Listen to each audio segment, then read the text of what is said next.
Astroneer. Let's play video games. I'm sorry, I promise I'll play Spelunky again at some point, but I'm tired and this is what I wanted to do today. Forgive me. We're up to 5.2 megabytes on the save file. There's a little bit of save crust every time I get in a vehicle now, but it's much more manageable than it would be if I wasn't taking precautions here. Alright, so I said last time I was going to do some off-screen, like, flattening. So just to give a preview of what I was doing between streams. No progression, no resource gathering, I literally didn't build anything. But I sort of flattened out like a big, like, square area underneath this gateway to dick around in, so that I have room to actually do the automation-related stuff that I said I was going to do. So pretty much this whole area exists now. And it's just a big, empty void of nothing. And then this thing is here. I don't know why this won't go away. Just specifically this stupid thing was one of like the plants, and I dug out the area and it fell down here, and it just fucking won't go away. Like usually these are supposed to despawn. I could just take a winch and like drag it out of the base, but it's kind of like a set piece at this point because it was here for like 3 hours while I was smoothing this area. So I'm just gonna leave that there for now. Maybe we could pull it up there next to Apollo. And for anybody who missed that on the last stream, we have this at home now. What's wrong with the jam, Captain? We have our very own jam emote now. Or there's several much better ones that you can use from Better Twitch TV. Yeah, this was like I think the key point of what we did on the last stream. Things didn't go well on the first attempt. We kind of lost it, but then everything kind of worked out at the end, and the second try was really good. I got a nice highlight out of it, and now this thing is here. Hopefully it doesn't fall through the floor like many things do in this game. It should be fine in that particular spot, but we'll see if it ever disappears at some point. I don't have moments. Look, I don't know how this shit works. I don't know how they pick who gets what. They seem to select like the worst possible streamers for these things. Like I was given animated emotes before Jess was, and I was like, I fucking don't have emotes. I mean, I eventually used it for something, but I don't know how they choose like who they give this shit to. It seems to be just completely random. It might be completely random. I really don't know what it's based on. I never had chance either. I forget if announcements were something that they made for some streamers or not. Do announcements still exist? Or are those gone now? I think those still exist, right? Yeah, those are still here. They exist. Okay, I don't even know if those are global yet. I don't know how Twitch works. Which is weird. Alright, so anyways, automation. There's a few things that I want to do here. It's kind of all over the place, really. So I want to move the hydrazine automation. I want to set up a couple more rail lines to get more stuff out from underground. There's a bit of technology that I want to work out with these canisters, because I want to solve the problem of having the system backed up where I can't like bring anything home because I have no storage space for it. Announcements are global. Did announcements ever go through a beta phase, or did they just like release them immediately?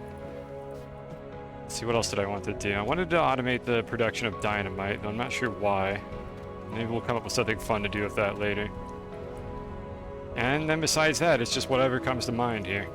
Any creative ideas, we can go ahead and try some things out and see what we can learn. Yeah, you don't know. I have no idea either. So anyways, first order of business, let's get this rover out of the way. This whole back area is kind of where I wanted to set up that stuff. Oh, the plants, that was the other thing I wanted to do. In fact, I might do that first. So this is going to be kind of like the parking area, since I don't have plans to put anything else over here right now. So I'm going to store all the rovers in this area so they're not in the way.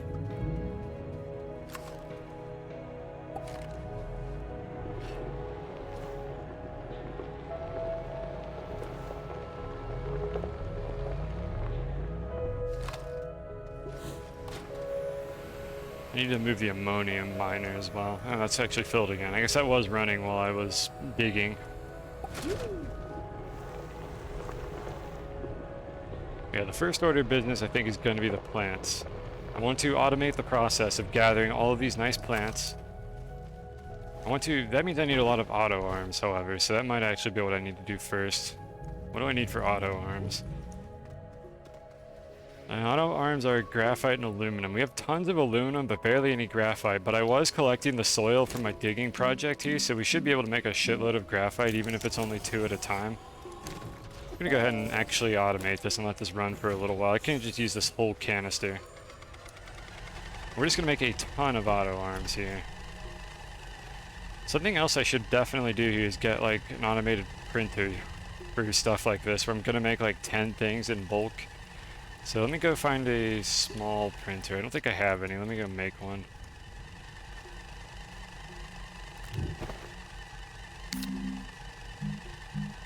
The usual struggle of the shitty inventory system in this game. Is that it? That's a small printer, alright. Let's make a couple of these.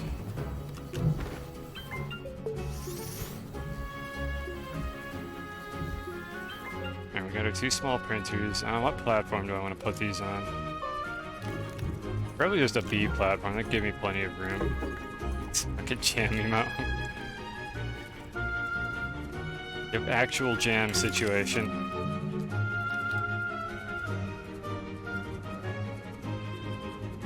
Why is it? I guess it just doesn't want to take the one in my hands right now.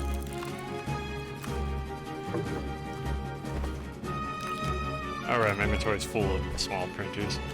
Okay, so what we're doing here is I'm just going to automate the production of auto arms, because I mean, what better thing to automate than auto arms? I could set this up with 1 medium printer and a couple smalls, maybe. Probably don't need to automate anything from the large printers, so let's do that real quick.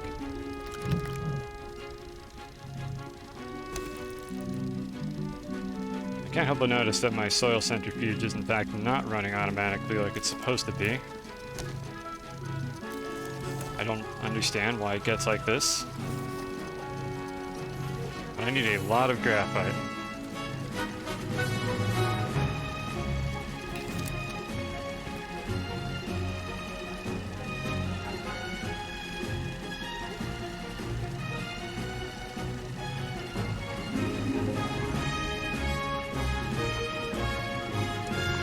Grab this. I think this will be fine. This should stop processing pretty quickly. And I'll put this over in the back. I'm going to move some of this stuff around as well. I think actually I should put the batteries kind of over here in the parking area, just to get them out of the way. I need to put more solar panels on top of the gateway as well. But I don't want power infrastructure to be down here. It's kind of just in the way. Is this automated now? I think this is actually running automatically. Okay, good. Let's go ahead and assemble this.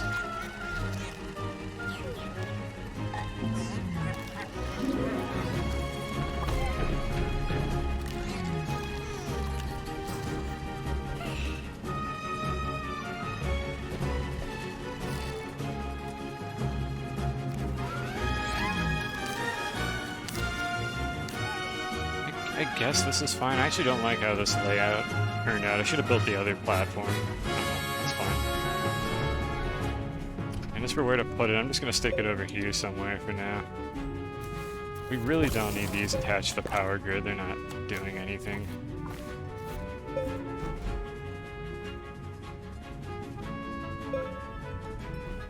That's fine.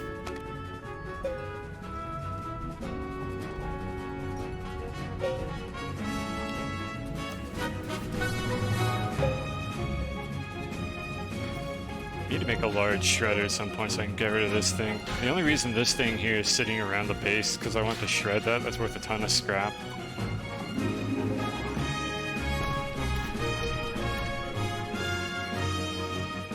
Yeah, we got 3 zebra balls here. I think one of them I used it and it changed to a different one. I don't remember what the original distribution was.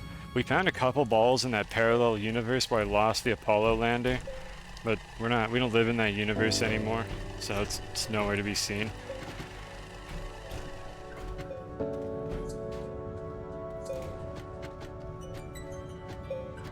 Alright, so anyways, the auto printer system. The whole point of this is to be able to do this nonsense here. Did I go past auto arms? I probably did. I went past them because I didn't see it. There it is. Okay, so the last thing I need to do here... Oh cool, it scattered all my fucking aluminum on the floor because I kept cycling through recipes. I need to get the graphite. We're gonna need tons of auto arms later, so none of these are gonna go to waste.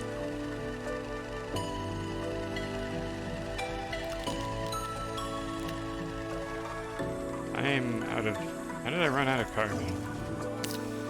Didn't even notice that. It must have like just happened.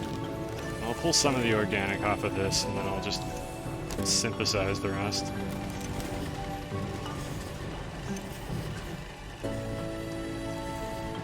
This place is such a mess. I gotta clean this up. I need to spread things out a little bit. Okay, we can get started on this process in the meantime. Okay, that'll auto-print auto arms for a while here. I wanted it to place it on the silo, which sometimes the game is willing to do that. What's it gonna do now? Is it going to build it on the silo? No, they're just... Okay, whatever. They're going on the floor. I don't understand how this game works. I need to add a better storage. Maybe I should swap out the platforms. These are odd. Oh, we'll figure that out later.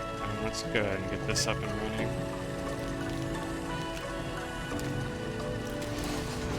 Glass. I definitely need to get quartz. I keep running out of glass as well. Yeah, I'm actually completely out.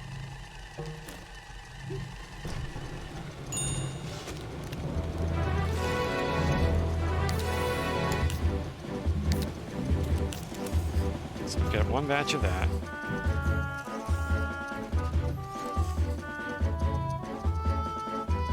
Let's see, I think only... You only need, like, I think 5 of these materials for the plants. Like, there's one I'm not using here, but I think there's only 5 or 6 distinct ones. So that's the number of auto arms I probably need for this. I think there's one that's a duplicate. There's, like, 2 variants of the plant, but they both work. So I could do that. I could just make one of those. I don't really care about the other one right now. Either way, I'm just going to let this deplete the 2 canisters that I have here.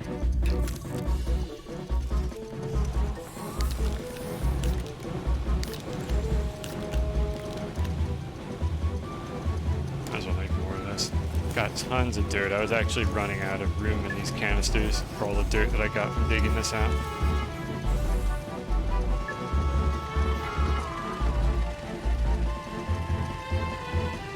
Just wait for it. Oh, there's my first blast. Okay, good. That's another canister.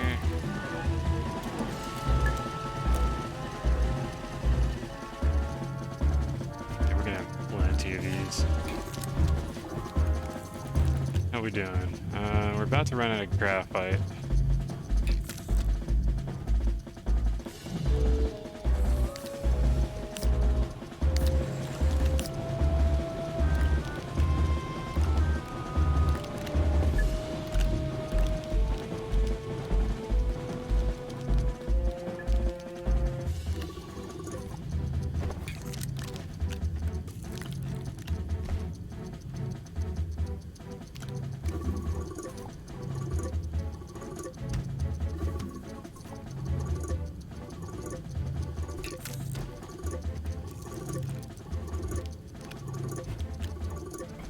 I wonder if this has to be on a platform for it to auto-print onto it.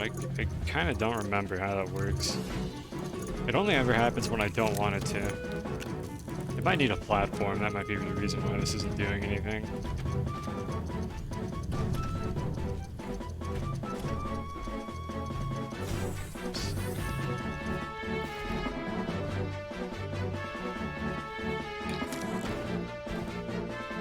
We're good on that.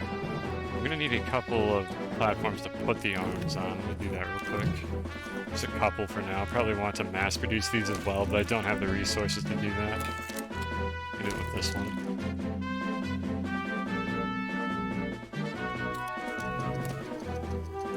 Yeah, this is an automated auto arm factory. The right to bear arms. I guess it's a nice right if you don't abuse it, but that's not the reason why we're doing this. I'm not here to kill people, that's not what this game is for.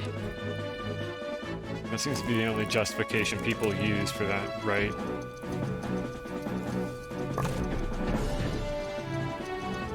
Yes, I suppose you could say I'm bearing arms right now. Alright, so we have an extra canister here to store whatever, probably graphite or something. In fact, I'm just going to set this to keep making graphite, because I'm going to need more later. And I keep running out of graphite. Alright, so we got like 15 of these or something. That should be plenty for now. As for where I want to do this, I don't know yet. I'm probably going to change it in the future, but it's fine. There's no organization scheme to any of this. I'm just going to stick it off to the side. We'll do it over here because I need to access this really often. So I'll just stick it in like this corner. I'll give myself a gap in case I need to drive a rover around the wall here. So where is my building? There it is. There's my building set.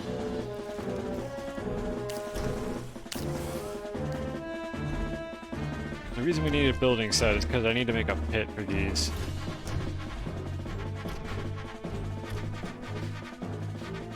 Now before I actually make the pit, let me think about how this is going to work.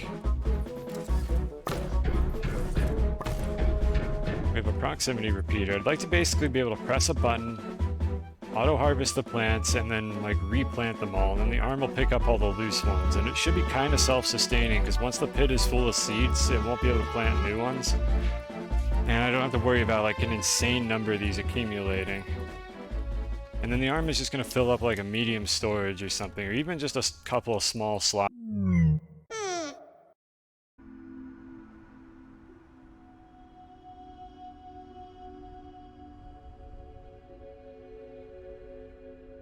Alright, that's exciting. Thank you, Twitch. Sure, I'm glad you're putting all that sub money to good use on something. It's definitely not the quality of your service. Yeah, that one was Twitch. I just checked. The internet's completely fine. The music didn't stop playing. Twitch just disconnected. Just zero bytes per second of like transfer speed for a minute there. Yeah, I don't fucking know. Twitch is... whatever. They're paying me money to stream. I'll get over it. It's fine. Twitch is a small indie company. They can't afford good servers. Hey, Merc. Alright, so let me hypothetically kind of lay out what I would want to do here. Do I have a source of power over here? I forgot about this shit. I really need to get a source of power over in this area. I'm gonna make a couple work lights, because they're a decent way to chain power without using these shitty extenders that just cause problems. I need more of these storages as well. I don't remember how to make work lights. I think it's just copper. Are they a backpack recipe? Hope they are. Yeah, I just saw it. Make a couple of these. I don't even have to turn them on if I don't want to. They just have the smallest hitbox that I can use to chain power like this. Unless there's another item I'm not thinking of in this game. Because the whole problem here is I don't have a way to get power across this street without putting things in the way of anything I would want to drive down it. Because, you know, the road would be really clear if it weren't for the fact that I have to put power in the way. There's definitely no other problems with it, so how far is this going to go? Yeah, the cables I'm pretty sure will not reach all the way across. In fact, they just barely make it this far.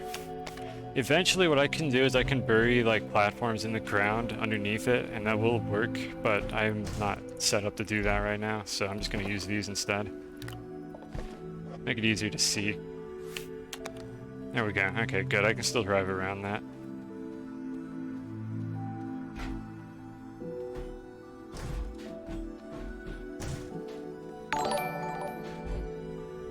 And Merc with the resub. Pog. Pog. Thank you for the Prime resub. See, the nice thing about this is Twitch isn't making any money from that particular sub, which maybe that's the problem. Maybe if you weren't using Prime subs, Twitch would have enough money to fix their shitty servers so that we didn't get the outage that we just saw. So I don't know. They're just running out of cash. They're losing so much money on these Prime subs. It's tragic, honestly. Poor Twitch. You're not using a Prime. No, I guess you're not giving them enough money. That said, please do not give me tier 3 or even tier 2 subs. Like, again, I say this a lot, please do not do that. If you want to give me more sub money, just gift a bunch of tier 1s to other people. Do not give me a tier 3. Like, it's not worth it. I literally don't have any emotes for that. Just spread the wealth to other people instead. Like, everyone will be much happier with that.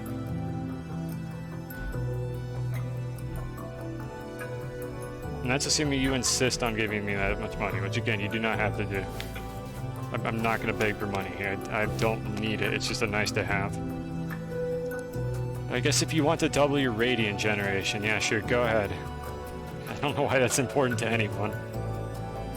So let me think about how this would work. I would activate this whole thing, like probably double pulse it. Let me go get a couple more of these.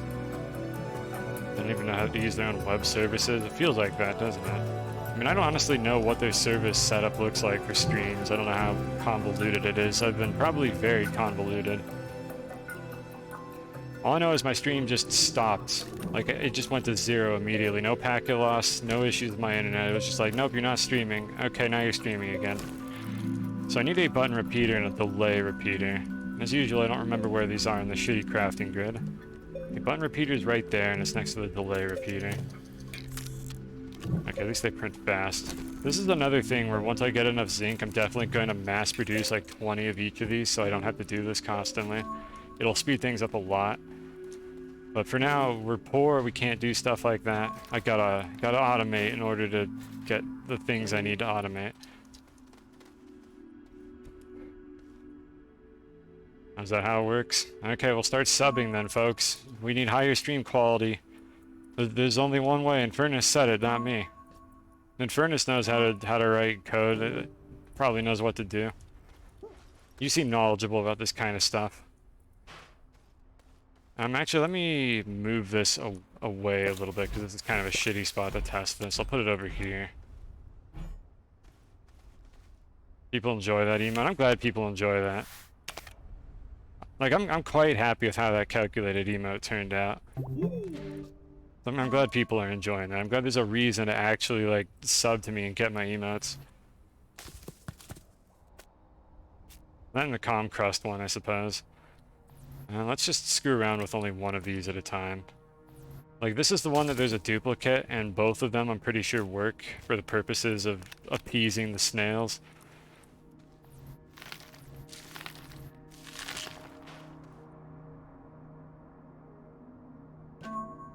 Where's the proximity repeater? It's buried in the middle of all this somewhere.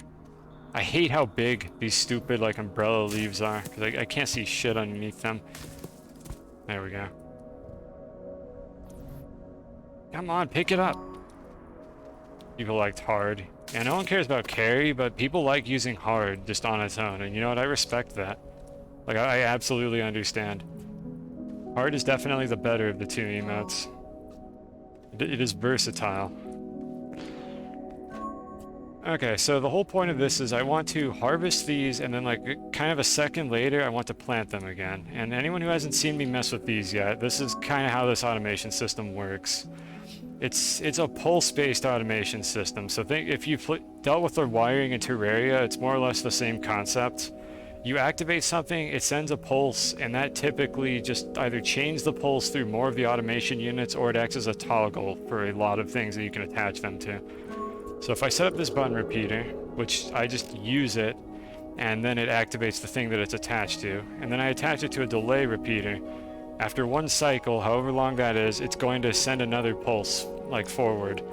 So what we want to do for this particular setup, just to kind of demonstrate it, is create a target pin like this, or a segment pin. This just lets me split the line.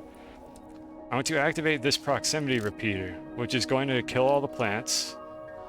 And then, after a delay, I want to activate it again to replant the seeds. So it's the first thing it's going to do is do all the plants, and then after like a 1 cycle delay, it's going to replant the seeds. So just to test what the timing would look like on that before I actually do it, let me just visually test this. So 1 cycle was really fast, and the seeds might not have time to settle, so I'm going to increase this to like 25 and see how long that looks. I don't know what a cycle is in this game. I think it's like a 20th of a second or something, but I could be wrong. I would have to measure it out. So this is 25 cycles.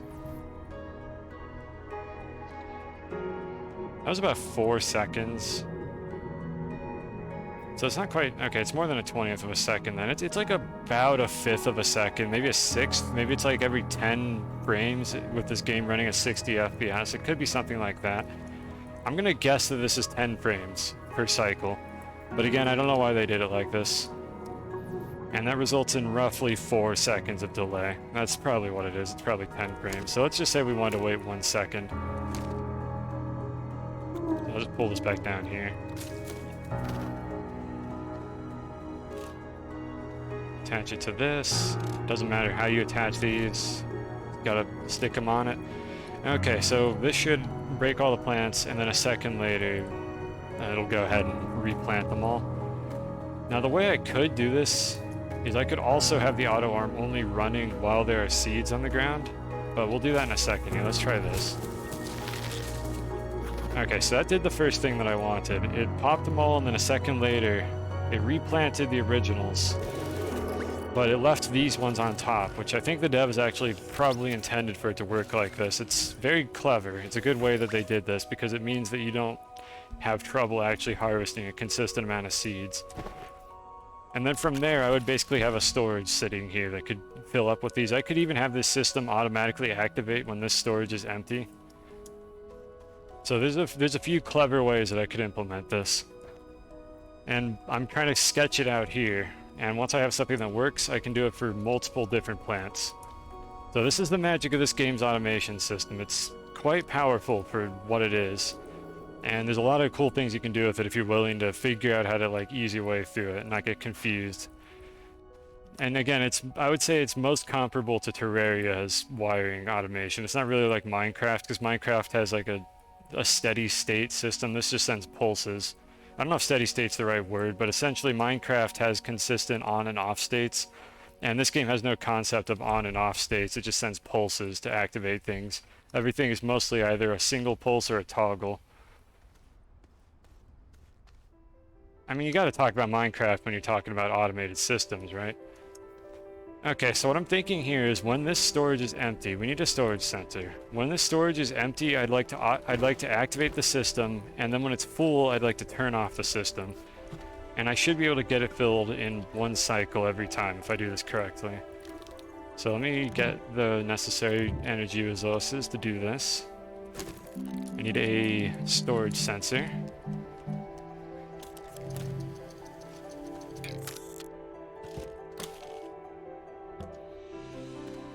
Also Factorio. Factorio has like a lot of signal channels for their automation system. I don't know if I would say it's comparable to this. Factorio's is way more powerful. It kind of doesn't play out the same way because it just has like integer channels. Factorio stream maybe someday, not anytime soon. I don't feel like playing Factorio right now, but I'm not gonna say never because I will probably go back to that game at some point. Either some mods or if they release a DLC. It'll happen eventually. May or may not stream it. Probably will if it's any time in the near future here. We'll see what the future holds. I don't know yet. Okay, so we have this system here, and what I want to do is when this thing is not full, I'd like to automate the system. Was it crust, or was that just the usual Twitch bullshit? Because the other fun thing that Twitch has been doing is if you have a stream on the short delay, like you have low latency, Twitch eventually just fucking changes it to high latency in the middle of you watching, and it just buffers for a while because it's not working correctly. I don't know what the hell's going on with Twitch. It's something's broken. It's been fucking broken for a long time, and I have no idea what's going on here. So the storage is full right now. When I pull one of these off of it, I want to activate the arm. I want to harvest the plants and then replant them all. And then when it fills up, it's going to send a second pulse. And we don't want the second pulse because the second one's just kind of a waste. At the same time, the second pulse might not matter. We might just be able to use it. The story behind the jam emote is that jam emotes are for dancing characters when you're playing sick music, and I don't have one. And somebody drew a picture of a jar instead. I've explained the joke. Because it's jam, but not like the good kind. It's a shitpost, okay? That's why it's a crust emote. And now we have it now. And now you're caught up on the lore. You can pretend it's an actual like dancing emote, or you can just use the ones I have on Better Twitch TV. Or Frank Your Faces, I don't remember. I don't have 7 TV, I just can't be bothered to set that up. There's too many of these services. Yeah, Axa started this. Axa wanted to draw me an emote, and eventually this resulted in a point redeem to use my follower emote slots because I haven't been doing anything with those. So you can only use these on my channel, but I'm just letting people put shit post in those slots for channel points pretty much because I got nothing better to do with those points. Not like any of my other redeems are actually good. Alright, so anyways, what's going to happen here is I'm going to pick one of these up. It's going to turn the system on, which will activate the arm, activate the farming system, and then when it fills up, it's going to activate the farming system again. But since there's nothing that it can do while they're in the growing state, the second pulse is basically not going to do anything useful, but it will turn the auto arm back off, because again, every pulse is a toggle, so let's go ahead and test that. Take one off, activates, replants, fills up the storage, turns off, and then the rest of the seeds are just going to sit here and despawn eventually. And pretty much I can just set this up as much as I want. The other thing I could do actually is get rid of the delay repeater.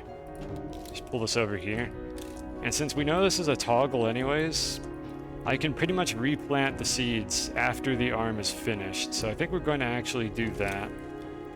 I think we can simplify the system, optimize the redstone. Alright, so once these grow back in, I'm going to pick one up, it'll turn on the arm, it'll uproot the plants, the arm will finish, and then it'll toggle this thing again, which will turn off the arm and plant the seeds. And as long as I have enough of these that I never run low on them, it'll be perfectly fine, everything should work as intended. And then I can just kind of store, I guess, let's see, at maximum I'm going to want 4 of these, so let me get a medium storage to hold all of them. Do I have any mediums sitting around? Here's one. Hey, Griffin. Griffin, I guess. Or did you get a name change? You're not a new chat member, but I don't recognize your name. Are you PGL? And if not, I'm sorry for accusing you of being PGL. Yeah, that should work. Griffin eggs. Okay, there we go. There was another Griffin. I apologize that Peter Griffin Lover is the first person that comes to mind when I see the word Griffin. I've been damaged. This doesn't have to be perfectly centered, but aesthetically it looks better that way. Okay, so something like this is how I would want to store these, I think. And now the system is full and it's going to turn off. And as long as I have these in a nice pit where they can't really fall anywhere. I mean, I thought Griffin Eggs was fine, but I mean, you do what you want with your name. I liked Griffin Eggs, though. I thought that was a unique name. So, get this back on the arm, just stick it on the back. Okay, then the last thing that I like to do with these repeaters when possible, and Lovable did it too. Okay, well, I feel better now. I'm sorry. You're all changing your names all the time. Dare you. Where are the storages? A kid, by the way. Again, you do what you want with your name. You know what Twitch needs? Twitch fucking needs the ability to click on someone's name and see what their previous name was. Kind of like Steam has that feature for people who change names a lot. Twitch fucking needs that feature. So that I could be like, oh, this formerly known as X chat member. Like, I need that. That would be so helpful. Twitch, come on. Make it happen. Or fix your servers. Do something with all the money you keep getting. You can make nicknames for people. Is that like a better Twitch TV feature, or is that built in? Hold on. Because, like, I don't want to add a nickname. I want to know what name they want to be called. I don't want to, like, have Griffin Eggs hard-coded as Griffin Eggs. And then it's like, oh, I changed my name, but the nickname is still Griffin Eggs. Like, I don't want to do that. I just want to know if somebody changed it so that I can update it in my brain. Alright, anyways, let's do this. So we finally made medium platform B, and the reason why I did this is because I want a spot to put these automation gizmos. I have no idea if it's an extension or not. I checked, it is there, but I have better Twitch TV and I don't know if that's the feature that's providing it. It looks a little bit hacky. It shows a pop-up, which makes me think it's better Twitch TV, but I'm not actually sure if that's what it is. It could be vanilla. In which case, that's cool, but that doesn't solve the problem in the slightest.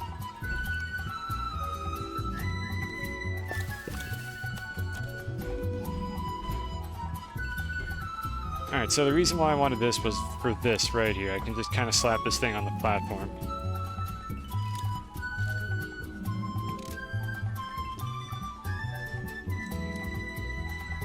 Look, not every song can be like the ideal jam here. I have a lot of stuff on this playlist, and I would rather have multiple songs that are fine than like just a few songs that are jams, and it just loops those for 8 hours. That's kind of the compromise I've gone for here. There's a mix of like kind of upbeat songs, then like more calm, soothing ones. There's not a lot I can do about that other than just, I don't know, I'll just live with it. He'll be okay, chat. He'll be fine. Alright, so let's get a harvest going here just to see how this works. It's gonna do this, it's gonna fill the slot, it's gonna turn off, that's perfect. So I just have to do this for each plant type, and I have to pick a spot to do it.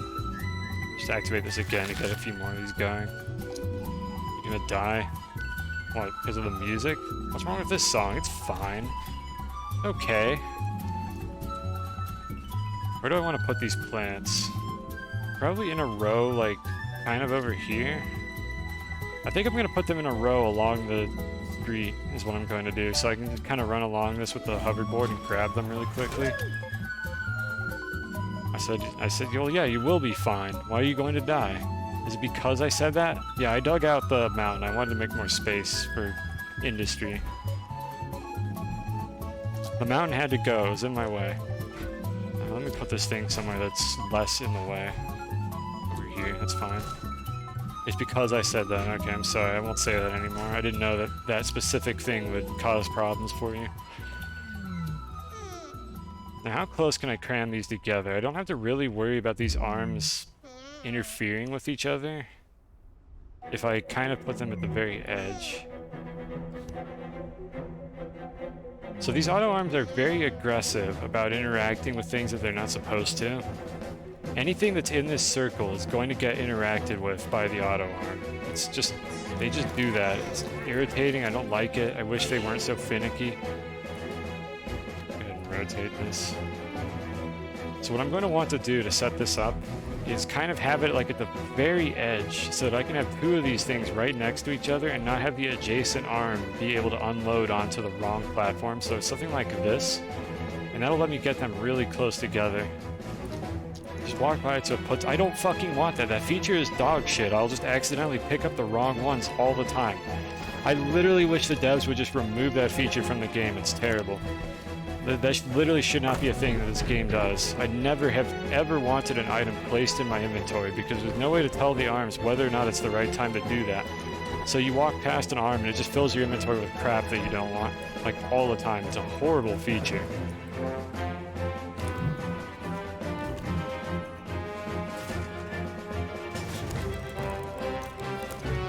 Okay, I'm gonna get a couple of these side by side, and then once I have the spacing figured out, I'll go for it and make the remaining 3 of them. So I need a storage sensor. And we know we're gonna need more, I might as well go ahead and make them now. Ran out of soil, that's why we have the extra.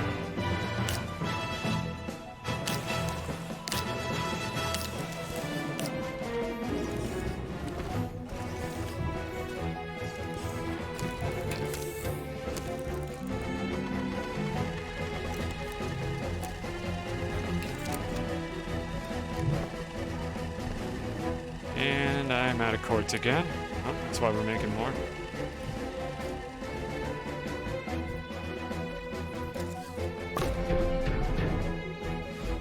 Okay, so I want to put it like right about here. I'll kind of go back and align this off stream, I think, if I find a tighter spacing for it. I could do that now, I suppose. You know, let's go ahead and do that now, because it can be kind of interesting to watch, or at least satisfying. So let me go ahead and do that. This won't take too long. At the end game, it's a bit of a slog. It's not that bad. There's only 7 of them. Like, you don't have to activate all the surface gateways. Otherwise, it would be, like, kind of a terrible slog, but it's not too bad. So I don't think it's too bad. If you had to activate every surface gateway, that would be kind of a slog. I might do that anyways, just for shits and giggles, but you don't have to actually activate all of them. It's not required. I'll just put this over here for now. Put this on the ground, get this. Okay, so if you have OCD like I do and you really want to grid align things, you can, preferably with a better one of these. Wait, that is the correct one. Why is that not working? There we go. You can do this if you want to have kind of like markers on the floor to paint against. So like for instance, if I wanted to make sure that I had room for like a little road or something to run next to this, keep it maybe 12 wide like all the other ones, like I can count this out. And it's 11 right now, so I could go one more over in this direction. Then we know that we have our road. 3, 3, 3, 3. Go ahead and paint that in real quick. I can clean up the edges a little bit later, it doesn't matter too much. As long as I get the correct size. 3 and 3. Right, so something like that. I'd want to set up the correct spacing, and then I want to use this area over to the left to store all these things. You need it for an achievement. Is there one for every surface gateway? I didn't remember. There's no mission for that, but I didn't remember if there was an achievement for that. But at least you only ever have to do that once. Okay, and then if I wanted to center one of these off, I can just kind of eyeball it to make sure it's lined up. And then this is just like 2x4. Just stick it like right there. And there is a reason why you might want to do this, which is if you want to get optimal spacing on your auto arms. So let me pull this over here like this. Like I'm trying to get a situation here where the arms can only interact with this medium storage and nothing else. I don't want them to be able to interact with the one next to them, which is going to be right here. So once I find a spacing that works, I can just always use that particular one. So it's going to need to be a little further forward. Let me go ahead and add some marks to work with. What if I were to stick it like right here? Don't worry about it jittering like that. That's actually a good thing. That means it's at a perfect angle. Okay, so this one here can only interact with these 8 slots on this storage. And if I go get another medium storage, let's make sure it can't interact with that one.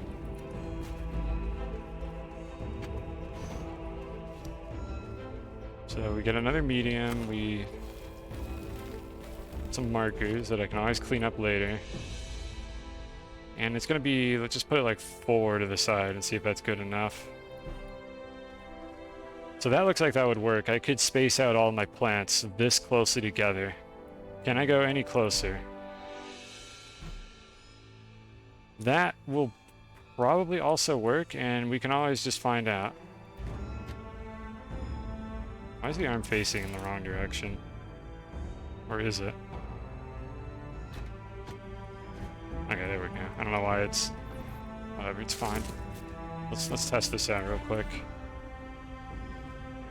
Why is it not picking anything up now?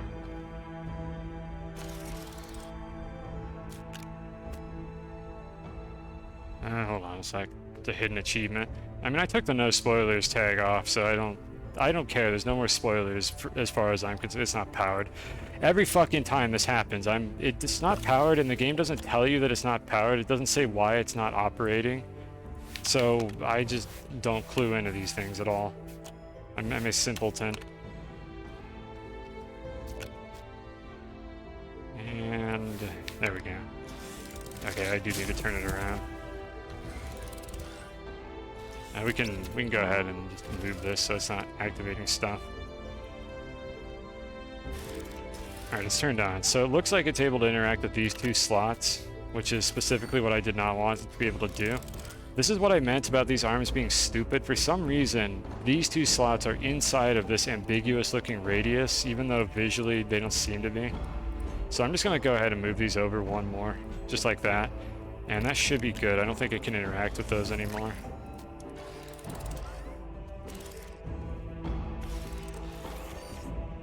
Yeah, that right there, it can't interact anymore. So this is the perfect spacing, and this is how I'm going to design the remaining bunch of them. And it's fine if these platforms here overlap. It looks a little bit crusty, but I don't care that much. Sometimes you just learn to accept these things. So let me grab another one. There we go. When it starts twitching like that, that means it's at a perfect angle.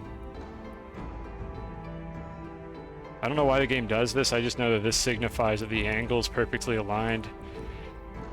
Go ahead and attach it like this, do that.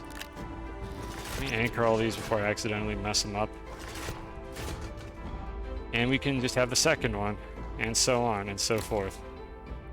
And it doesn't matter too much if there's a little bit of overlap between like the harvesting cycles for each of these plants, because any extra seeds I create are just going to despawn after a couple minutes. We didn't end up needing the delay repeater, so let me get a couple more proximity repeaters. I should have plenty of quartz now to make more storage sensors as well. I'm going to need more resin pretty soon here, so let me go ahead and make some of that.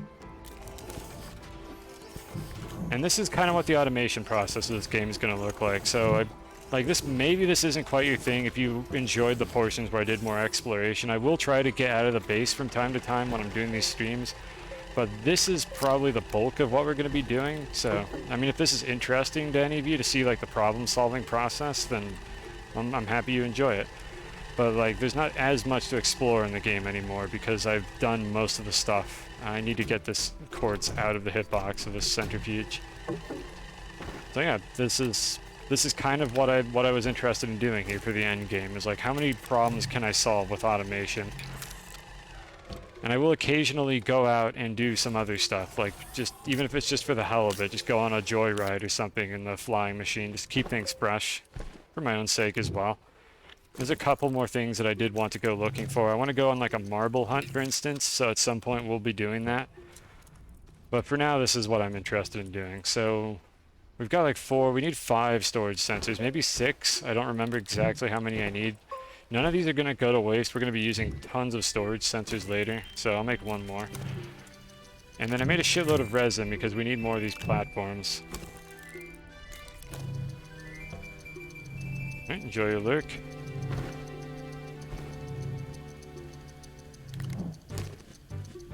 It's a good thing I did off-screen digging here, because otherwise I would have to get soil constantly to be able to manage all this stuff.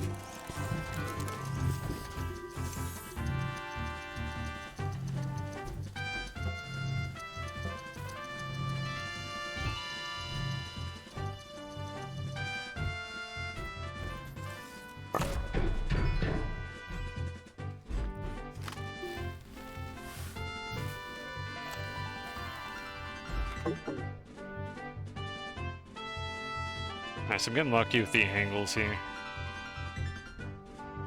And a lot of the building I'm doing here, like this is kind of why I wanted this true flat base, is so I could do stuff like this with perfect alignment instead of just kind of eyeballing everything. Like that was one of the key reasons I wanted to set up a base like this. And yeah, this particular thing with the finicky rotations, for whatever reason, only happens in this environment.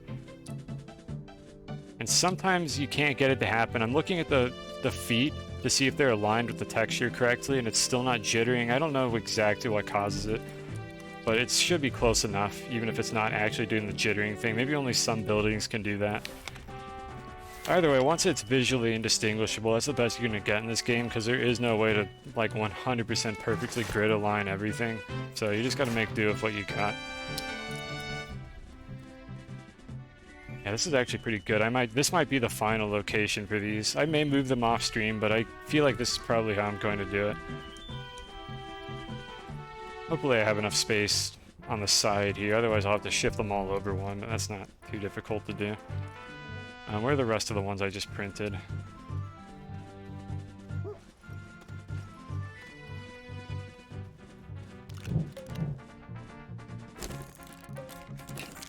Okay, that should be the last medium platform B that I need. I don't know why this didn't activate.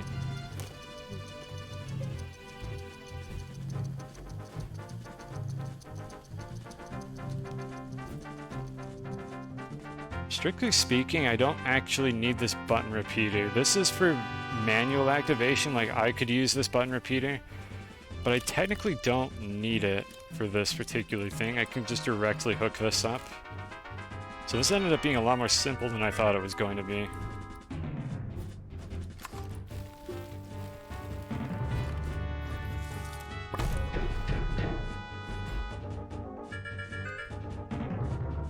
Yeah, these ones are doing it really readily.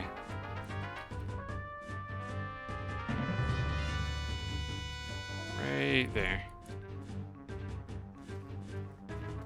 Alright, so there should be one more finish down, then I need to print 2 of the smaller ones, and we're good to go on that. It's floating because the physics engine wasn't running on it. If I get too far away from it. If only the same could have happened with the lunar lander. I still don't know where it went. I never found it. I couldn't figure out how to read the save files in this game because it's convoluted and not worth the trouble. So we'll never know the mystery of what happened in the first attempts to get the lunar lander over here. It's just gone. I still don't think it despawned. I think it just ended up somewhere way further away than I had previously anticipated, and there was basically no hope of finding it. That's kind of the vibe I get from it, but I don't ultimately know where it went. Tragic, but these things happened. That's why I said I was going to save Scum if I needed to.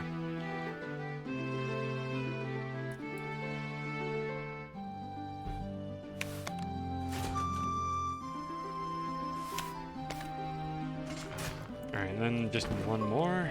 We're good to go. And then we just got to put the plants down.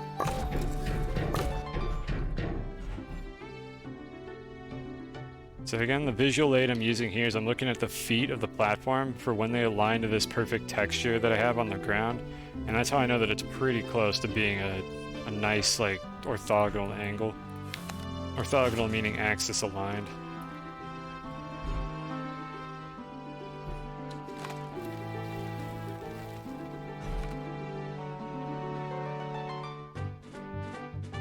There it goes. Yeah, I don't know why these ones are doing this 100% of the time. The little ones won't do it. And this one's... It's not technically backwards, it doesn't actually matter, but I like the arrow to be pointing in the direction that the arm is going to go by default, because it makes it a little more consistent if I move these around later. To just readily acknowledge, like, what direction the arm is going to be facing in. Okay, I had an extra one that I forgot I made. That's fine. These are not going to go to waste, so I'm not worried about that.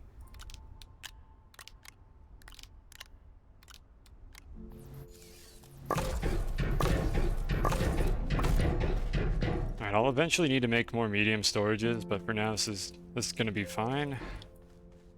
Stick this over here. So I'll need more proximity repeaters. I could reuse a couple proximity repeaters as long as the arms can reach them. You love this organization. I do too. So I'm glad you're enjoying that. I think it's way more satisfying to set it up like this.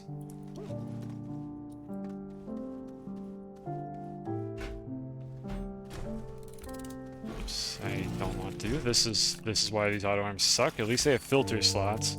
There's a specific order that I've been putting these in, which is basically the order in which these snails are obtained. So I want this particular one first. And I'll toggle all the sensors as needed if they get out of sync. So let me just put all these... Actually, I'm just going to stick them on this one for now. Because ideally, I just want to be able to interact with the closest ones, and then there's going to be one extra that I'm not using right now, and that's probably where I'm going to put those weird-looking umbrella plants. But for now, this is going to be fine, so we'll have those there. This one... And then I've been using a lot of this one. Then these. And then finally this one at the very end. It's elegant spew flowers, apparently what those are called. And then there's one extra type, which is just a different variation of this Attactus seed that I'm not going to harvest right now because there's kind of no reason to. And I don't think there are any other plants that these snails like. Let me go check real quick and see what we've got here. So these two who have been starving here for an eternity. This one likes spew flowers, which we have. I guess there's two types of spew flowers as well by the look of things. And this one likes hispine. Usagi will be getting used for the marble hunt if I decide to go do that today. So yeah, we have everything. There's 2 extras. It looks like there are 7 of these, but we only need 5 of them because 2 of them have duplicates. So that saves us a little bit of grief. So I need to make 2 more of these, and I think I have enough storage sensors already. So I just need proximity repeaters. Let's make the medium storages.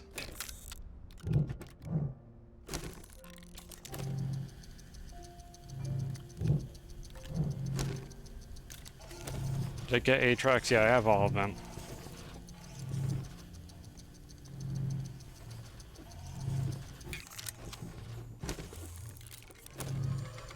One of these was Aatrox, right? Which one was it? It was this one?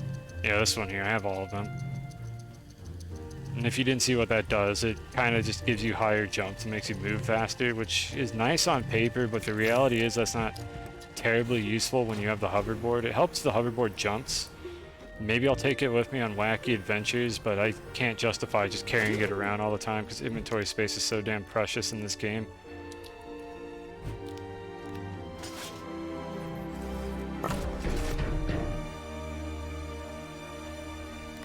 That's why that wasn't working. That is not a medium storage at all.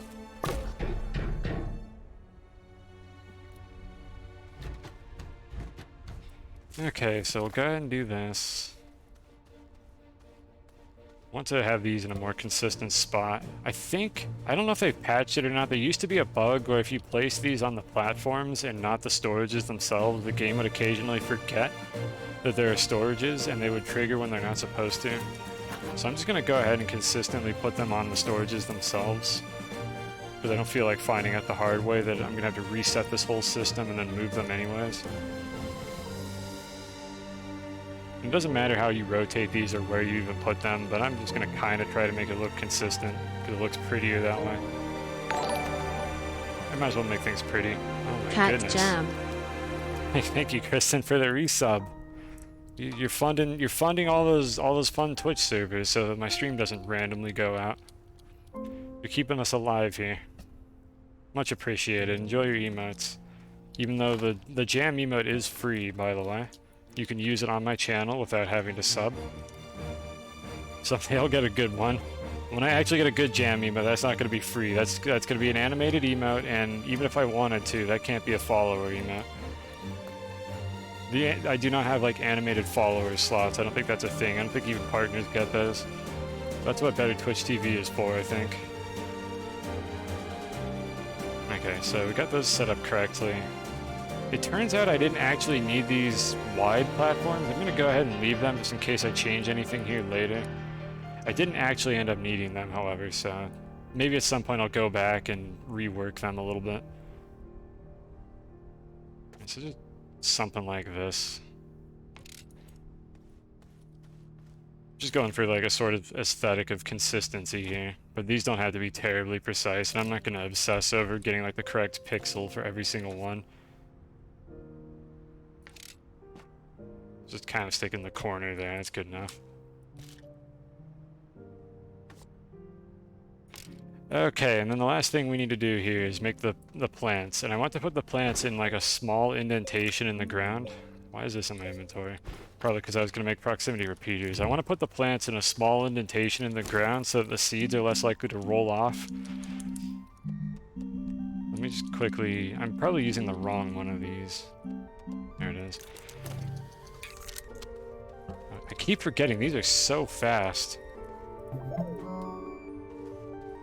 And I might be able to do this with 3 proximity repeaters if I place them intelligently. Like, they have a decent radius. I could probably put one here, and then one on the right side. And it doesn't matter too much if I accidentally, like, harvest plants that I don't need to, because the seeds will all just despawn. And there's going to be overlap anyways if I set it up so compact. Did I run out of zinc? That was my zinc canister. Okay, I think that I know the first thing we're going to be doing off base. We're going to get more zinc. Let's set up what we've got so far. I took the one that was here, right? I don't think I have any extras, so we're going to have to do this with just 2 for now. Yeah, we're all out of zinc. Okay, well, we'll go get zinc anyways. That's one of the things I wanted to do in the not too distant future. My snails are all starving, so I have no nice things. Oh, one of them is... Oh, they're all fucking out of sync right now. Whoops. This is the one that makes power. Let me just get them fed for the moment, just so that I don't have to worry about this. Here's yours. I think you already have food, but here you can have more. This one, also this plant.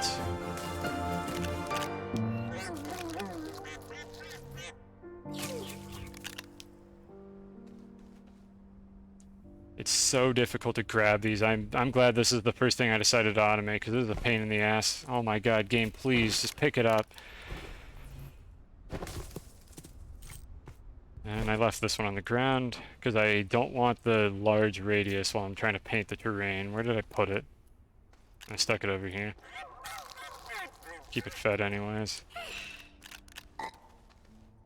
I gotta remember to take off my painting kit when I'm done here.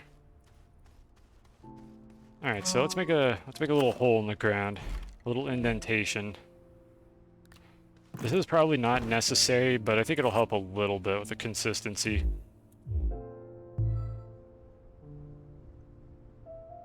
Don't want that. Alright, so where are these arms going to be able to reach? I kind of want it to be right in the middle. Maybe right here? Yeah, that's right in the middle of the auto arm range. So that'd be a good spot.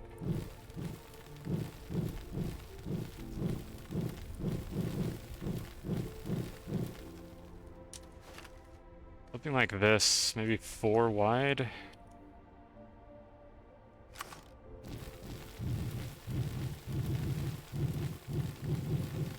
Okay, I think that's where I want to put the trench. I should get the job done.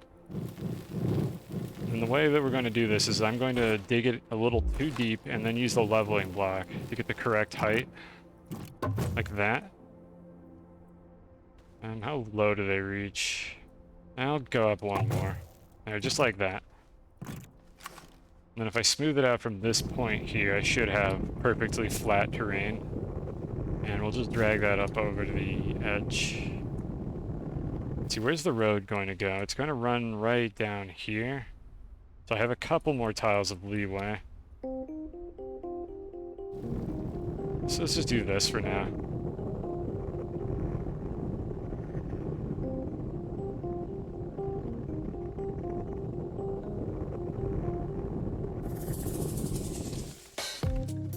Alright, so that's step 1. Step 2, narrow mod, boost mod. Again, the narrow mod is useful for something, specifically this. Let's refine it.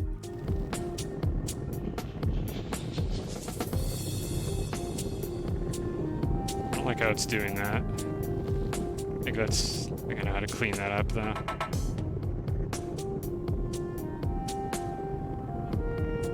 I might not have a perfectly flat surface here. When the aliens attack, at least I will be armed. I don't think these arms are going to do much. Maybe I could fill up their inventory with laterite or something that they don't want, but... No, if they had aliens to this game, I'm probably screwed.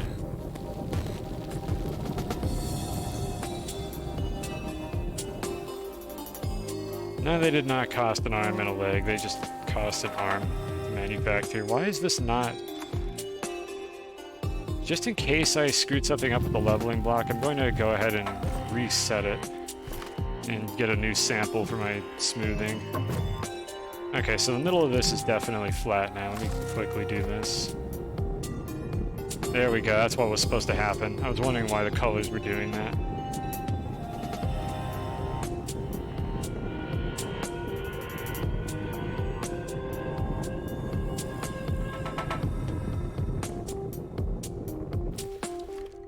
Maybe I need to arm the mechanism. It's already armed. Like, look at these, they're ready to go. In fact, it's supposed to not be armed. Alright, and then we only have 2 proximity repeaters to work with right now. So the middle one is going to kind of be missing a little bit. That's fine. We're going to come back with zinc and finish this off. So the last step here is that I want to do this. I just want to make sure that any of the plants, or rather, basically I need these to be shared. So I just need to connect both of these segments to this. I don't know what I'm trying to explain here. Move them over about as far as I think I can get away with. A little bit over here. And I'll just deal with the middle ones manually until the time comes. Okay, I don't get what you're talking about there. What's Goro? Is this, am I uncultured again? Are you making fun of me? Is this another haha streamer's uncultured moment?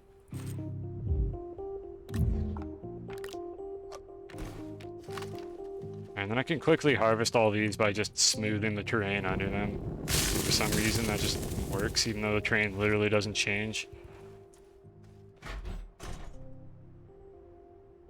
Goro is that giant guy from Mortal Kombat that has 4 arms. Yeah, I would not have known that. There's 5 arms here.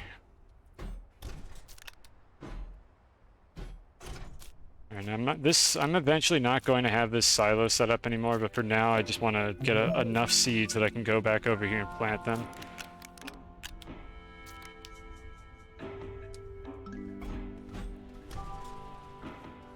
So I don't really have an organization scheme thought out for the seeds yet. They're going to slowly move around over time, so there's really no sense in trying to perfect this. I'm just going to kind of slap down like maybe 9 of each. Enough to make sure that I can always fill that up.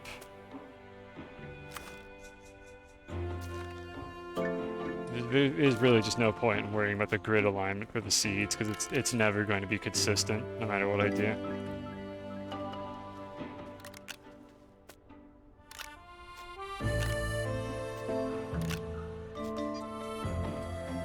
These are going to start despawning if I leave them on the ground for too long. I do need to get them all.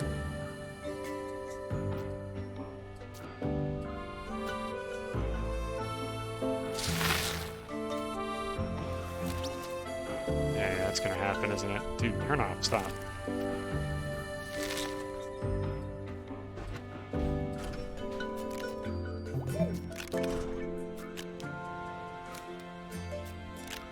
A few of these, and a few of this one. I don't really care about the spew flowers as much, so I can go short on those initially if these start despawning.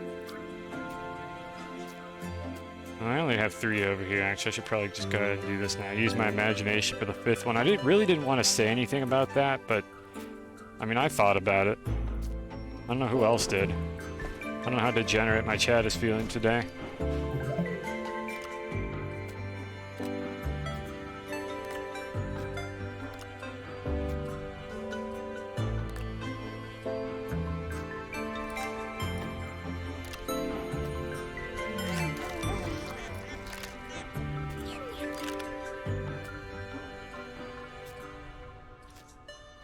I forget whether painting this terrain is going to mess up the plants, but I can always just tell the whole system to replant them if I need to. The only other thing I'm worried might happen is eventually the plants might start creeping into each other's territory, and like eventually one of the arms isn't able to reach the correct type of plant.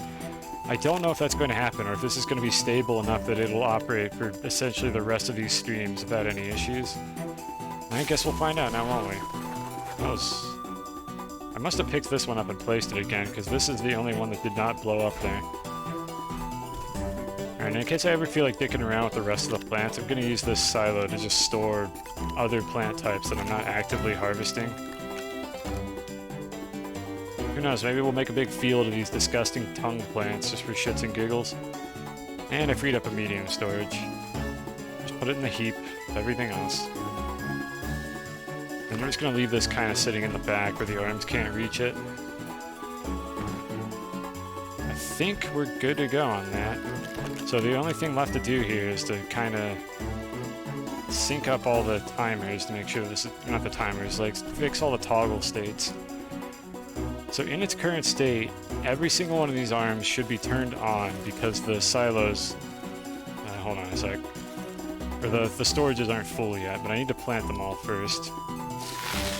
And these ones I have to plant manually until we get more zinc. That's the next thing we're going to go ahead and do. Alright, now to trigger this one just to get things to start happening. Yeah, you can see some of the seeds moved a little bit before they resettled, so this is why I wanted to make a pit, to reduce the odds of them creeping out of the storage pit. I will refine this later if we start having problems. I've never built one of these before, so I don't entirely know what to expect from it. Alright, so this should be on, and this should be on. And then once we have all the plants grown up, there will essentially always be enough seeds to fill these storages, and still have a bunch sitting on the ground.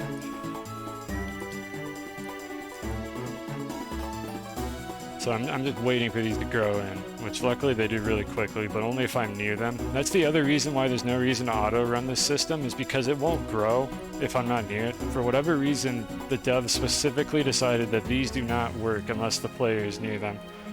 I don't understand the decision because this is one of the only things in the game that behaves like that, but it is what it is. That's how they designed it. Let me clean up my mess in the meantime. Actually, let me do this real quick. Arrow mod. It's a fun fact, if you don't have a color mod and you use the inhibitor and try to paint terrain, it just paints the gray terrain that you normally get by default, so you don't actually have to sample the gray terrain color. You can just get that by not putting a color mod on your terrain tool. Let's see if we can get these. I'm trying not to accidentally hit the plants because this will dig them all up if I paint under them. You see that? I just accidentally skimmed one and painted under it. Not the end of the world. And then if I want to paint a color, I just grab this real quick. I really wish these would automatically go to your terrain tool when you pick them up, but I guess we can't have nice things in this game. Well, we can have nice things, just not this specific nice thing. And then what I wanted to do was have a road that goes underneath this ramp over here, just in case I want to bring the rovers into this area for any reason. So for anyone who hasn't seen this, a lot of the stuff I've been doing off stream is of this nature. And it essentially is just a trial and error process of like trying to paint things and then cleaning up the mess I made, like this little triangle here, and so on until I'm done with it. So it's very slow. Maybe some people enjoy it, but I think in general it's kind of a waste of stream time to be doing this all the time. But I will do it a little bit during these streams. Just for anyone who was curious how I've been like setting up this base. I saw a terrain imperfection there. I think there's a spot that's not perfectly flat.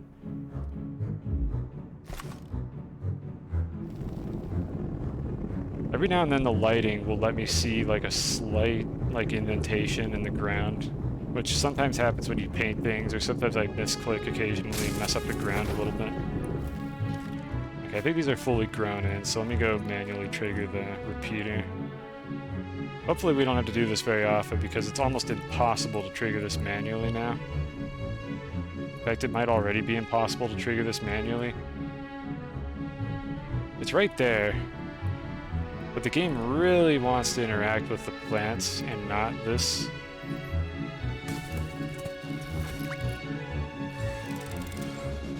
The game really wants to interact with the plants. I have no idea where it's doing the raycast for what entity it decides to click on when I do this. Yeah, there's no universe where I can interact with this repeater, so let me just go ahead and force it to trigger on its own. Let's see, the easiest way to do that is probably going to be to just empty one of these storages, or fill it and then empty it. I guess I could just manually harvest. I only have to do this like one more time.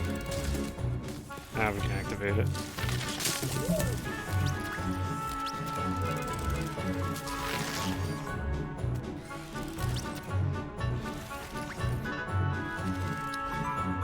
Okay, this one's almost filled.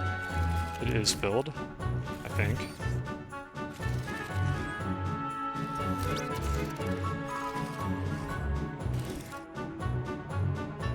There we go. That one's filled. Okay, so I think the middle one is the only one that's not in the correct state right now, so let me go ahead and manually help it out here.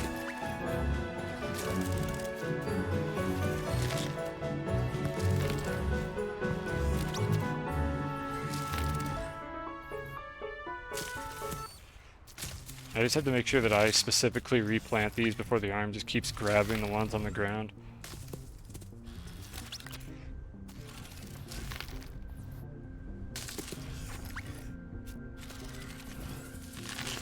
There we go, the arm just turned off. Perfect.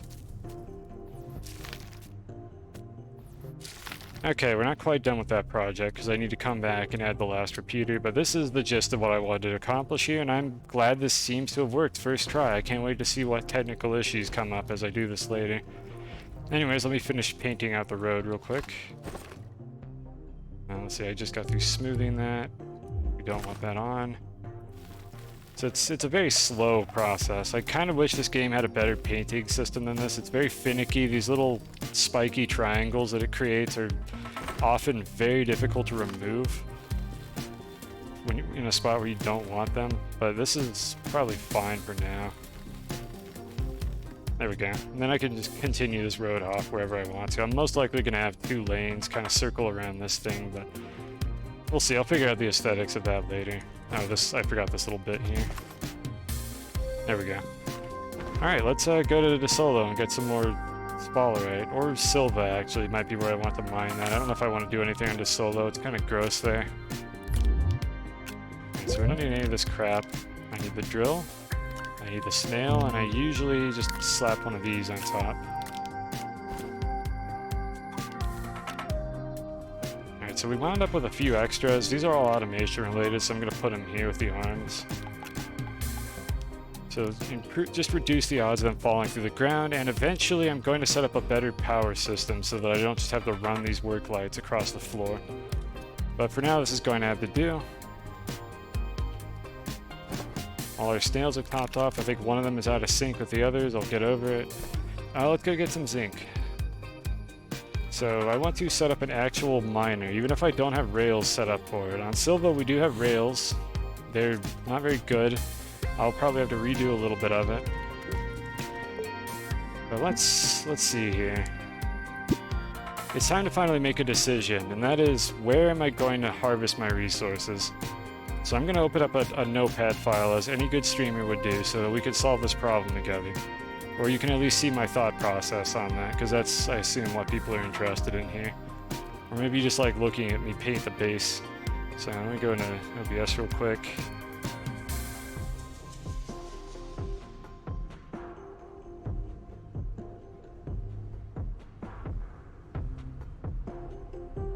Notepad, capture, no, not that one. There we go. Alright, so we've basically got a bunch of gases and a bunch of minerals that we're trying to accumulate here. Let me move this where it's not going to be in the way. I haven't thought this through myself, by the way, so I'm kind of winging it here. So the materials that we need to get that are exclusive to specific planets, in no particular order, are we need zinc, tungsten, iron, titanium, lithium, and I'm forgetting one, copper. From Shapes. Shapes.io. I will make a note to look into that. Just give me a second here.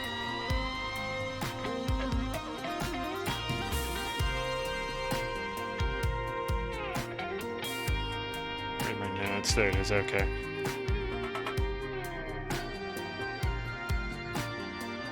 Okay. I've made a note of that. I will look into that at some point between streams. Thank you for the suggestion. I will also paste that link.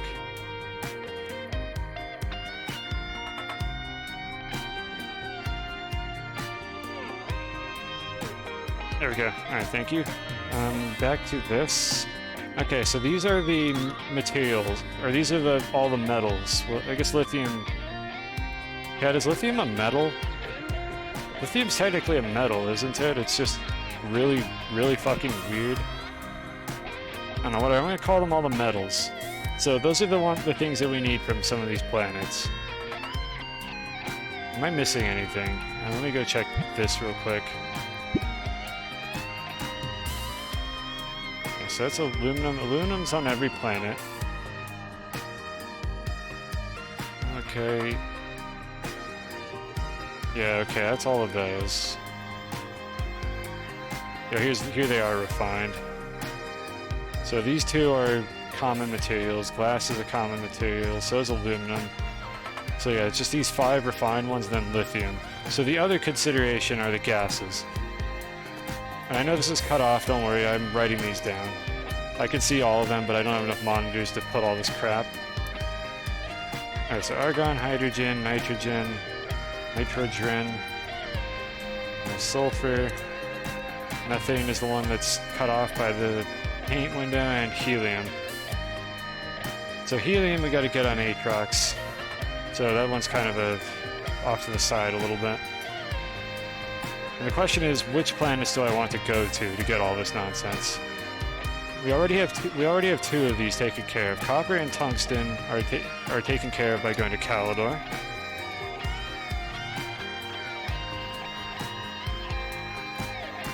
And then the other things that we can get on this planet, I think, is hydrogen and sulfur. Let me go check the condenser real quick. Which I could just... No, it literally tells me what they are on this thing. Let's just keep using this. Alright, Calidor has hydrogen and sulfur.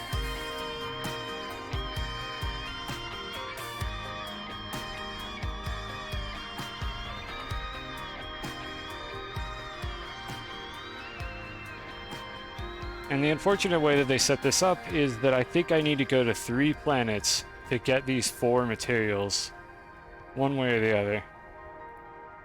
So the optimal way to do this is consider what gases we still need. We need argon, nitrogen, and methane. I think argon is only found on Glacio, so I basically have to go to Glacio. There might be argon on Atrox as well. No, there's not. Argon is also on Visania. Okay, so we could do either of those two. Let's see, Silva is a source of nitrogen. So is Visania. There's no argon on Silva, it's only hydrogen and nitrogen.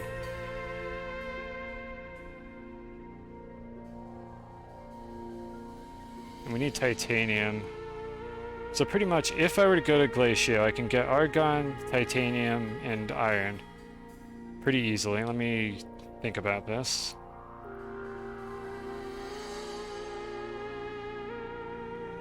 Yeah, argon, titanium, and iron would be taken care of. We're left with zinc and lithium. The problem here is I'm gonna have to go to 2 planets to get those. There's no combination of these that I can get with 2 planets, is the problem here. Zinc is only on planets that have either tungsten or copper. So I need to go to a different planet just for zinc.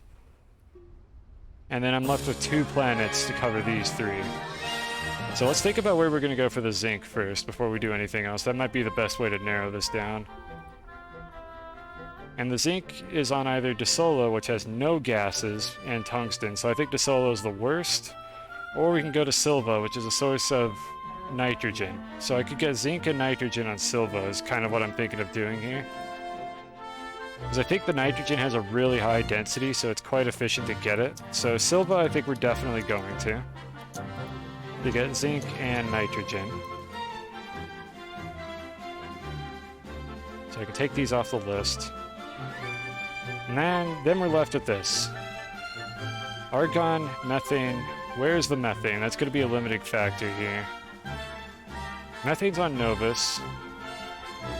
And also Atrox. We have to go to Atrox. Atrox has nitrogen, but I think it's at a shitty density, so it's harder to get it. I would need more power infrastructure. I could, however, get the methane on Atrox and the helium on Atrox. And just those 2 things. There are no, like, metals, no notable resources here. But if I get helium and methane on Atrox, that allows me to use Visania and Glacio as my last 2 planets. Now the alternative is I go to Visania and Novus instead, and I would still be able to cover all of that. The problem is I have a lot of infrastructure set up on Glacio already. I would kind of like to keep using it. So I think I'm just going to go with Glacio simply because it's efficient to get argon there and because I already have infrastructure on that planet. It also has a good power balance because it has very high wind. So there's a couple ways I could do this, but I'm going to go to Glacio. I just like Glacio as well, so let's go ahead and do that. We're going to go to Glacio. That's going to get us the argon and the iron and the titanium. And then the last planet that we have to go to here is going to be the one that has these, not helium, that has these on it. Lithium and methane.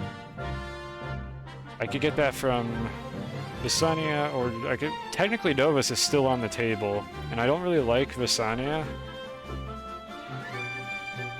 So we could use Novus to get the lithium. Hey, Jay. And the methane. I could get lithium and methane on Novus, which has a decent power distribution as well. And then we don't have to worry about Visania at all. I barely set up any infrastructure there, if I recall correctly, so I'm not too torn up about that. And I think we've covered everything. You've been in Super Q and Skip Turbo, and you only made it up once. Which skip are you trying to do? mean, hopefully the mod has been working for you. Like, do let me know if there's something actually wrong with the mod. But the mod isn't going to, like, make you just magically be able to do it. Oh, bubble skip with ropes. I fucking... Even I can't do that consistently with my own mod. All I could say to that is good luck, or maybe ask if Landy knows more about how to do that consistently, because even I still don't know at this point. I've been practicing it a little bit more, trying to learn the double rope skip, like the more consistent one that Landy does, and I still can't do it more than like maybe 30% of the time. Like, it's rough.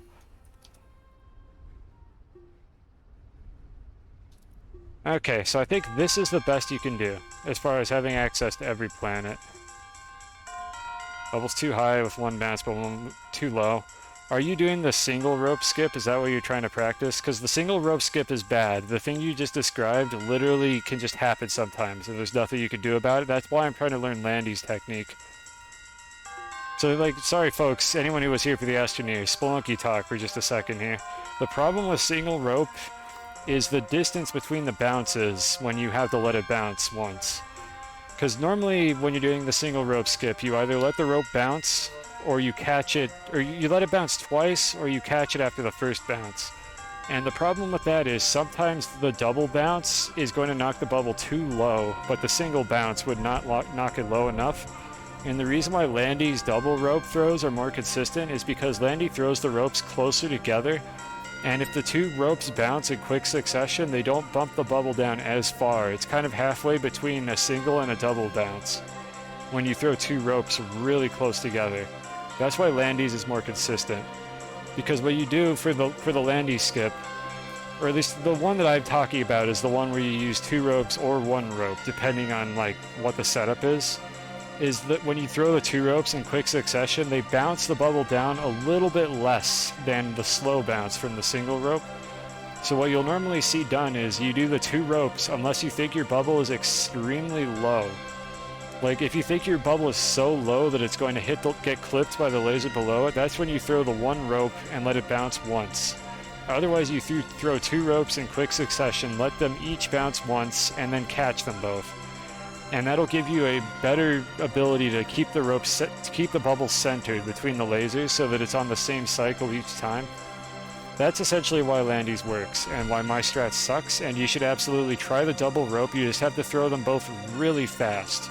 If you throw the two ropes slowly, then you're going to end up with the same problem of the bubble either going too low or too high, and nothing in between. So you have to throw the double rope as fast as you can to get the middle like height that you're looking for. I hope that was coherent. Back to Astroneer. So anyways, these are the planets that we're going to explore. And we already have Calidor figured out. The first thing I wanted was zinc. So I'm not going to be able to set up the whole infrastructure right now, but I'm going to go ahead and, let's see here. Can I just like crop this window real quick? I want to keep this on screen just so that people can kind of see what I'm doing, but now whatever, I could just show it again later. I have it on my own monitor. Okay, so we'll come back to that. Basically, we're going to Silva to get the zinc. That's what this boils down to right now. So I would like to get an auto extractor. Okay, good. I hope you understood what I was talking about, but like, I'm sure Landy would be more than happy to explain that while they're streaming. So like, be sure to ask them about it, because Landy is like the go-to for rope skip like tech. We need to make an auto extractor. Rubber, tungsten carbide, steel, exo chip. I hope I can make all those things right now. Let's make the carbide first real quick. I'm going to also make a little bit more carbon. And we need to make a steel. I'm going to set up a couple of these. How are we doing on iron? We're getting pretty low on iron as well. I'm going to start running out of a lot of stuff really soon here. More being distracted. It's not a distraction if I'm answering a legitimate question from a chat member. Like, come on now. I knew that I was getting off, like, derailed for a second here, so to speak. And you know what? I'm cool with it. I'm more than happy to answer questions about Spelunky, even if I'm playing a different game. Like, I'm not going to be like, oh, come back during a Spelunky stream to ask that question or talk about that subject. No, we're free to talk about any games.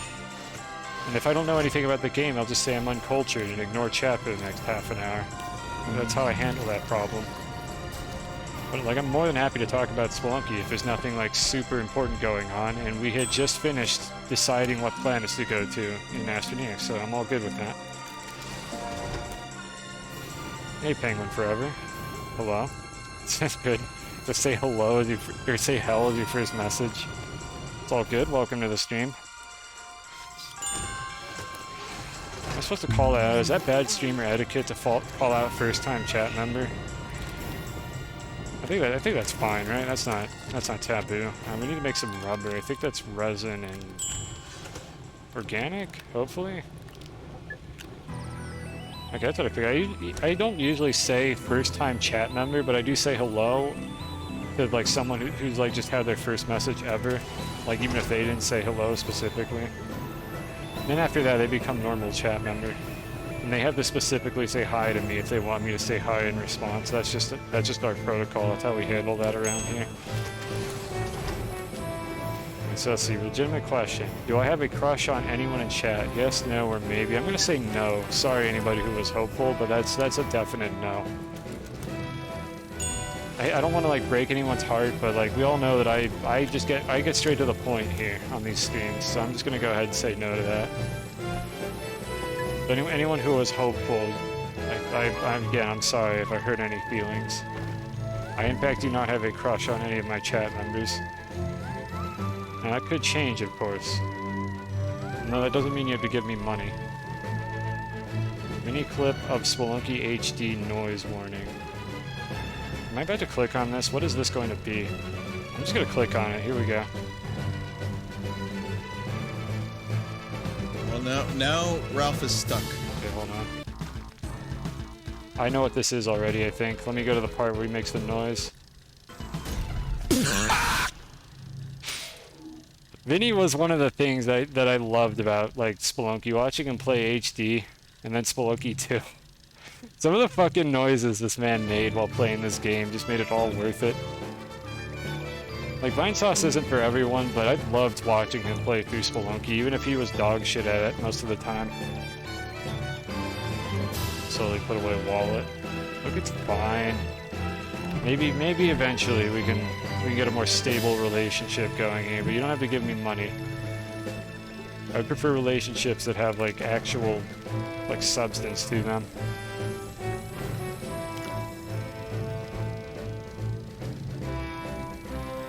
Look, we can just be friends, okay? There, how about we're just gonna cut to that. We'll just say that. We can just be friends. There you go. Is that what you wanted to hear? I think I have a large printer on Silva already.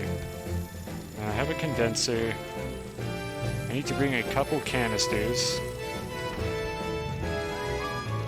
And the reason I'm printing one of these here, I'm gonna also print one on Silva. This one is going to be for mining either copper or tungsten. But I do need to get one for Silva specifically. I have plenty of nitrogen, so I do not need to go out of my way to get that right now. Do I have any compound? I do not.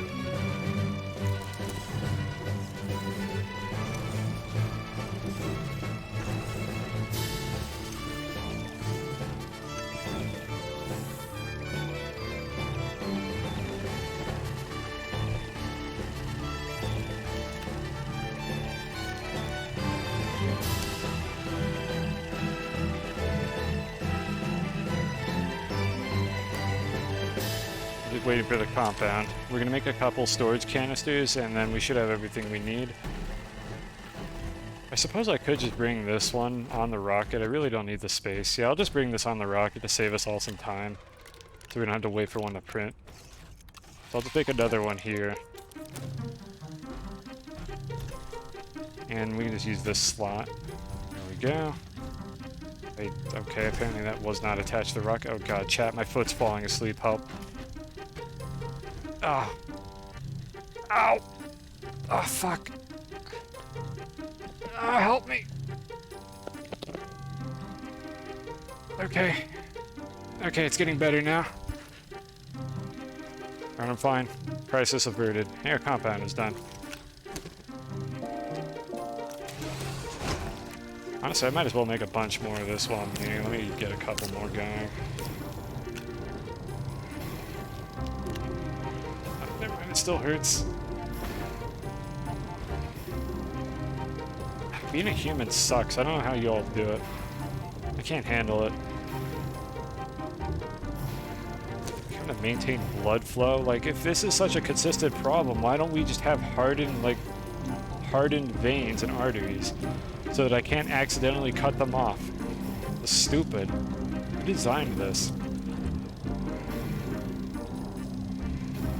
Why am I not? Because I don't have any plastic. That's why it's not auto-selecting. I'm looking for the storage canister. I think I just went past it. Did I? I probably did. There it is. This one. Spent a few hours with your neighbors who have 4 kids. Oh god. Are the kids horrible? Like, I've already made this clear on my stream. Like, I do not want kids under any circumstances. But I have to ask the question, like, were they terrible? Like, were they just miserable to deal with them the whole time? Because not all kids are awful. It's just you're rolling the dice if you decide to have your own. If you've ever watched me play Spelunky, my luck is not very good. Okay, so they're actually wholesome. That's good to know. It's mostly, well, there's a lot of reason why I don't want to have kids, but a big part of it is definitely I don't want to roll the dice and get something I really don't want that I'm basically stuck with for the rest of my life. I'll pass on that. I'm more than happy to just not have to deal with that problem. But to each their own. Just if you're going to have kids, please be responsible and actually raise them. They'll just put them on a tablet watching Baby Shark for the first 3 years of their life. They're probably not going to turn out very well. I think we got everything we need here. I'm not going to automate this initially. I mostly just want to get the zinc. I'm going to want to come back, I think, and automate the sphalerite farming, if you will, which is the zinc ore. I'm just referring to it as zinc. But it's actually sphalerite is the thing we're getting. I know from experience. We didn't have tablets when I was raised, if that's what you're talking about. Rocketize, please. Don't do that. I hate Baby Shark. It's so stupid. Like, if I had kids... Let's just say that if I had, like, an accidental crotch goblin in my life, I would not be allowing them to watch Baby Shark on a tablet. Like, I would be trying to give them, like, actual... like child programming and not just YouTube videos of like nursery rhymes and shit. Like I can't imagine that that's a good way to raise your kid, just having them literally waste their time during like the most important like development cycle that they're going to go through in their lives. Yes, accidental crotch goblin. That's what I said.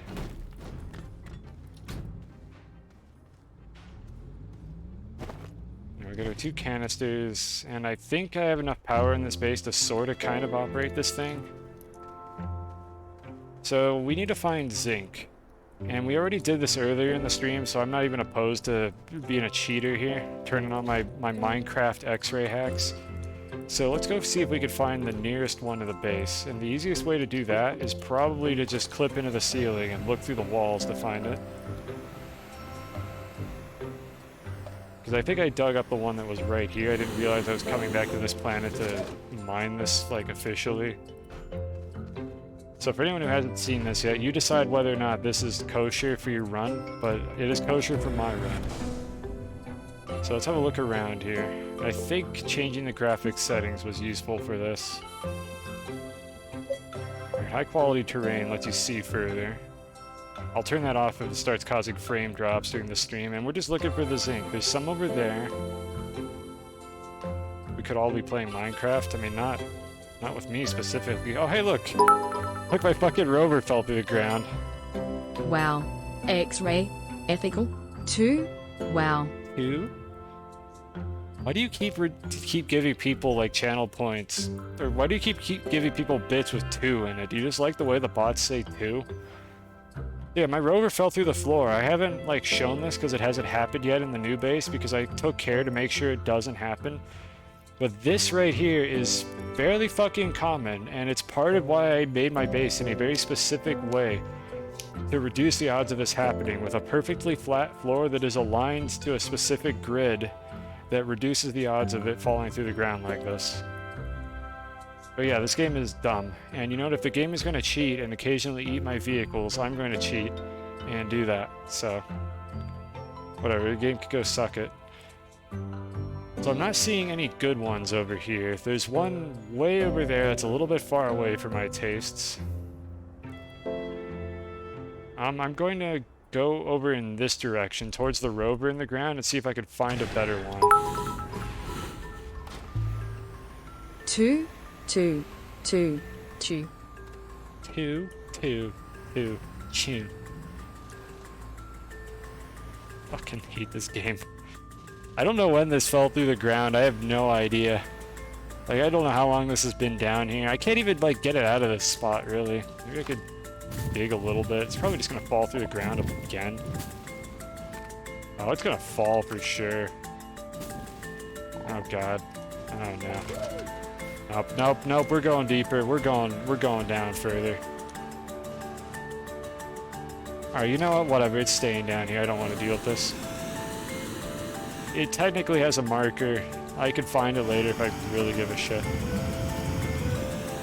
This game is dumb. Devs, please.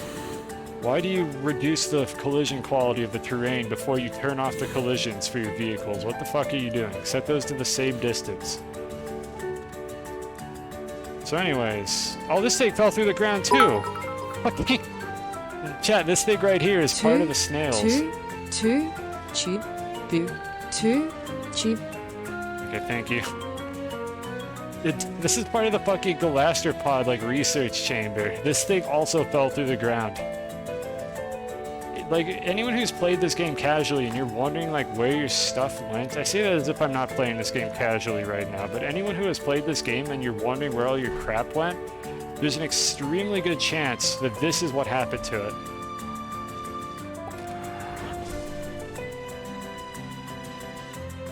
If it was this thing. It fell straight down through the floor at some point and just landed down there.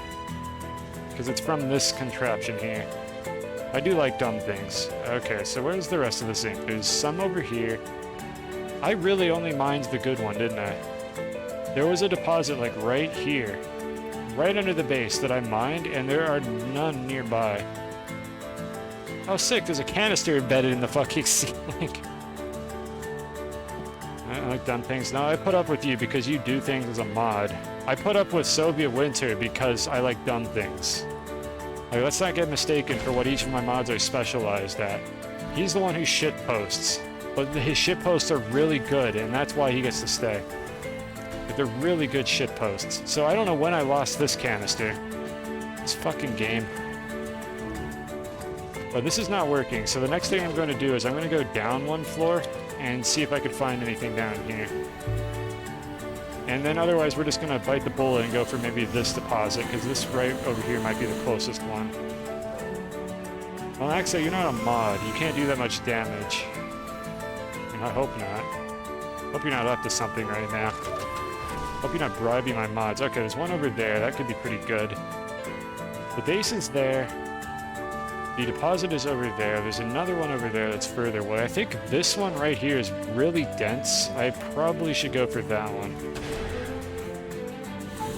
I should not have rotated my camera, so I think it's over here. I'm not modding AXO. I don't have that many things I need my mods to do. I don't really need more right now. Alright, so where is it exactly? Is it inside of this column?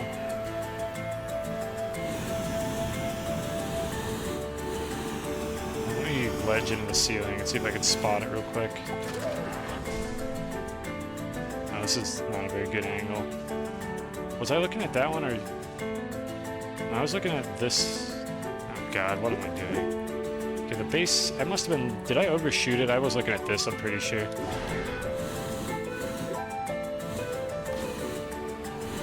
Yeah, Severin's here to time out Captain when he's getting unruly. This is what it was. Okay, this is what we're going to work towards here.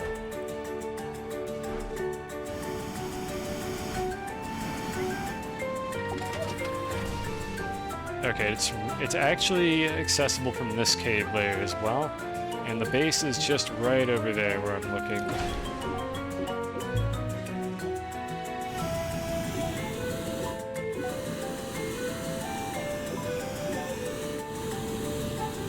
Wait, wait, am I on the upper layer now? How the hell did I teleport up here? I thought I was at the bottom. I'm so confused. It's almost like I'm not supposed to be doing this, and it's very disorienting to clip through the terrain when you're looking for things. There it is. Now this is what we're going for. I'm never modding Captain. Like, there's no way it's not happening.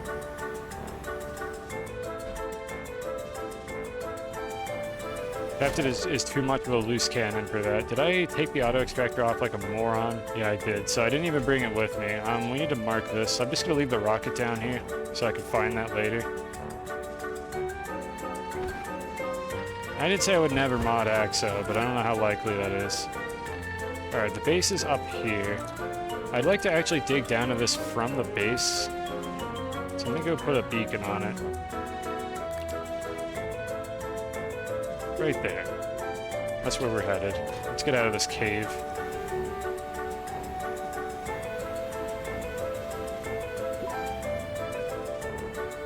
I think I had to dig through a wall to find something here. I don't actually remember where the ramp to get back home is. Never mind, I knew where it was the whole time.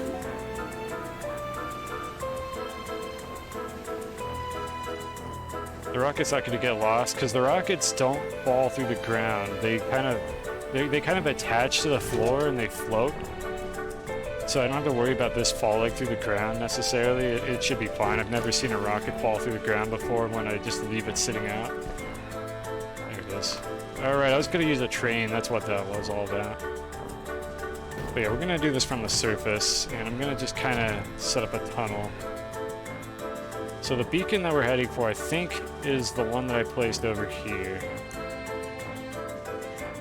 So I'm just gonna kind of just wing it and dig a tunnel.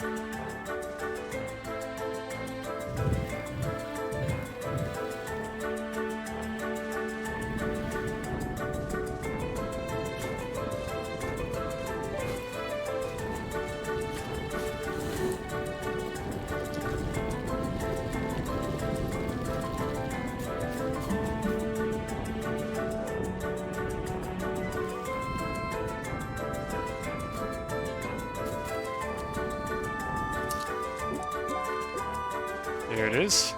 Lovely when things actually work out the way they're supposed to. Let me go get the auto extractor. And eventually I will run a rail line through this, but for now we just want to get this thing up and running as fast as I can. I might still actually need to set up the rails, but I'm not going to automate the train. I just need to get a power supply down here.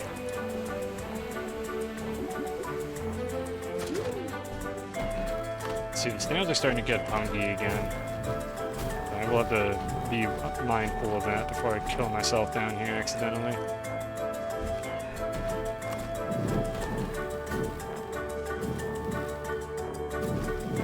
Figure out a little bit of space. Yeah, we can grab that. That's for the rocket. Yeah, I'm gonna run the rail. Didn't say run a train. Oh my god, are we really talking about that again? Look, Chad, not everything I say is like an innuendo.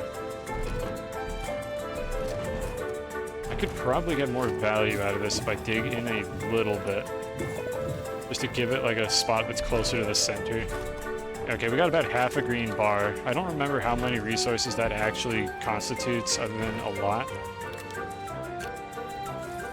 So that'll last a while before I have to come in here and pick it up again.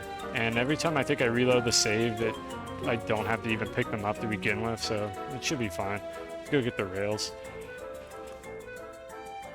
Then we can get it powered, and eventually I'll set up an auto-arm like drop-off system to kind of accumulate and maybe auto-smelt them up here. That'd probably be the right play, would be to auto-smelt them on this planet, because I have no use for the unsmelted ore. And we can grab a couple of the rail cars as well when the time comes. I should have plenty of rail posts, however. A few like kind of partially used ones. It's a bit of a mess. This goes back on the rocket.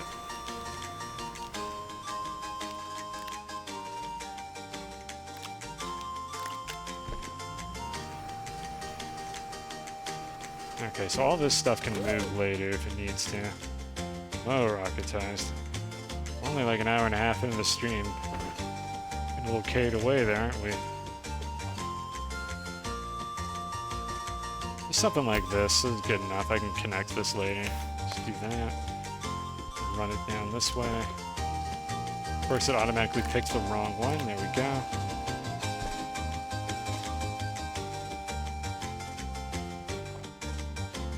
Everything's an innuendo.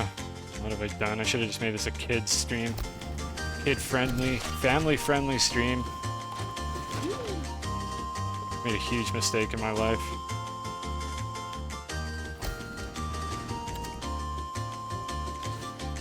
And this should be close enough to get us the power that we need. The rail is probably going to go right up to about here, I think. Let me smooth this out a little bit.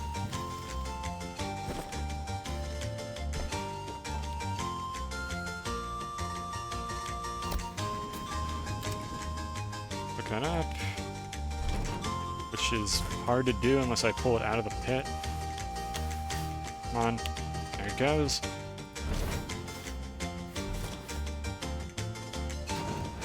Okay, we have that automated. So it's a matter of waiting a little while for this to fill up. Alright, see ya, Axa.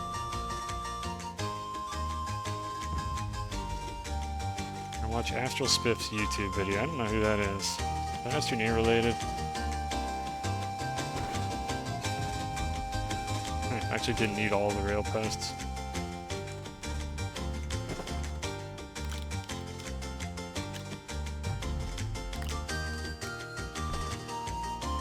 Not Astro related. Okay, I wasn't sure. Had an Astral in it. That's kind of like Astro. Here's the second canister that I'll swap out when it's done. So I'll just kind of leave that sitting up here. It'll probably fall through the ground. Well, you said like night, right? Or no, rocketized. Oh, I see what happened here. Somebody else made a typo, and then everybody assumed that was what was meant. Yeah, see, bye forever. I'll miss you. Oh, here's the monument. This is for the two crickets that I killed, that apparently chat really liked. I'm not sorry for what I did, but you know, at least I gave them a proper burial. Maybe, I don't know, was this a proper burial? Is chat still mad at me for killing those crickets? Because I don't have any regrets.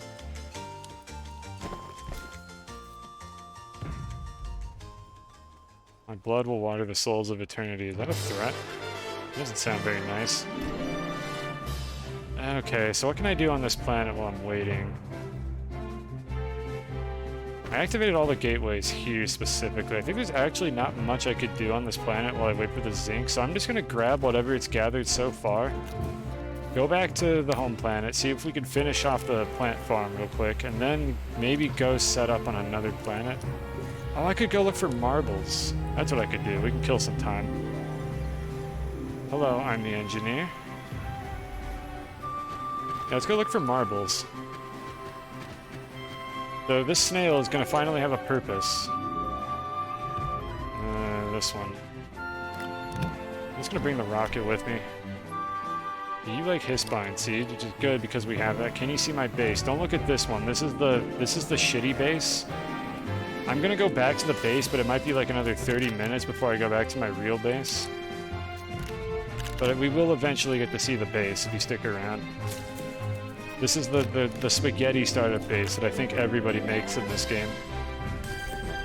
I'm just gonna grab these plants. These aren't even the right ones. I don't care. I just want to feed the snails so they stop complaining. And there's one that we specifically need to have fed right now. Okay, that one's apparently already happy. I guess I did have one of these cataplant seed, whatever.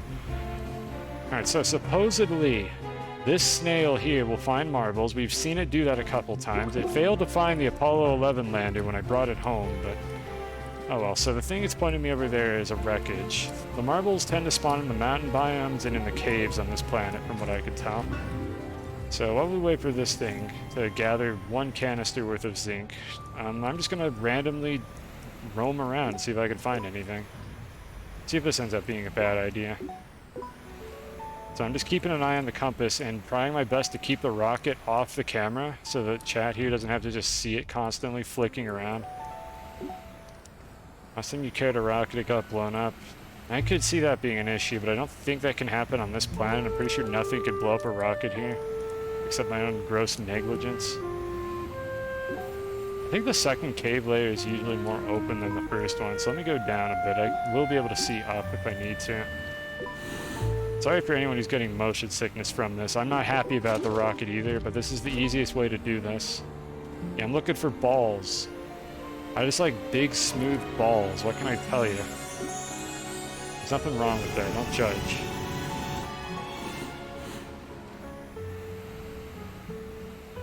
The snail is not finding anything right now. I'm already getting disappointed. Or there just aren't any marbles. I know they're really common on Aatrox, or at least they feel that way. Mostly just trying to kill some time here. Thank you, Penguin, for the follow. I'm glad this specifically was what made you think like, oh, I gotta follow this streamer. This guy surfs around in caves with a rocket, makes the stream borderline unwatchable. And thank you, Engineer, for the follow. This is the kind of content people come here for. I should just play the clip of me towing the Apollo 11 lander while I do this. That was way more interesting than what I'm doing right now. This sucks. I have not found a single one. I really want to turn this snail into escargot right now because it is not doing anything for me. Again, or maybe they don't exist. Maybe there just aren't any.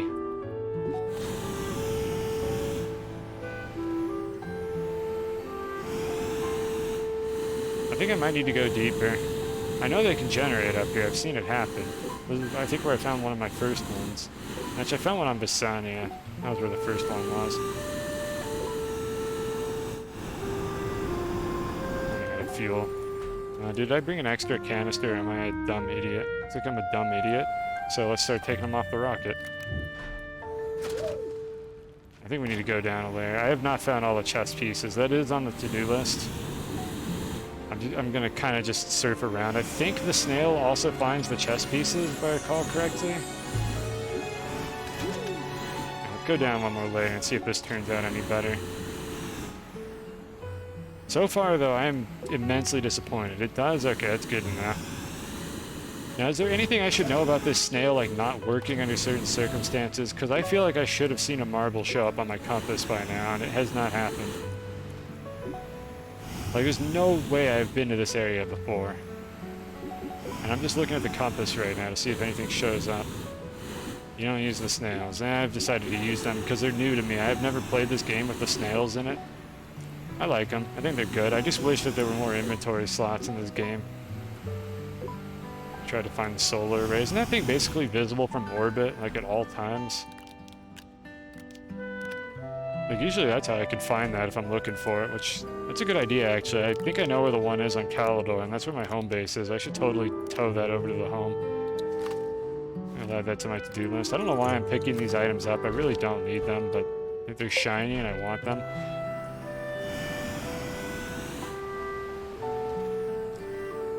I'm getting really disappointed right now about how this is going. Please don't be a dead end. Okay, good. Not a single marble. You never see anything from that snail. Yeah, me neither. I'm getting the feeling that it doesn't work correctly. It just, like, sometimes doesn't detect things. Like, it was pointing me to a wreck when I was on the surface, so I know it's like, it can do something right now. But it has not pointed me to anything else except that wreck. You switch to the double rope? Okay, glad that helped. I think that's just like more like hard. It's more hard to do the double rope strat. For anyone who doesn't know what I'm talking about, it's Spelunky. It's a different video game. But anyways, Jay, the double rope strap, I'm pretty sure it's just harder but more consistent. That's the trade-off you make for it. And consistency is ultimately going to be the most important thing about these skips. Oh yeah. There's the Knuckles rap. We have one of those on every playlist I stream. I can't fucking find anything. I'm getting extremely upset right now. This snail is letting me down like nothing else. Do I have a spot for this in my rocket? I think I do. I might as well bring this home.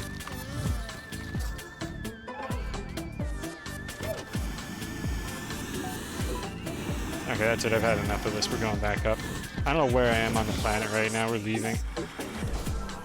Sky obstructed. Sometimes it lets you do that.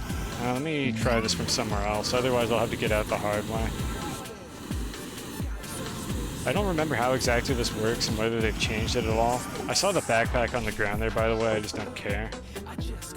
They might have changed this so you actually can't do this anymore. Not if you're on the second cave layer. That's inconvenient. That means I have to actually find my way out of here. Let's see, I'm probably never going to spot a way up. I think we're just going to dig a hole and jetpack out.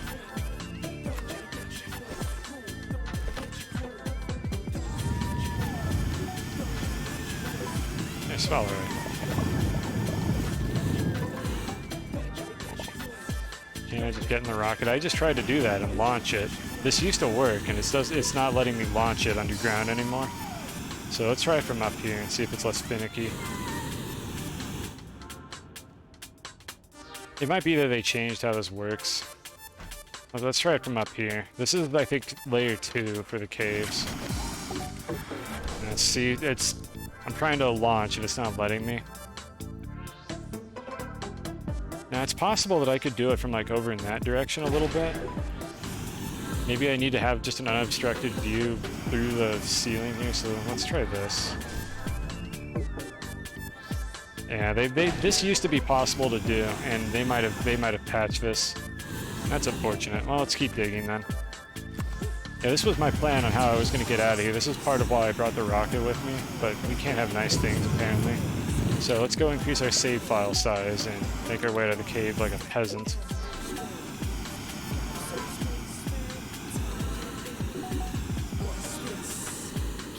Let's try this one. This one I think will work if this is the top layer, because it actually won't be obstructed once I clip it into the ceiling.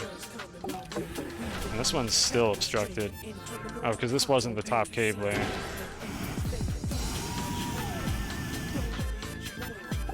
There we go. This still works, but there has to be no like terrain above it. In the sense you can't have any terrain facing the top of the rocket. I think they improved that check. Not a change I would have liked them to make, but oh well. Let's go back to the base.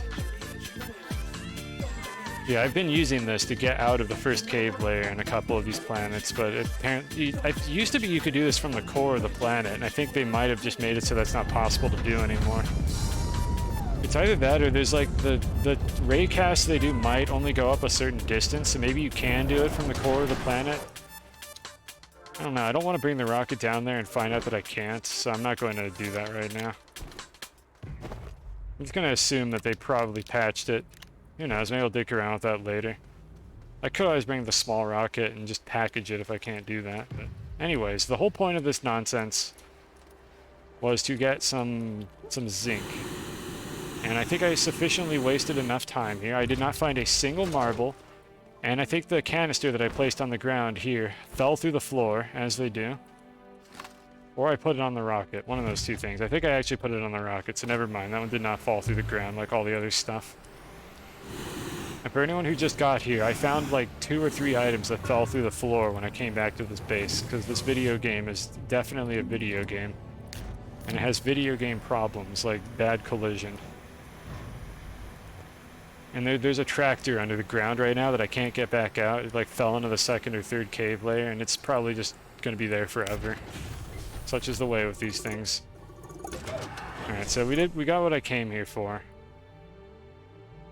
You wash your hands in the zinc. What is that even supposed to mean?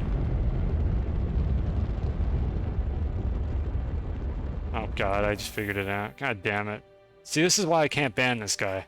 Like, this guy gets to be a mod because he just shit posts, but the shit posts are clever enough that I can't be mad once I figure out what they are. So this guy just gets to stay mod. I'm not going to even try to do a German accent. That's too insulting, even by my standards. Alright, so here's my home planet, engineer. You think you're the one who wanted to see this. Your first large rover disappeared on Glacio. Yep. That sounds like the typical Astroneer experience. I have handcrafted this base under some assumptions that it won't have things fall through the ground because I made sure it's a true flat base aligned in such a way that when the terrain grid gets optimized as I move away from the rovers, it still won't let them clip into the ground. So here's the actual base. It's kind of a mess. We're in the process of automating it. That's one of the major things I'm trying to do on this particular stream right now. And it's a true flat base set up near a gateway like this, and there's just stuff everywhere. So welcome to the base. Hope you enjoy it. It is still kind of a travesty, but you know, it's not that bad. So anyways, we got our zinc and apparently 2 carbon. Let's drop these off real quick. And we've got true level. Once you experience true level, you can't go back. So the first order of business, I want to smelt all of these and get their zinc back. So let me do that real quick.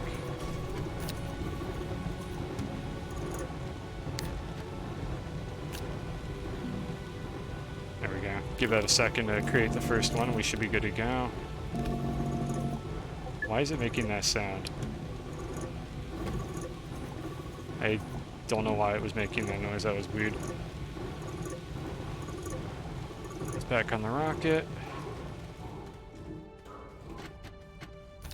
I'm gonna blow these all up in bulk when I have more of them. I don't really need extra chips right now. Just leave it here.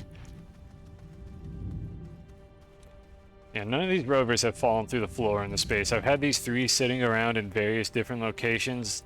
I have not had a single item go missing since I leveled out this base. So I do think it's working correctly. I hope.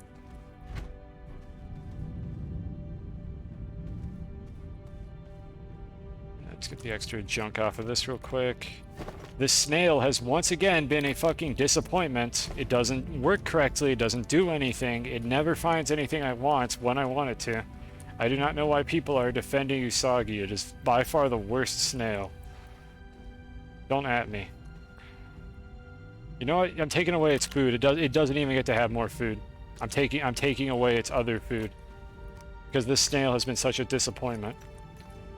It can go back to starving for all I care. Look, if the snail would actually do anything... God. If the snail actually did anything useful, I would feed it. But it's worthless. It didn't find a single fucking marble, and I spent like 15 minutes roaming around those caves looking for something. I could not find a single one. It is a bad snail. And it does not deserve compassion.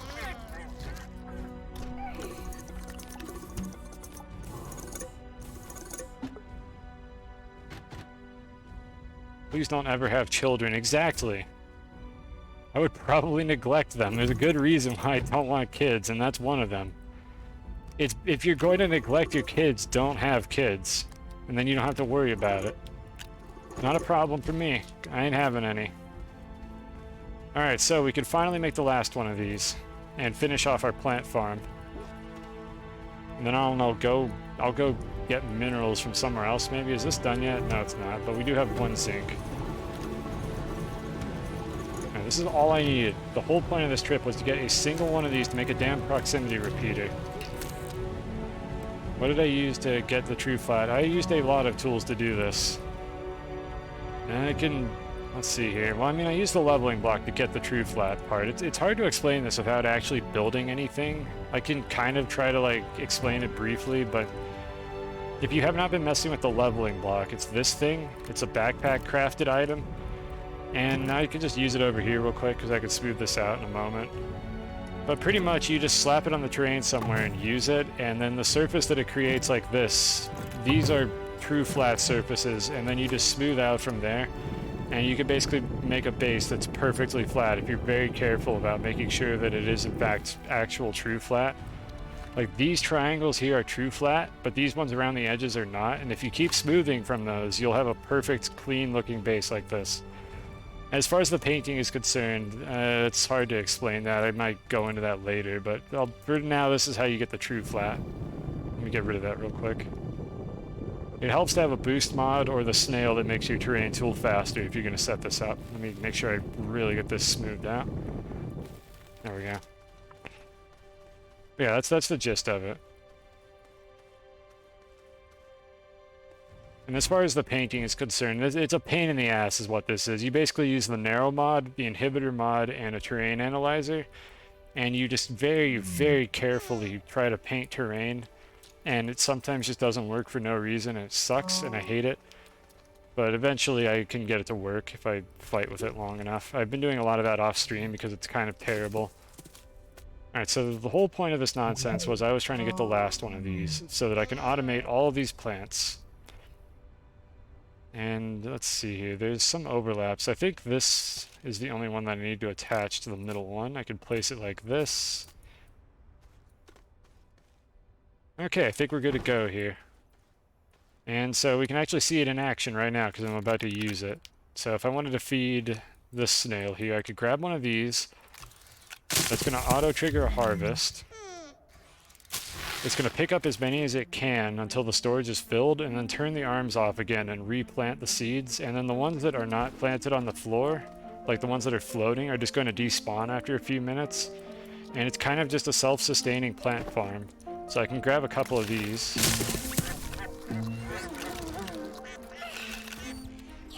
And I think this one also needs one.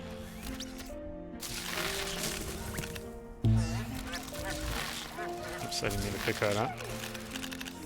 And one more here. And there we go. Everything harvested the plants and turned itself back on, or back off. And extra seeds will despawn, and the whole thing should just kind of self-maintain itself. The only thing I'm worried about is that these plants might start creeping off to the sides and getting into a space where the arms won't harvest them anymore, but I could kind of deal with problems like that as they arise. So that was the first thing that we were doing on the stream, and I just needed that one proximity repeated for that. So it makes the snails less of a pain in the ass, because now I don't have to manually harvest these plants. I can just pick them up off these storages when I need them. Lovely. Love automation. I'm so glad they added this stuff. Let's see here. You like the squishy looking ones. Makes you think of Ferngully. Wait, what are the squishy ones? You mean the plants, or are we talking about something else here? I use the salt from my speedruns on them. I use the salt on Usagi specifically. The other ones are fine. They're okay. They all do what they're supposed to do. Usagi can fuck right off for all I care, because that snail is garbage. It does not do anything useful. How are we doing on hydrazine? Oh, we can fill this up.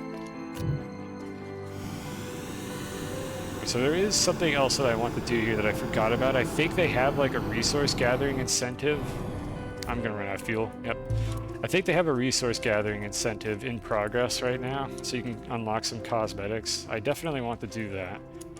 Now, let me make the mistake of grabbing another one of these off my rocket. So let's go get more hydrazine real quick and then go look into that. I left the canister here and I looked away for a second. Okay, there it is. It rolled off. And let's see, I move that, do that. Put this here. Eventually I'm going to automate this one to have a train to deliver it, but for now this is good enough. Just place it back down to renew it, and we're good to go. The blue ones remind you of the mushrooms in Ferngully. Oh, these things? I don't remember that part. I remember that movie. If we're talking about the Ferngully, like the animated movie that everybody thinks Disney made, but it's not actually a Disney movie. I should watch that movie again at some point. I remember liking it. Maybe someday. Yeah, I don't remember that specific part. I literally haven't watched that movie since I was like 8 years old. It's been so long. I think we got this up and running again. Robin Williams voices Batty. I don't know actors. Like, I know the name Robin Williams, but not what Robin Williams has done. Like, to any significant extent.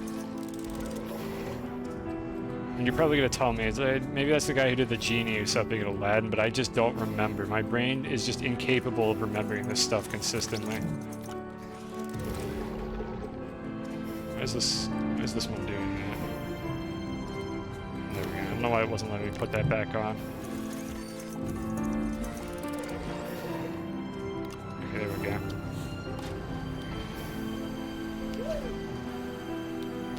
So I always want to have a couple extras of these so I don't accidentally run out and strand myself like what happened that one time. Just slap that bad boy there.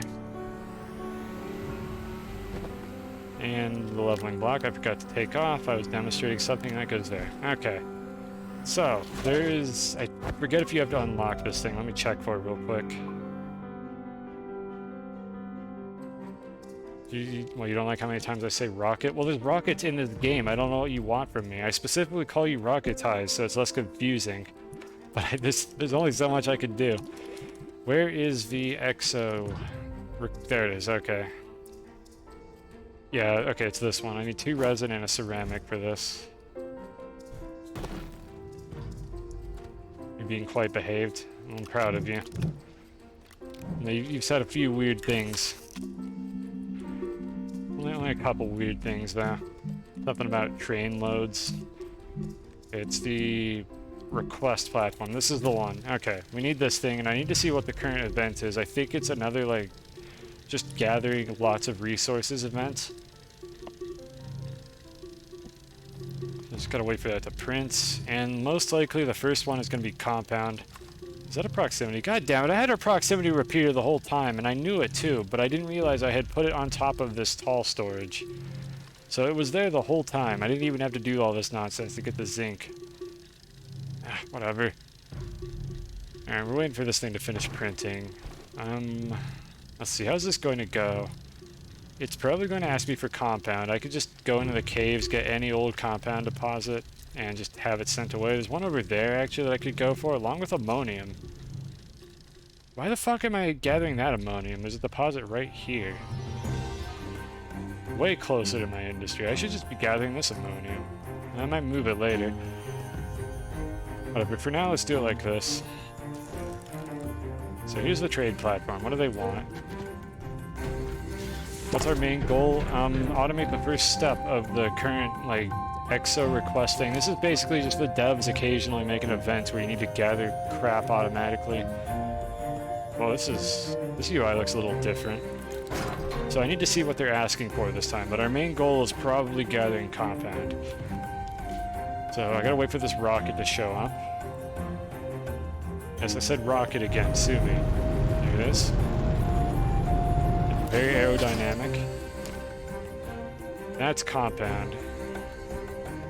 Alright, so what I'm going to do here is I'm going to take this extractor, I'm going to slap it down over here, and try to automate the process of gathering these materials for this event. I'll run some rails over here, because I need to do that anyways when I automate the ammonium that's right next to it. And I didn't say Team Rocket, I just said Rocket, just by itself. This is, I think, a good deposit. It looks pretty dense. Yeah, this is half a bar. That's a good deposit. So I'm just going to slap it right there in the middle. Now, I don't know how the automation works with these platforms. I don't know if you could set them to auto-launch.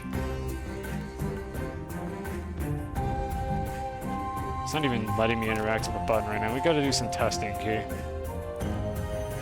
No, Meow, that's not right. We're not talking about Team Rocket. I can just go grab one of these real quick. This is so much easier. I could just let the whole system figure itself out.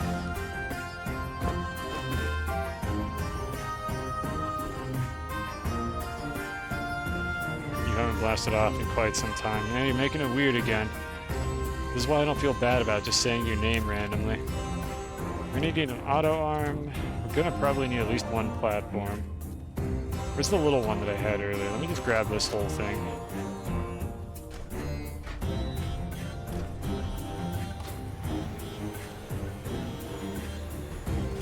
Like saying your name. I don't know, Rocketized has like 3 syllables in it, and that's close to my 4-syllable limit.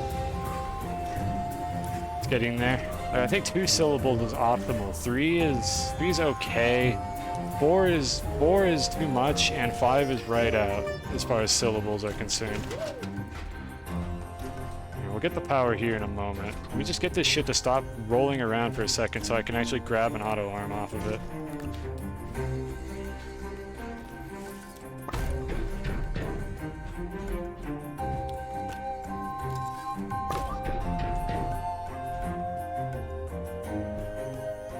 So we're gonna have to power it. This arm should be able to reach the top. I'm going to want a platform for this thing probably, just so it's less likely to fall through the ground while I'm not here. I don't actually know how this is going to work as far as auto launching is concerned. I think I'll make the platform now and get all the like storage set up for it. Yeah, let's make a platform and get the rails over here as well. Just Doesn't really matter where the rails come in from, I just need to get rails from somewhere so that it has power. And eventually I will set this up correctly. I think I'm running out of rails. I'm just gonna make a tall rail post bundle. We're definitely going to want more later anyways. Why is the system turned off? The system should be on. What happened to this arm? This one is on. Did I toggle this arm off at some point? I might have toggled this arm off while I was messing with this. Something broke while I wasn't looking. I need to go check on this real quick before I go back. There should be a train getting filled here. The train is full. This is the kind of shit I was worried about. The sensor detached itself from the train at some point. I hope this is reliable or I'm gonna get really upset. It was supposed to send itself back, but the fucking sensor disconnected at some point.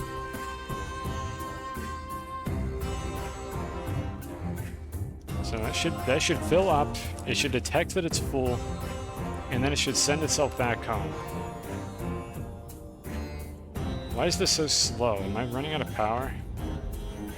Nighttime. Yeah, I'm running out of power, that's why it's so slow. Yeah, this is the only one that I've had automated. I think I'll run it all the way to the base. So it should go back on its own the second it finishes.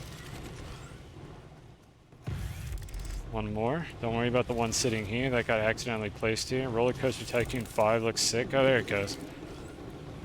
I don't know, the physics aren't terribly realistic. Definitely, it might be better than Roller Coaster Tycoon. It's probably not better than Planet Coaster. So I know the newer Roller Coaster Tycoon is apparently not very good. Planet Coaster is the actual game you're supposed to play if you want the Roller Coaster Tycoon experience. Here we go, this is what I was trying to make. You're gonna go. Alright, see you, Penguin. Thanks for stopping by. Alright, so it came back with a full load again, which is fairly quick. I don't know if these pins disconnected on their own or if I accidentally did that. I'll have to keep an eye on this, see what it does between saves, but it's automated again for now, so we're not going to run out of aluminum. I'm going to need... What am I going to need? I'm going to need this at some point here. And I need to make a platform.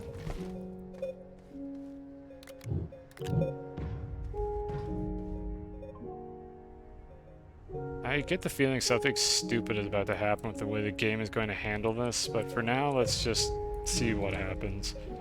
We'll see if my prophecy comes true, but I think I'm going to have problems with the auto arms doing shit they're not supposed to. Actually, I should use a B platform for this. Let me do that instead. I already have one over here. So I got the rail post, I got this. I think I already forgot something. Where's the silo? That's what I forgot. Where did I put the silo? This base is such a mess. It's really not any better than the old base. It's just a different mess. Okay, I can't see it. My brain can't pick it out amidst all the chaos over here. If it fell over, there's no hope in me finding it, so let's just do this for now.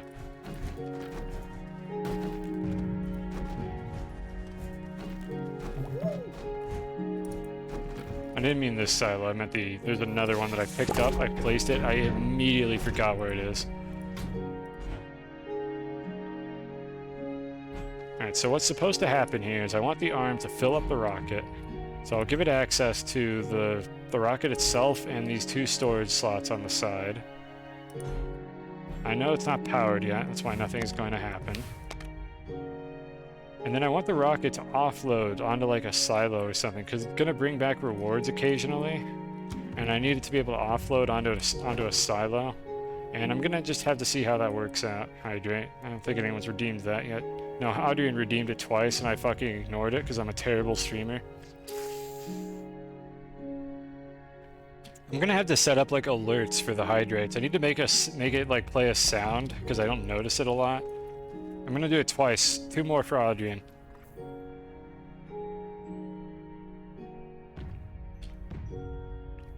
There we go, that's good. That's refreshing. Alright, so I specifically don't want this to actually connect these two rails because these are all temporary here. I'm just doing this to get power. I'm basically setting up really thick power lines is what these are right now. These are just extremely thick power lines. Okay, good. You're still here. You at least you didn't get scammed. Like I eventually did your hydrate. I wouldn't want to scam chat. That would just be a dick move. Alright, so there's a few things I'm hoping will happen here. First, we gotta wait for a couple of these to get gathered. And I'm gonna launch it a little bit early if I need to. I wonder if you can trigger this with a storage sensor. I don't see how that would work. The only other thing I could think to do is set up a timer or a counter that decides when enough materials have been placed on this to launch it, but I would like to automate this process. So we're gonna have to wait a hot minute to see if anything happens here. In the meantime, let me go try to find that silo that I lost earlier. There's the other platform I made. I'll just set this aside for now. How did I lose it? It's literally in the base somewhere. I just can't find it.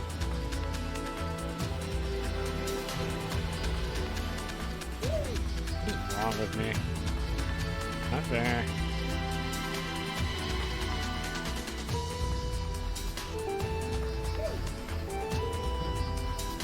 I don't understand. Chad, I don't know what's wrong with my brain. Whatever, we're making a new one. We have the titanium for it, and I need more of these anyways. Streamer is probably blind.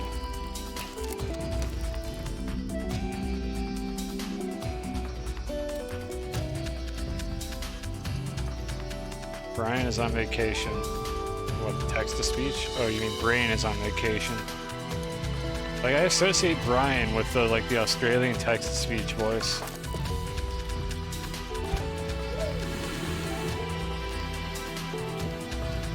I mean, Brian is also not here. You gotta go to a different stream. I still don't remember the name of the one that I set up, but it's just the female Australian one instead, because I wanted my stream to be special.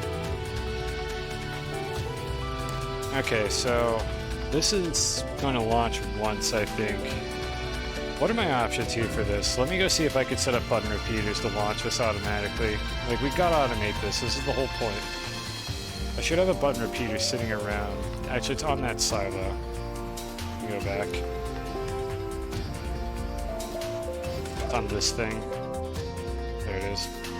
Alright, so for testing purposes, I'm gonna go ahead and launch it now. Let's see what happens. First, can I attach it to the rocket itself?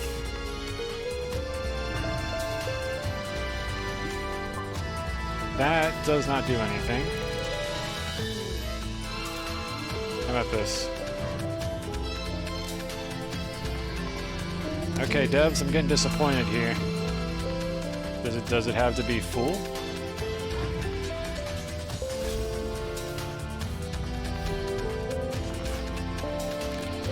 If anyone in chat actually knows how to automate these, like, request platforms, I'd love to hear it. But I think it's going to launch immediately if I press this button. And I don't want to do that. I want it to launch when it's full. And the thing is, I can't seem to automate the launch at all. It just doesn't do anything. What else could I be doing here? Is there like a receiving pin? It will launch when you press the button. Okay, that's what I figured. So do I have to just come back and manually launch this thing? What the fuck is an automation update where I have to come back and automatically launch or manually launch this thing when it's filled in? What's even the point of automating this?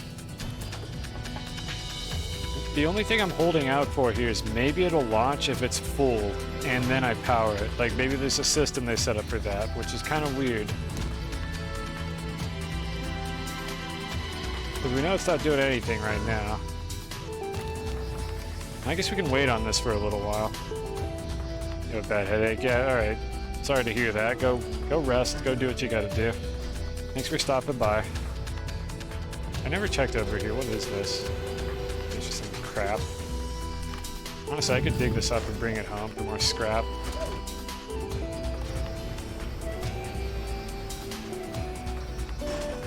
Hope you feel better.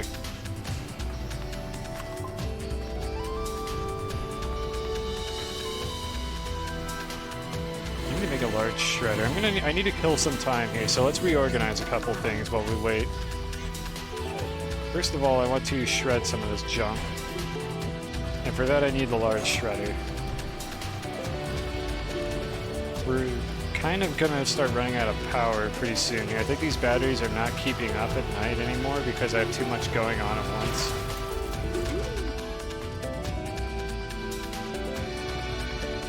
Yeah, let's make the large shredder while we wait. I don't think I've unlocked this yet. I gotta do this at some point. 2 exo chips, tungsten carbide, steel. Don't have any extras of any of those things. We are actually running out of exo chips. I have a couple more that I can bomb out if I need them. Just made like 60 RTGs. I'm specifically not using RTGs for anything except rovers and Aatrox because it kind of takes away the whole challenge of actually setting up a power infrastructure. Because I could print a shitload of RTGs and then it's like, oh, okay, I never have power issues again. That's boring. So I'm kind of actually trying to set up a solar power infrastructure for this base, just to make things a little more fun. Otherwise, it's just been there, done that. Because RTGs were how I've set up all my previous bases, and that got dull really fast. It's not a huge challenge, but I mean, in a game as easy as this, you gotta make your own challenges, or you can just trivialize everything. Because this is an easy game. Like, this game is super fucking easy. So I'm trying to make my own interesting activities to work on to keep it fresh. I need to make steel. We're running out of iron, so we're going to need to go glacier pretty soon here.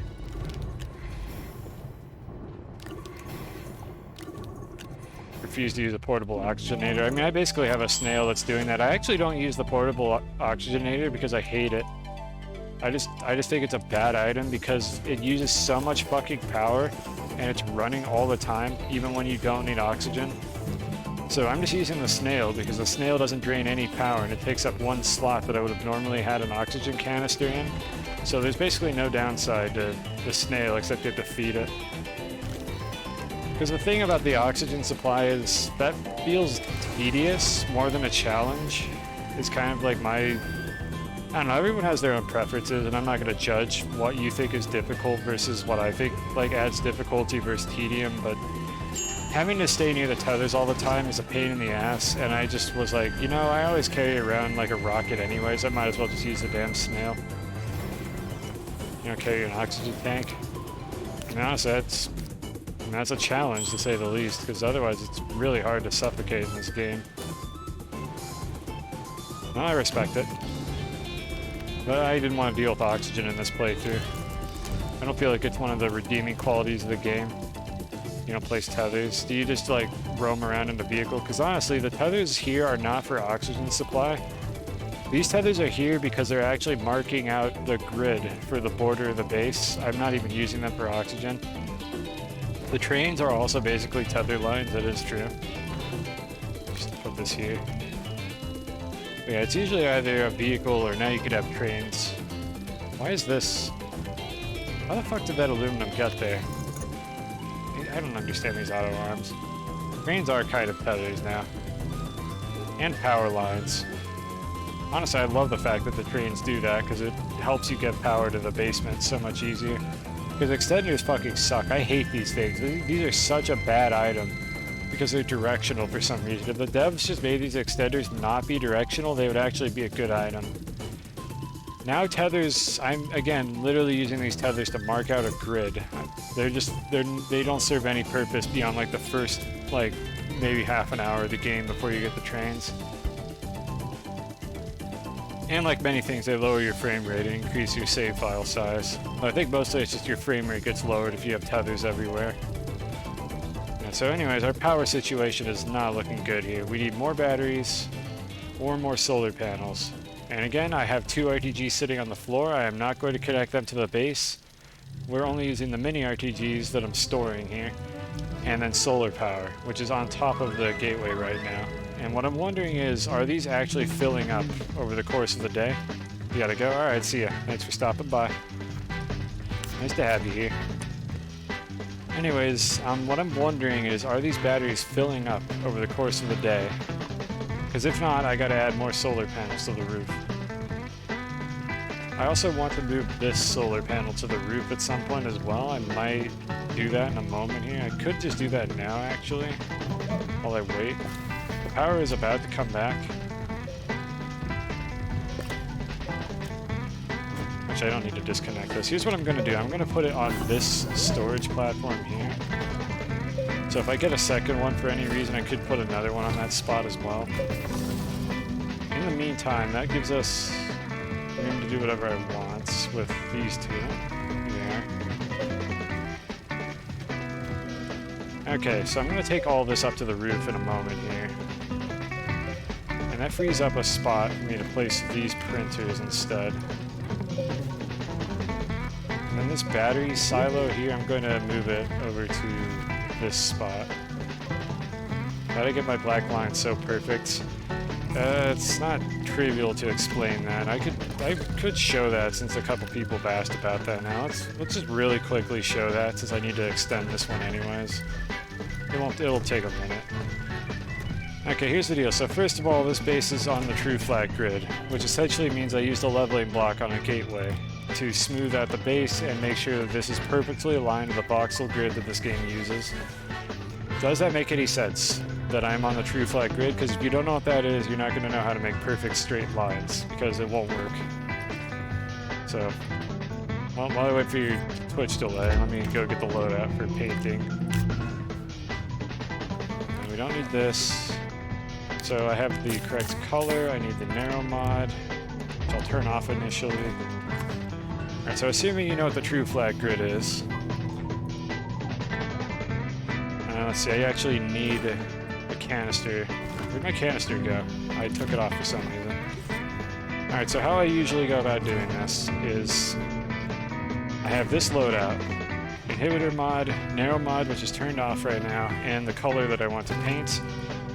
The first pass is I hold Alt to build terrain with the inhibitor mod, and I just kind of sort of draw it out roughly the spot that I want it in.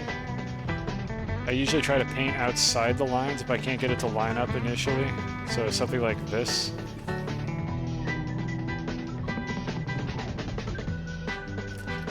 And then we go in with the narrow mod, we turn off the terrain analyzer to get this gray color here, because that's just the default.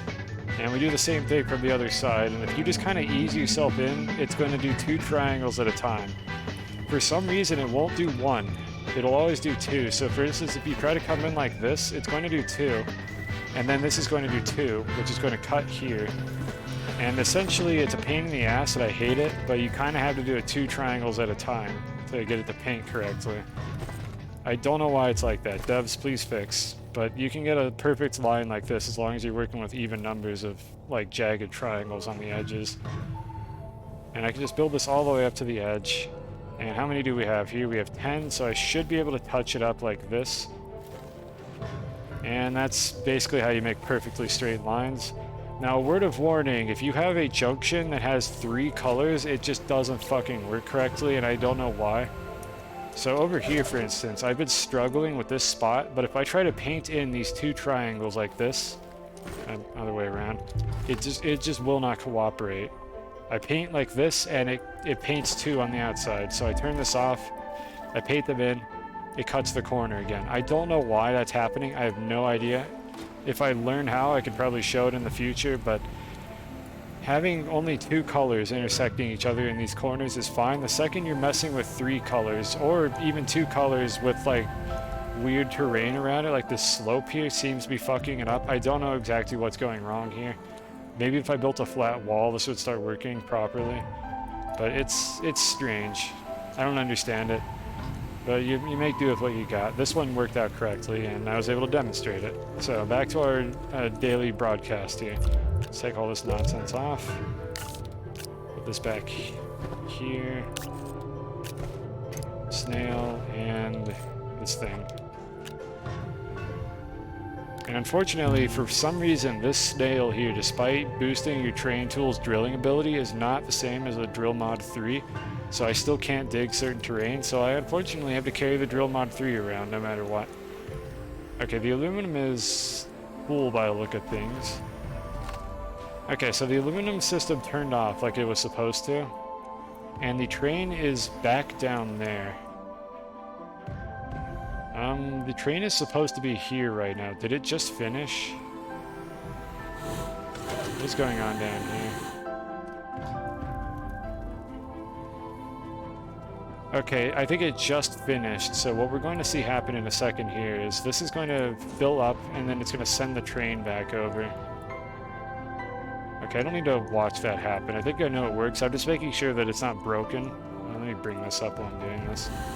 So we should see the train go back up, and then the system is going to be backed up, and the train is just going to wait in the station. I see an imperfection. There's a little dent in the wall right there. I gotta repaint all this later anyway, so I'll fix that another time. But every now and then, painting terrain will cause indentations to show up like that. Oh good, the shredder's finally done. So we need to make some room for stuff. I got a lot going on at once, so I apologize if this stream feels a bit incoherent. That's because it is incoherent. How is this going? We're not even close, actually, so let's go back to working on this. So I was going to move this up to the top of the gateway. Oh, and it's nighttime, so let's see how we're doing on the batteries. They're all filled. Okay, so our bottleneck is actually the batteries. It's not the solar panels. I'm still going to move this up to the gateway, but that is not the thing that we're having problems with right now. Might as well just do this then. There's no reason not to. Hello, Apollo. Fancy meeting you here. If you think that's supposed to be on the solo, that's because it is. I towed it here. I have a highlight on my channel if you want to watch that. It should be in the videos section if you look at like the rest of my channel, not just the active broadcast. It was interesting to bring it over to say the least. Or to say the least. Okay, I should be able to reach this from the top of the gateway. Let's see if I can get it. Come on. Come on, it's so close. Grab it. Grab it. Not that. Grab the table. I hate this game. Grab the platform. Thank you. Okay, that was probably not any more efficient than just flying up here to grab the whole thing. But we got what we wanted. And I don't really care where this goes. There's no organization scheme up here, so I'm just going to attach it. And it'll be active 50% of the day because this is basically higher than any of the surrounding mountains. Let's send the train back. Eventually I'll have to add more solar panels up there, I'm sure of it, but for now this is fine. Batteries are the bottleneck. How much lithium do we have? Because we need iron and we need lithium. We can get both of those on Novus, which I think is the planet I said I was going to harvest those materials on anyway, so that might be our next stop, to get a basic system going there. But first let me get a little bit more organization on this planet before we go over to Novus. So I need to find a better spot for this marble. That's gonna have to do for now. So here's the Krusty Krab. As far as I'm concerned, this thing looks like the Krusty Krab, and that's the only thing I could see when I look at it. I don't know if anyone else has that problem, or if it's just me. It might just be me. But that's the streamer you've decided to watch here. I have issues. Let's just put the marble there for now. I'm going to have to move this. You cannot see it either. See, that's once you've seen the Krusty Krab, you can't go back. It just looks like the Krusty Krab. There's nothing more to it. Right, so I want to move this battery bank somewhere a little bit less terrible and make more of them. For now, this is okay, but I am going to just take this entire clump of power-related crap and put it somewhere else. So let me grab that real quick and throw it over here near the rockets. I think I'm going to put them over here.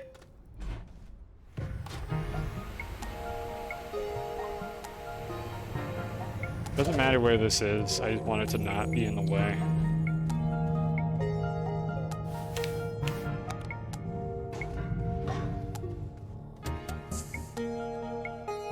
Sorry RTGs, I'm not putting you on this base.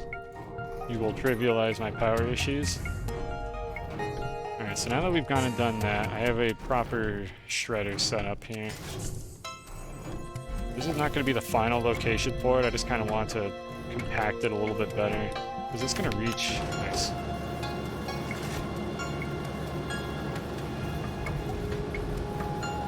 And now we can also shred this thing. whenever the truck is done here. There's a silo. I think that was the one I was looking for, wasn't it? Maybe not. I don't even know anymore. Okay, next thing we wanted to do here. Get the shredder and give rid of some of the junk. I want a better storage solution for these marbles, but I need more steel for that. And I don't have enough steel. I've only got like the one here.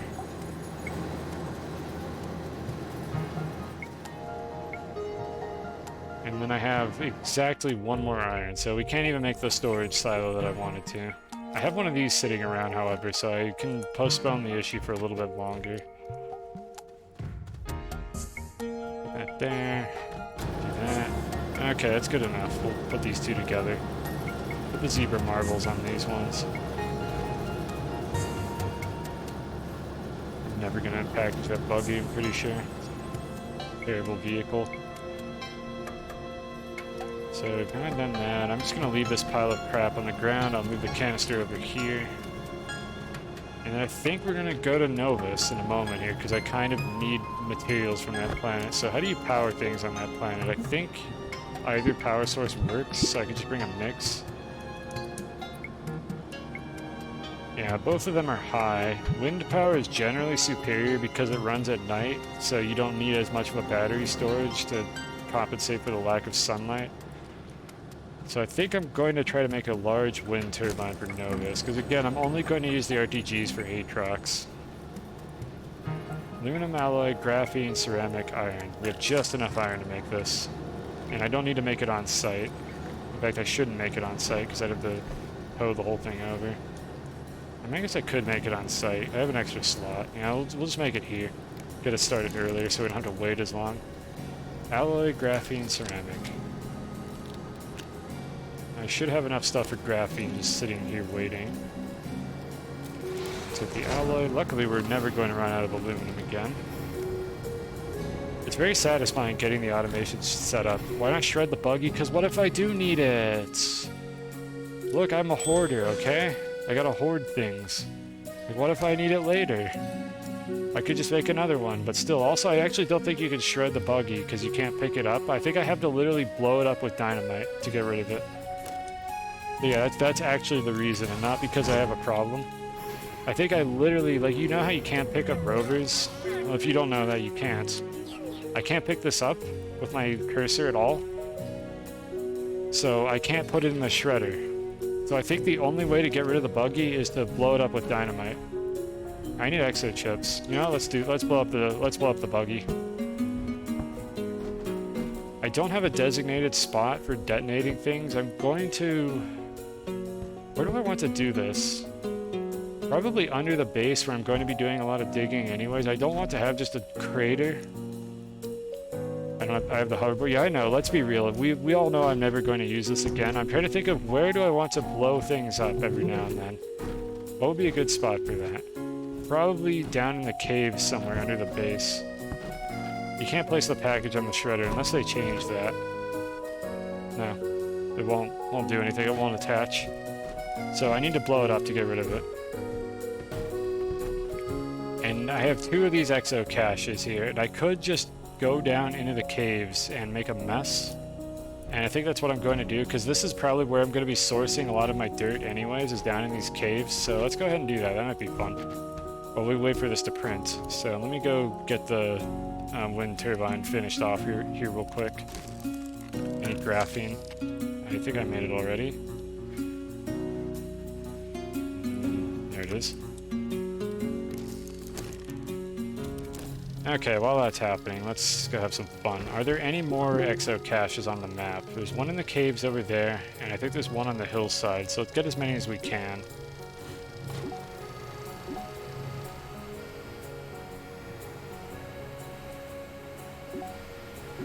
There's one of them. I don't really have to conserve dynamite. It's extremely cheap, and I'm on the planet that has all the sulfur, but I kind of am still in the mindset of optimizing this.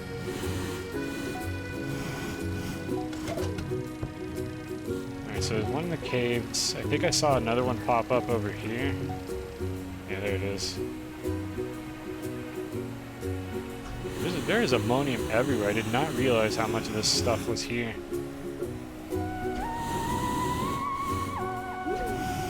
go.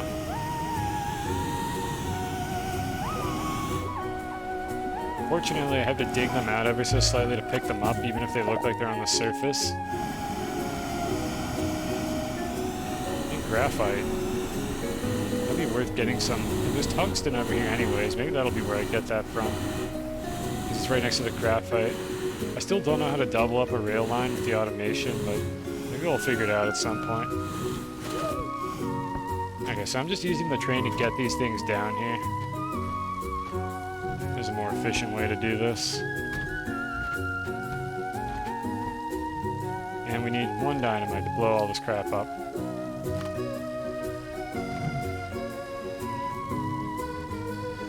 Yeah, the saves are getting a little slower, a little crustier every single time I have to do it. This is why I've been trying not to deform more terrain than I need to. Devs, optimize your game. Okay, so I want to do it somewhere down here, because I'm going to be doing a lot of terrain deforming here anyway, so this seems like a good spot for it, like maybe right over here. Eventually I could set up a designated spot on the surface for this, just a pillar in the air where I detonate stuff, but for now this is the best I can do. Don't have a setup for it. This will be faster, we need the exo chips, and we're waiting for a wind turbine to print anyways. Okay, hydrate, thank you.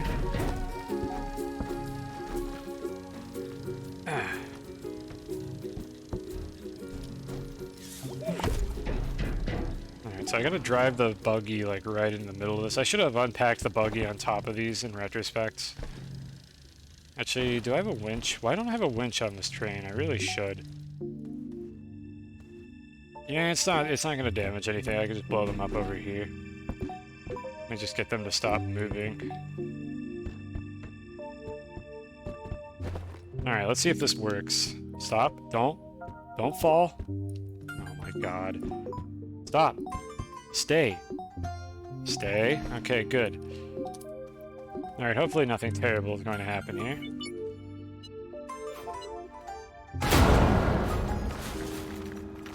What the heck happened over here?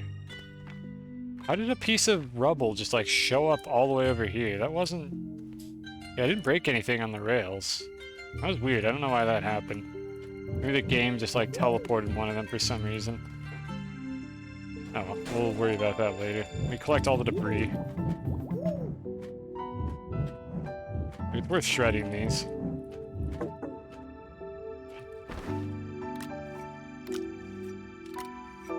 Actually, I should be using... I thought I had a silo. Okay, we gotta go back up. I need to go get a silo to hold all this crap. Just give me a second here. Hopefully those don't fall through the ground while I'm doing this. I know I left one on the floor over here. There it is.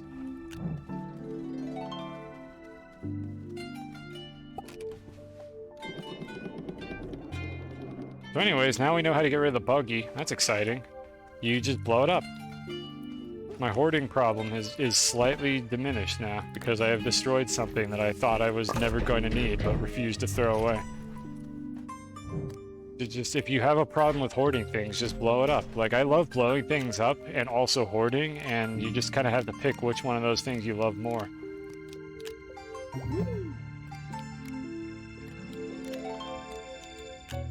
Alright, we got 10 exo chips out of that, out of 4 of these supply caches. That's... I think it's a high roll. That's actually pretty good. I think 12 is the max I could have gotten from that. I think it's 1 to 3 for each one. That's true. Now I'm going to start accumulating garbage just so I can blow it up. Oh no, this isn't any better at all. No, what have you done? Slap this on the train somewhere. This thing I'm pretty sure I can't carry, so I'm just going to leave it down here and I'll come pick it up by hand if I'm ever down here on foot. I could put a shredder on the train, but I don't want to do that right now.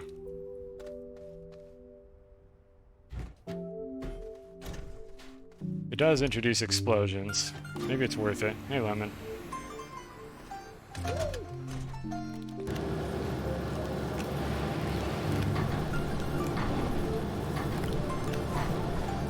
Why is this not doing anything? Because I don't have an output slot for the scrap. This is definitely not the good long-term solution for this. I'm just gonna put the trade platform on the floor because you actually don't even need a platform for that thing to operate. It just works on its own. There we go. That'll solve the scrap problem for a while. Our wind turbine is done. We're going to take this to Novus. And I would like to make one auto extractor for Novus as well. So let me get the resources for that. I'm not going to make that here. I'll make that on Novus while I set up the power. Where's the... There it is. I was going to be really mad if I lost another silo to my own incompetence. I'm just going to swap these out because actually this just has nothing but these exo chips on it now. Alright, we freed up a canister, or a silo for whatever I decide I want to do later. Let's put this just over... I'll just put it on the rocket. So I have one canister. I'd like to get a second one. There we go. I don't remember how much infrastructure I set up on Novus to begin with. I don't remember if I have a centrifuge there. I don't know why I have an aluminum canister over here. Oh, I remember why. Because I was using those to make auto arms. Well, we have extra now. I'll have to deal with that later. I'm gonna bring this just in case I don't have a centrifuge on Novus. I'm gonna go ahead and bring the necessary resources to make one. In fact, I'm just gonna make one because I know that I might want one later. And if I don't need it, I'll just take it back home.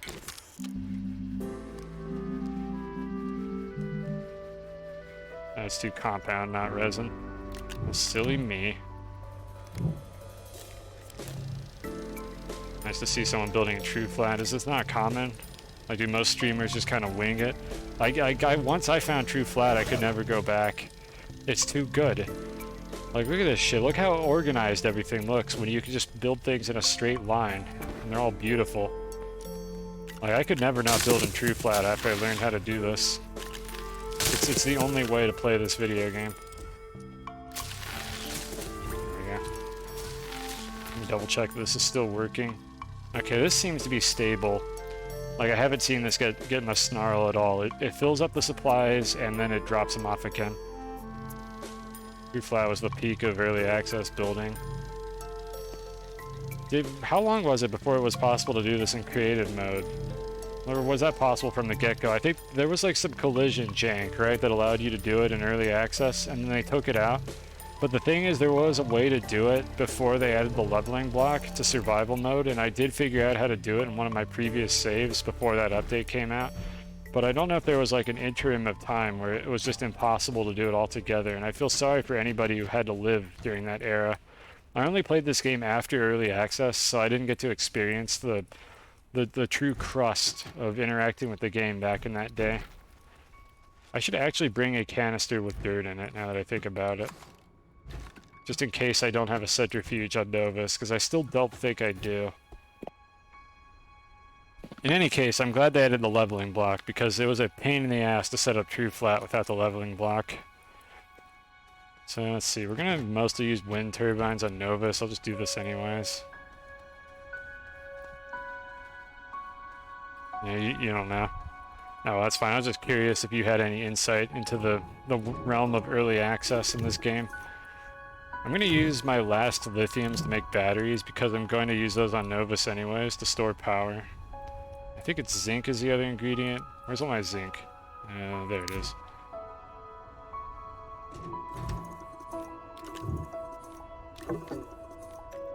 Inventory space, please.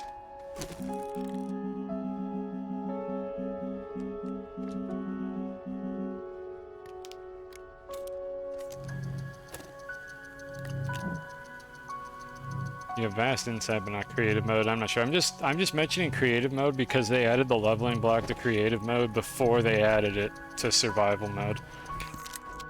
And I'm not sure when exactly they did that. I generally haven't used creative mode for much except kind of, I think, your use case as well, just like testing circuits or other things that are kind of a pain in the ass to do in survival mode. That's really the only application I've had for it so far. Or a couple of my wacky rover launch shenanigans I've also tested in creative mode. For instance, the process to bring this thing to DeSolo, where it's not supposed to be, was something I practiced a couple times in creative mode before I attempted it on survival. And we still only got a second try on the stream, which honestly was more than I could have really asked for, considering I thought it was going to take me a lot more attempts to pull it off. So we got our 3 batteries now. Just put these over here. We should have enough power to kind of get Novus up and running. Do I have enough to make an auto extractor? I should have been doing this a moment ago. Rubber, carbide, steel, exo chip. We have the steel and the carbide already because I made these earlier. But we are running out of iron. We have got to go there and get more. Use tricks to find the grid. Okay, so people did know how to do that. I did some research into that before I dug into it and kind of figured out how to do it myself. And I kind of assumed the people knew how to do it, I just wasn't sure. I remember finding some old tutorials. Yeah, I do need to hydrate. Good call. I just remember that there was like a terrain 1.0 and 2.0 update or something, and I think that broke like the method that all these YouTube videos had for how to set up TrueFlat. And I kept finding tutorials about setting up TrueFlat that didn't work anymore. And that was when I eventually just went and dug into it myself. And eventually I figured out that you could kind of like through trial and error perturb the terrain and get the game to accidentally generate a 45-degree angle if you just like messed around with the narrow mod for long enough.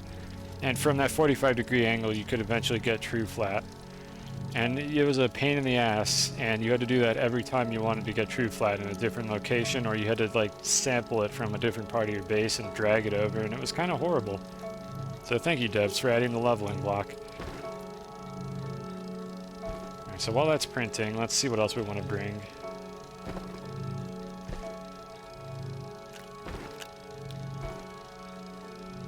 Interesting.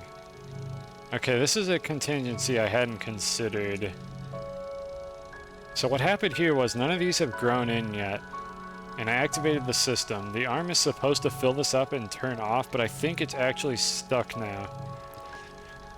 I think I might actually need to set up a timer to turn off the system,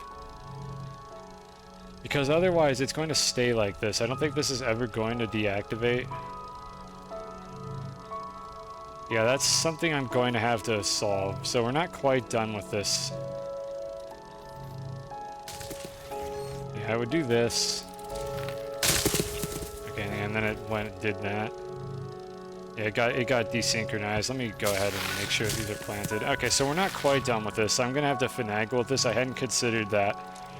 Where the arms are going to get stuck if there aren't any plants to harvest at the time.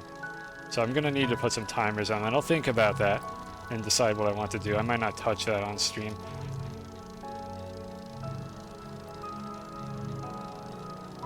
Color the platforms and stuff. Yeah, I have a base that I never streamed, like one that I made like a couple of years ago, where I more or less made a building with like TrueFlat. And that base, pretty much I made it before they did the update that added the leveling block to survival mode. And then I was still playing it when that update came out, so I got the easier version of it, but it's more or less just like a shitty looking octagon with like 2 floors and a bunch of like random stuff everywhere. And a really sick looking like sorting system. I should show that on stream at some point. Like I have a sorting system for every like mineral and like metal and whatnot in the game, and it's quite interesting to look at how I set it up.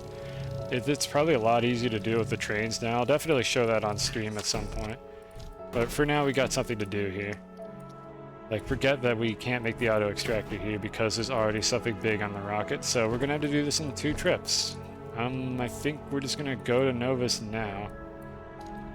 I don't think I need the oxygenator. I think I have a rail station there. Or if I don't, I'm going to have a rail station soon because that's the one thing I have not redeemed yet. Or this, apparently. I didn't realize I had never, or, wait a minute, why is it not giving me this?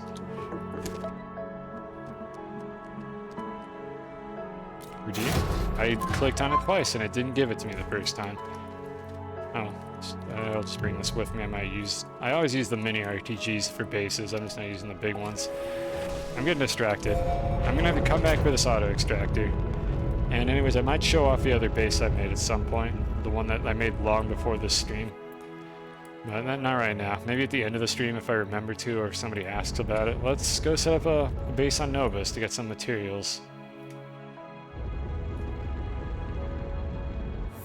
think that, yeah, that's the large solar array over there. So I guess that thing does produce a lot of power. That might be worth bringing over. If I get a winch, I could drag that back to the base. I could do that. That might be fun. It's right there. It's not hard to bring it. I'm gonna do that. So I'm gonna drop off all this crap and then go back. Yeah, I didn't have a centrifuge. That was a good call. So I'm gonna drop off this junk and go back up there. And then bring a winch this time.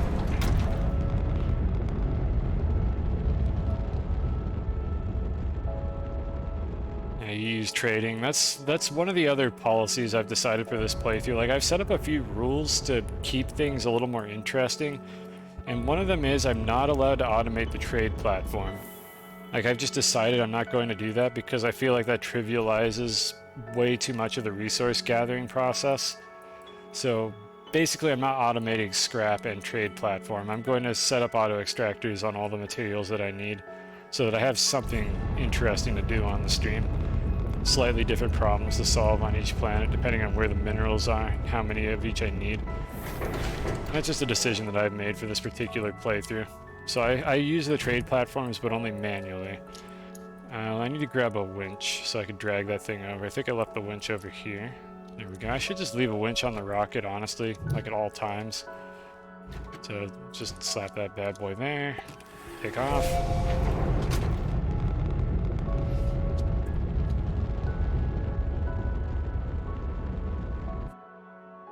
As for Astronium trading, I'm still a bit on the fence about what I'm going to use Astronium trading for because it is kind of overpowered, but I'll have to see what exactly the options are for it. Like, maybe I'll automate something specifically with Astronium trading that you can't get by just mining resources. I think you can get like packages or something. I might like automate that process just because those are really common to use, but I'm not sure yet. I'll have to see what the choices are. I don't remember. And we have plenty of fuel here. But again, those are just rules I've imposed on myself to try to keep things interesting. So of course this meant on the other save I did something similar, and I also had a storage sorter because of that. I'm probably going to build a sorter on this save as well, but the trains might optimize that a little bit. I need to set up gas canisters for this. I forgot that's something I hadn't done yet. Alright, so let's start with the centrifuge because we need more macaroni here. Macaroni being resin because it looks like macaroni and I have a small brain. And I just call things the first thing that comes to mind when I see them. Need to make a canister to just shuttle it in and out. Let's do that real quick. Trumpet horn. Yep, I wish I could turn that off. Nope, can't disable that. That's one of my backpack recipes forever now.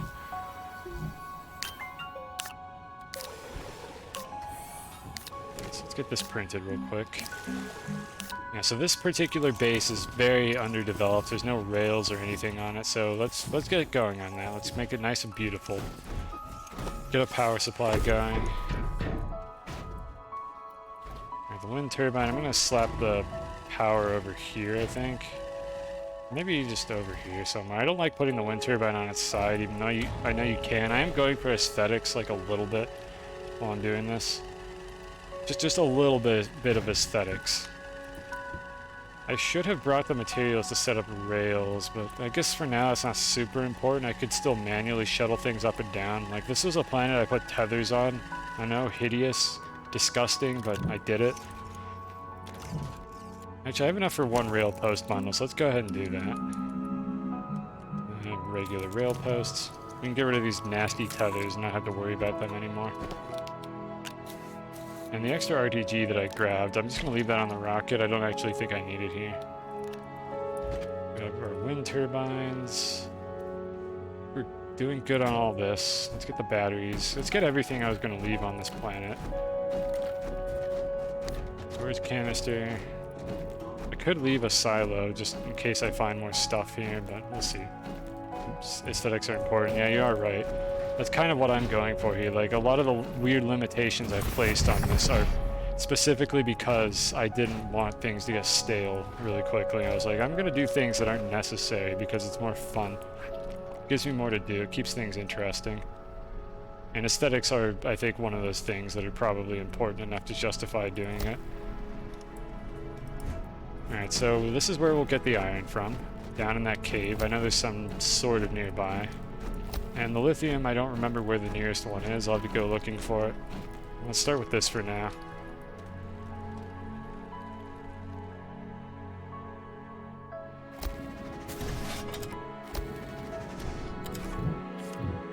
You just died to an alien in Spelunky. I am sorry to hear that. That is very embarrassing. I hope you'll be okay.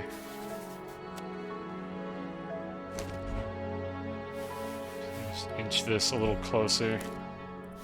There we go. Okay. And as for powering this part, maybe I can get it on like the front right here. That's close. I have to move this rail post. It's gonna carve more terrain. Let's try right there. I have no idea what I just watched like fall into that cave. I hope it was just a piece of like random terrain crap that doesn't do anything. Come on, there we go. Okay, good, we got it. Why do I go for iron? Because I don't the distribution of planets that I have here, I don't actually want to go to Glacio. Let me show this. The Glacio is, let's see, actually, how was I going to do that? No, you're right. I was only going to get lithium on Novus. Good call. Okay, hold on. Let me open this up. I'm forgetting what I was trying to do here. I was going to Novus for a reason. It was for the lithium. So here's my notes. And you're right. I was going to get the iron on Glacio, not here. So I might as well just take this out now. Good call. Thank you for saying something. I was not paying attention to what I was doing. I should have made tall rail posts then. Yeah, I was going to just get the lithium here, because I don't want to go to Visania, but I know this is cutting off half the screen. Let me try to crop it real quick. No, not like that. There we go. Alright, here we go. This is tentatively where I was going to get all these materials from. So we're actually just looking for lithium. And I wanted to drag the solar array over as well. And I just completely forgot what I was doing here. Why not? Press F1 because I would have to remember all of this. You see, there's a lot of planets and they have different things on them, and I basically was like, which planets do I not need? And memorize the best options? Well, I didn't do that. I have not memorized them. Like, this is why I wrote it down. It should be very obvious, based on you reminding me of this, that I have not memorized these options at all, and I have no idea what I'm doing in this regard. Because, like, depending on where I set up my home base, I'm going to have different options. Like, I normally wouldn't have a base on Calidor. I don't know if Calidor is worth going to when you can get copper and solarite from Silva into Solo. So the fact that I have Calidor on the list of planets, because that's my home planet, means that it changes the rest of them. So that's what happened here. I'm looking for... Where is it? Large platform B, there we go. We need at least 2 more of these, I think. You memorized it all? Yeah, I have not gotten to that point. I have a lot of hours in this game, but I think it's like 600 or something. And a lot of them have been spent in a base where I already solved this problem and wasn't thinking about it at all. So eventually I'll have to learn. But not right now. We're working on it. I mean, we're in the learning process right now, to be fair. Like, I made these notes because I'm pretty sure that the listing I have there is pretty optimal for this current save, based on where I've set up my bases so far. And as far as Glacio surface being better, it's probably fine to do this on Novus as well. But I already have a base on Glacio with some rail infrastructure, so it was definitely the objectively correct choice. I thank you for the follow. Enjoy your breakfast. But where are you? Oh, you're on the other side of the pond, aren't you? It's 9 p.m. here in the States. Well, enjoy your breakfast. Thanks for stopping by. And thanks for reminding me that I am in fact not getting iron on this planet, because you saved me from a lot of grief when I realized the blunder, the error of my ways. 6:01 in the morning, I'm assuming. Central Europe. Alright, well, you enjoy yourself. I'm just going to try to get the lithium on this planet here, so we can get more batteries and solve our power issues on Calidor for a little while. So the reason I smelted all of these... I had a power... Oh, I don't have storage space, that's why this isn't doing anything. So anyways, I need to get one of these storages here so I can store all the batteries on this planet, and I should be good to go basically forever. Honestly, having this many batteries here is probably overkill. It is overkill now that I think about it. We're only going to have one auto extractor. I'll take 2 of the batteries back home, because I definitely don't need more than a couple of them. And I could just put wind turbines on the other 2 slots. Now, could you, like, recognize what planet I'm on if I'm in the caves or something? Have you played it that much? Like, I could recognize all these planets from the surface, and I can remember what all the materials are if I think about it for a little while. But I definitely don't have, like, off the top of my head memorization for, like, where the optimal place is to get certain materials. You don't let me hold you up if you just want to go. Like, I'm all good. You can ignore me and just leave at some point. My feelings won't be hurt.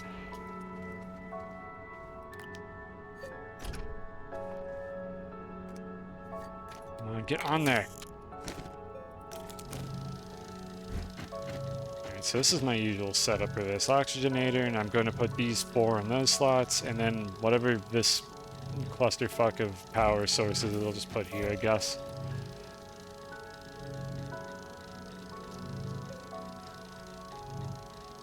You also mean the cave layer? Oh my goodness. And you're more dedicated to this game than I am. Enjoy your breakfast. So maybe I shouldn't set up the rail station on this planet, since I'm only going to mess around with one resource here. Let me think about this. I'm looking at my notes again in the corner there. So Silva already has a rail station. So does Calidor and Glacia. I guess Novus is really the only place to put a rail station then. I mean, I could just do it just for the hell of it. Yeah, why not? It'll get me a free train. Yeah, we're gonna redeem this. I can always move it if I want it somewhere else. I could package it up. I think these ones aren't permanent. It's only the quest-based ones. Is this a new save? It's new for this stream. Like, I have like a collection on Twitch of all the previous streams of this if you're curious about anything I've done during the playthrough, but it is basically, I've streamed this entire playthrough except a few off-stream like grind tasks. I know that's the trope, off-stream grinding, but I specifically mean things like not gathering resources, but like gathering soil and flattening out my base and painting the roads that are just really slow and tedious and don't progress the playthrough in any way. But those are the only things I've done off stream. So all the progression, all the actual building, that has been done on stream. And I'm trying to keep it that way. So you won't miss anything as long as you check on the streams every now and then. That said, I've been streaming this game for like 24 hours already, so I don't blame anyone who doesn't want to go back and watch the VODs. But for anyone who is curious, the VODs are there. I'm hoping they're going to last forever. I don't think Twitch will delete them since I highlighted them. So that option is available. Thanks for explaining TrueFlat. Alright, no problem. If anyone else is ever wondering about the more technical looking stuff that I'm doing, I'm more than happy to answer questions. Like, it's not always intuitive, like, what the hell I'm doing in this game and why I'm doing things certain ways. I still have hundreds of hours in this game, even if I'm not killer.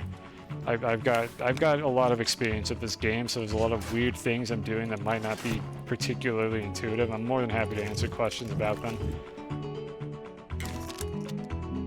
And let's see here. I want one of these. I need to get aluminum anyways. Let me see if I could just find some in the caves real quick. It'll save me some grief. It'll let me make more rail posts. Where are the rail cars? I thought rail cars were a reward for this quest. Maybe it was... Where are the rail cars? Are these in the order in which I finished them? No, I have no idea what order they're in. Maybe they are in the order in which you finished them.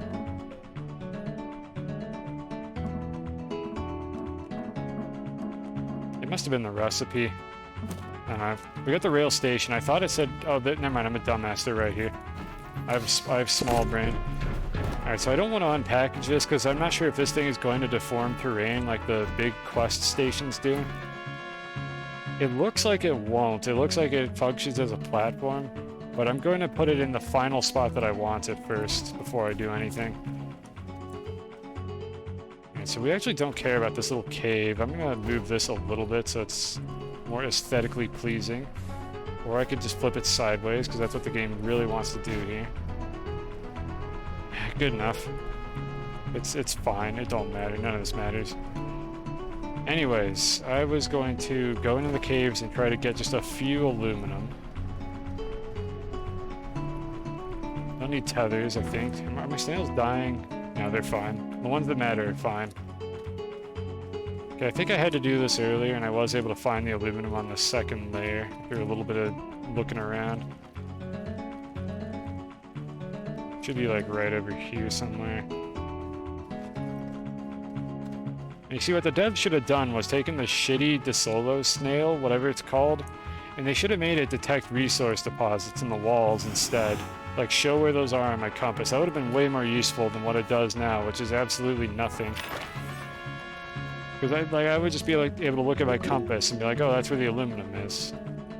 But I don't know where it is. I have to just go find it. I already checked that backpack. Okay, it was definitely not here. Let's go in further. I would rather not have to go back to the home base to find some, but it's looking like I might end up doing that. Okay, there's some iron. That's not what we're here for. Camera, please, zoom out. There's more iron up there. More iron. There's iron everywhere. I'm sure the iron in these caves is fine. It's just harder to get than the one on the surface of Glacier. Okay, I think we're gonna have to go back to the home base to get some aluminum. This is not looking good. I'm gonna check over here. Oh, this cave sucks. It's just all blocked off. It's super hard to get anywhere.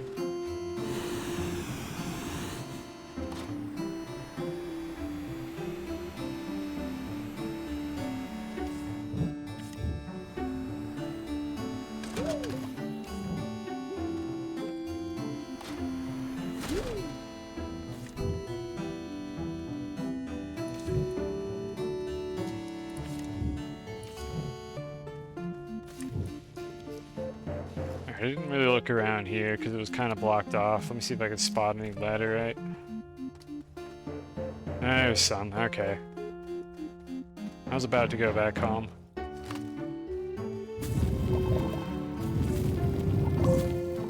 Really, that's it?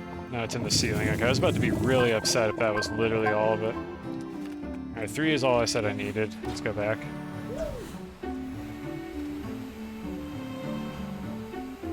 Let me guess, I'm lost. Never mind, no I'm not. Okay, everything's fine.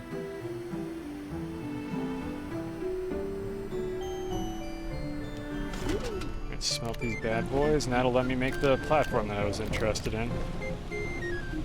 Because I'm using the snails. I like the snails a lot more than like the default solution to a lot of the stuff where you had to just carry around like the same thing. A mini RTG, maybe a portable oxygenator, a tank.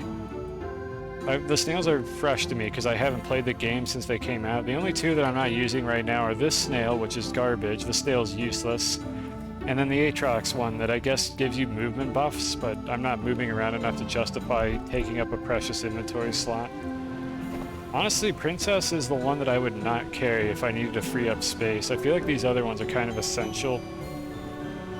You could argue that the one that emits light isn't particularly important, but I'm using that one for the sake of the stream, so that people could see more easily, even if they have like darker screens. So like, I would not in a solo run be using, or not a solo run, in an off-screen run, I would not be carrying around Sylvie, because the light bonus isn't really helpful to me. I have a fairly well-lit monitor setup to begin with, so I could see things that are pretty dark.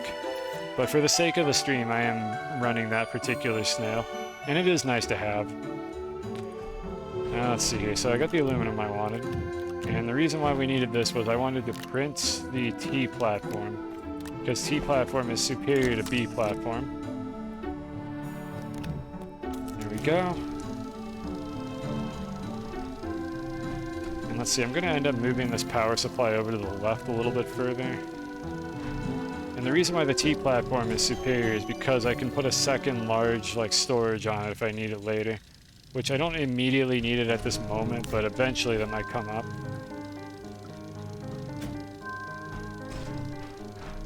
Let's see, how do I want to do this? I'm going to put this over here, I think. Eventually I'll swap these out for gas canisters. in the usual order that I do this nonsense in is I have the printers, I have the centrifuge, which should be over here somewhere. Or did I unpack it already? I unpacked it, it's on the floor. Yeah, so I would normally have actually, I think the smelter, and then the centrifuge, and then the power supply over here on the left. If it wasn't for Princess, he'd die a lot. I might be dead by now if I didn't have Princess. What I'm most worried about is when I take off that snail, I might just forget that I don't have that snail anymore, and then die because of that. That's like what I'm fully expecting to happen if I unequip that particular one, so I'm scared to do it at this point. I don't know, it might be funny if it happens. I will probably take it off at some point, forget about it, and die from fall damage, and everybody will point and laugh and post KEKW in the chat. I'm willing to accept that. It would be my mistake. My skill issue. Alright, so we have the basic setup here on this planet. I'll just... doesn't really matter where I put this crap. Hopefully it doesn't fall through the ground. And this is... I don't like how close these two are. I'm gonna move this one a bit.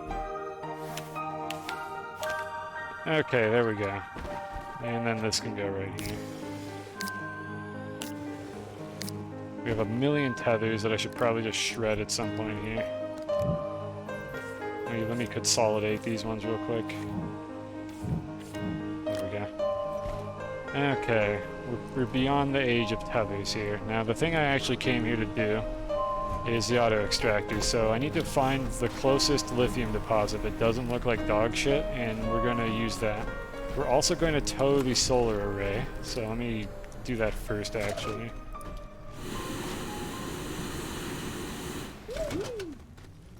There are 2 batteries that I probably don't need on this planet, especially with the solar array. And I think it was over here somewhere. I don't know why that lash leaf didn't try to attack me there. I was right next to it. Okay, will do. I'm trying to see if I can spot it. If not, I'm going to get in the rocket. I know it was in this general direction. There it is. Okay. I know they buffed this thing. I don't remember exactly how much power it supplies, but I should be able to drag it back to the base.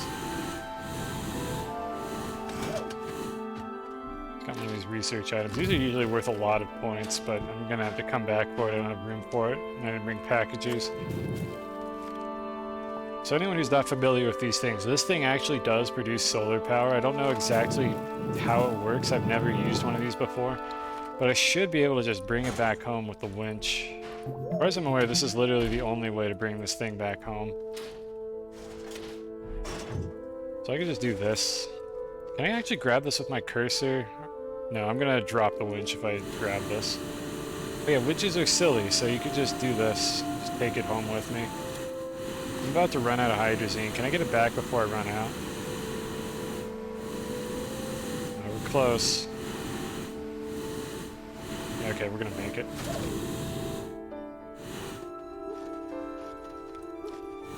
There we go. It's not a bad spot for it, honestly. I might try to flatten it out and put it a little further away. But if I could just get it into this general area, like over here on the opposite side of the landing pad. Yeah, that's not too bad. We can leave it here for now. I'm gonna go back for that research item real quick because reasons.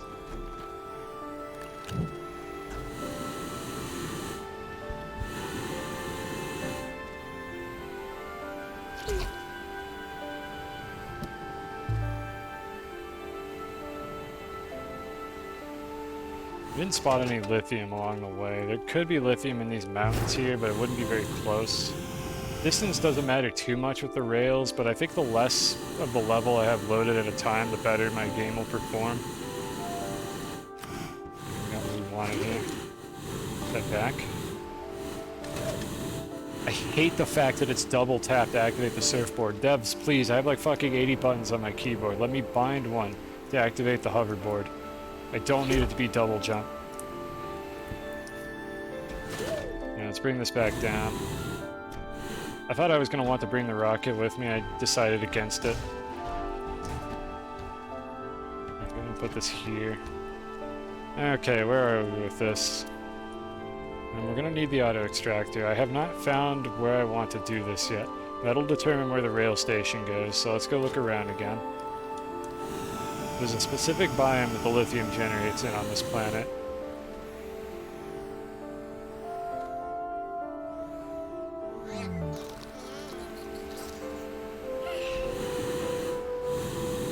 This could be a good spot, and I don't think there's any over here. So this is the closest one. Let's see. Yeah, honestly, I wanted that research item because it looks cool. It's kind of what tempted me to go get it. There's lithium up there, but is it a good deposit? This looks like the closest one. Let me see if there's more. Oh yeah, there's a bunch down there. That's probably where I'm going to do this. I don't see any closer. I'll check this side just in case.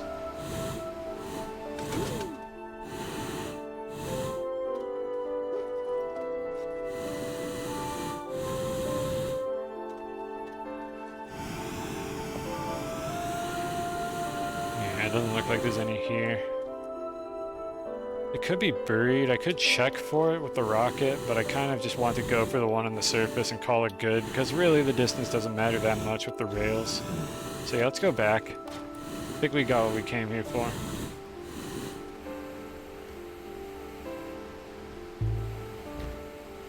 And then the last thing I might do is set up a solar array once I figure out where I'm going to have extra space. So the rail station. I don't think it's permanent. I highly doubt it's a permanent fixture. But let me think about how this is going to be laid out in case I can't change it later. Let's see, this here I think would be the most convenient arrangement for it. Put it like this, have the storage here that I'm assuming it offloads to automatically. And wait for future updates. I am looking forward to updates. I just wonder what they're going to do next. I would really like a quality of life update from this game. Shit like fixing the fucking god-awful crafting system, for instance. Like, just some little things like that. Alright, let's see if we regret this. Okay, besides the thing deciding that it needed to auto-connect to that rail, it looks like it is, in fact, not going to cause any problems here. So let's just half-ass flatten this out a little bit. It doesn't matter. The game already dug it out for me anyways. And we'll just put it, like, right here, I think. That should be close enough to reach. It is not close enough to reach. This is not true flat, although it's close since I'm near gateway. But it's fine, it's good enough for what I'm trying to do here. Why are there only 2 power connectors on this thing? There really should be a couple on the ends. Oh well. Oh well. Let's go ahead and set up a rail. Actually no, I only need one, and I already have one. I need to set up a engine, which needs aluminum, copper. Ah, fuck, I don't have an engine. Actually, I don't need an engine. That's just if I want to ride it. I think the rail car alone is fine. It just means I can't ride on the rails right now. Do I have any extra aluminum? I have one.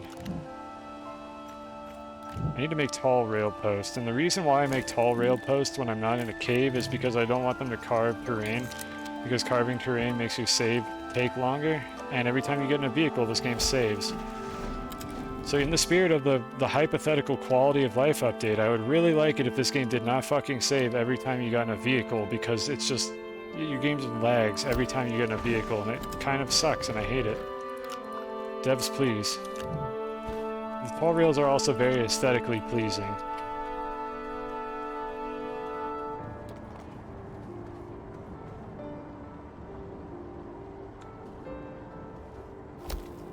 Did I put the extractor on the train? I did not. I'm going to call the train later. So I think it was somewhere like to the right of this mountain, I think is what I'm looking for here.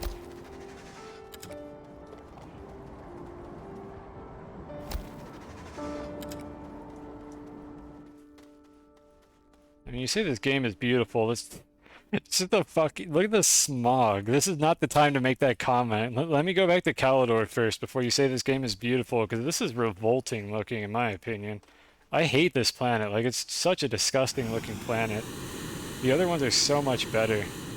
Like, Silva looks great, DeSolo, Glacio, Calidor, those are all nice planets. This planet is just nasty looking. Like, it's just like a vomit planet. That was not the time to make that comment. Alright, where was the lithium that I found? It wasn't very far away. I think it was right over here. There it is. Okay, this is what we're aiming for. You like them all? I mean, it's a fair opinion, but it is definitely not the opinion I have about Novus. I despise this planet. It's so gross looking. Okay, so it's kind of between these two. I should probably put a beacon on it, but I'm probably not going to. We'll just go up over the top so I don't have to carve any terrain. My favorite is Calidor. I like Calidor. I do think it looks quite nice. Calidor is up there on my favorites. I think Glacia is probably my favorite planet, aesthetically pleasing. But that might be because I live on Calidor in real life, and I want to live somewhere cold. I live in Arizona, in the States. It is extremely hot here, all the time. That is why I say I live in Calidor in real life. I really want this to flatten out. Hi, Adam. Good enough. Actually, that's gonna go straight through that tree. That's gonna agitate me.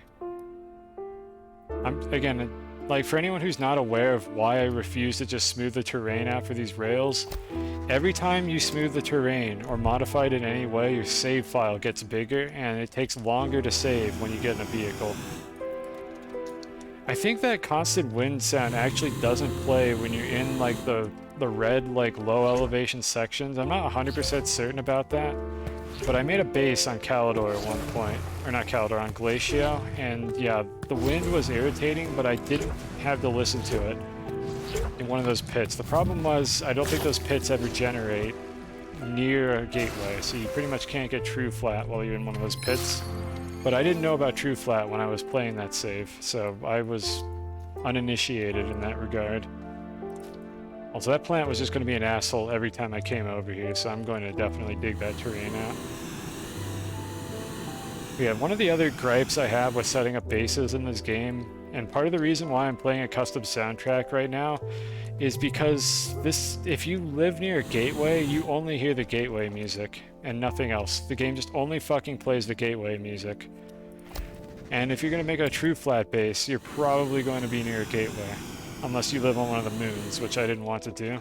So I was just like, I don't want to deal with that. I'm just going to make a playlist for my streams. And that's kind of how we wound up where we are right now. But yeah, there's a few quality of life things like that as well that I'd like them to tweak a little bit. But it is what it is. We're just going to build this one sideways, I think. Just to get it over where I want it. It carved a little bit of terrain. I'll get over it. You see me set up a base on Aatrox. I hate Aatrox. I don't want to do that. It's disgusting. Aatrox is hideous. I mean, I could do like a hard mode run to set up a base on Aatrox, but I don't know if I really want to do that. I'll probably have my fill of this game by the time I've like finished this particular playthrough. Maybe in the future. But at some point this playthrough will be done. I'll go back to being a Spelunky 2 streamer. So enjoy it while it lasts. It might last a little while. We're definitely not finished. There's a lot of things I'd like to do.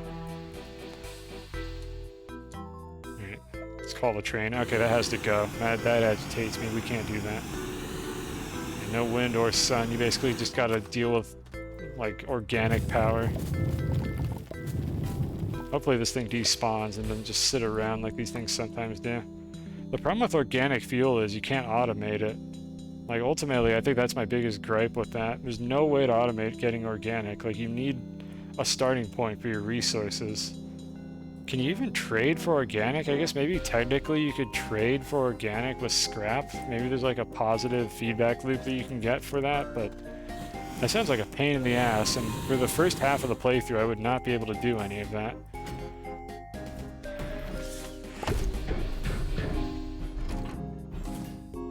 Okay, so I'm going to probably want one more rail post, which is exactly how many we have left. I don't know where it's going to go yet. I'm just going to set it up like right here. And I'm going to have to come back with auto arms to automate this properly.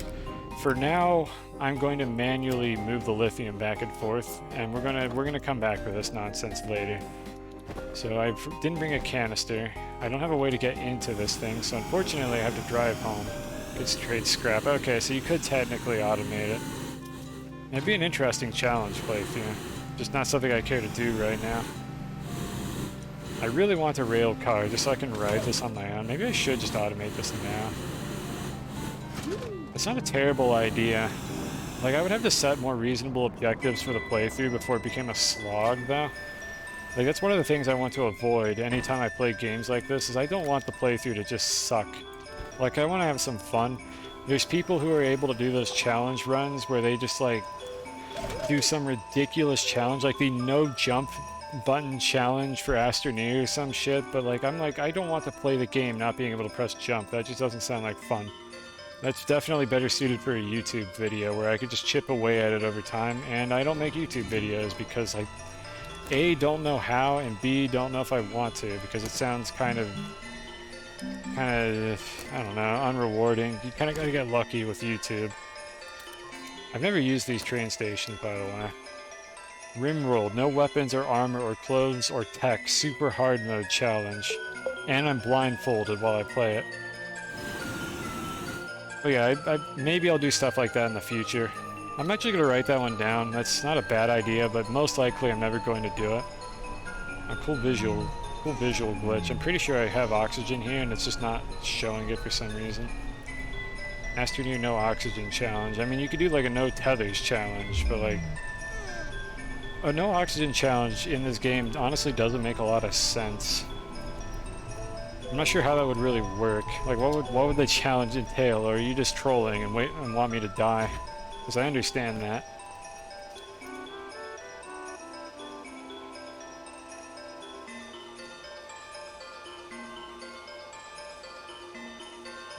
Just making a note of the thing that we mentioned a moment ago. I can actually take this off the screen. We don't need this anymore.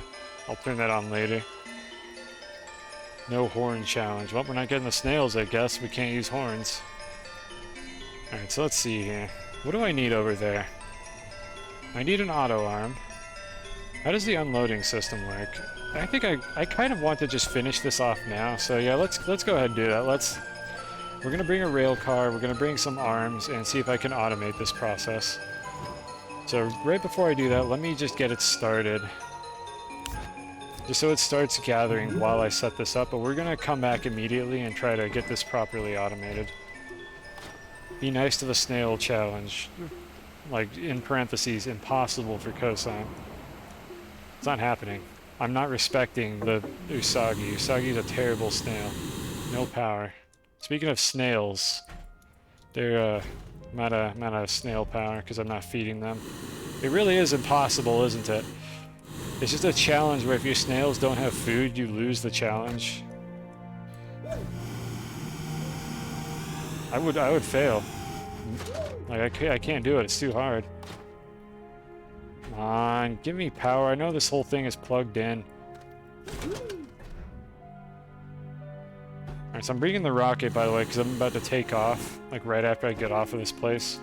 It's worth noting that Princess is not protecting me anymore, so that could have been an accidental fall damage death if I wasn't paying attention.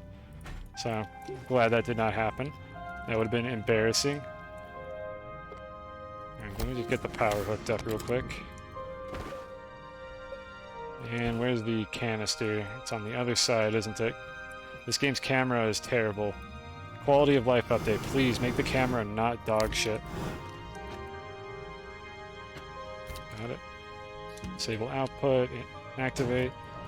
Okay, this is an extremely good deposit, so that should last for a really long time. That's true, I would just have to not get the snails. That's how I'd optimize that run. I keep underestimating like how good the high quality terrain feature is. Up and potato quality. And it's not causing a performance drop on the stream as far as I could tell, so I'm just going to leave that on until I start lagging, which will probably happen eventually. Let's see, back to Calidor. Let's pick up the fixings that we need to automate this process. And I'm not sure how exactly this is going to work, because I've never made one of these train stations before. I've only been using the ones I got for the quest. So I might have to bring more stuff. I'll bring like a couple auto arms just in case, maybe a storage sensor or something. And we'll see what we actually need. I think I left the silo sitting on the ground up here. Yeah, I did, which is a risk because that could have fallen through the floor pretty easily. We'll just bring this whole thing. And drop off all these research items while I'm at it. No RTG, no portable oxygenator. It feels like tedium more than anything else. I think it would be tedious to watch, if nothing else. Like, you wouldn't see me doing anything interesting. I'd just be constantly struggling to maintain, like, my power supply. I don't think that would be fun to watch, at least on a live stream. Maybe it would. It's probably not something I'm gonna do. I mean, if you want to do it for your own stream or YouTube channel or something, I mean, knock yourself out. Show me the plant farm, alright. Need to stop by that anyways. Okay, so as I found out, this actually doesn't work correctly because if the plants aren't growing, if the plants aren't fully grown, it gets itself soft locked, was the problem that I ran into. I need to add a timer to eventually turn off the auto arms if they're not already off, so there's a little bit more finagling I need to do with this system here. Because right now the criteria for the system to turn off is when this storage is full, but if it never fills up, then it's never going to turn off, and then the auto arms are out of sync with the status of this storage. So I'm waiting for them to fill in to show you how I have it set up so far, but I will have to come back to this. Luckily they grow pretty fast, so we're only going to be waiting for like a few more seconds. But this is how it's supposed to work, if I do it correctly. Once they're finished. There they go, they're harvested. Okay, so the way this is actually supposed to work is this here. I take things off of them, and it auto-harvests, turns on the arm, and then when it's full, it plants them and turns off the arm again, is what it ends up doing. And I could just kind of pick them off, and it refills itself while I'm not here.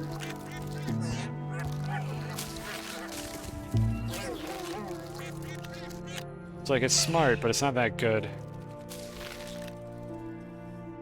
My auto arms put it directly in the snail. Yeah, they'll put it directly in the snail and also fucking fill my backpack if the snails don't need any plants.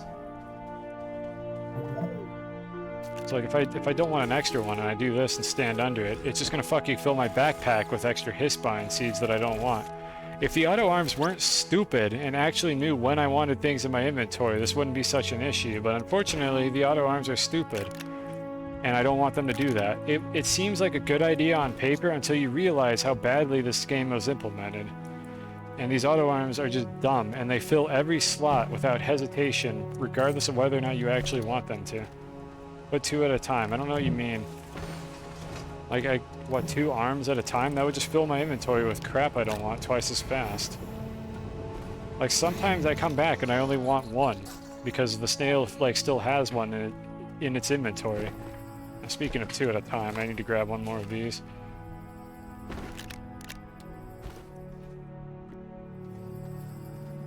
I don't see how that would help the problem. Like, I might want 1 or I might want 2. That's why I'm manually picking them off of the thing, because it doesn't seem like there's a good solution with the auto arms. Because the auto arms can't tell whether or not I want them to do that.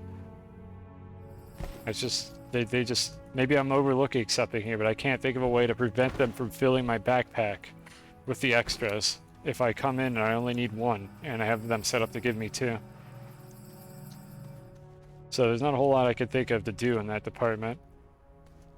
Let's see here. We need, speaking of auto arms, I have all the arms on this. I need to get a few storages.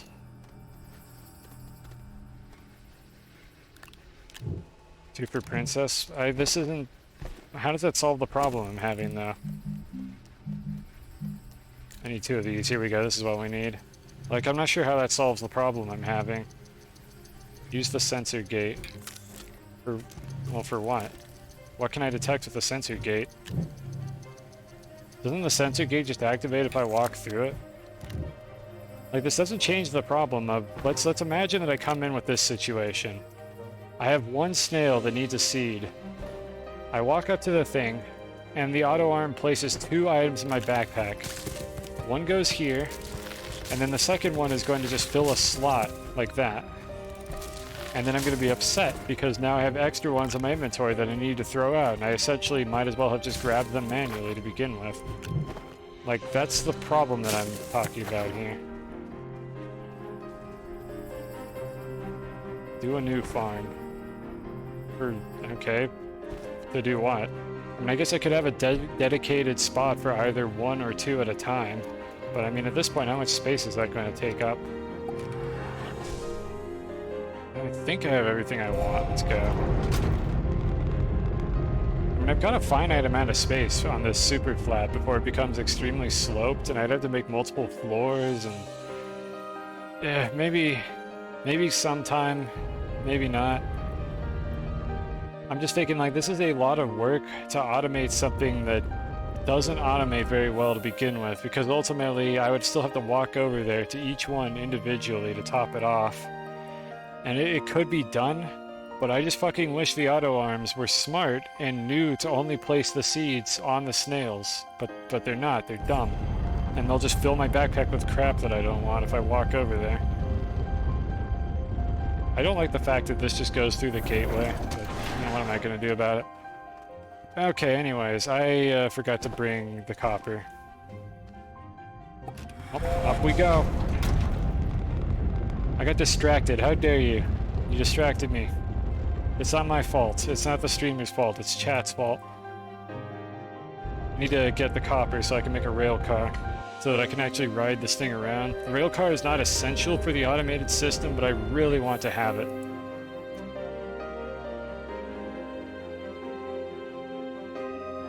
Why am I always on the opposite side of the planet? Here we go. Okay, rail car. I'm just gonna print it here since I don't have much aluminum at the other place anyways. Let me drop these off real quick. Okay, rail car. Copper. Where's the copper? We have plenty of copper. Aluminum, we're not running out of that anytime soon. And macaroni, which is clipped into the centrifuge. I'm just gonna print it here.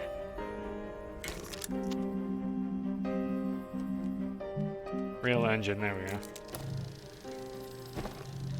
Okay, while that's printing, I could make the gas canisters. I might as well do that. I already have some silicone. Let's see, I only really need one gas canister, because I kind of don't... I'm not using much of it anyway, so we're just going to make the one.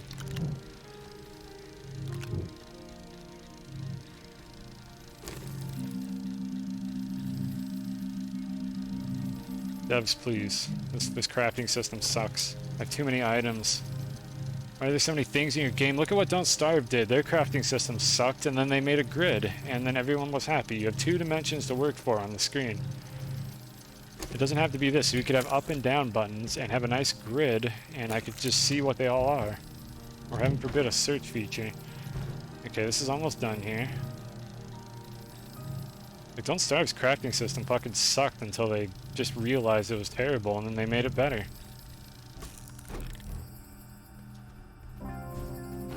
There we go. Okay, we got this. I think I have everything else this time. I really hope I'm not forgetting something, or I'm gonna probably cry live on screen. Let's go.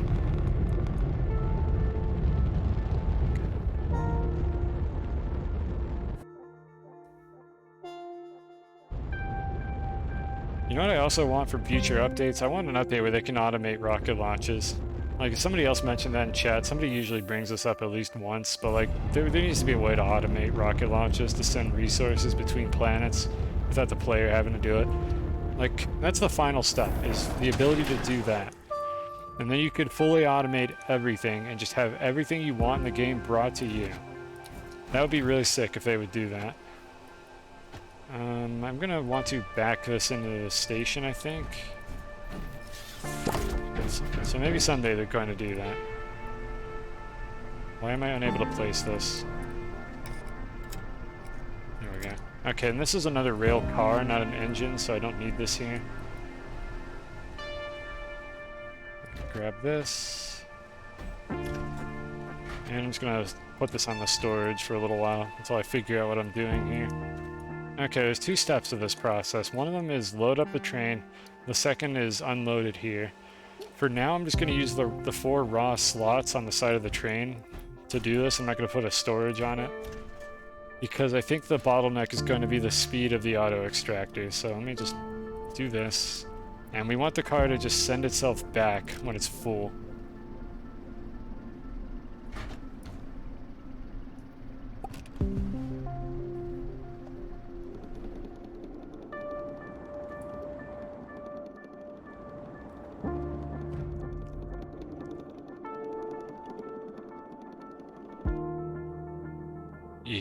Okay, we need to set up that solar array. Maybe this is using more power than I thought. Maybe I should put the batteries back.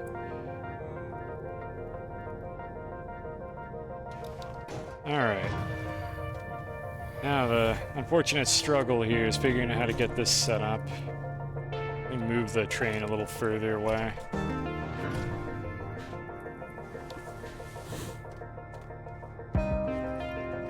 Alright, so this is always loads of fun, just trying to finagle the auto arms into working correctly.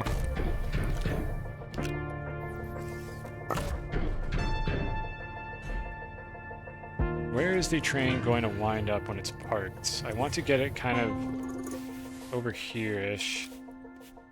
I might want to use a low rail for this, but I think it will actually be able to reach one of the high ones.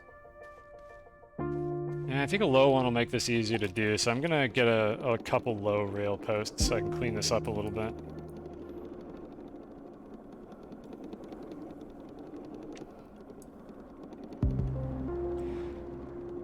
It's nighttime now, no point in hooking this up. Okay, I think I accidentally made one here.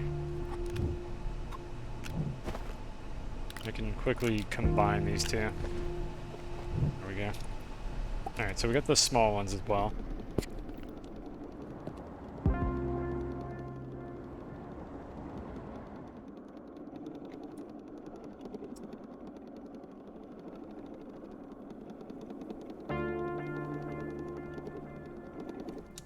And I think this is where I'm going to start tweaking it.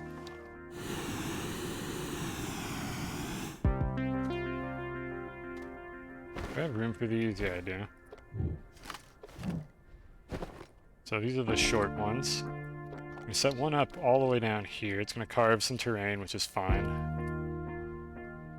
And we should just have a straight shot for the last one, like right here. I'm going to smooth this out a little bit. It doesn't matter if I dig up some of the lithium, there's plenty here.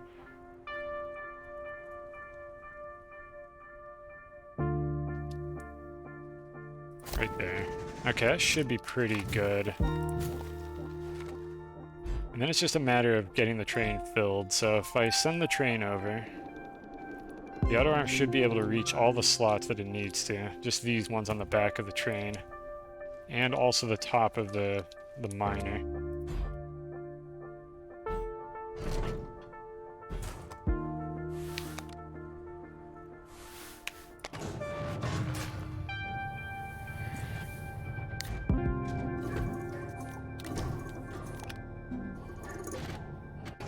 We don't actually want this canister on the miner because I think the way this is going to work is we're not going to need it there. Let's think about how this is going to go. So I'm going to fill up the train. When the train thinks it has full inventory, the storage sensor is going to activate and send the train back to the station. So I can just put whatever... I could put canisters on it eventually, but for now we're just going to do 4 at a time.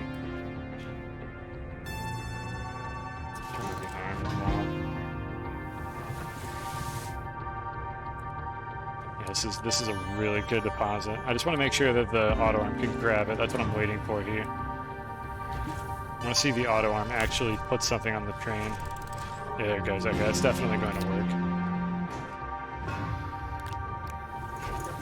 Alright, so let's pretend that we just filled it up. It's going to go back to the base, and then what do we do?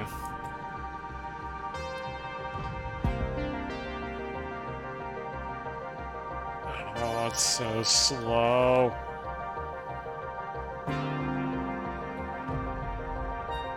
The batteries are depleted, aren't they? I guess the wind power isn't doing nearly as well as I thought it would. I'm gonna hook this thing up, like, right now.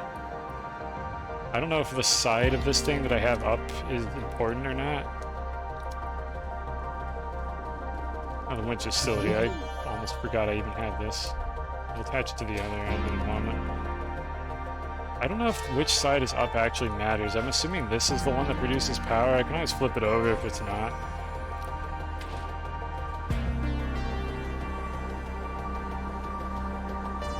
So I just want to get this thing kind of flat over here. Right next to this post. That should be a good spot for it. Close enough to get the outlet connected. There we go. Okay, so I have no idea if this is going to work. If not, I'll flip it over and try again. But supposedly people use this thing to power their bases. I don't know how much power it produces. That's probably on the wiki. We'll see if that works during the day. Put this back on the rocket. Meanwhile, we do need the batteries, it seems. I think that's probably more important than having these here.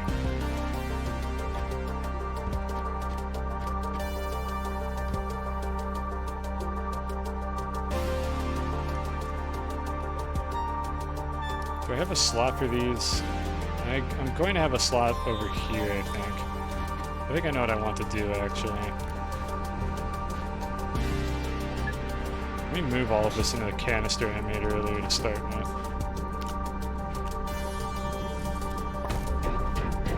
As much of this as I can, I'm going to move into that canister.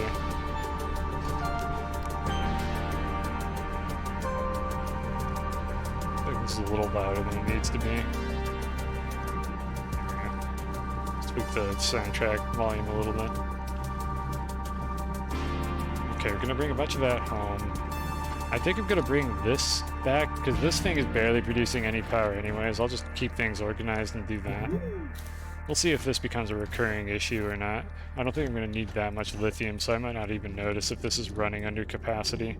We do not need these tethers anymore. These are going on the rocket. I'll probably just take them home and shred them. Stupid tethers. Okay, this thing went and filled itself up. I don't have a second one. And I don't need it at the base, so I'm actually going to just go ahead and leave it here like this. I'm going to take these back home to the base. I'm going to leave this silo over here. Okay, that should be good. And I'll just leave this junk just on the ground over here. It probably won't fall through the floor. Yeah, this looks fine. I can work with this. So now we have twice the storage capacity. This background music gives you anxiety, and me too. You'd think it's supposed to be calm and soothing, but if you've ever played the video game that this music is from, this is not soothing at all. It's one of the most stressful things in the game. And they put this soundtrack on it. Alright, so here's what we're trying to learn. How does this work? There's loading mode, stop mode. I don't know what the fuck any of this means.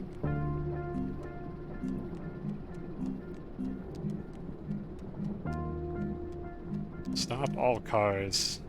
I mean, there's only one endpoint here. I assume this is like along the way something could happen.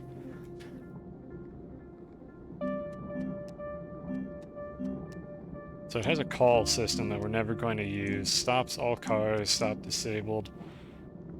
I'm going to disable stopping because I think the train is going to stop on its own anyways when it gets here.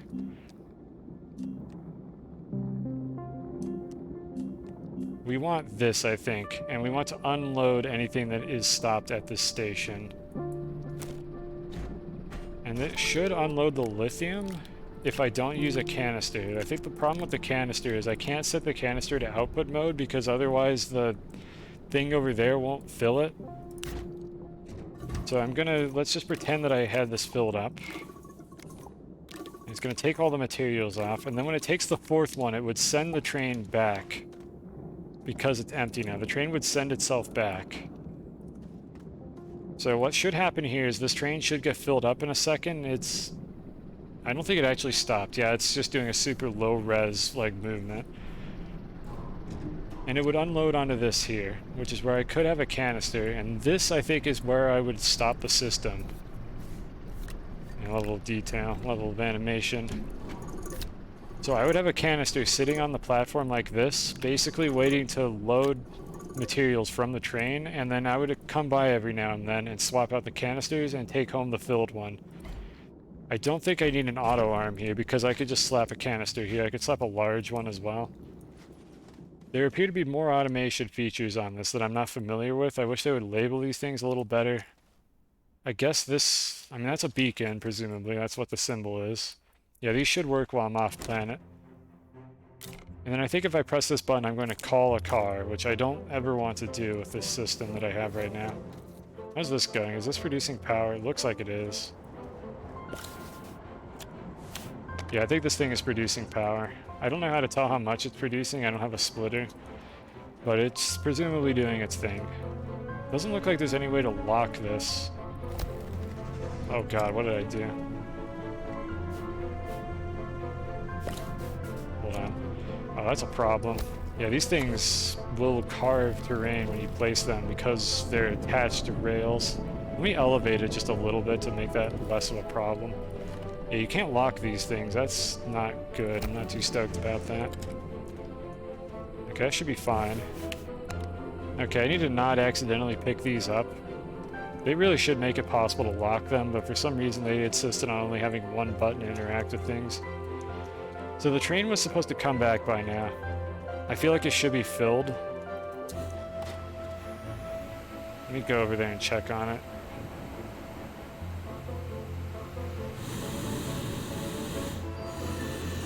I can grab this while I'm at it, I guess.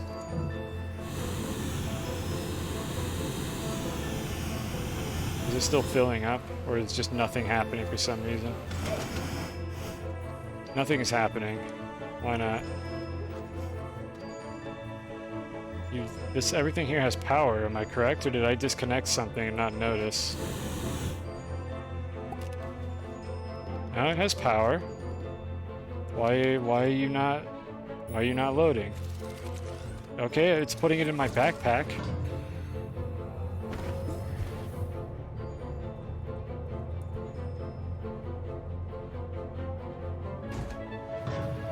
Why the fuck is it not loading the train?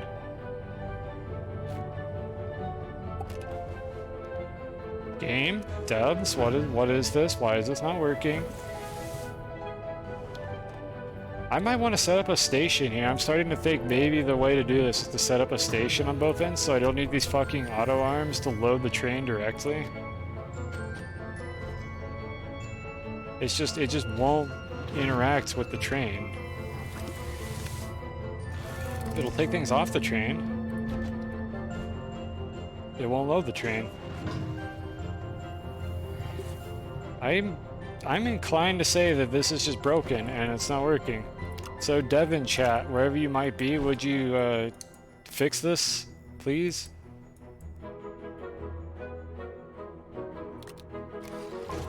Okay, that works. So it should get sent back in a moment here with nothing on it. Actually, it's not going to because of that resource object that I put on it. It's not going to come back.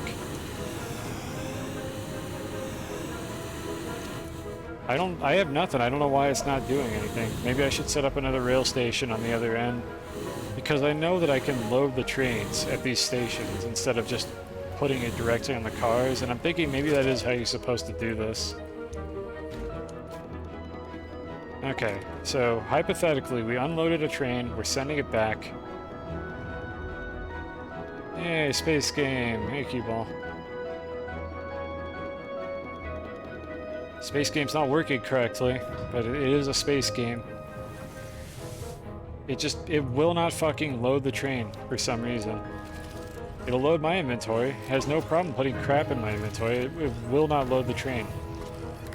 I think I'm going to come back with another station for this, because that seems like just the most straightforward solution to the problem here. So it should come back on its own now. It's worth noting we have plenty of power during the day. I'm pretty sure that giant solar panel is doing its job. So wait, give it a second, it'll come back. I hope.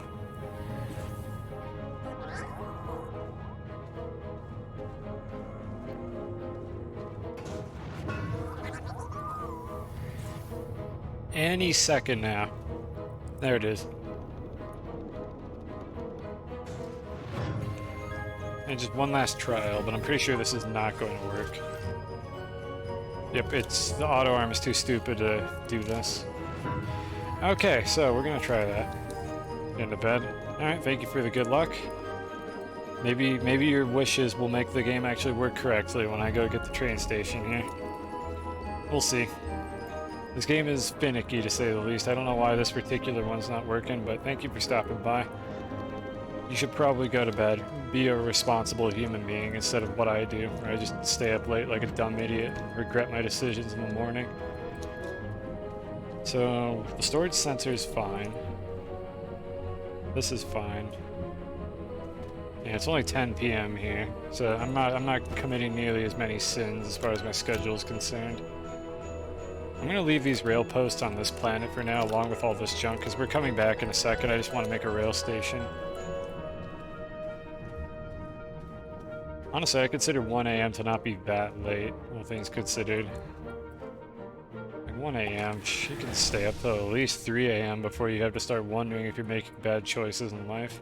Don't listen to me. Leave the stream before I give you more advice. Just leave. It's not worth it. Alright, let's make a train station.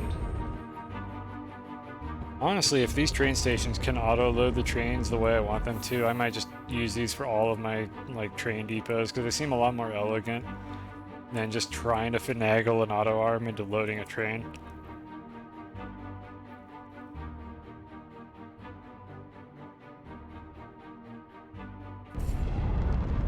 One of the biggest gripes I still have with this system is it doesn't seem like there's a practical way to have a train load, or have two trains load on the same station. Like, I feel like if I put two trains on one of these lines, it's going to immediately jam the whole system, because they're going to go in opposite directions and just get stuck, which I definitely don't want to have to deal with. So, like, one line per train seems to be the way to go, and unfortunately that's kind of lame. So, I don't know, maybe I'll discover something better. I'm definitely going to experiment with these a little bit more. Some of it on stream, maybe some of it off stream. See if I can discover better solutions for some of these problems. Auto arm shredding. Well, I'm not shredding auto arms, if that's what you mean. If you mean tether shredding, I could have done that, but decided not to. Yeah, so this is the problem again with these. Since these don't grow while you're off planet or anywhere remotely far away from them, this system is going to get jammed again. Because if I pick one of these off, it's just not going to turn on the auto arm. I can't think of a better way to fix that other than just have the arms always turned on, or to add a timer, which I don't want to do right now. This might be a problem I think about between streams and then implement it on stream. For now it's mostly fine, but I need to synchronize these snails again is I think the biggest issue I'm having here, because they're all finishing their food at different times. Oh well, we'll work something out later. How do I make a train station? It's probably an XL object. I should have the recipe now. There it is. Quartz, copper to titanium. That's actually pretty accessible.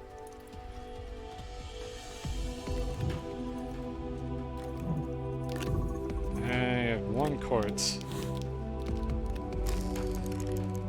And unfortunately these things take like 2 hours to print, so while we're doing that, I don't have the iron I need. I kind of didn't bring home any of the lithium either. Oh boy. This is ready.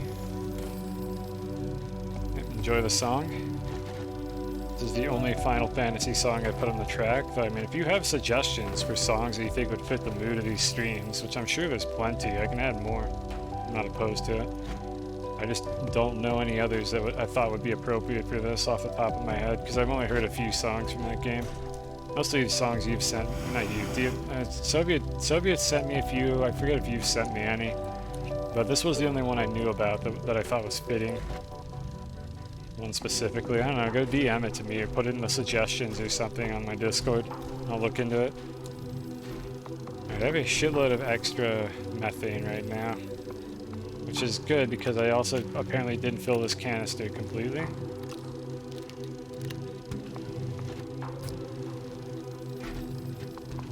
Hopefully I can fill this up.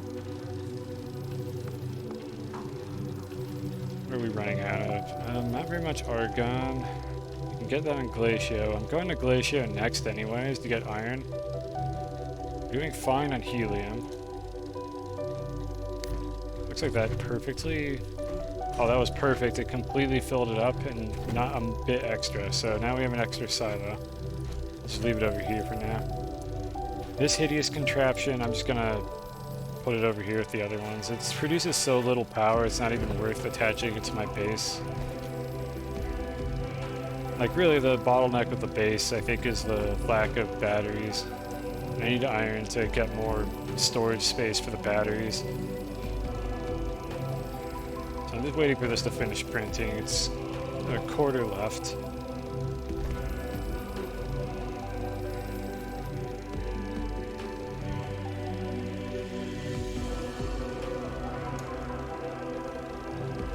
How's this going? I'm just checking on a few problems I've been having. Here's another spot where I could put a rail station. Okay, the sensor did not detach. I still don't know why that happened. That might have occurred because I smoothed terrain underneath it, which sometimes causes the sensors to do that. Devs, please fix. So that might have been what the original problem was. Do I have another medium storage sitting around over here? There's one. There we go, finished printing. Just gonna go ahead and put some more of the power-related items on storages, just so there's less clutter. And eventually I'll decide if I want to shred all these or actually do something with them.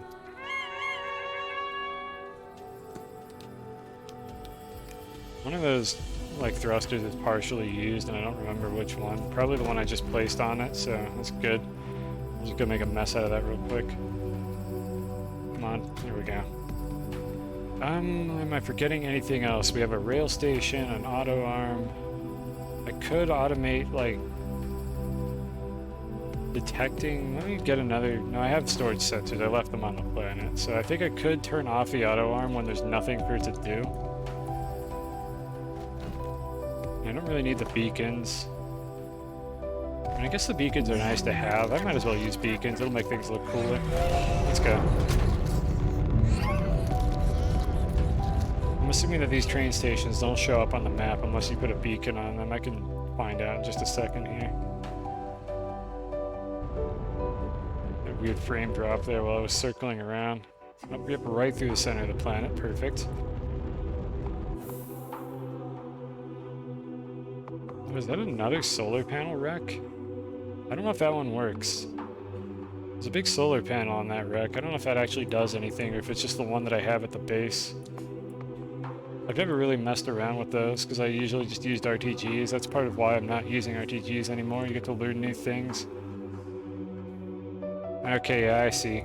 So it doesn't show a beacon on these rail stations, even though I have one right here next to this landing pad.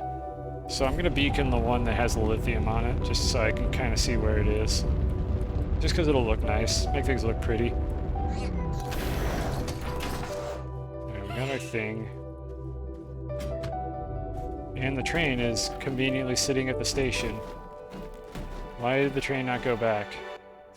The train's not supposed to be here. Or did I not send it back? Maybe I drove it here and never sent it back. That might be what happened, actually. I hope that's what happened, because otherwise that means this isn't working. I don't have any more storage sensors. Oh well, we'll just leave the arm on all the time.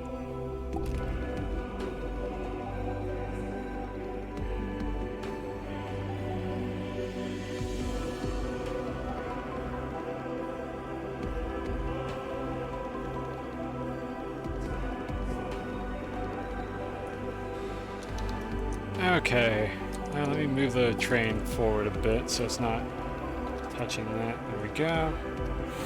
Yeah, we got a big box. Alright, so the way that we're going to actually go ahead and do all this is set up a rail station, which is probably going to auto-connect. Yep, even though I did not want it to. And let's just put it like right over here, where I should be able to get the auto arm to unload onto it. Okay, that's not what I was expecting to do. I have a new idea. Let's put it over here where it can't connect to the rails for a second while I figure this out.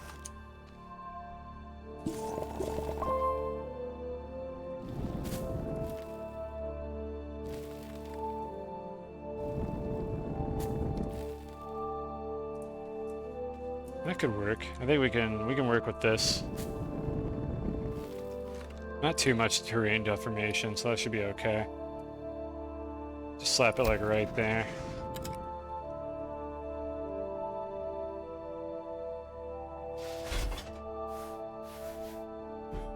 Okay, so that should still be able to grab from this. I would rather the auto arm was only able to load this platform. I really wish the platform would not be so aggressive about carving terrain every time I move it, because I can't put it back in the same spot once it does that. So I'm going to move it back further. Okay, it should only be able to reach that. I'll inch it over a little bit further. I just have to re-smooth it, I think, every time. I should probably fix that. A little more. Okay, that's good. That can definitely reach all those slots. And I think if I change this angle, there'll be a little less jank with how the terrain is getting carved. Yeah, it's over on the end now. It should be better. Okay, so we've gone and done that. I should be able to reach this. It's unloading onto this without any problems. So what do we want to do here? I want to call a train. Loading. I want to load stopped cars is what I want to do here. Why is the train not coming over here? Did the train send itself back at some point? Oh, it did, because I took the storage off. Oh my god, that's fast. That's instantaneous. I thought it would be one item at a time. And then stop mode, we want stop disabled because it doesn't matter. They're just going to stop here anyways.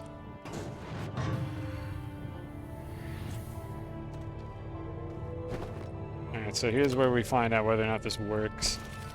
Yeah, I think this is just going to work. So there will always be 4 waiting for it.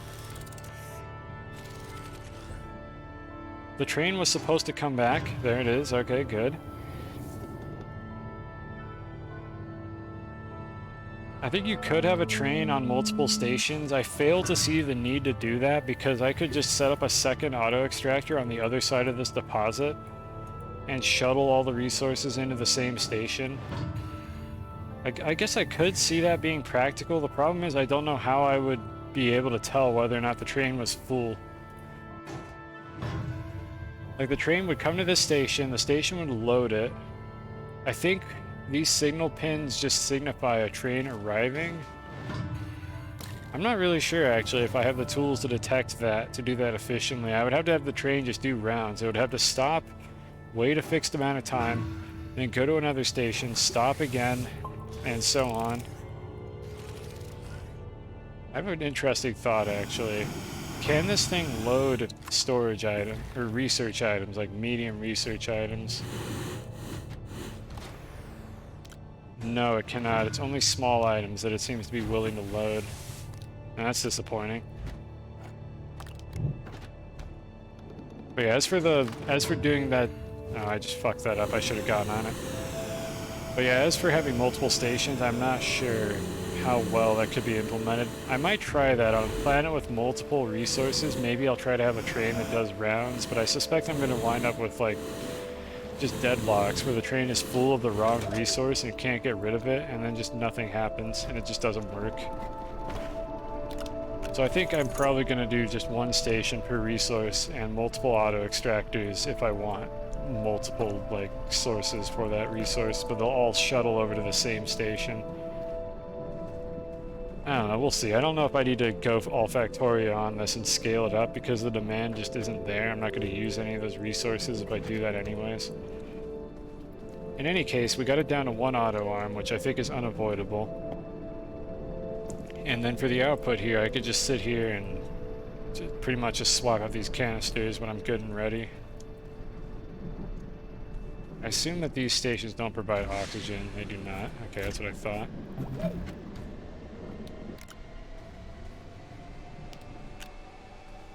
I kind of want to fill this slot right here. Actually, no, that's not gonna affect anything. That's fine. I do it. All right.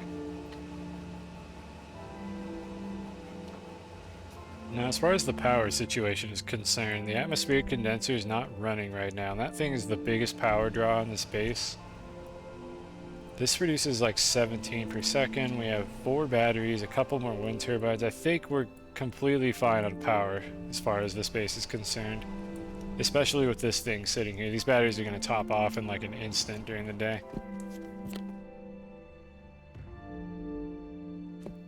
Okay, I think we got our lithium then. I'm going to wait for one more drop-off to instill confidence that this system is actually working correctly. Alright, I forgot to also set the beacon, and then I think we'll be good to go on this. Let's see, what else did I want to do in this playthrough? I want to do something different than just gathering resources. I'm going to have to check and see if there was anything else I wanted to do here. Otherwise, I might go back to the base and try to automate a different process.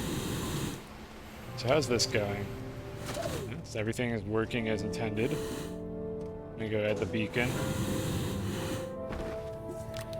What color do I want to make these resource beacons? So we got, it's hard to see the colors. Green, I use that for vehicles. I use that for gateway related stuff. Probes. Maybe the yellow one? Or the dark green one. I think I might do the dark green one. Yeah, we'll do dark green for resources. Actually, that looks like the home beacon. I will do yellow. Yellow's fine. There we go. Yellow for the train stations for gathering resources. Alright, so I'm just going to sit in here and wait a second for this thing to fill up, and it should just send away on its own, and that means we've automated lithium gathering. And then I shouldn't have any more problems with batteries, because zinc and lithium are the only things I need for that, and I've got both of those things in the works. Well, I guess technically I don't have the zinc automated, so we're not quite done with that. Alright, so this is going to unload instantly and head back. Now that's kind of annoying. If I get out of the railway engine, the game just stops it, even though I'm not the one who triggered it to begin with. Okay, that appears to just work. Beautiful. You love to see it.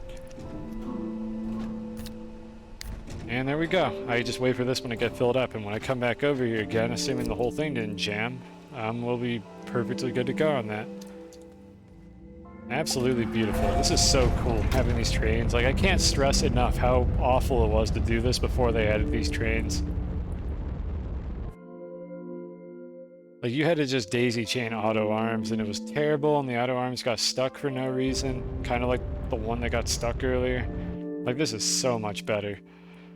I absolutely love this compared to the old system. It's so good.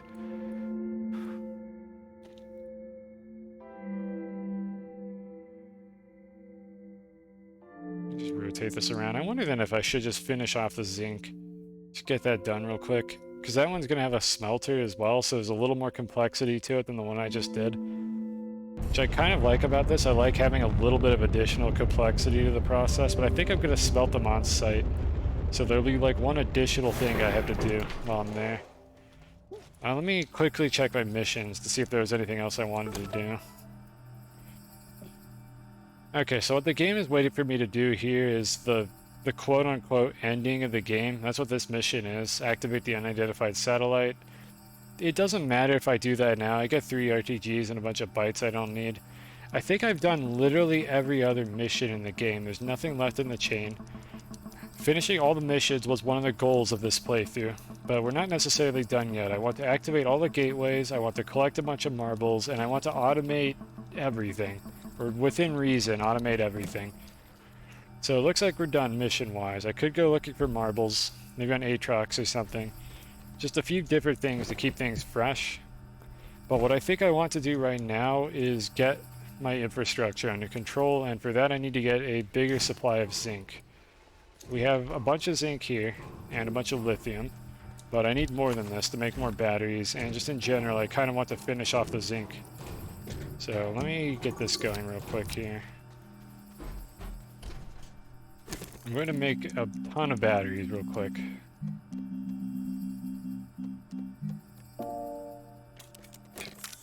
It's going to be zinc and lithium. This is going to make 12 batteries, which is exactly how many I wanted to make. Okay, these are both outputting. Sucky getting some work. Yeah, I'm going to use that terrible snail for the marbles. And it better fucking find some, because I tried to find them earlier and it didn't work. Like, it didn't find anything. I don't know what to tell you. So this Usagi had better actually find me a damn marble. I'm gonna be really irritated. Okay, so meanwhile, we're going to go back to Silva. Let's get all the stuff figured out ahead of time. Rail car, I need a rail engine. I could technically do this with just a rover seat, but eh. Usagi stream, oh my god, you like everything I hate, don't you? And I suppose I'm not surprised by that. I'm just gonna bring this thing. We're going to use short rail posts. We have plenty, and I think I already built it most of the way down. We're going to use a station. Now, I have a station already, but it's one of these, and what I'm realizing is the logistics depot isn't what I used to think it was. I thought the logistics depot was the same thing as a rail station, but it appears to be something completely different, specifically for the missions, and I don't know that it serves any other purpose. Oh yeah, I never read these on stream. Now I'll go ahead and read them now. Sorry anybody who doesn't like the cringe, but chat keeps asking me to read these out loud, so I'm gonna go ahead and do it anyways. I don't know if anyone who was here for the original ones is still here, but oh well. And for a little bit of context, Dr. Stone is an idiot, and the person talking here is not an idiot, I think. Yeah, I think that's what it was. I was asked to give my professional assessment of the conductor's performance, and I must say that I am impressed. Imagine this character, like, wearing a fedora. Like, this is Dr. Stone talking. The failure of her equipment was through no fault of her own, and she managed to recover quickly enough to perform her duties. Obviously, I am not pleased about leaving artifacts behind, but I intend to return to Calidor and finish the extraction. Assign the conductor to this task. It will be much more efficient than having to teach someone else to use her transit system. Signed, Dr. Stone. And then this is the person, this is the conductor. Never assign me to work with Dr. Stone again. If I'm forced to exist even in virtual proximity with him, I could assure you it will not go well. Imagine an extinction level event taking place simultaneously on every planet we've ever charted, and you would achieve a fraction of the cataclysmic impact our continued working relationship would have. Holy fucking shit, I need to remember this quote. I've named my migraines after Dr. Stone. Warmest regards, Conductor Bell. P.S. Send someone to collect the data on the anomalies I discovered on Silva. Something strange is going on. I think that's where I picked up on this quest. When will I go back to Spelunky? Probably soon. We'll see. I don't know. I was going to play Spelunky today, but I was kind of feeling tired, and I was like, I'm just going to spend 3 hours. Oh my god, 600 seconds. Fucking Captain. Spreading misinformation. And it kind of deserves it, honestly. But yeah, I will go back to Spelunky. I was going to do a half-and-half stream. The problem was I just felt like I was going to play dog shit in Spelunky and die constantly, and then I just decided, you know, I'm just going to play Astroneer, and only Astroneer today, because I'm just not feeling Spelunky. But no, we're not done with Spelunky, I assure you. There's more to do. Play the game, and you start to hate it, so... What? Okay, hold on. Play with me, and you start to hate the game, so you're gonna play the game? You got way too many, way too many the games in there for me to understand what you're talking about. It's not you and Neb, if that's what you're getting at. No, that's not the problem. I wouldn't be joining those streams if I wasn't still enjoying Spelunky. The problem was, streaming Spelunky and joining somebody else's Spelunky stream are different things. And I have a lot more pressure to actually do things that are interesting when I'm the one running the stream itself. Why is this song so loud all of a sudden? There we go. And I was talking over the music. I gotta figure out the volume situation. Alright, anyways, we need iron next. We have a shitload of batteries here and nowhere to place them.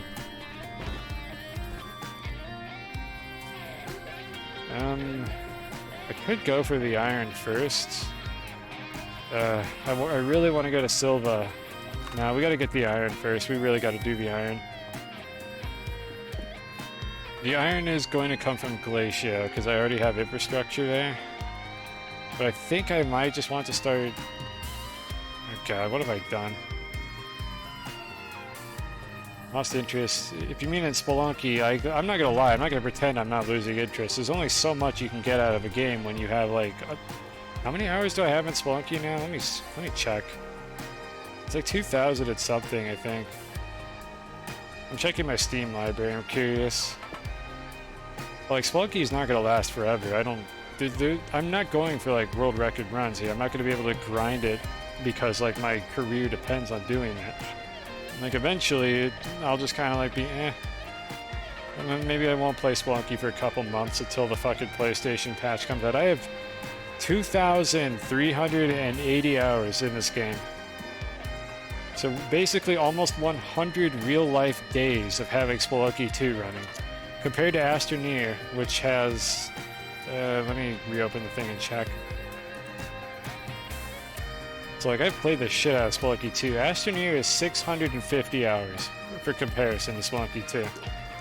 I have played the absolute shit out of it. And Moss Reiki is kind of the last thing, the last bastion of hope I had for Spelunky keeping me occupied. And it has worked. I've been enjoying the speedruns, but eventually you get to the point where you're starting to wonder if your problems with speedruns are a skill issue or just bad RNG. And when it becomes just consistently bad RNG, you lose interest in doing it. Like, there's only so much I could put up with. There's only so many weapon shops I could tolerate before I'm just fucking sick of trying to do speedruns that aren't low percent. So, Spelunky's not going to last forever. It can't. It was never going to. But I've tried to make it fun. I try to play mods occasionally. I'll do more co-op streams at some point, but it's definitely not going to last forever. It is what it is. I definitely got my money's worth out of that game. Skill issue? Some of it is skill issue, that's for sure, but not all of it. So Glacio already has some rail infrastructure, but I need an auto arm. We're going to Glacio first to automate the iron, because that's the thing I'm literally running out of right now. You know, I'm going to bring this just in case. Just bring this whole silo, it doesn't hurt anything. I mean, Spelunky's not getting updates. Like, something I might do eventually is start playing a few more level gen mods, but they're not going to add any more content to the game. They've like specifically said they're not going to. Which is kind of lame, but it's understandable. It's a finished product. They're not going to do continuous updates anymore. But they need to fix a lot of the problems that the game currently has. I need to feed the snails before I leave. Like, there's a lot of fixes that they need to implement. We need quartz, copper, and titanium. Okay, we have all those things. Actually, we don't have quartz, but we can get it really quickly.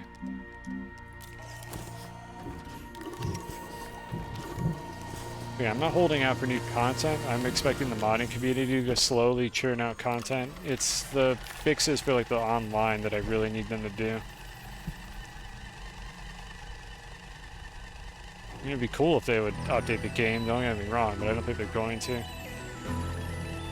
So what we might end up seeing for the streams in the future is I'm probably going to have a pattern where I play like a roguelike or something, or roguelike, or maybe a platformer. And then I also play like a sandbox game. Like I might play Terraria or something in the near future because it's been a while since I've done that. So that's tentatively like what I have in mind for the future of the stream. And Spelunky, I don't know. It'll be there. We'll play it until I just decide that I'm sick of playing it. I'm not quite there yet, but like it's definitely coming. There'll be a point where I just don't want to play Spelunky anymore. And I'll take a big break from it. Maybe only play like co-ops. Yeah, there might be Terraria. I don't know if it's going to be co-op Terraria. Unless they really fix the netcode, I kind of don't want to. But we'll see. Yeah, I've gotten plenty of my money's worth out of the game. I have no regrets about the time I've spent on Spelunky or the money I spent on it. Like, I got more than I could have ever asked for out of it. But I still wish they would fix the things that we can't fix, like the netcode. 1.4 is better about netcode. I don't know, maybe we'll try to do a duo run or something. Severn, I know you want to play that game. But that is not going to happen until I'm done with Astroneer. I'm not going to juggle two, like, sandbox games. So that's a thing for the future. That also means you need to be available for the streams and my incoherent schedule, so we'll have to talk about that and decide what we want to do. Well, the enemy sliding into position was specifically a bug that caused Chaos Elementals to just slide through you in multiplayer runs that do damage when the game fucking interpolated them to their new location, so like it's hit or miss. Like what you're not understanding about the netcode is enemies sliding into position is not the problem with Terraria's netcode. It's enemies jittering around, it's bosses having desynchronized AI, the Eye of Cthulhu charging towards one player, and then a quarter second later, the server is JK, he's actually charging towards this other player instead. And if you I tried to do a Calamity playthrough in co-op, and it was a fucking shit show because Calamity literally did not work in co-op. Like, some of the bosses just did not synchronize anything, and you just couldn't tell like where the boss was, or it was just teleporting around, or each client was seeing a different version of the boss. So like, it was a mess, and that's what I'm worried about with Terraria co-op. Is their netcode is probably still a dumpster fire, and we'll have to do some testing, like you said, and see if it's actually like a prohibitively shitty issue. I don't intend to stream Calamity. I think what I would want to do is sort of like a light set of mods. Neb loves to ban you from his chat. He's got cool doc. I don't know. I honestly don't know what all the ban memes are. I know that you like to shitpost in his chat a little bit. I don't know what Cool Doc has to do with any of that. But Neb likes to just ban people for shits and giggles, like just for like 69 seconds or something. Calamity's too much, I could do Thorium. I'm wondering what Thorium is like, and also whether Thorium has a shitty netcode problem or not, because I really don't know. I don't know, I'll have to do some research. That's for the distant future, after Astroneer is like long gone and done. I might see if I want to do anything with Terraria.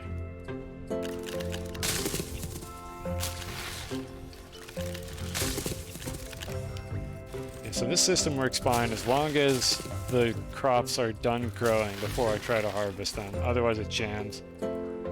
That's a lot of seconds. I'm sure you did something to deserve it. But yeah, maybe Terraria, maybe with or without mods. Like, at the very least, it would be modded, but it would have quality of life mods. Things like magic storage would definitely be in it.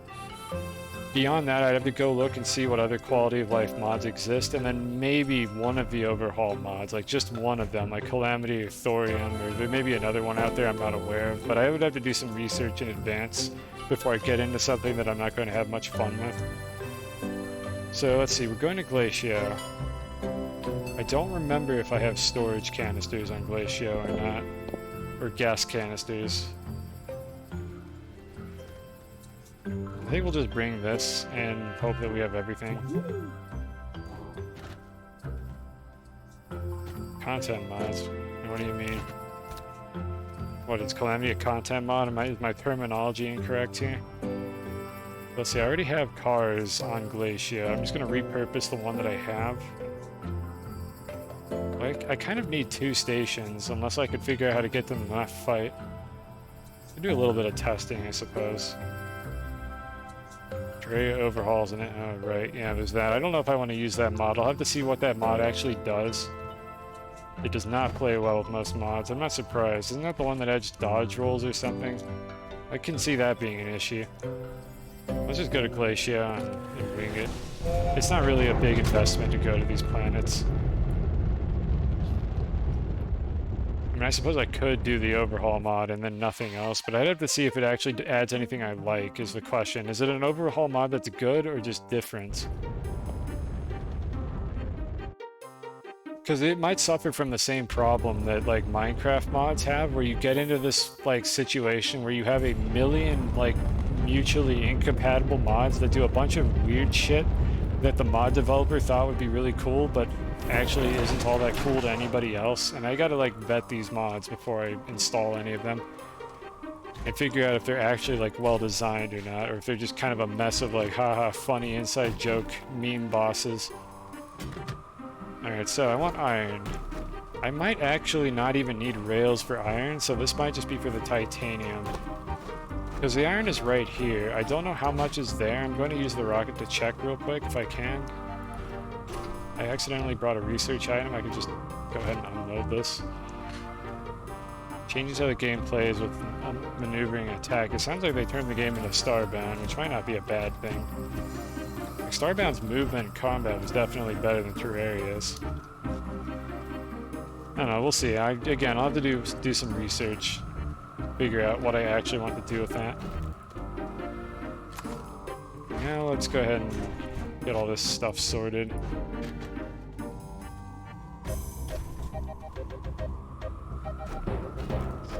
my opinion on you streaming. I mean, with no mic, I'm gonna come clean. If you have no mic, I'm not gonna watch you stream. It's just, there's so many Spelunky streams.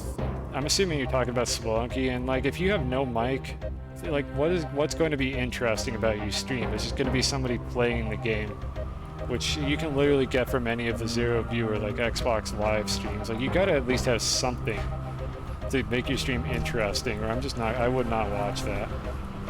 So like, I would at the very least get a mic. Make sure the quality is good, make sure you have noise canceling set up so that you don't just have like a loud ass controller or keyboard clacking for your entire stream.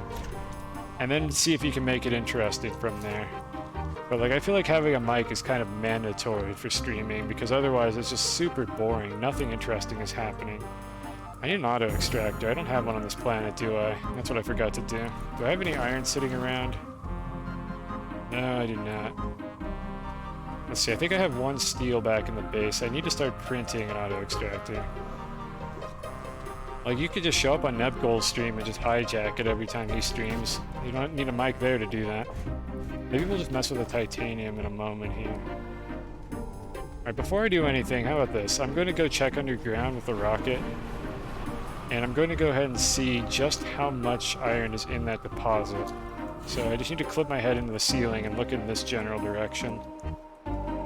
One of my Minecraft X-ray hacks real quick. Remember folks, you can do this from the comfort of your home. You don't actually need X-ray hacks. This is literally built into the game. It's a feature. Go not that far. There we go. Alright, let's go back in this direction. The compass to make sure I'm actually underneath that. Okay, so it's over in this direction. Let's have a look and see what this looks like. So for anyone who hasn't seen this yet, you can do this. That's kind of a shitty iron deposit there. The one that I'm interested in is... oh, that's really bad. I was looking at this one here on the surface. It's close, but it's very small. I would have to replace it very frequently if I wanted to use that one. There's one here that's completely buried. By the way, you may or may not consider this to be cheating. I consider it to be cheating, but also morally acceptable, because otherwise I would have had no way of knowing how shitty this iron deposit is up here. You make connections with streamers. Yeah, you spam chat often enough that Nebgold just has like a routine of banning you from his chat. So, I mean, you definitely make yourself known. I don't know if that's a good thing or not, but you've left your mark on the stream. I think for now I'm just going to go ahead and use the shitty one there, but I need to find a better one. Even if it's far away, I would much rather have one that's going to last longer before I have to renew the auto extractors. Like, remember, being infamous isn't the same as being, like, a good member for a stream. So try not to be too obnoxious.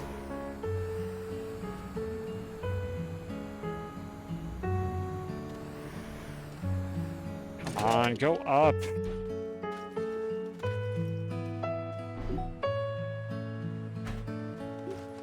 Yeah, I don't know why that was so loud. I don't get what's going on here. These are at the volume that they're supposed to be at, and they didn't feel too loud in previous streams. And now they're just really fucking loud for some reason. I don't know, I've got a lot of work to do behind the scenes to get the playlist system working correctly. So, I don't know, maybe I screwed something up. I lowered the volume on it again. I'll lower it one more. One more tick. There we go, that should be good. It's a work in progress. I still prefer the playlist systems over just listening to this game's non-existent music. If I was playing a game that had a better, more consistent soundtrack, I wouldn't be doing any of this, but Astroneer is not that game. This game's soundtrack plays infrequently, and it's not particularly good. Could you let me drop off one of these canisters here? Like, it's okay. It's fine, I guess. It's one of those games where I would say it's not a bad soundtrack, but I'm eventually going to just start listening to my own music because I get tired of the one that the game has. It's kind of obstructed. So anyways, we need to go back and print another auto extractor and bring that over. I'm gonna do that real quick. I could look for a better iron deposit actually, so I think I'm gonna print it on Glacio. I'm just gonna pick up the resources to make it and then bring them over. It's steel, carbide, exo chip, and rubber, I'm pretty sure. Oh, nice, the base was visible for once.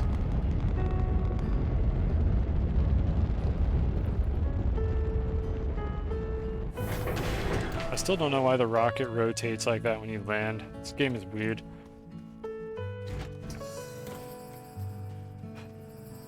I don't have any steel. Okay, so this is what I was talking about with the trade platform. I'm never going to automate the trade platform, but I will use it to get resources that I need that are causing me problems.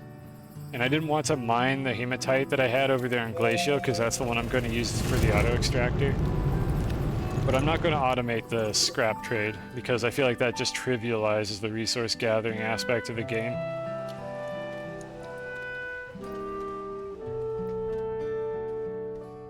So while we're here, we know that we're going to want a furnace to auto-smelt the materials before I send them back home. I could do a half-and-half furnace. Or I could just do 2 furnaces. Honestly, I should just do 2 furnaces with a silo next to them. Get the auto arms to only place on the furnace. It's kind of hard to do, actually. I think I specifically want T platforms for that, so let me print 1. Or 2, actually. Alright, we're gonna print a couple things here. So, first of all, the furnace. Here it is, on compound. What's the progress on the automates trade up the hill? What? Oh, that thing. Good call. I forgot about that completely. Hold on. Let me do this first, and then I'll go check on that. It should be full on compound now, so I do wonder if I can get that to automate. I wasn't supposed to use this furnace. There we go. Alright, this will give me the iron I need. Actually, here's what I'm gonna do. I'm gonna make the auto extractor here, and then I'm gonna go check on that. And then I should have everything, like, printed and ready to go. So let me make some steel real quick. Tungsten carbide as well. Make rubber. I gotta get all this stuff automated. Like, I'm not gonna be manually finagling with this thing for the whole playthrough here. I'm eventually going to automate that. Alright, so let's make the T platform. Tungsten carbide as well. And the rubber.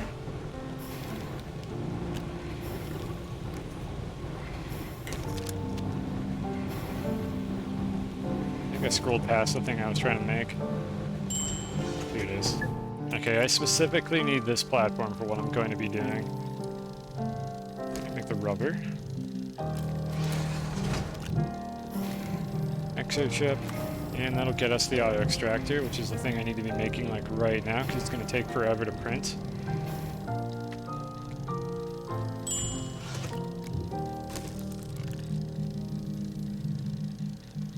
There it is.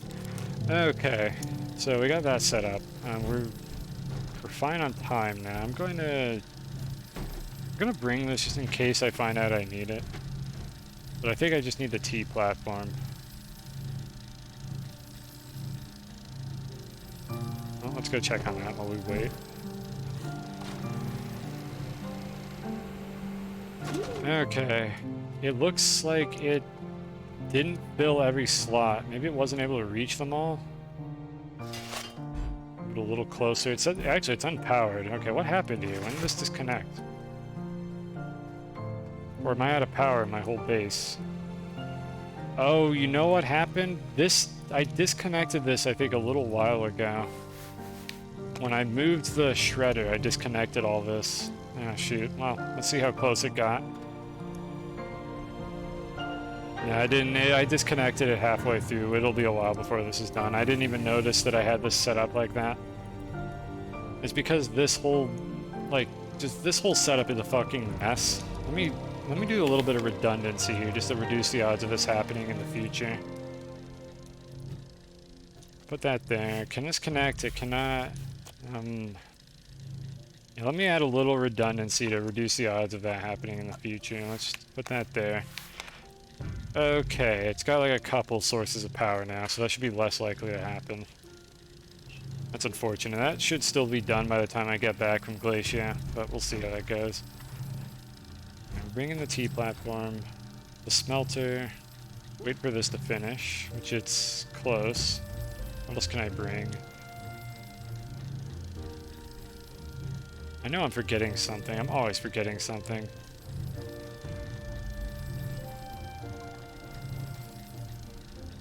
I think we're just going to wait on this and then launch. Oh, I'm hydrazine, that's what I'm forgetting. Grab a little bit of extra because the rocket's running low. I might as well swap out the ammonium while I'm at it, even though I'm pretty sure I'm backed up on hydrazine. I wish the rocket would just automatically claim hydrazine from its storage, but for some reason it just doesn't really do that. Now the extra one, I'm just gonna put it up here. I've got plenty of storage space on this rocket. And an extra RTG that we don't really need, I'll slap over here. Oh, they're over here now. I still don't know why this thing won't despawn. I'll probably just tow that out of the base at some point. Again, I'll use the mini RTGs in the base. I'm deliberately not using the big ones because solar panels are cool and RTGs are lame. It's done. I don't really have any high priority need to get more hydrazine right now, so we're not going to do that. Let's just top off the snails and get out of here. Okay, so I specifically turned this Minecraft song down. Hopefully it's not going to get insanely loud. Just put like a what face or not like this in the chat or something if it's just like objectively loud and I'm not noticing. I'll look into lowering it a tick. I think we got everything. Let's go.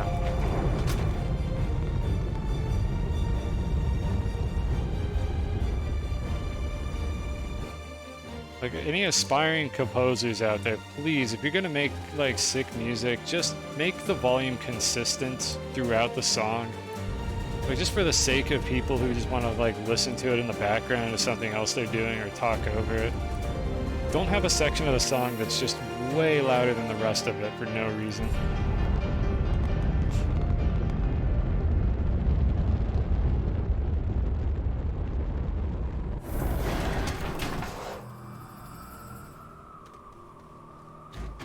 But you're bitching? No.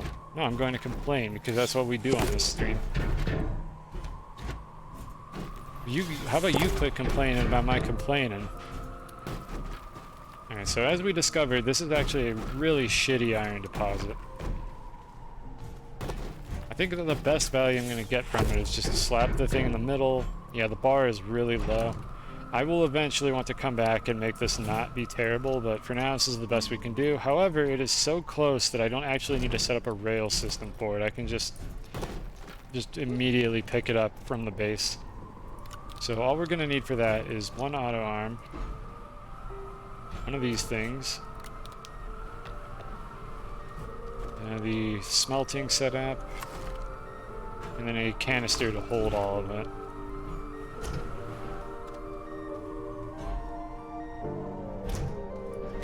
And the reason why I wanted this particular platform type is because I can use this one to make sure that the auto arm can't reach the other storage slots.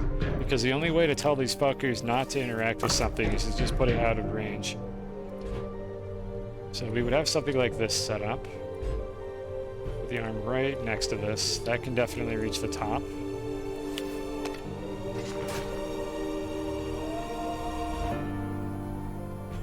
And then the arm is going to be able to only reach the front slots if I do this correctly. Yeah, like that. And actually, how far can I get this to go? I need to power this. Okay, that works. Let me rotate this a little bit.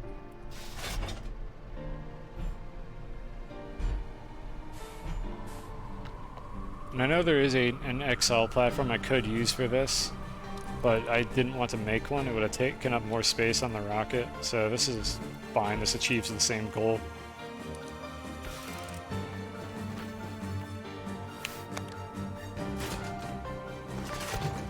excavate, and that's as good as that's gonna get. And then all the way over here, this should fill up with the finished product, the iron. And these two slots, I think, will just be a buffer. Doesn't really matter, I can plug them up if I don't want anything there. Okay, so the rail station, the purpose of this is the titanium, which is the other thing that I wanted to get from this planet. Did I ever set up? Yeah, I have the condenser here, and it does not have silicone, so I'm gonna have to come back and fix this condenser to not be terrible. We can do that later. So I need to bring this down into the caves. And I may just repurpose this train as the titanium train at some point. I'm gonna have to see what happens when you have two of these on one rail, but for now I'm just gonna set up the station and see where things go from there. Didn't need this platform. May or may not need that rail car depending on how I do this. Where's the silo full of stuff? There it is. This is what I was looking for. I need to print one more medium platform as well. And make more resin.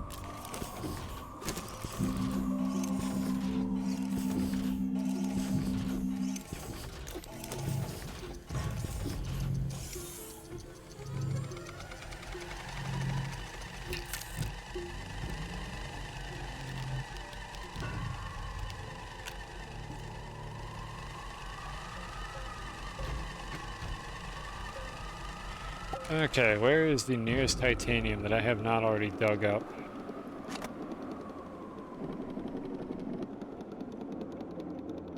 Is there any in this area? Because this would be a really good spot to have it, just right over here. See, I was digging for compound there for some reason.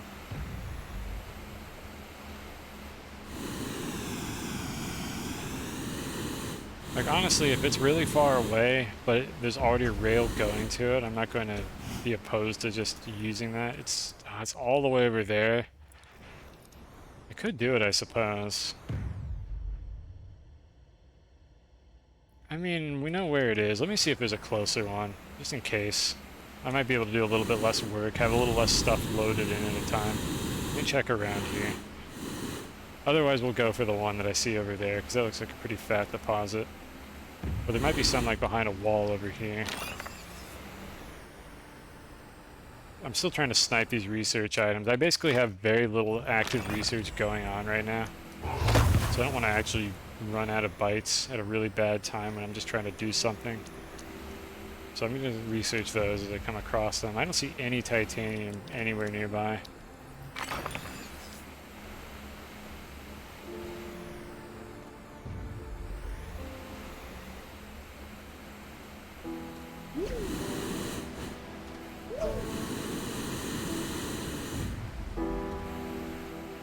Okay, it's not looking good for this idea. Let me go check and see if there's any further down.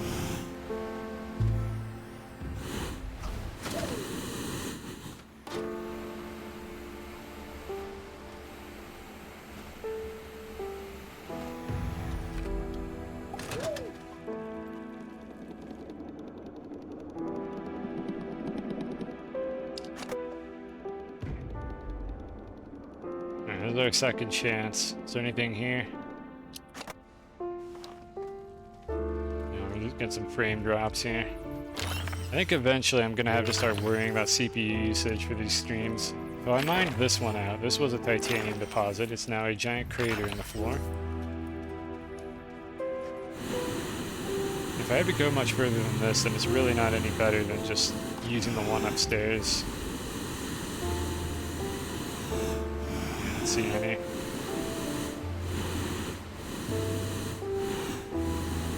Okay, we're gonna use the one upstairs. It's not the end of the world if I change this later.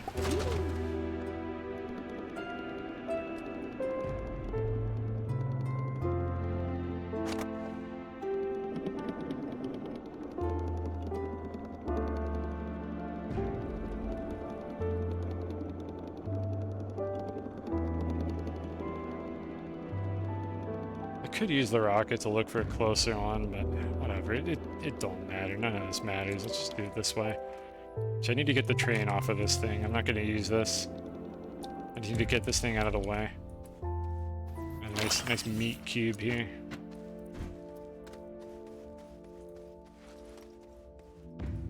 Alright, so I want this to specifically not be able to connect with any of the rails. Just throw it off to the side. It's not very good. How many rail posts did I bring? I should have plenty. Okay, I've got one there. Then a almost filled bundle after that. And we're going over in that direction.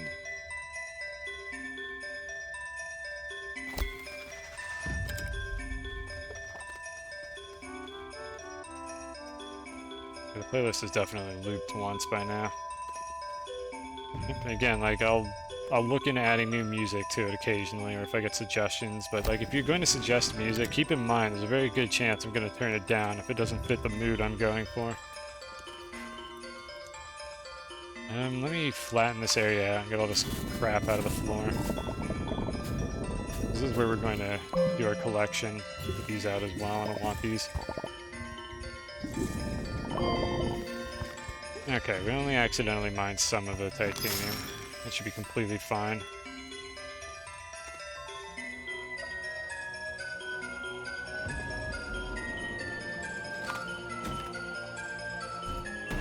So this thing is going to immediately try to connect to the rails if I don't deploy it like way over here.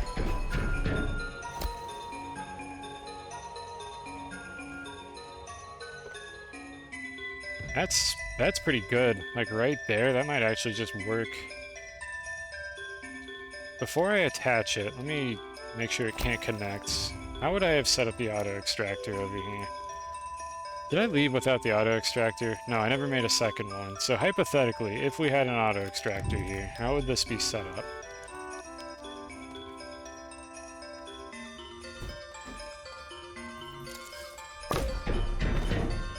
Whoa, now camera, what the hell are you doing?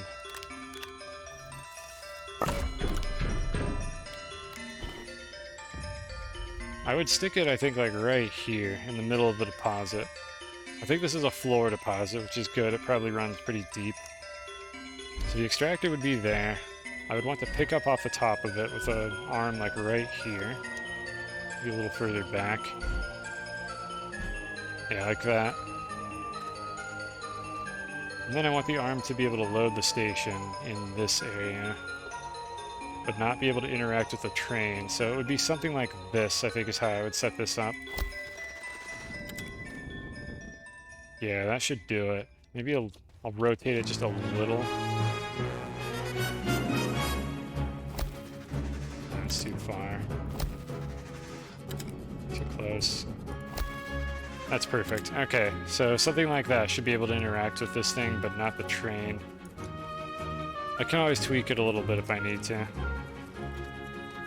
Super Mario Brothers. I don't know what accent I was supposed to use for that. Okay, so we got that hooked up. Probably Mario's accent, which I can't do. So the only thing I need really is an auto extractor here. And we're not set up for any of that nonsense because I don't have one, so I need to go make one. Can I get all the stuff to do that on this planet? Probably not, because I think I need tungsten. And unfortunately, this is going to be a bit of a pain in the ass to get this rail line to work correctly because it's shared for other functionality, and I don't know, I'll have to figure out what I'm doing. I may need another station. Because otherwise, I think what's going to happen is the train is going to overshoot the station. Which is not what we want it to do, like at all. Yeah, these logistics depots are kind of a pain in the ass, I'm not gonna lie. Because they don't do anything after you're done with the quest. I don't know why they didn't just make them like double as a regular train station, but with also with quest functionality. That would have been kind of cool if they had done that. But they did not, so I have to come up with my own solutions to these problems. Which I think my solution is going to be to put a junction over here. Oh my god, why is this so loud? Hold on. Every song is doing this. Okay, there we go. I lowered that one. Yeah, I think I know what I'm going to do here. I'm going to make a junction, and then I will eventually bring a second station for dropping these off because I don't know if I could even use these depots. I don't think it works. So let me grab a not tall rail post. Where are the junctions? Do I not have any? Did I use them all? These are all rail posts. God. Oh heck.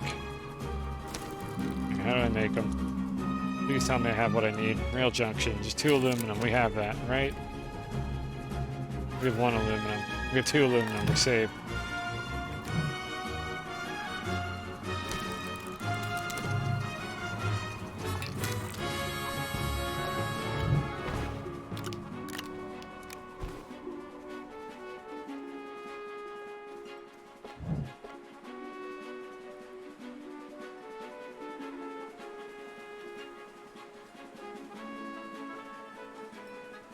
Why is this one red? Okay, I don't know why the one on the left really doesn't want to build.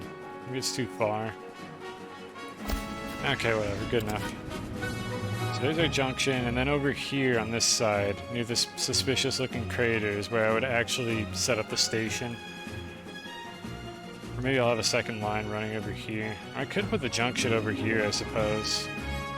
Actually, that's a better idea. Why don't I just put the junction over there? Where's the rail post I just picked up? Was it a tall?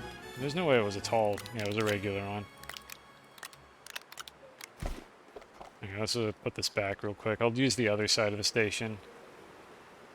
And then get upset when things don't work as they're supposed to because the train like doesn't pass through it consistently or something, which is what I'm fully expecting to go wrong next.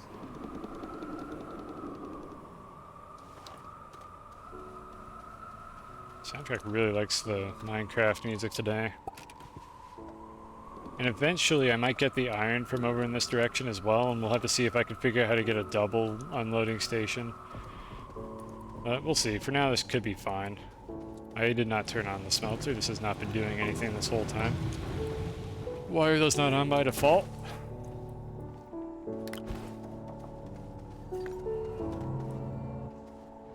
Here's where I want the junction to go.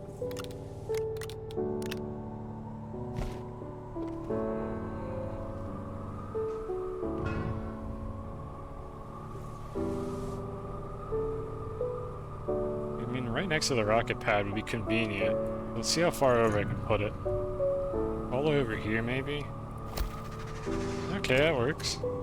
And then I could have my unloading station, like, in this spot right here when I'm done with it. Probably just put the station right here. And that would be the titanium.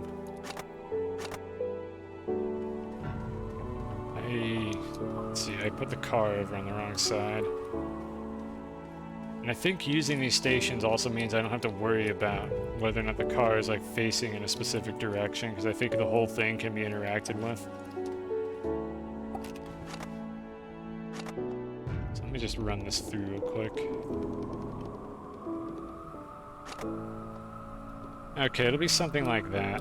And then I will have to take off most of the train-related junk that I have here. It should be fine. I could always have like a maintenance car or something. Put a meat cube away for research. I think we're good to go on that then. I need to make another auto extractor and another rail station in order to have the titanium figured out. And really the iron is the thing that I came here for, so I'm going to bring this home with whatever's in it in a minute here. Might as well just put the organic in here since I have so much of it for some reason.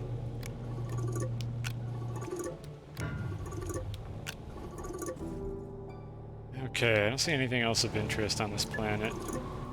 I will eventually probably use the rail line over here to go get a better iron supply. Because I didn't see any in this nearby area. There's one directly below me that I saw with my cool X-ray hacks, and it also sucks. So we're not going to mess with that one. I could bring one of these home, because I kind of need these anyways. We're eventually going to unload a bunch of stuff off of this train, since I don't have any more reason to explore these caves. I just need to use them for gathering minerals. So I think we're done with this planet. I don't need the tethers either. Let's take those home. Probably shred them. I can just shred them here, actually.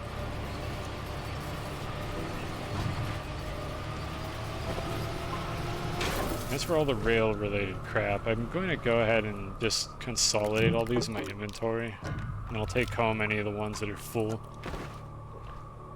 So let's see, we have a junction bundle. I think I don't have any extras of those. I don't know how to tell the visual differences between those, even though I know they look different. I just don't know how to tell. I gotta be careful about deploying these. Because if I deploy them, they're going to immediately try to connect to other existing rails. And then we got 2 more tall rail posts. If I take them all the way over here, they shouldn't connect to anything.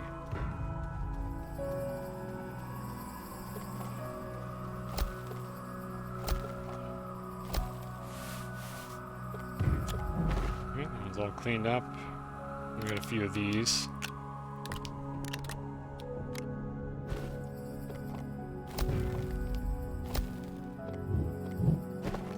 Consolidated.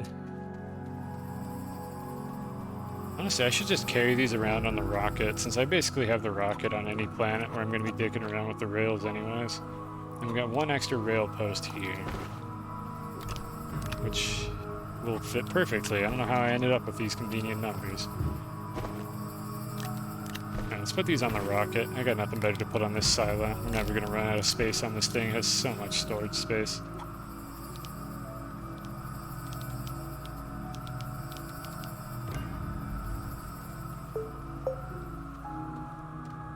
I think we're good to go on this planet. That's enough stalling. Let's grab the canister and get the hell out of here. Gotta make sure that these are set to the correct output mode, or else they won't actually build up at all. Let me reset this one. For anyone not aware about this, for some reason you just pick them up and place them again, and they can just start mining the deposit again. And they'll never run out if you do that periodically. I think it's a bug that the devs just haven't fixed. I don't know what they're doing, but it's much better than having to go to each individual deposit one at a time and have it run out eventually. So I'm cool if they're working like this. I just wish the devs would decide how it's supposed to actually function, because right now I have no idea if this is intended or not. Whoosh. What, you don't like the blowing wind noises on Glacio? It's very cold, okay? It has to have like Arctic winds. Look, we're about to go somewhere really hot, where there aren't wind noises. Quit whining. I can turn the volume on those down. I think I had to do this when I was playing my save that was on Glacier.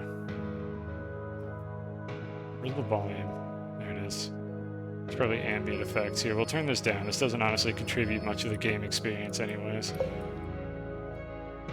Alright, just in time. Didn't miss the launch pad. Didn't it used to be Glacia? I don't think so. Not when I played this game. It was always Glacio with an O at the end.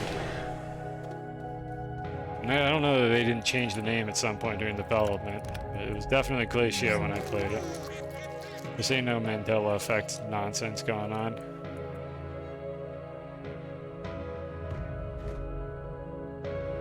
Leave this here for now. I'm not quite sure what I want to do with all these items yet. We got the thing I came here for, which was the iron. We can make steel now, get more batteries, fix our infrastructure. Let's see, I've been streaming for 5 hours. And I'm not quite done yet, I could do more. For now though, we got the iron like partially automated. We have the extra iron that I got from the trade platform, and collectively that should be enough to last me for a while.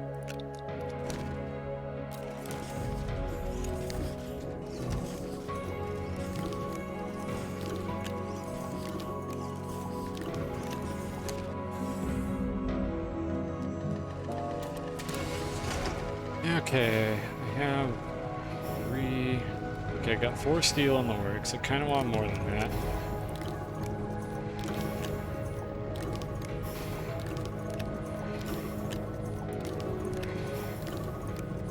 Alright, that should cover me for a while. And we have a little bit of extra iron for anything else I need it for. I need to get more zinc. I used literally all of it. So maybe I need to go back and finish off the zinc. So that was on Silva, and what I did was I set up the rails, but I didn't have the stations. So let's go ahead and make the stations. And I could reuse the one that's at the other end, but I kind of don't want to. Yeah, I'll make another station. So let's see, what were the ingredients for that? We have time, so I can go ahead and print them on site. Or print them here, rather, not on site. I might want to print one of them on site because it won't fit otherwise. Copper and 2 titanium. I'm surprised I haven't run out of copper yet. I guess just nothing uses it. We'll print one of them here.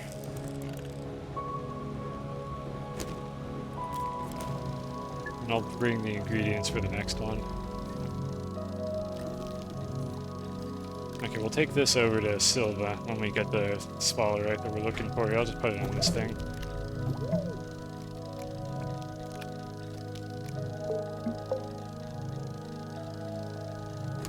How we doing on soil? Soil canister's empty. I think I also used the surplus that I had, so I'm going to have to start digging holes again to get more soil at some point. I should really set up an auto extractor for resin. There's a bunch of macaroni on the ground over there. There's some graphite as well. This just filled up. Okay, we can check on this now. So while that's printing, let me go ahead and look at this.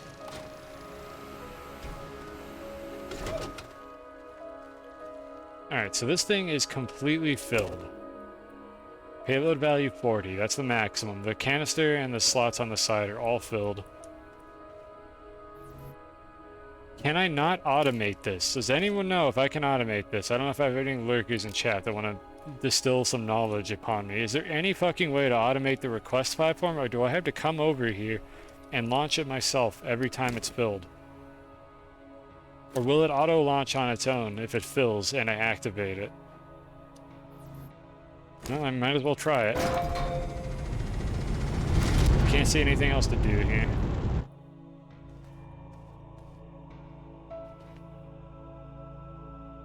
Go ahead and reset this while I wait. So if you pay attention to the bar here, it should go up a little bit when I pick it up and place it down again.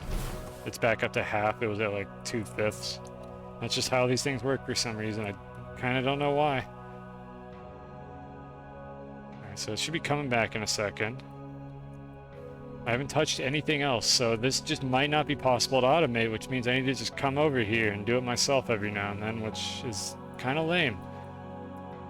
Like, why would you have an automated production protocol and then I can't automate it myself?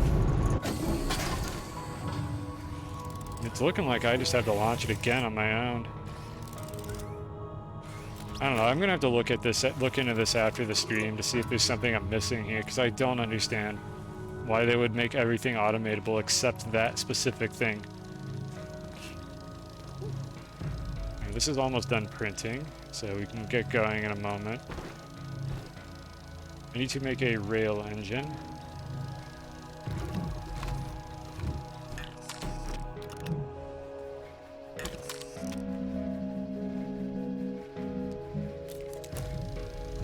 And need to make a smelting furnace.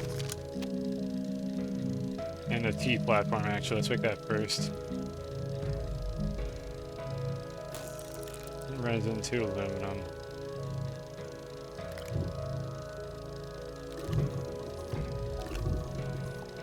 Okay, what's going on here? The auto arms are turned off. That's what's going on. That's fine. That's supposed to happen.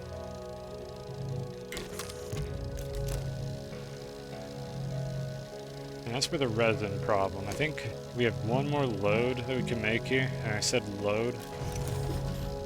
If Rocketize was here, I'd be getting made fun of right now. I'm sure the rest of you are mature.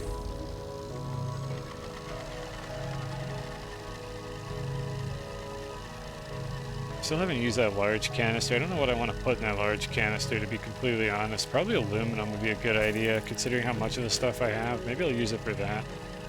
You need nanocarbon alloy to make those large canisters, so I just haven't been messing with them.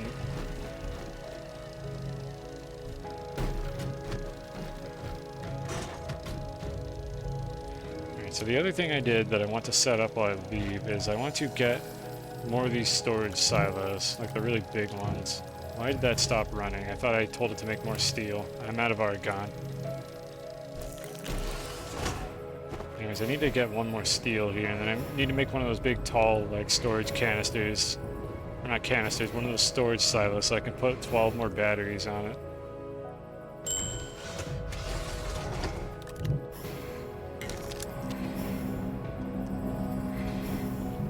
There, that bad boy. Okay, we got this. Got that. Need to make a smelting furnace.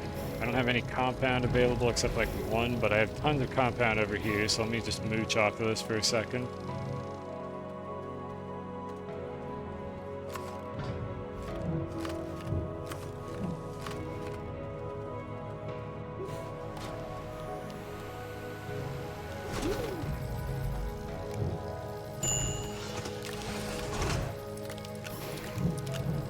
I think the next order of business is going to be to automate some of the stuff on my home base here.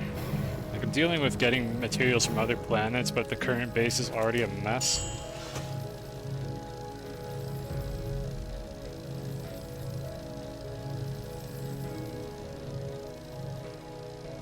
Okay, we have a rail car, a rail engine, a bunch of stuff.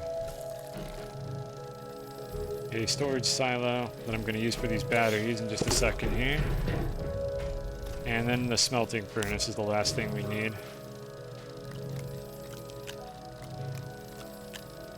And this is going to be a ton of power storage capacity. It's literally going to double it.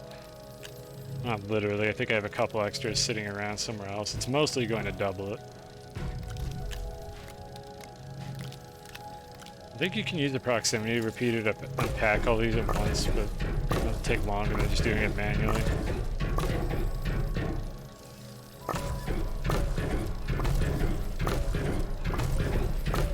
Okay, and then I want a B platform, which I don't think I have sitting around. I could use another T. I could make another one of those T platforms. I'll just do that actually, that might be better. And that means I can use the one that I printed out already.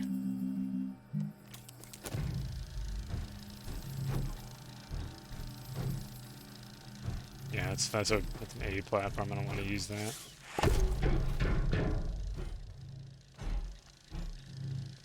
Maybe I will use the... I don't know. We're gonna have to do this again later, so let me just set it up like this for now. And that leaves a few open slots for anything I want to put here in the future. I don't have any organization scheme for this, so I'm just going to attach them to the base, let them power up, and we have just doubled our power supply pretty much, or our storage. Definitely going to need more solar panels in the not too distant future. I need to package these RTGs to reduce temptation. Maybe put them on my rovers. These RTGs are sinful. They're only for rovers. I think each of these has one on it already. Okay, I'll just put them on this one. This is the one I think I've been using to power gateways. Oops.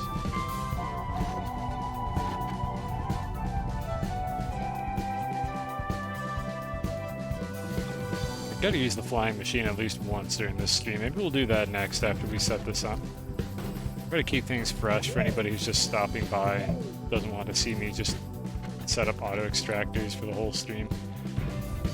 Speaking of auto extractors, we don't have one on the titanium yet, and we don't have a station for the titanium either. But titanium's not urgent, so I'm going to go to Silva instead. I need a storage sensor, which means I need more quartz. I have just enough. And I'll get the zinc on site and make the sensor there. And as usual, I hope I didn't forget anything. Let's go.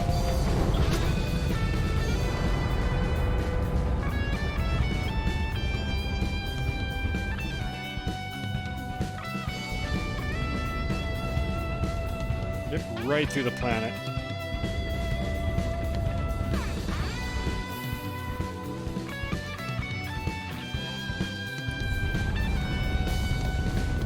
Here we are at the only base that's not set up near a gateway because it's our home base. How beautiful. All the memories I've had here. How much of a mess this base used to be. Okay. So zinc, we don't actually have any here.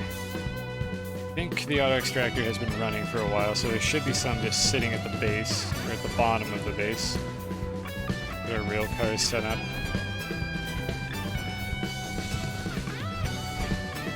I don't really have any consistent scheme for whether or not the engine is pointing forwards or away from the base, so I'll just point it towards the base, just for consistency. We're going to move this rail a little bit because it's kind of in the middle of a bunch of other buildings. do I have an extra canister? I do, that's over here. Let's go get some of the zinc.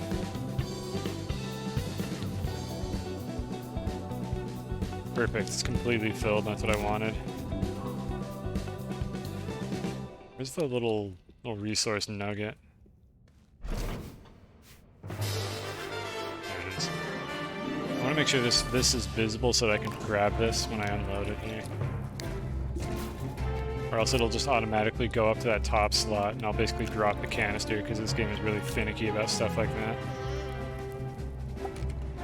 Looks like our snails are starving because I forgot to feed them. Go figure.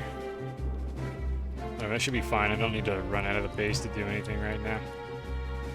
Let's go ahead and get this started on the smelting process. I'm going to use this smelter for now just to smelt a couple of them and get the storage sensor, but we have a dedicated smelter for this.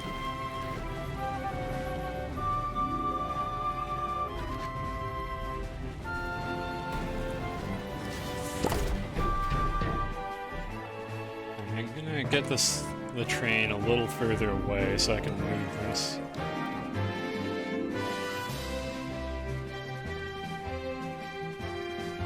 I need to also start printing the big storage thingamajig, or the big rail station.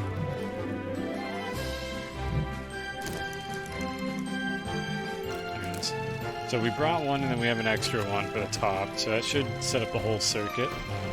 Not circuit, the whole... whatever, I don't know what I'm talking about. It should be good. It's a good thing. Right, so I'm gonna have this turn and kind of run off to the side like this. And then we'll have the rail station in this spot. Probably gonna auto-connect. Yep. And I'd like it to be oriented like this here. Not in the way of anything. Of course it carved a little bit of terrain, as it always does. Really wish that it didn't do that. Whatever, as long as I don't move it, it'll be fine. Connect the power. Said connect the power. There we go. I think this only happens if you have a rail that's kind of going downward sharply. I could probably reduce this if I just move this back a little bit. You know, it carves a little bit less. No, not a big deal. Oh, I just made it worse. Whatever. I need to stop now. I can't even. I need to stop doing that. Anyways, canisters. Do I have any extras sitting around? I think I actually forgot to bring one, because I had to forget something, but I should just be able to make one of these on site. Plastic. Yeah, I can just make one right now. Oh cool, that's literally the only thing I had this thing crafting.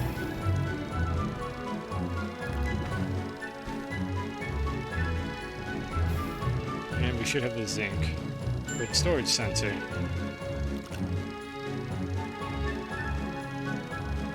Wow, this base is still a dumpster fire.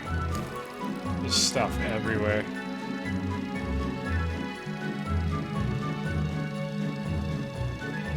There it is. Got it. So what I wanted to do with this is have an auto arm, reach across, grab the stuff off the output. I hope I have room to do that. I actually could turn the station around if it's in a bad spot, but we'll see if I have space to do that. Get the auto arm. There should be a small platform on this. There is not. I need to make one.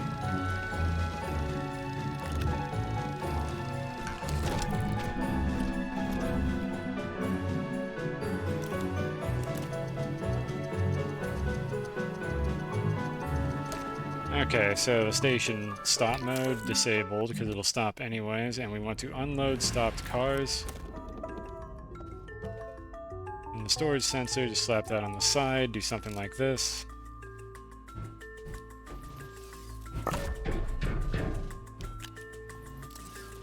Okay, can I get one of these into a spot that makes any damn sense? I wanted to unload from that. That's not going to work. I'm going to go ahead and turn around the entire station. So let's call the train out of the way. We'll deliberately make sure it doesn't connect. Flatten this out for like the 50th time. Hopefully it'll stick this time. I don't like it being embedded in the ground. We can do better than that. Okay, that's a little better. And then I want the unloader on this side. Okay, that did not... Oh, never mind. No, it carved a shitload of terrain. I don't know what I'm talking about.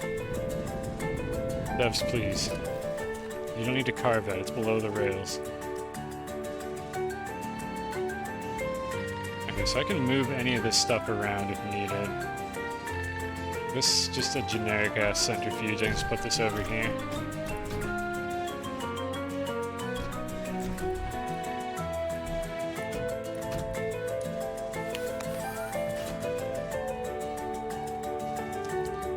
And now we have the thing that I wanted, which is have it like that, so it can't grab off the train, it can only grab off the unloader.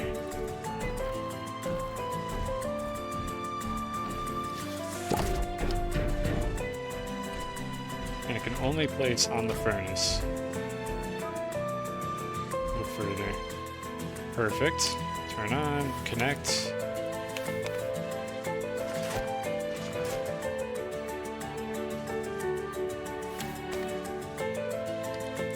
And then our output will wind up in these slots here. And we have this canister, and I think I have the ingredients ready to make the second one now. I don't know why I don't just turn this thing around. It's not facing the consistent or convenient direction.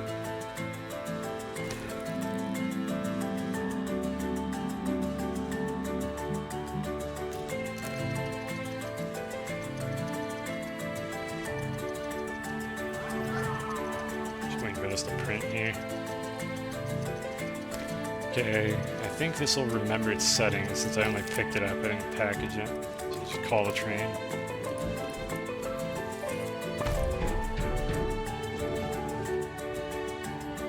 And then this goes right here. Input on there. Okay, perfect.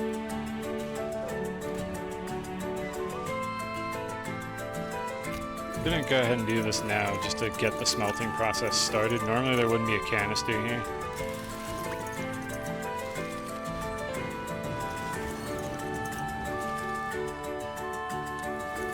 Alright, so what should happen now is I send the train down, it fills up, and then it comes back over here, it empties out, and just kind of repeats that cycle. So let's try. Let's give it a test run.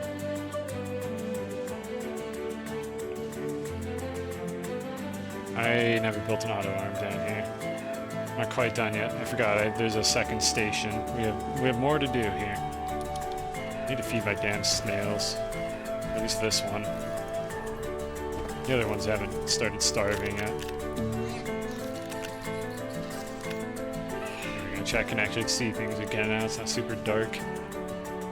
So that's what the second one of these was for. And actually, we still need an auto arm for this one.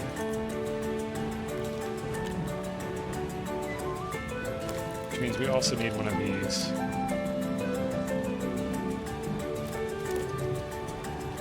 Grab one of those, get the arm. I think that's all I need for this to work.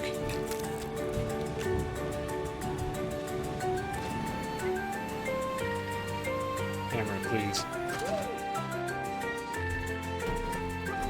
Alright, so the auto extractor is right there. I don't think I'm going to need this specific rail post because I'm going to have the station here instead. Let me flatten out some terrain for it.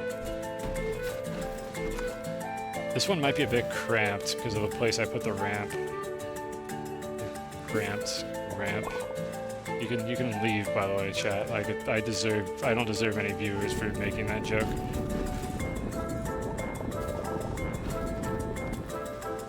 I'd love it if you stayed, though.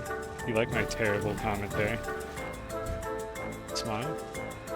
Alright, so we want to unpack this thing, but I don't want it to connect yet, so let me put it sideways, and hopefully it won't make a mess. Please do not connect. Don't connect. Don't connect. Okay, good. It did not connect. And we want it, like, right about... Actually, I don't want to do that yet. Hold on. Let me set up the arm first.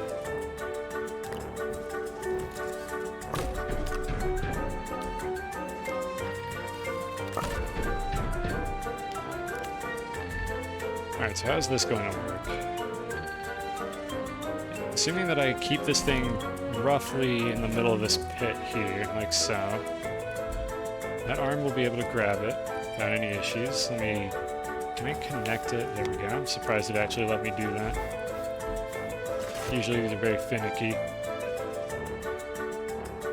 And then what we want to do with this is set it up so that just this part is accessible to the auto arm. Which I think means I need to put it like right here. Ah, first try.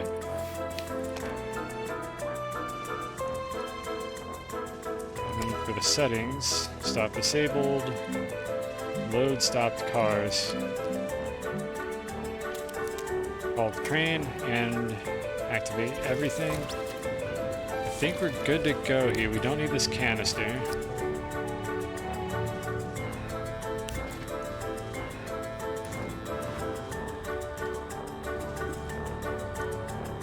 I'm gonna go up manually just so I don't mess up the cycle on the train. Looks like I did have an extra canister, which is good. I'll just... Actually, what do I want to do with the extra canister? Let's see, that's our finished zinc. I did not want the auto arm to do that. I think I'll just bring this one home. I think this one's just an extra. I don't actually need it. So I'll put it on the rocket.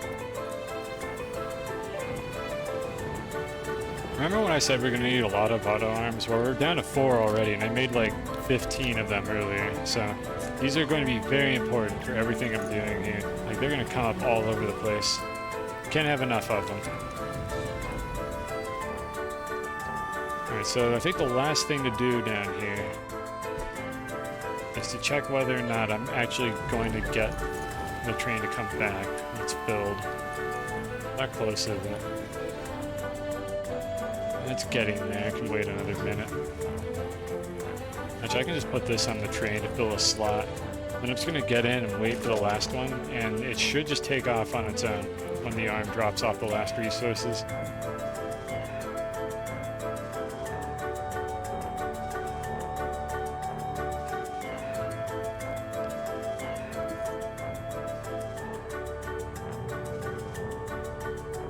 I think this is the last one. It has this thing has to clap down, I think, like 7 or 8 times to fill up. I don't remember exactly.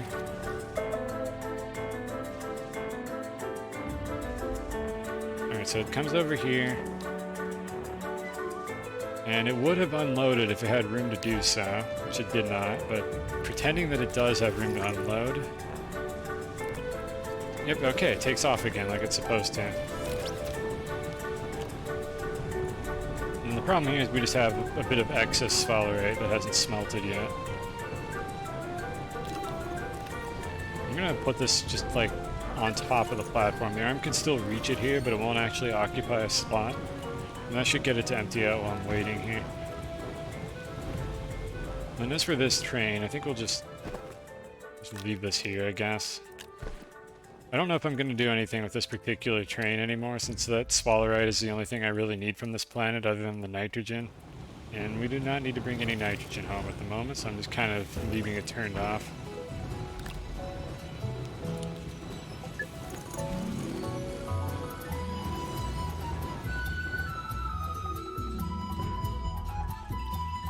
This thing's almost empty. I'm just kind of waiting for the smelter. I guess there's no reason not to just use this smelter as well to speed things up a bit. Okay, and then this canister is ultimately the one I'm going to use to swap out before I head back home. And if I start having surpluses, I could definitely put 2 canisters here, or a large canister. I might swap to those eventually and shred all the little ones. So what should happen here is in the next, like, couple minutes, the train is going to come back in, drop off all its resources, go back down, and that's going to just continue until the train doesn't have room to unload, and then it'll just sit here and wait. And that's what we want. The whole system will back up and stop naturally.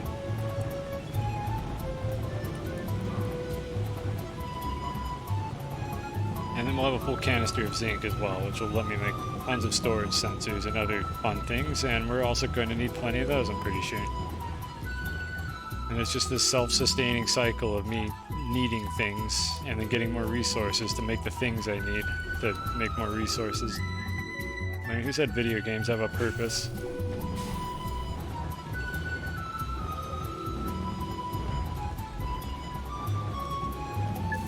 me see if I can spot how close it is. It's got 2 right now. Maybe a 3rd one around the corner that I can't see. It's very close. In the meantime, maybe we can go skim the surface and give our snail friend another try. Let me put the other canister here as well.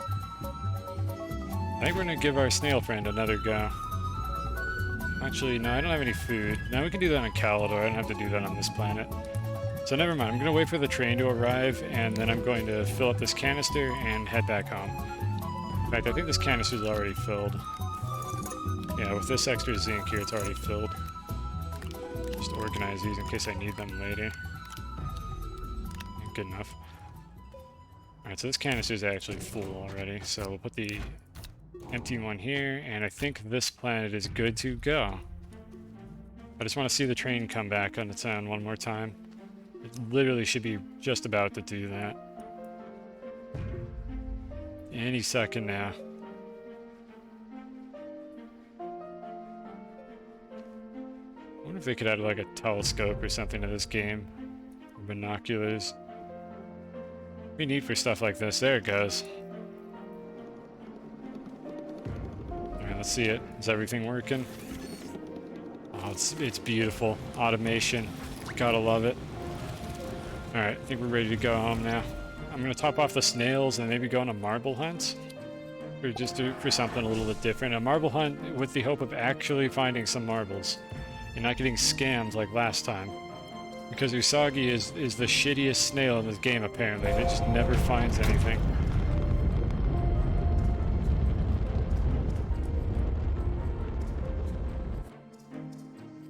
Back to Calidor. Where's Calidor? There's Calidor. That was some interesting maneuvering there. Nice, and we're on top of the home base. God, I love how you can see this thing at full resolution with the high quality textures turned on. I think all the snails are starting to complain now, just in time. Okay, so we got this. We're gonna leave the empty canister. This thing I'm gonna leave here for now. Keep the winch, keep the extra supplies. I need to feed this particular snail.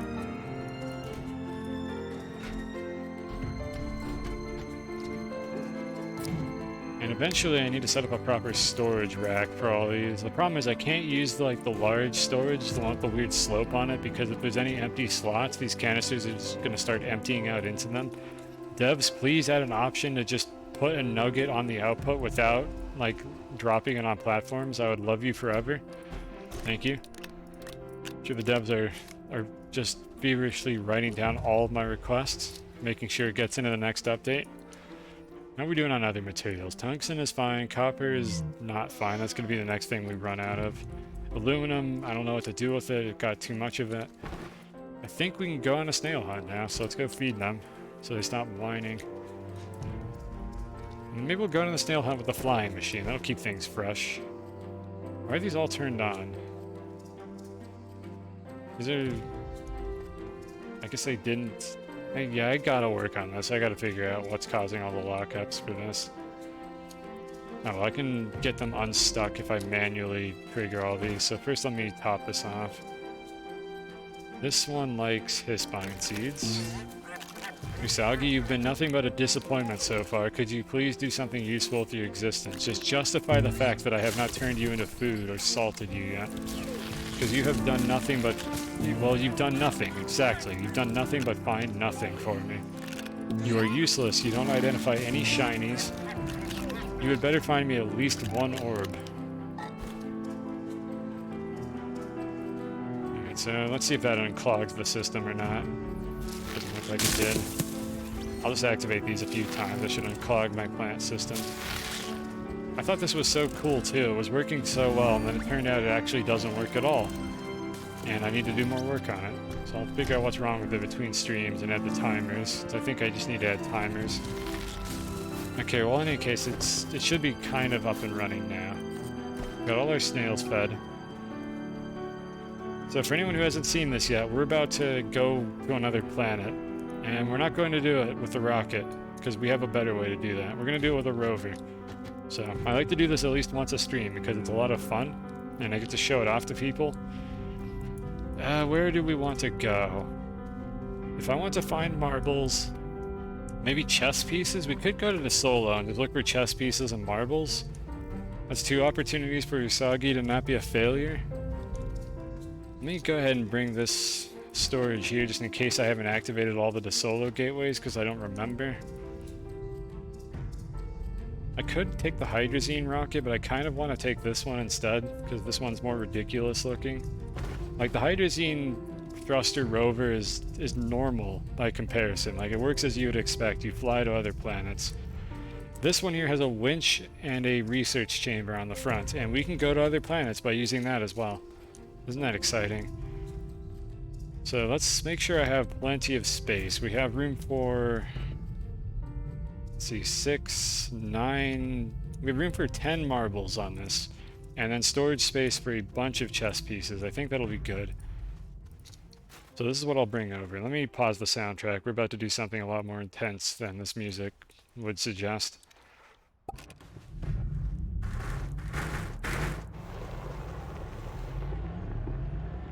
So luckily I smoothed this out a little bit so I have an actual ramp to work with now. I don't think I'm forgetting anything. We got the snails, they're well fed enough.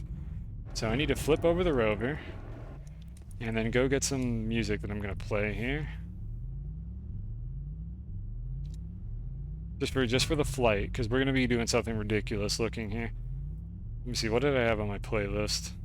I definitely gotta get a better process for playing music on these streams. I think I have it in this text file. I have like 1 million text files for stuff like this.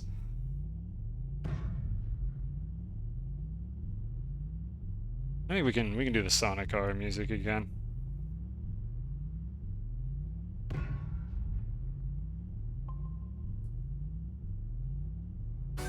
Stop. Not yet. Not yet. We're not ready. Don't play yet. Not until we start launching. Okay, folks. So if you want to build your very own flying machine with a large rover, a winch, and a research chamber, you flip it over, set your camera up as such, get it just perfectly centered, and then you need to place it like roughly here. It's important that it's centered. The length isn't as important. And this is going to make the rover just want to go forward. This is literally the troll science, like, picture of the troll riding the red wagon with a magnet, like, in front of it with, like, a fishing rod holding the magnet to pull the rover forward. That's essentially what's going on here. This rover is pulling itself forward with the winch because this game's physics engine is stupid. And we want to go to the solo. So here's the shitty diagram I drew that I show on every single stream. This is actually where the planets are. They are not in like a solar system disk. They are in this arrangement, where north and south are basically up and down, and then Glacio, Atrox, DeSolo, and Novus are in like a sort of horizontal ring around Silva. We are on Calidor, and we want to go to DeSolo. And based on previous testing, I believe that means... Let me take this off the screen here. That means I need to launch in... towards the north, in this direction. So let me get my rover oriented correctly. I need to launch towards this point in empty space. Not on the wheels. I need to launch towards this point in empty space right here to get to the solo if I'm going to fly directly to the planets without using a rocket. And that is what we're going to attempt to do here. So let me turn around, get it wedged on the wall real quick. Yep. Exactly, troll face. Do troll faces in chat, because that's what we're doing here. And let's go. So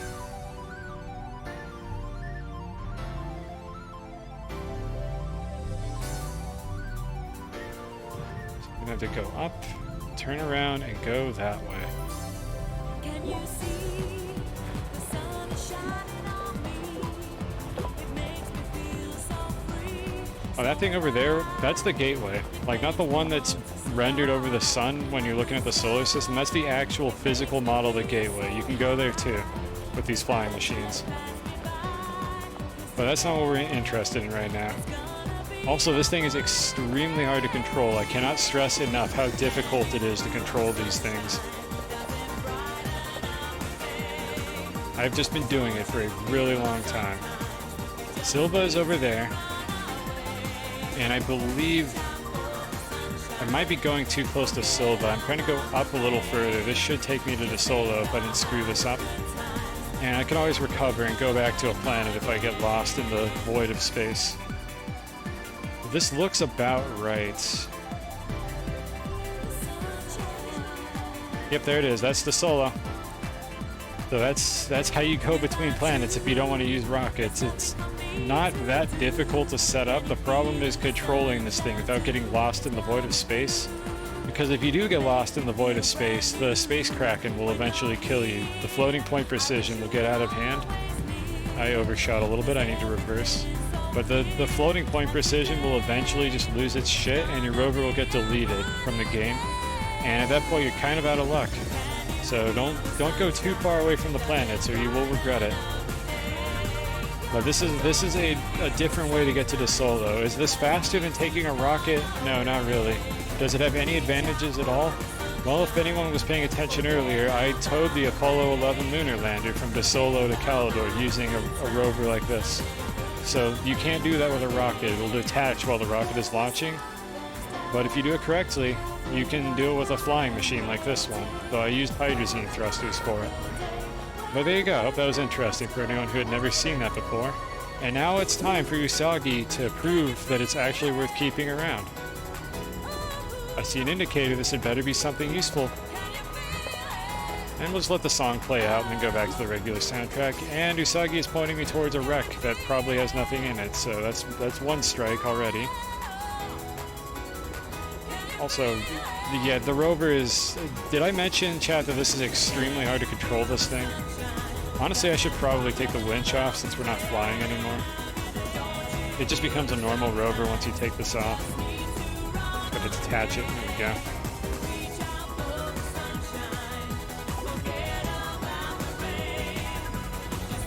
Alright, Usagi, that's strike one. I think I've even been in this one before. I don't even know this... Okay, no, it's still strike one, but I have not been in this one before. So let's just take the crap. None of these things are particularly useful. I guess the exo chip is nice to have. Can't help but notice Usagi is still telling me about it, even though there's nothing here anymore. What else are you gonna show me? If I go over here, can you show me something, just anything more useful than this?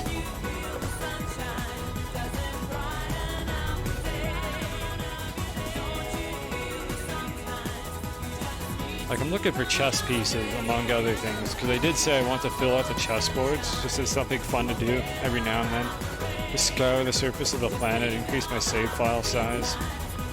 And we can make a full chessboard, and then we can do chat versus streamer plays chess in Astroneer or something. Something stupid enough that probably some other streamer has done it already. I doubt it's even a unique idea. That said, I think I'm the only person who has ever made a flying machine using a winch like this. So, I don't know for sure. I've never seen anybody else post about this. I might be the first person to do this, but I'm probably not the first person to play chess on Astroneer with my chat. That'll be later though. We have a lot of pieces to gather and I'm definitely not going to get them all today. So if it's not clear what I'm doing, I'll be able to show it to you when I actually see one. Like this, right here. So there's a chess piece. Not only is there a chess piece on the floor here, but this fucker, Usagi, this snail who does not deserve to be fed or given any love or care, has decided not to find this chess piece. So what qualifies as a valuable curiosity according to this snail other than wreckages with mediocre loot in them? I don't know. I don't understand how this snail works. I read a post saying that sometimes it doesn't work correctly. Maybe I'll reload my save just to see if it can find it. So let me do that real quick. Because I have no idea why this snail is never finding anything useful.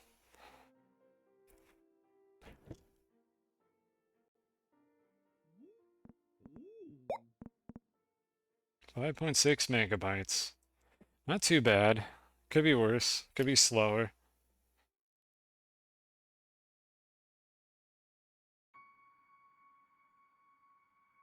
Come on. There you go.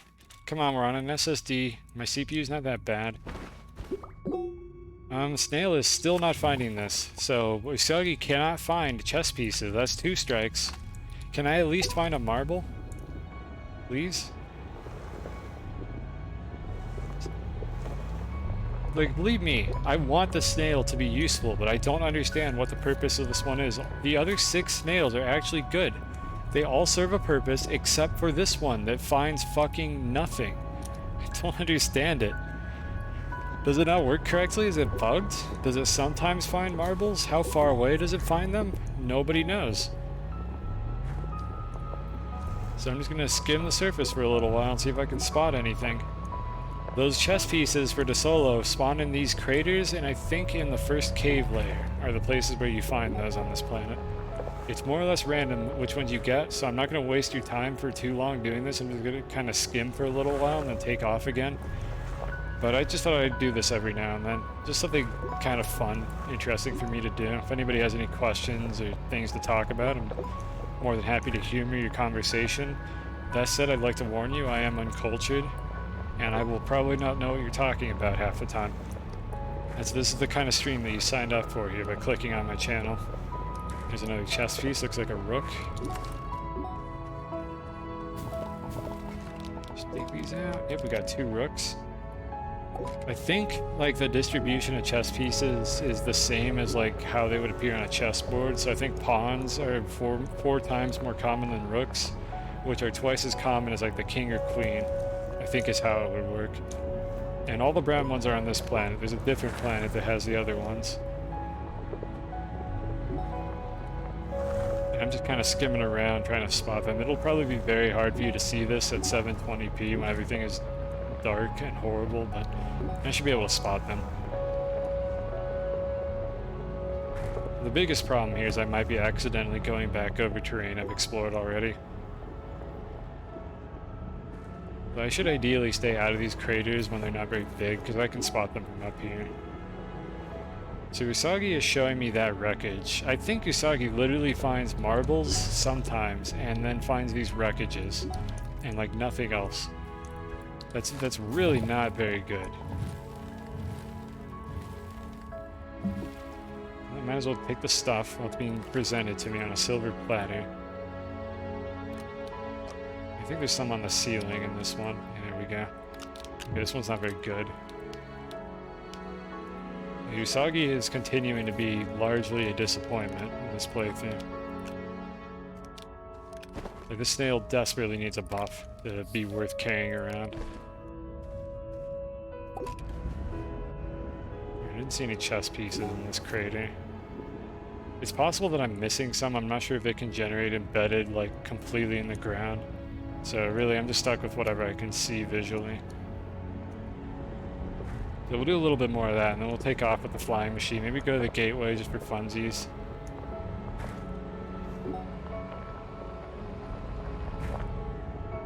Actually, I do have something I want to do on the gateway, but no, I have to teleport back home. And if I leave the rover on the gateway and then come back, it will fly off into the void of space the second I load the physics engine.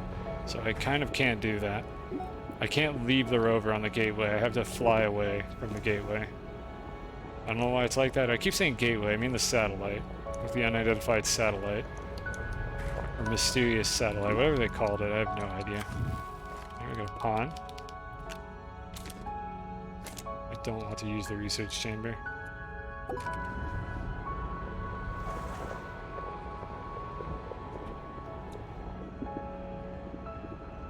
I don't see too many more of these. Let's skim a couple more craters and take off again before things get too dull. Dull. I don't know why I pronounced it like that. Okay, that's where the satellite, or the lost probe is. I keep calling things like satellites and gateways, and I misspeak a lot, and if you're not sure what I'm talking about, please do ask and I'll correct myself, because it's very likely that I just said the wrong word. Talking is hard. So here we are. This is... I don't remember which one this is. New Horizons. Okay, that's the one. The newest one, I think. Most of the other vintage probes are from like the 80s, I think. The 60s even. I may be old, but I mean, even that's before my time. I remember when New Horizons was a big deal. It's kind of a big deal still, like all the things they found with it. I have another rook. Got another very shitty distribution here.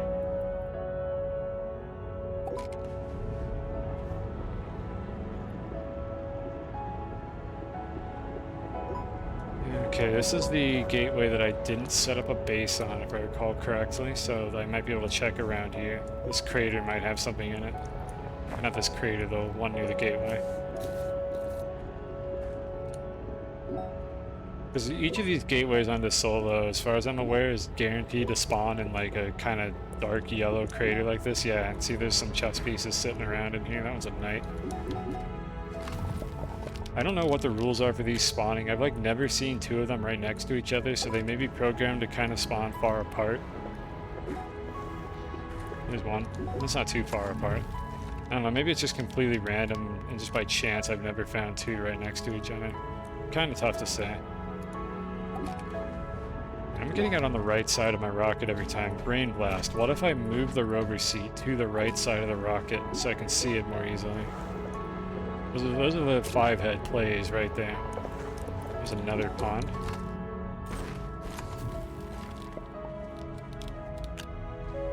Actually getting a decent haul from these craters. The big ones like this. I wonder how many I've missed that were partially buried in the ground.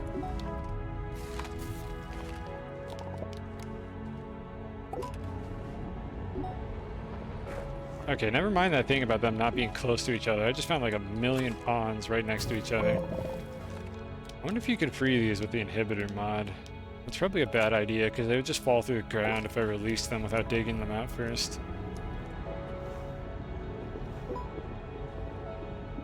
Yeah, okay, never mind the thing I said. They're just spawning right next to each other. I'm just really bad at finding these apparently. Or at least previously I've been bad at finding them. Maybe they made them more common. It's possible. Let me get the rover seat. Let me get the rover set to the right side of the rocket so I get in the seat. Wait, what? Did I say something weird or am I not understanding what you're trying to say here? I'm also bad at reading chat sometimes. I misinterpret things people say and just go off of that assumption, and then I feel like a dumb idiot when I find out that's not what the chat member said at all.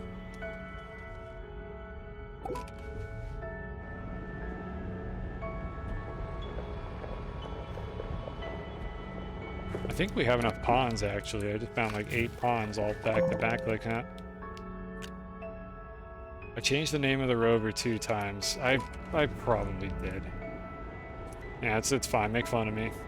Maybe I'll get better at it. I just need some like negative encouragement. Like if you just make fun of me for not knowing how to talk, maybe I'll get better at it. And I'll stop not knowing how to talk good.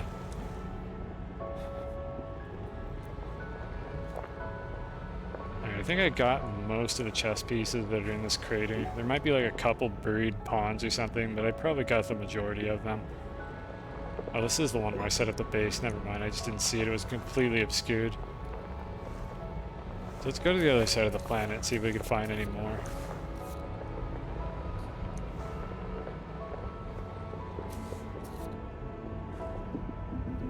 I'm surprised I haven't flipped the rover yet. That's definitely how it works. How what works? The chess pieces or something else I said? Oh, the negative encouragement thing. I mean, that sometimes works. Like if I don't want chat to make fun of me, I need to get better at speaking good. That seems fair. And besides, I said it's okay for chat to make fun of me if I don't speak good, so you can do that now. You have my permission. Oh, I won't ban you, probably. I don't know, I might ban you. I probably won't. I'll miss you if I ban you. I don't want to do that.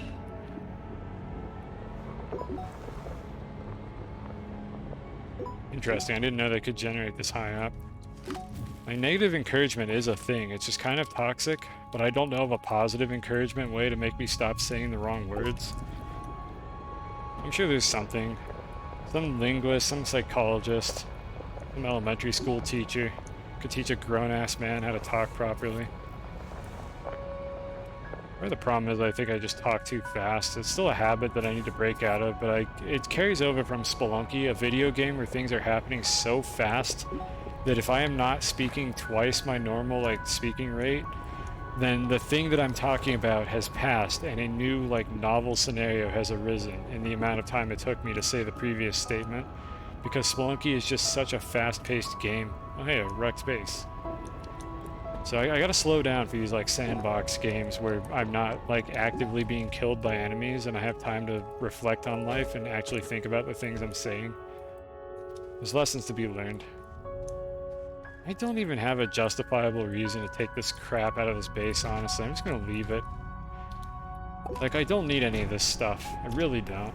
I'm always tempted to hoard things, but I kind of just don't need any of these items at all.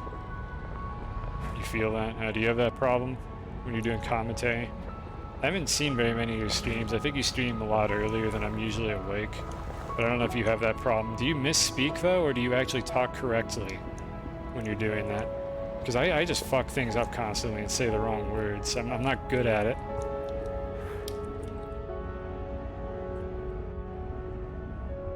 Don't flip over. We've been doing so good. There's nothing in here. I'm just trying to get to the other gateway, and then I'm going to take off and go do something else for a little while. You stumble over your words? Okay, so you do have my problem. It's much harder when you're the streamer than when you're just like a chat member in Discord with the streamer where you're not compelled to provide active commentary for the stream. But like, I don't want there to just be a void of nothing going on in these streams. I feel like a lot of people come here to specifically to hear me ramble about things that may or may not be interesting to them. Like, there's plenty of silent streams out there, that, or you could just like mute the stream if you just want to kind of watch and not really listen to me. So I feel obligated to have something to say, even if it's a little bit incoherent. That said, I don't try to fill the void with small talk. I do try to have something semi-interesting to talk about. I can't do small talk, like even in real life. I can't do it. Somebody asked me like, oh, hey, how's it going? And I'm like, good. That's it. That's the end of the conversation. I don't know where to go from there. Oh, there's a chess piece. But like, I try to keep commentary going about the game itself. Like, one of my philosophies for how I run the stream here is I want the game to be important. This isn't a stream about me. It's about me playing the game. That's kind of how I've always approached this. I don't have like the vivid, like, luxurious lifestyle just full of like wacky events and conversation points to fill a stream with stories about things I did at like the bar or wacky things my friends have done. Like, my life is generally quite boring. And so it just kind of makes sense for me to talk about the stream more than anything else, because there's really not a whole lot going on in my life. I stay inside for like 3 weeks at a time because I don't want to go out to do anything except get the mail. And it's just how I am. Seeing the very model of a major general. I don't know what that is, and even if I knew what that is, I would not sing it. We don't sing on this stream. Like, if I'm going to sing anything on this stream, it's going to be like a community incentive to get me to sing like Never Gonna Give You Up by Rick Astley, because there's no way I'm just gonna voluntarily do that. You think my voice sounds dead now? Imagine how like off-key and horrible it would sound if I was singing. Why are there no chess pieces on this side of the planet? Or am I just missing all of them? But yeah, we're not singing unless I do like a community incentive for it and actually like gather a lot of points for that. There's got to be like a reason to do it. You don't get voluntary singing on this stream. That's not what this stream does here. I'm sure you can find other streamers that'll be more than happy to show you their singing skills. I am one of them. I do not have singing skills. I am so tone deaf. Which maybe that has some charm to it, but it hurts me, like on the inside, to actually do that.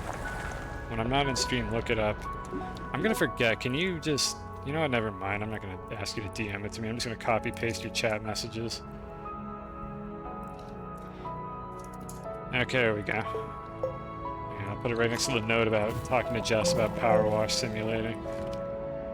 That could be an interesting stream if I actually go through with that, which I might. That sounds like it could be fun.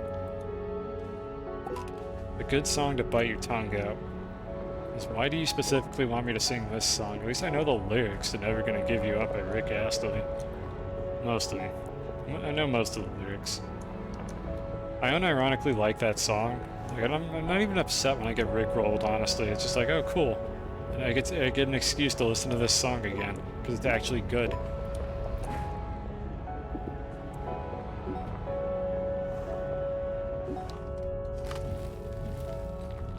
Version of the song live. I get the feeling that what you linked to me here is going to be literally impossible to sing. I'm not gonna play it on stream. I already got VOD muted for playing Mountains from Interstellar. For whatever reason, No Time for Caution, the one for the docking scene, did not get VOD muted, but Mountains did get VOD muted. I don't fucking understand, but I mean, the second attempt, I did it during the time span of the docking music, so I never actually had to play Mountains, and it didn't get VOD muted, and we have a cool 4-minute highlight of that song. You should totally watch that highlight if you're curious about the shenanigans that I can do with these rovers. In fact, I can just link that highlight now. I should make a command for that. I'm proud of that highlight. In a second here.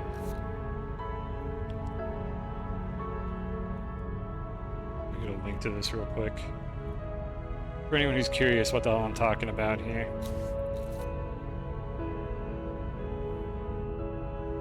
There we go. That's the highlight of me flying the Apollo Eagle lander from De Solo to Calidor. So if you're curious like what the potential is for these flying machine rovers, you can check that out. It's like 4 minutes long. Okay, I think I found everything I care to look for on this planet. We've done a loop, I'm pretty sure. Or maybe this is a different wrecked base. I don't even know. It's all starting to look the same. So I'm gonna go ahead and fly back home now. That was soothing. Get to chat a little bit about how the fact that I don't know how to chat. See, this is why we had this conversation, because I can just demonstrate right now that I have no idea how to speak properly. My inventory is full of organic for some reason. Let's put this on the silo. And it's worth noting, Usagi did not find anything. Like, that's a wreckage over there. No fucking marbles were found. Okay, a chest piece. Usagi continuing to be useless and just a miserable disappointment of a snail. And match, I'll launch from this crater. This is pretty good. There's one more thing I want to try, and it's on Aatrox. Give Usagi one more chance to be useful, because I have found a shitload of surface level marbles on Aatrox. Maybe Usagi will find something there. Maybe there's still some hope. So anyways, for anyone who missed this earlier or wants to see it again, you set your camera angle roughly like this. You want to attach the winch right here. Just use the bottom of the rover as a visual aid. Flip it back over. I'm not going to run any music, and I'm just going to take off. I don't know where I'm going, so I'm going to look around space to look for the rail lines specifically. Because the rails, for some reason, render from any distance, at least with my graphical settings. So it's just a matter of searching around the void of space to find them and then fly towards them. There's some there. It's probably hard to see it at 720p, but I don't know. We'll see if anybody can spot them as I'm approaching them. You might be able to see a little bit of like crust out in the void of space, and that is a cluster of rail lines, and that might be Calidor.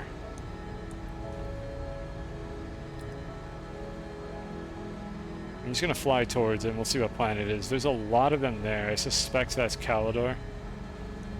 There's also some other like crust on the surface of the planet, like little artifacts that once you load them in, they just render forever. I don't really know why the game is like this, but I'm not complaining. It gives me visual aids so I know what to fly to. And there it is, Calidor. Didn't even have to get my bearings here. I was able to just find it immediately. And the home base is over there. Let's see if we can land on that without touching down on any other part of the planet. Let's get a hole-in-one. If I can land anywhere on the tarmac, I consider that to be a hole-in-one. The camera, by the way, is fighting me. If I'm not actively moving the camera, it tries to just point me in a different direction, so I am constantly fighting it while I fly these machines. And by actively moving it, I mean every frame I need to move the camera at least 1 pixel, so what I'm actually doing is like panning my cursor ever so slightly to get the camera to not snap to the wrong direction. It's very frustrating. This game has one of the worst cameras I've ever seen in a video game. Like, as good as this game is, as many other redeeming qualities as it might have, this game has literally the worst third-person camera of any video game I've ever played. I'm sure there are games that have worse third-person cameras that I have not played, but this one is definitely quite terrible. Like, you see the snapping it's doing right now? I'm pulling the camera down. The second I let go of the mouse, it wants to go back up like that. I don't know why. I don't know what it's pointing me at. It just wants to go back up for some reason. So that's what I'm complaining about here. Oh, there we go. That's some fitting space music. I am having a lot of trouble getting this thing to go forward. I probably should have put more tension on the winch. I think I'm just gonna do some litho breaking here and then do a second bounce to get to where I want to be. Yeah, I'm just gonna go ahead and slap down. Lag. Okay, that was... Sometimes that happens. The physics engine just stops for a second here if you're loading chunks. Kind of like Minecraft. Let's see, I want to grab this horn. I don't know why, I just want it. I need to grab a foghorn from Glacia. There's some unique horns that you can only find that generate out in the environment. And I kind of want to... I should bring this home. Anyways, I want to get the one in Glacio because I like the sound that it makes. It's very satisfying. I'm going to drag this home because this thing is a good source of power, and this is a planet that has a benefit from solar power. So let me take the research item home. I'm going to drop a beacon on it. I'm going to come back there. That's the next thing we're going to go ahead and do, is go pick this up. Not with the rover, I'm just going to get it by foot, or get it on hoverboard because it's fairly close by. Let me just leave the winch here so I don't have to carry that with me on the way out. I don't really care what other loose items are sitting on the floor here. Did Usagi find anything useful? Usagi literally doesn't even point you towards this thing. Like, imagine that thing not being a valuable curiosity. That thing apparently produces a ton of solar power when you activate it. Oh, not good enough for Usagi. Nope, Usagi points to wrecks with nothing of value in them, and occasionally marbles, supposedly, but I have yet to see it happen. Actually, I had Usagi point me to one marble during the scum save that I had to do where I lost the Eagle Lander. So we know that it can happen, but it doesn't seem to work very well. Alright, so anyways, the base is right over there. Let's go ahead and tow this thing back home once I get off the ground and land again.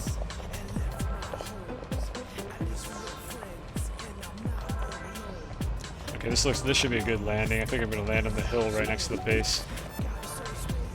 Come on, stop spinning. Stop spinning and stop dropping frames. I might have to start lowering the graphics quality of this game. I'm starting to see frame drops whenever I'm moving around. And that's going to definitely translate to the stream being choppy. So we'll see. I'll have to make a judgment call when I decide it's time to do that. Alright, we're back in the base. Just gotta take the winch off again. For now, it's just barely manageable though, the frame drops. So before I forget to do this, let me go over there and get the rover right now. How are the snails doing? They're all fine. Or not get the rover, get the solar panels. Just drag them back home. I need a backup hydrazine canister that I'm going to run out in mid-flight. So while I'm messing around with the hydrazine, let me quickly top off my hydrazine factory. I need to move this auto extractor to the ammonium that's over there. I don't know why I didn't notice the other one, because it's way better than this deposit.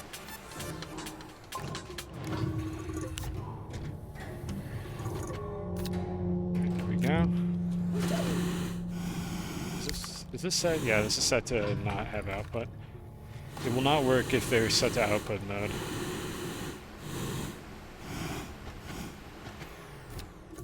Hydrazine factory is remarkably simple. If you haven't automated this yourself and you keep running out of the stuff, like it's literally just this. Just pick a planet that has hydrogen on it. That's kind of one of the reasons why I picked this solo, because it had hydrogen naturally.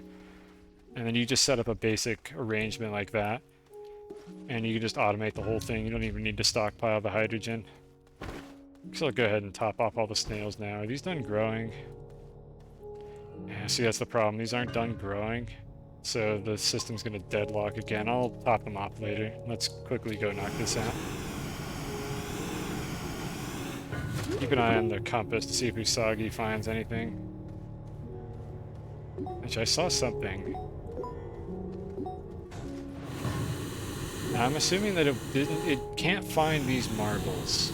Presumably because they're socketed on something, but it should be able to find the ones that are just sitting in the ground. And we know there's a couple over in this general area due to the incident on the last stream where I had to go digging around these caves.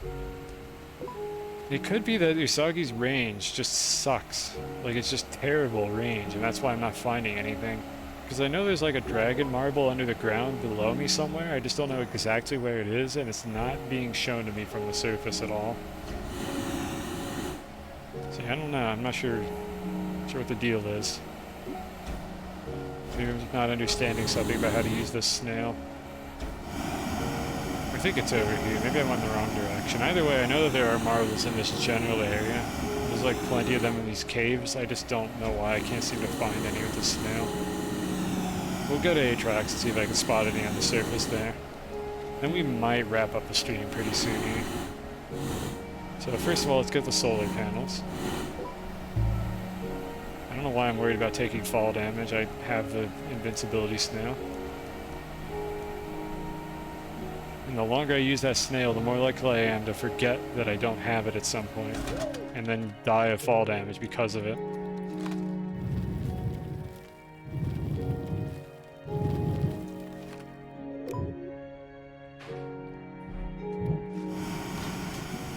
Alright, as I've mentioned before, the player in this game is basically the unstoppable force and the immovable objects, like, combined into one thing. And I could just kind of just do whatever I want and just lift this entire thing by just holding a winch. It's less the unstoppable force and more the immovable object, I think. Like, the player is stopped by solid objects sometimes, but basically I have unlimited like power. When there's nothing in my way, I could just go and lift as much weight as I want to, and nothing can pull on me. Like, I cannot be moved by the objects that I'm holding with the winch. It can only block my movement. So it's a weird way to put it. Actually, I'd like it to be up here on this hillside, where it's not in the middle of my base.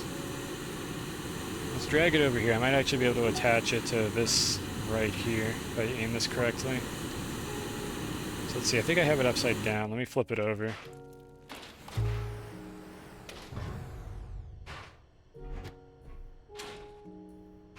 Gonna roll it over real quick here. You can also do this with your cursor. If you're not carrying things for large distances, you can just flail your cursor around and stuff like this happens. I'm trying to get the other side facing upward because I think this side right here is the one that's actually active.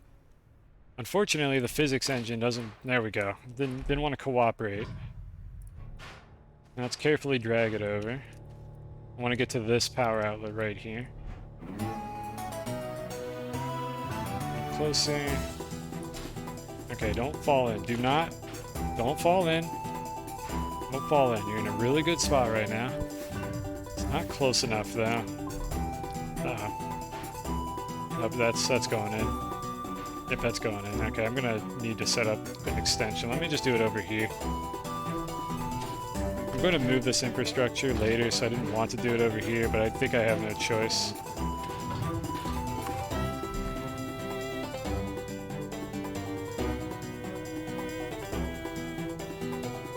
Closer. Easy does it. That should be good. Okay, I have no idea how much power this thing produces, but I have it now. It's just sitting here. I should really look into how much power this thing actually produces. I don't even know if it was worth doing that. I just kind of wanted an excuse to drag that thing around because it's fun. I play video games to have fun sometimes when I'm not playing Spelunky. I play that video game to suffer. I think we were good to go on this. I basically didn't find anything to occupy these medium slots. Imagine having fun. I know, weird, huh? Sometimes I have fun. I'm having fun right now. This video game has not been trying to kill me. We have still not died in this playthrough.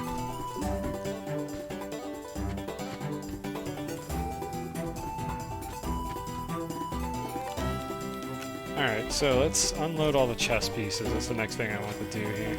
See what we got. How close are we to filling out the brown pieces? Because for some reason, black and white pieces just wasn't good enough for the dev team, so they chose brown and blue on a chessboard that doesn't even fit regulation, because this corner right here is supposed to be the light color, and then this one's supposed to be the dark color on a standard chessboard, and they fucked it up for some reason. And again, like, I could rotate the chessboard 90 degrees, but the pieces by default are oriented like this when you place them on the chessboard. So, like, that's specifically how the devs wanted you to place the pieces. This is supposed to be a white spot, and this is supposed to be a dark spot.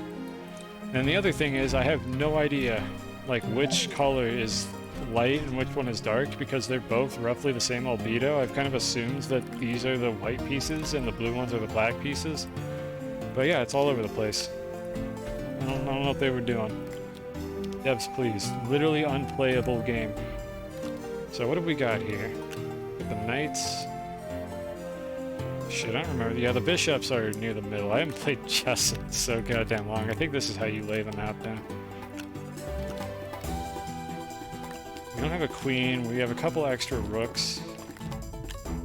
We have enough pawns, which is what I was hoping for. I will make a second, like, storage, or maybe I'll use this storage silo, actually, to hold the extra pieces. I don't know how I got so many rooks.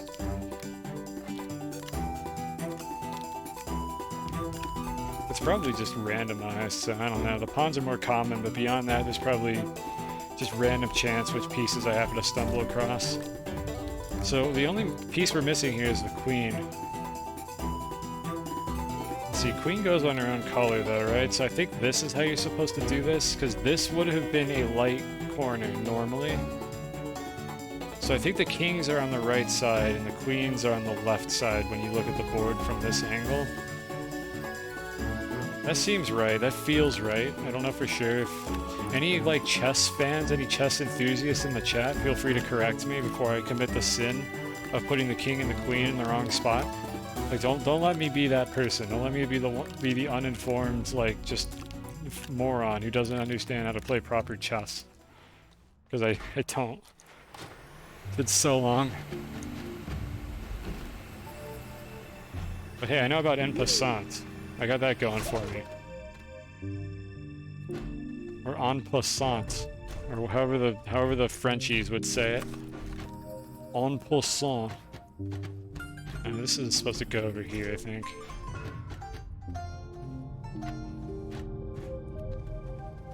I apologize for that French accent. That was insulting.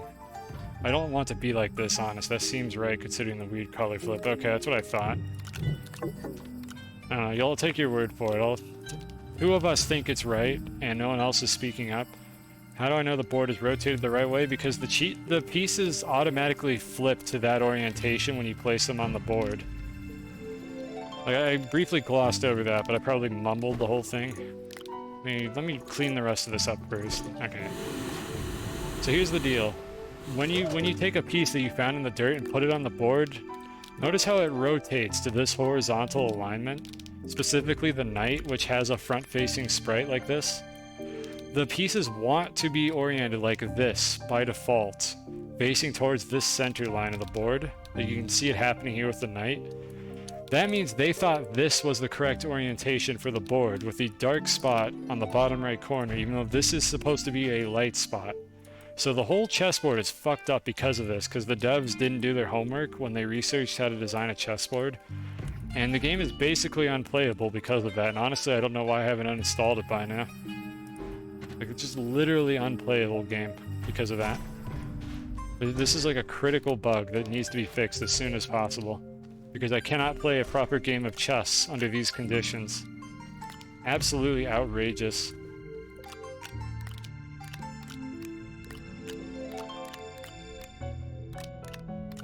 I'm literally just rearranging these to be more aesthetically pleasing. There's no other reason for me to be doing this. Okay, the rest of this is garbage that we don't need right now. It's lithium.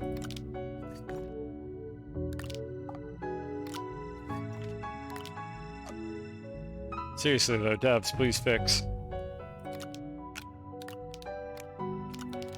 Like, I may not be a chess aficionado, but even I know something is wrong here. Actually, I want the RTG like this.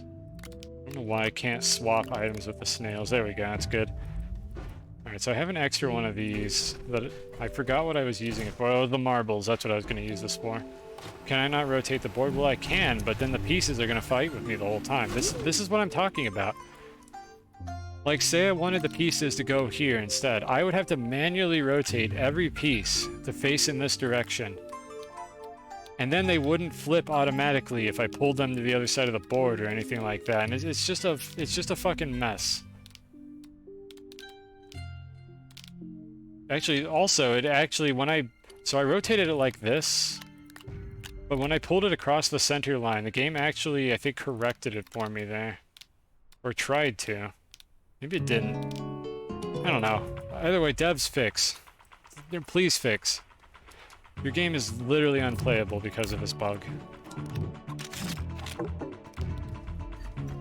And I would consider that to be a bug. I would absolutely report that as a bug. I think I'm not the first one to bring this up. I'm pretty sure somebody else has called this out already. Not on my stream, but just in general. I've seen a post where somebody called that out. Alright, so we got 2 solar panels. Again, these little shitty ones, I'm not even using them for anything because they're so terrible. It's just not worth the trouble of attaching them to my base. Like, if I had an extra platform, maybe I would do it, but I kind of don't care. Alright, then we have this extra thruster that is also shitty, and I don't want to use it, so I'll put it there. Okay, probably rotating at 45 degrees. Okay, look, I could demonstrate the things you're asking, but I have gone through the motions already with these chessboards. No matter how you rotate the chessboard, it maintains that orientation. It has nothing to do with its orientation relative to the ground. This corner here is always going to orient the pieces like this, no matter how I rotate it. So I could flip this chessboard 45 degrees, 90 degrees, 180, it doesn't matter. This corner, no matter where I rotate it on the chessboard, is always going to result in the piece facing up along the side like this. It's built into the platform, and the orientation of the platform doesn't control it at all. Okay, I think these have finally grown in now, so I can actually harvest them correctly. I'm gonna grab an extra one of these, because I know I'm gonna need it in a couple minutes.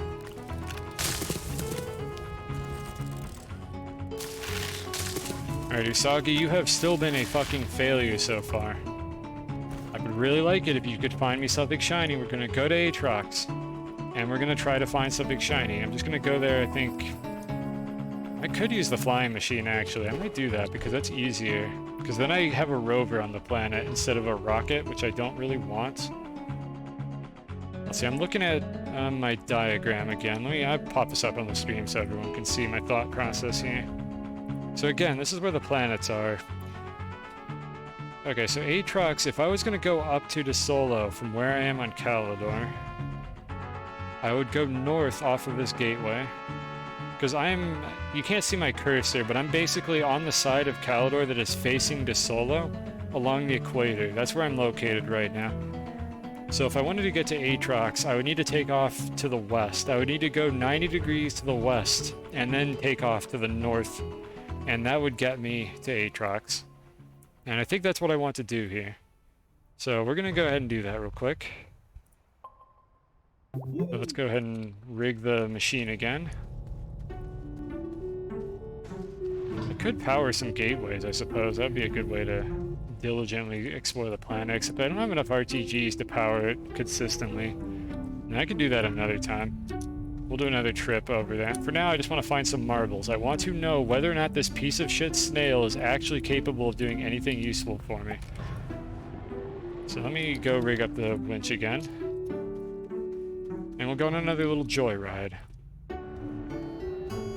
So flip it over. I need to grab my silo full of crap. For anyone who's not aware of what I'm doing here, this is my grab range when I don't have the terrain tool out. It's about here, where this research chamber is. It's like 3 times further. I thought it was 5, I think it's shorter. It's like 3 times further if you take out your terrain tool. I don't know why. It's dumb. I'm going to abuse the shit out of it because I fucking think the default pickup range is way too short. So, we abuse these things around here. Like, just quality of life glitches, I'm definitely going to abuse them if the game presents them to me. It might be a little off-center, but I think it'll be okay. So this is the other silo that I wanted. We have plenty of storage space. There are no chess pieces on Aatrox. I'm not planning to light the gateways. I could. Well, let's see here. Do I need 8 RTGs to activate a gateway on Aatrox? I think I have 6. I could bring the silo of little ones. You know, we might as well. We might as well activate them. So I'm going to go ahead and grab all the RTGs, because again, my policy is I'm not going to power my bases with RTGs except the Atrax base, but I will power rovers with RTGs, because I literally don't have a source of power in the depths of space otherwise. Like, I don't even know if the solar panels work when you're in the void of space, and if they do work, they're not going to work consistently. Okay, hi and bye, random fool. And thank you for stopping by for however long you were here. I don't know if you were lurking or not. I'm supposed to have a couple more RTGs. I think they're on Atrax, so I'll pick them up while I'm there. I got 5 here. And I can grab this contraption.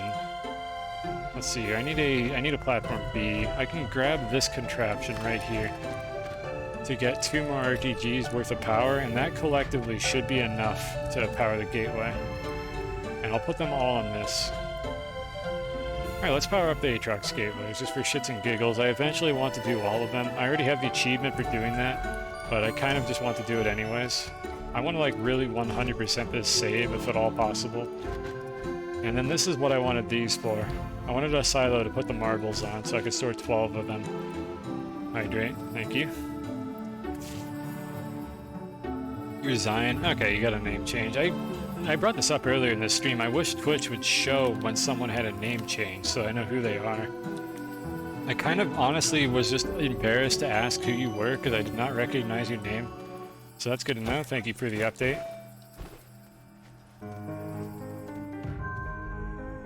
And I assume you are taking off and or lurking, so again, thank you for briefly stopping by. Okay, we're completely full on hydrazine now by the look of things. I do not have to worry about running out of that anytime soon. Let's go on a little space journey. This time we're going to Atrax. I said I needed to go... Let's see, that's north. So I need to go west to the other equator gateway and then head up in a 45-degree angle to the north to get there. The last thing I need to do is make a B platform.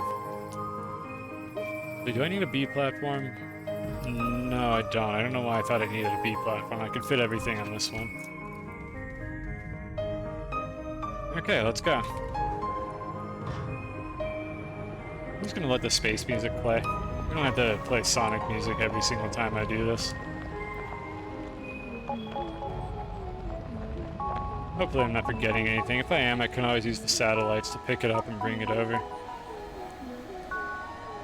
Because I could just go to the core of the planet, since I've already activated the gateways, and just bring over like a couple of items in my backpack. Alright, so there's the gateway I'm aiming for, and I need to head in this direction right here, where I'm looking.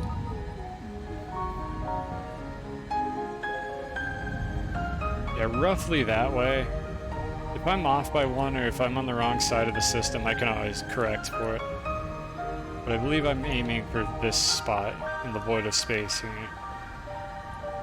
And I think I see the rails actually that I left on Atrax. Oh yeah, if you haven't seen this before, yeah, you can use a winch to fly in this game. It's kind of silly. That is Novus. That's not where we want to be at all. I'm gonna go ahead and touch down, but I think I went too far to the north. Actually, where's Novus in my diagram? Hold on, let's just do this real quick in the middle of space. I went the wrong way. I read this wrong, apparently. I went to the exact opposite side of the system that I was supposed to be on. Okay, if I could find Silva, then I could just shoot past it, and that'll get me to Atrax. I'm on the opposite side. Yeah, I don't know what I did wrong there. My brain probably went east instead of west or something. So what I'm looking for right now is Silva, which I'm looking at the kind of the band of stars, because this is level with the equator. And I'm specifically looking for the spaghetti, like the weird looking noodles that you can sort of vaguely see off in the distance. Also, I appear to be constantly receding from the planet, which is not good. We do not want to be this far away. I am going to eventually die if I do this. Okay, I just reversed. How the hell did I manage to get this so wrong? Just go straight to the wrong planet.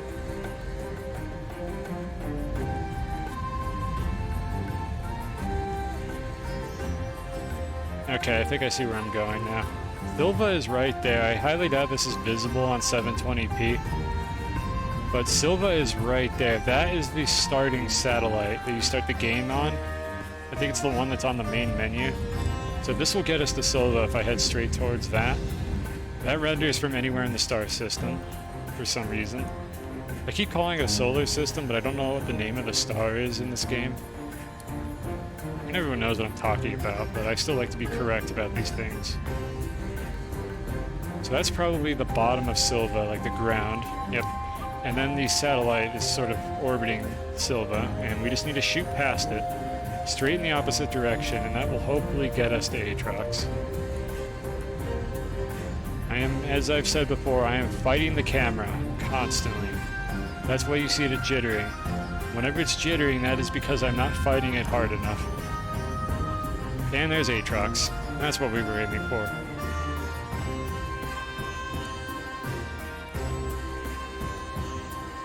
And the rover just goes forward. That is the only thing it does. I have to steer it, it goes forward. If I want to turn around and decelerate, I need to turn around 180 degrees and let it go forward in the opposite direction. Welcome back, Killer. I don't remember if you were here for the first time we did this, but yeah, we're in a flying machine now. Trying to keep things interesting here.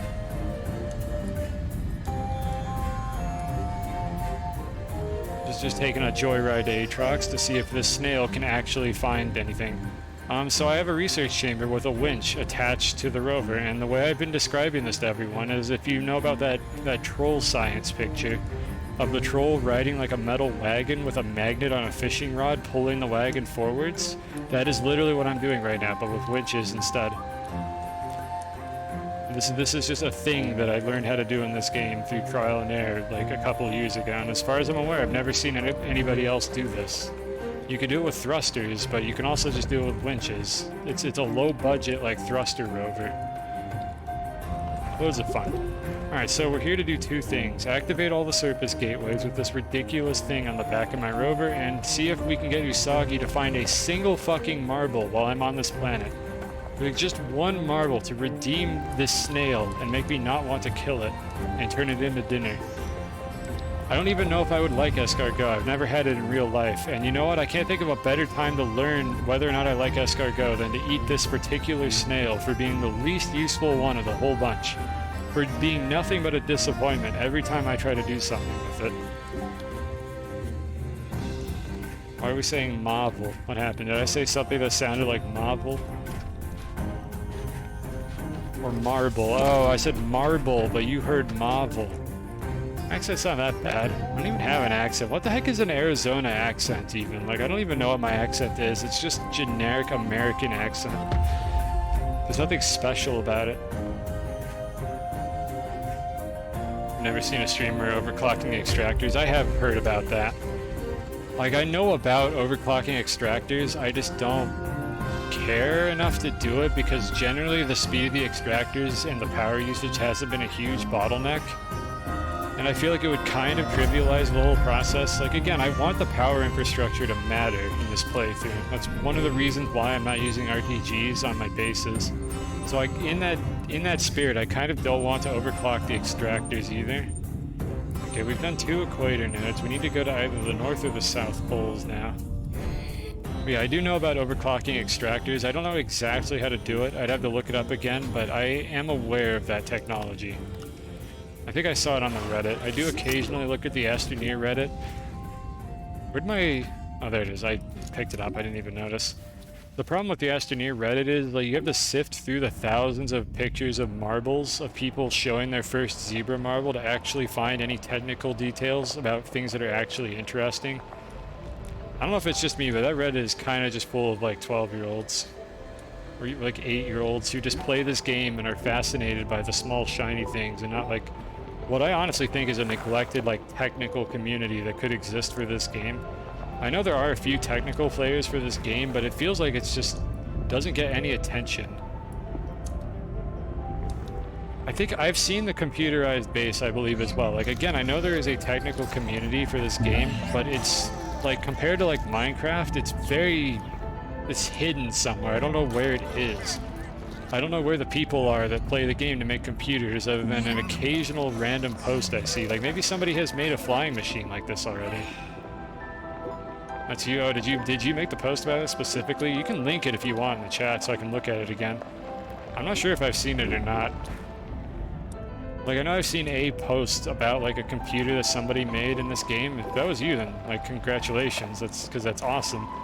But I'm not 100% certain that I've actually seen yours specifically.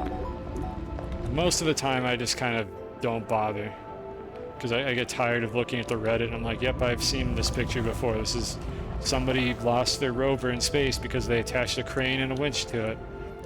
So, Usagi has found 3 things in the immediate vicinity right now. Still working on it. Alright, let me, actually, I'll just open this now and look at it later. 1 month ago. I don't think I saw this specifically. I wasn't playing this game a month ago, so I wasn't really, like, paying attention to the Reddit. I'll definitely check that out. That looks really cool just based on the picture that you have there. Looks like a lot of work has gone into that. Okay, so Usagi found a wreck over here. That's not helpful. We don't care about that.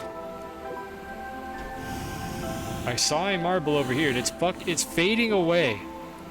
The indicator is disappearing for some reason. It's another wreck. I got excited. I thought that was a marble. It was just a reflective surface. Alright, you have one more chance. Because my god, this snail sucks. Like, Killer, you seem to know a lot about this game. Is there any way to make the Usagi snail actually useful? This is the one that is supposed to find valuable curiosities. And so far, it has found fuck all in any, like, mission I have attempted to use it for. The snail refuses to find anything that I would consider to be valuable. It is just an immeasurable disappointment. This had better be a marble. I know it can find marbles. It's another wreck. I don't want wrecks. I don't care. There's nothing useful in them. They're just going to take up inventory space. Usagi, please. I want to believe. And I have chat members that seem to really like this snail for some reason, but I mean, they only like it because I hate it. Like, let's be clear, that's the reason why they like this snail, but my god, I have not figured out how to use this snail. It does not find anything. Why doesn't it just, like, find mineral deposits in the walls? That'd be way more useful. I wouldn't have to use my X-ray hacks with the rocket to do that. Alright, we're back to it not detecting anything whatsoever. Dynamite, I don't really care. I can get plenty of dynamite on Calidor. Let's go ahead and light this gateway. Okay, you're talking about the thing. I'll read your message in a moment. Here, let me land first.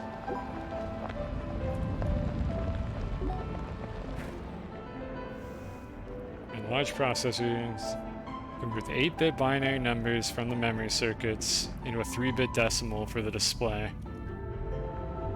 Alright, only 3 bits? You're gonna have just base 8? Oh, you gotta go all the way 4 bits. Hexadecimal, like, display. Okay, maybe I'm being unreasonable here. I don't know the difficulty that it would take to actually go and do that. But I mean, I feel like, I don't know if adding an extra bit is actually easier now. I really shouldn't be speaking. Still, just based on what you've said here, that sounds very interesting. I am going to check out the rest of the posts that you made after the stream. Just kind of see what you've been up to here. Usagi is more useful for finding no, it isn't! It didn't find any chess pieces either! While you weren't here, I literally found half of the chessboard on this solo. Usagi did not fucking identify a single chess piece the whole time. What am I doing wrong? How does this snail work? How do you use it? It's showing something right now.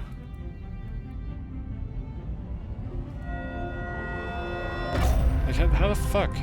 Like, it's identifying what I think is a wreck here. It literally did not identify a single chess piece. Is it just broken?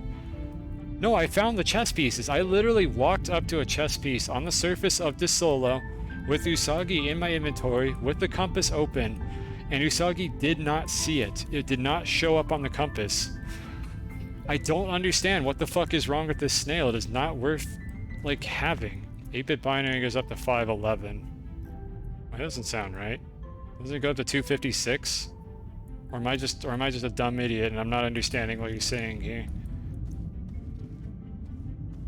I mean, it should have been active. I fed it now and it's still not fucking finding anything worth a damn. Like, it found a wreck onto Solo while I was looking around. Maybe if I wasn't rude, well, maybe if Usagi wasn't a piece of shit, I wouldn't be so rude to it. You know, we could have a mutual agreement for the snail to actually cooperate. Usagi was fed. I brought it to DeSolo. I spent like half an hour looking for chess pieces. I found a shitload of chess pieces, and not once did any of them show up on the compass. I think Usagi is bugged. I'm getting the like really strong impression that this snail is bugged. I'm not on. I said DeSolo. I'm on Aatrox looking for marbles, which Usagi has also not found.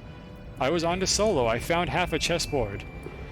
I'm on Aatrox now looking for marbles and activating gateways. Usagi has still failed to find me anything except wrecks with items that I don't want in them. I think something is wrong with this snail. If you're telling me that this snail is supposed to find chess pieces, it doesn't fucking work. In fact, here's a wreck here that it doesn't seem to be identifying either. Let's get closer to this. Okay, it just identified it when I got this close. It found that wreck. It still has not identified a marble. I need to find a marble in the ground and see how close I need to get for it to actually identify these. And I feel like I should have been able to spot one by now, because I had a previous save where there were a shitload of marbles in these ravines on Aatrox, and I don't know if they changed that at some point. 'Cause I remember a save where I went here, like in one trip I found like 7 marbles just by traversing those ravines. And that does not seem to be working anymore. But yes, I know the chess pieces are in DeSolo and Novus. And Usagi has not found any of them, and I'm starting to legitimately wonder. You find them easier in the caves if you're willing to traverse the level geometry that is the caves. I'm aware that the optimal way to find marbles is probably to just go into the caves in Glacio and just run around in circles looking for them. But I know they could spawn on the surface of Aatrox unless they changed the level generation since the most recent update, because I had a save where I was doing that specific thing. And I found a shitload of marbles just in these craters here. These were low down enough that they were able to spawn. You can also find them in the mountains on Silva. But like, you gotta understand, the thing that I'm upset about here isn't the fact that I can't find marbles, it's the fact that this fucking snail is not doing anything. Like, that is the thing I'm upset about here. If I wanted to just find marbles optimally, the way you would before they added the snail to the game, I would be in the caves right now to do it. But I was hoping that I could just skim the surface and have this snail show them to me on the compass, and that's just not happening for some reason. I think the snail is bugged, and it just is not showing anything except wreckages. However, I need to find a marble in the field to verify that the snail is not working correctly, because otherwise I'm not really sure what's going wrong here. So, and in the meantime, I'm also activating the gateways. Early access, you went to the exotic moon. Was that what Novus used to be called? Again, I never played this game in early access, but I'm assuming that was Novus, unless they like redid a lot of the planets, in which case I assume we do not have the exotic moon anymore. Don't they still have the flavor text for these planets? No, I don't. I thought they used to have. They still had flavor text. Like one of them was called like the Terran planet and a few other things, because that's the names they used to use for them. I guess maybe that's only visible when you're in orbit on a rocket. Alright, anyways, how many of these gateways do we have left? We have still found no marbles. I need Equator 2 and South. Where am I right now? Okay, so I'm just gonna wrap around the South Pole, and then hopefully I can keep myself oriented and get Equator 2 as well. And I'm looking for marbles, like, as I'm flying around here, because I know they emit light. It's possible to spot them. Come on, game, you can do this.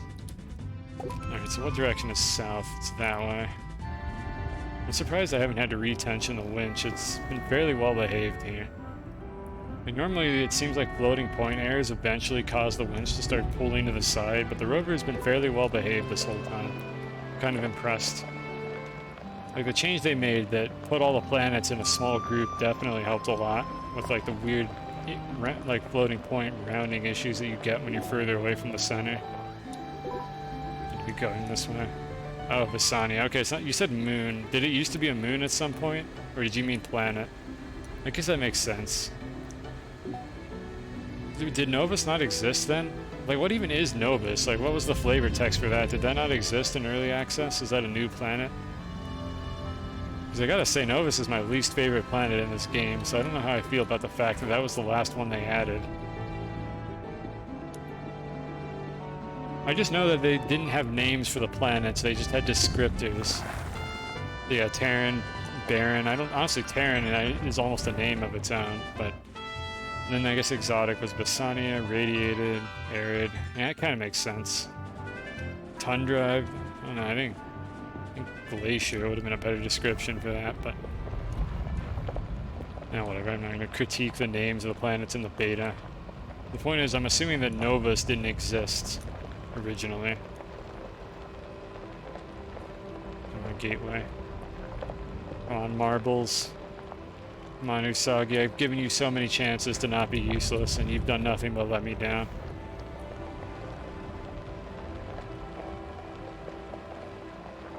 I've tried reloading my save as well, and that does not seem to be getting Usagi to cooperate.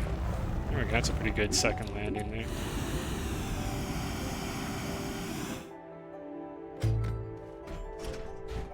I think I'm probably glad that I didn't play this game in early access, because my understanding is this game was kind of a dumpster fire in early access as far as like instability was concerned. Like, I don't know, maybe I'm just looking at like the bad reviews for the game, but like I remember I checked this game out when it was in early access, I looked into it, and like every comment I could find about this game basically said that it's a crashing, buggy mess, and I just decided not to play it until it released at that point. And as far as I'm aware, I don't have any regrets for waiting, because it seems like the game was fairly solid when it actually came out, and they've just made it better since then. I just still wish that we'd get a quality of life update for some of the issues this game has, which I've mentioned before, like the shitty crafting grid, stuff like that. But the devs seem to really like their shitty crafting grid, so I don't know if we're ever going to see an update that fixes that. I'm assuming that they named all the planets like on release. Maybe they added Novus or whatever at the very end of the dev cycle. I'm gonna go ahead and put this seed here to make sure this snail is always fed. You could easily find your bases, just follow the rovers and the stars. I am not sure what you're referring to there. Is that not a thing anymore? What do you mean by rovers and the stars? Or do you mean that the rovers would eventually fly up into space and you could just use them to locate shit? Because my understanding is the rovers did like to fly into space, among other things. But again, I never played the game in early access, so I don't know any of this stuff other than from just other people telling me about it. I don't really know where I'm going here. I'm just gonna line up with the equator and then circle the planet until I find something. Rover bugs, yeah, okay, yeah, I'm not surprised by that at all. It's a miracle they don't fly into space now. The rovers don't go to the stars anymore in this game, they just fucking fall through the ground, seems to be what happens. You have to really try to get your rover to go to the stars, from what I can tell. I mean, I have one set up to do it here, but I have control over it, thankfully enough. Though if I get out of the driver's seat and let this thing fly off, I'm probably never going to see it again. Alright, here we go, we got the wiki. Usagi makes certain curiosities show up with a marker on the compass for 10 minutes when fed a seed. His spine increases the buff to 30 minutes. That's what I thought. It's supposed to be Rex, marbles, and figurines, and maybe I think it shows the probes as well, like the historic probes. But it doesn't work all the time. Like, something is fucking wrong with this snail. Am I feeding it too early? What do you mean too early? You can't feed it until it's hungry. Are you okay? Here, no, hold on. I think I know what you're getting at. Are you implying that you think the buff? You might be right. There's a marble. We can test it. Anyways, are you implying that you think the buff lasts exactly 10 minutes, even if you feed it a 30-minute seed? So there's a marble right there. Usagi is pointing out the marble. Okay, we've got a marble. Usagi actually is pointing it out. I spotted it before Usagi did. It can work. Maybe I'm getting fucked by the RNG. But what the hell was going on with the chess pieces then? Because again, I looked at a chess piece at point blank range and Usagi did not see it. We have a marble here. It can work. Okay, I pick it up and... Alright, once you've touched the marbles, Usagi will not find them anymore. That seems to be how this works. That's good to know. We have 2 more points of interest here. We got the checker ball, the checker marble. I don't know if they changed the rarity on these things. It used to be almost every single marble was a zebra marble. I don't know if they've changed that. The checker one was always my favorite, so I'm happy that I found this one. I think they added a dragon one. I mean, I know they added a dragon one. I'm not sure if they added any new ones. I think there's a 5th one. Okay, so Usagi found a wreck over there. We don't care about that. And what else did we find? So this can work. Maybe I don't have to kill this snail. Blame the snail for bad RNG. We fucking spent 30 minutes looking for chess pieces on DeSolo, and the snail didn't pick out a single one. There is definitely something wrong with this snail. I just don't know what it is. Maybe there's like a limit on how many points of interest the snail is capable of pointing out, and it's like locking onto shit that isn't actually there. Like, it could be something like that. Use zebra for lighting. Well, the ceiling's plastered with them. I guess they do emit light. You could use them for that. Those fairly dim. Did they emit more light in the past? Like, was that more viable as a strategy? Because they're fairly dim now. Although you can see the light from really fucking far away. I touched the eagle so Usagi couldn't find it. Okay, that's a fair assertion, if that's how that works. I don't know if that's how that works. We can test that on the one at home. I have an idea, actually. We're gonna do a little bit of Usagi debugging here to see if we can figure out why Usagi is not consistent. They're way rare. Okay, I was about to say, if you plastered your walls with them, I suspect they were a little more common than they are now. I'm wondering if they're more rare in this one of these recent updates than they were in my old save file, because I still had like 20 of these things. So I'm not sure. Alright, anyways, this is the last gateway on Aatrox, I think. Let's go ahead and do that real quick. Usagi debugging. Yeah, that's what we're doing here, apparently. I mean, we found a marble, a single one. I'm not too stoked about, but it's better than 0. And it's the checker marble, which again, I think is the best one. And I feel like it's kind of like not in the spirit of the marbles to use them to change like which skin they have. So I don't know, I might just go with the natural skins. I think I changed one of them because I didn't know what would happen when I examined it. That's a new feature that wasn't in the game when I last played it. But after that, I'm not going to examine them anymore. So the newest planet, go into the caves around every corner. Okay, yeah, they're definitely less common than that, that's for sure. I assume they nerfed them before the game even came out. Active, active, active, active, and active. Okay. Alright, that's all the gateways on Aatrox. Nice. That's the most tedious planet to do this on, probably. Okay, we're not quite done here. There's something I want to look for. Let's go over to Sputnik. So I have not moved Sputnik at all. Oh my god, what is going on here with the rover? Okay, I don't know why it was sliding like that. I have not moved Sputnik. It's over there. I only placed the probe scanner. Will Usagi find Sputnik? That's the next thing that we want to test here. The Apollo 11 is not a historic probe in the sense that it's not used in that quest. I don't know why. It's just also there. It was for some events that they did before I played this game. Possibly before the game came out. I don't actually know. But the point is, there's 8 probes, and only 7 of them are part of the quest for finding the historic probes. So maybe they behave differently. It's worth noting you can attach winches to the Eagle lander, but you cannot attach winches to the other probes. I don't know why. The devs probably just fucking forgot to do it. Don't hit that, don't hit that, don't hit that, don't hit that! Okay. I'm so gonna get stuck in the terrain. Why did they make this biome? Like, why did they have to make this biome? No one likes this biome. It's terrible. This is the worst biome in the game.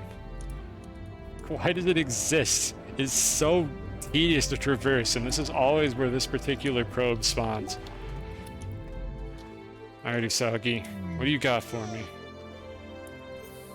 Let's see, which... Okay, that's the lights now. I'm gonna have to go back home or feed these fairly soon. Usagi still has food, so we don't have to worry about that. Here's Sputnik. Sputnik is not showing up on the map, but that could be because I finished the quest already. So it's tough to say, that's inconclusive. I've already checked every probe. There is, however, something being marked over here. The depth at which these are marked is not very good. That might be part of why I'm having trouble finding anything. I forget whether these things can still detonate your hydrazine even if you have like the god mode still. Well, it's not that it's not I forget so much as I don't know. So I don't want to get shot by these plants.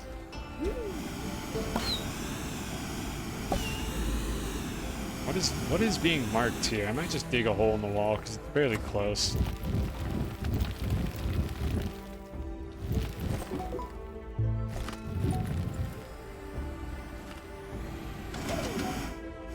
Okay, this is...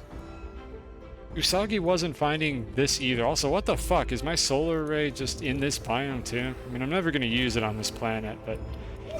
Apparently Usagi found the solar array.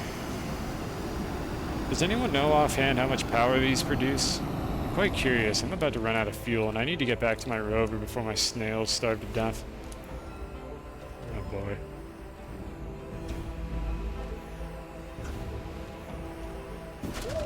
Okay, we're digging. Don't go down further. This place is wretched. Get me out of here.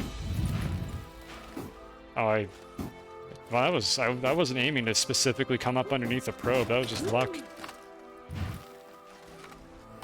All right.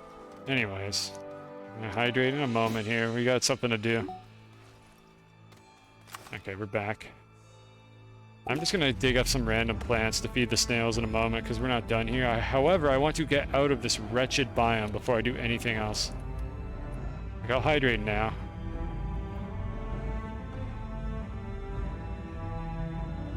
Just to winch them into the base before the RTG. I said this before, but I specifically don't want to abuse the RTGs because they're boring. They're just really boring. They're easier. They're definitely the optimal way to do it is just to make a big corn cob of RTGs and just power your base with that, but they're so boring. Okay, this is great. Hold on, let me get more jetpack fuel before I strand myself again. And then I'm just going to take the rover out of here on my backpack because I don't want to deal with this place. I hate this biome. Did I mention I hate this biome? Okay, can I go literally anywhere that isn't here? Let's try this area. Okay, there's the solar array. Need several hundred per base. I mean, I guess that's true, but like, especially before they buffed the other power sources, you would have needed several hundred solar panels to accomplish the same goal. Like, thankfully they buffed the other power sources to have higher justification for not using the RTGs. Like, now it is a little bit harder to make an all RTG base. I love how it's just circling me. It's so stupid looking.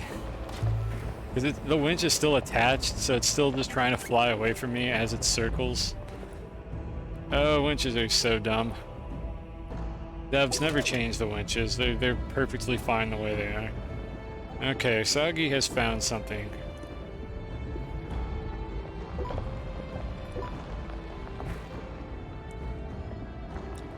Huge solar plants. Yeah, that's kind of what I'm working on in DeSola. Not DeSola. I keep saying DeSola. On Calidor is where I'm working on that. DeSola doesn't need nearly as much infrastructure. In fact, I didn't set up a base there at all. So Usagi found another wreck that I don't care about. And I think I would have to blow up these wrecks to get them to stop showing up. And this is a good opportunity, however, to feed the snail.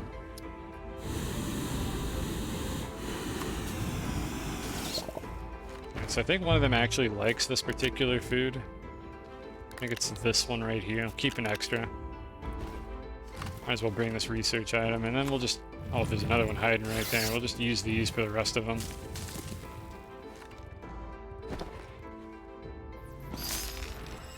Has anybody in the history of this game ever brought home one of these, like, plant research items? Like, one of the little, like, tendrils that spawn from these? Because I know I haven't.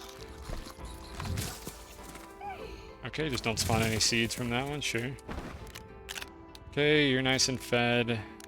Everybody else here seems to be happy. No, you're not happy. Okay, good enough. We can always get more later.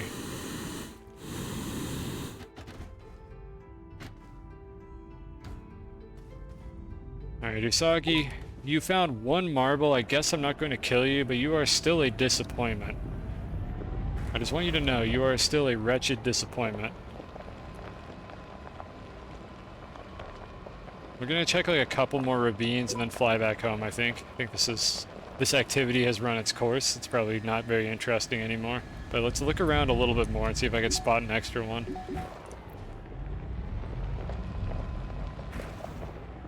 You did out of boredom. If they also give more bites. Everything does, right? Like, I thought everything gives more bites in the research chamber, but they're only worth like 50 bites when you research them on the field. I can't imagine it's worth the hassle of taking up your precious inventory spaces when you could pick up research items that are worth like 2,000 bytes on a medium slot instead.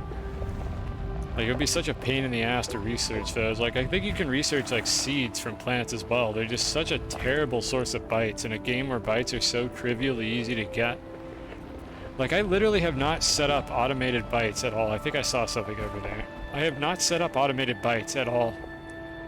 And I currently have, it won't show up. Let me, there it is. I have 100,000 bytes. I have literally just done nothing but occasionally research random crap that I find.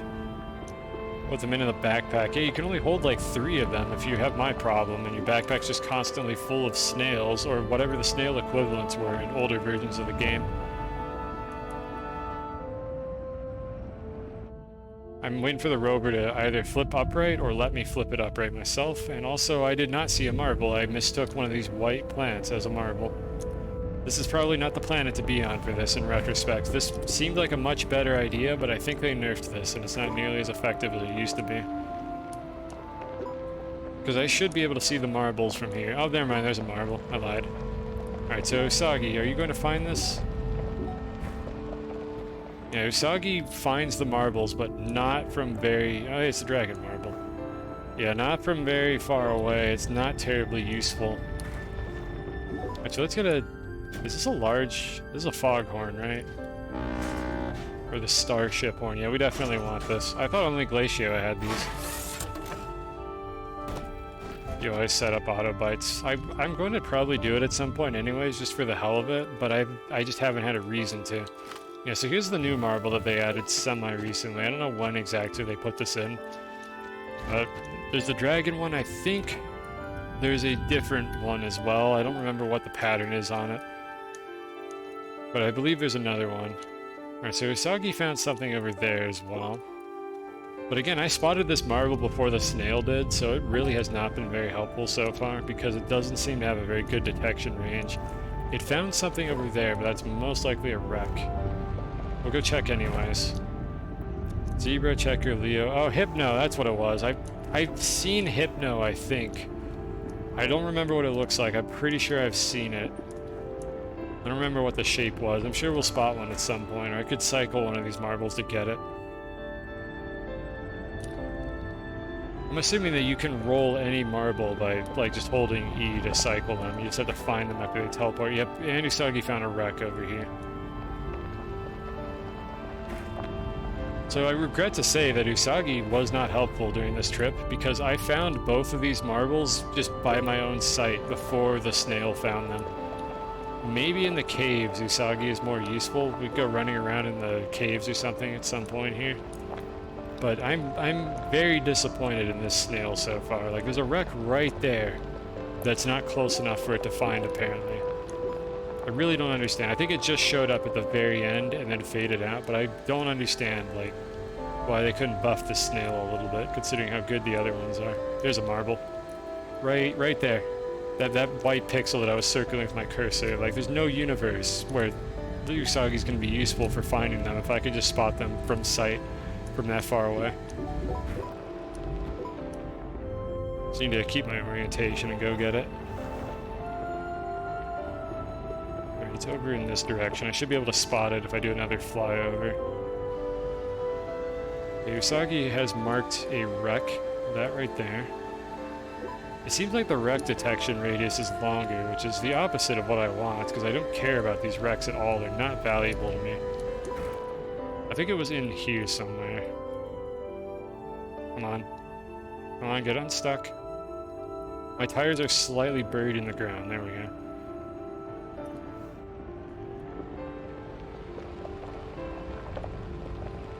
I swear, if I lost it because I was going too fast, I'm gonna be kind of sad. Isagi's range is not very good though, because the wrecks are I think respectively far away. Alright, here's a test. We got another dragon marble in the dirt over there. How far away does this get spotted from? It's this icon on the map.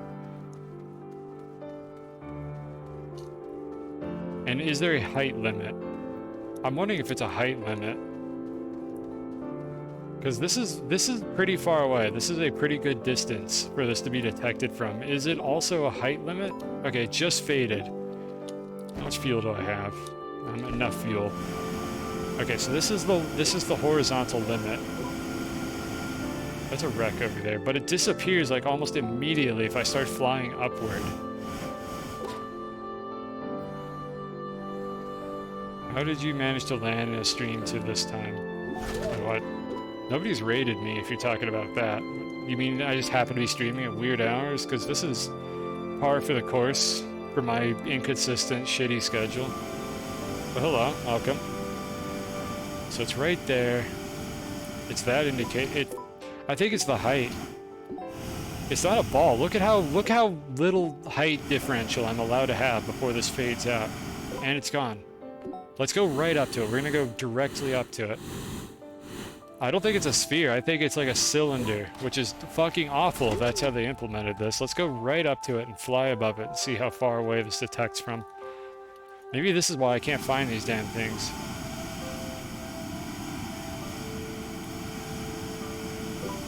Yep, that's it.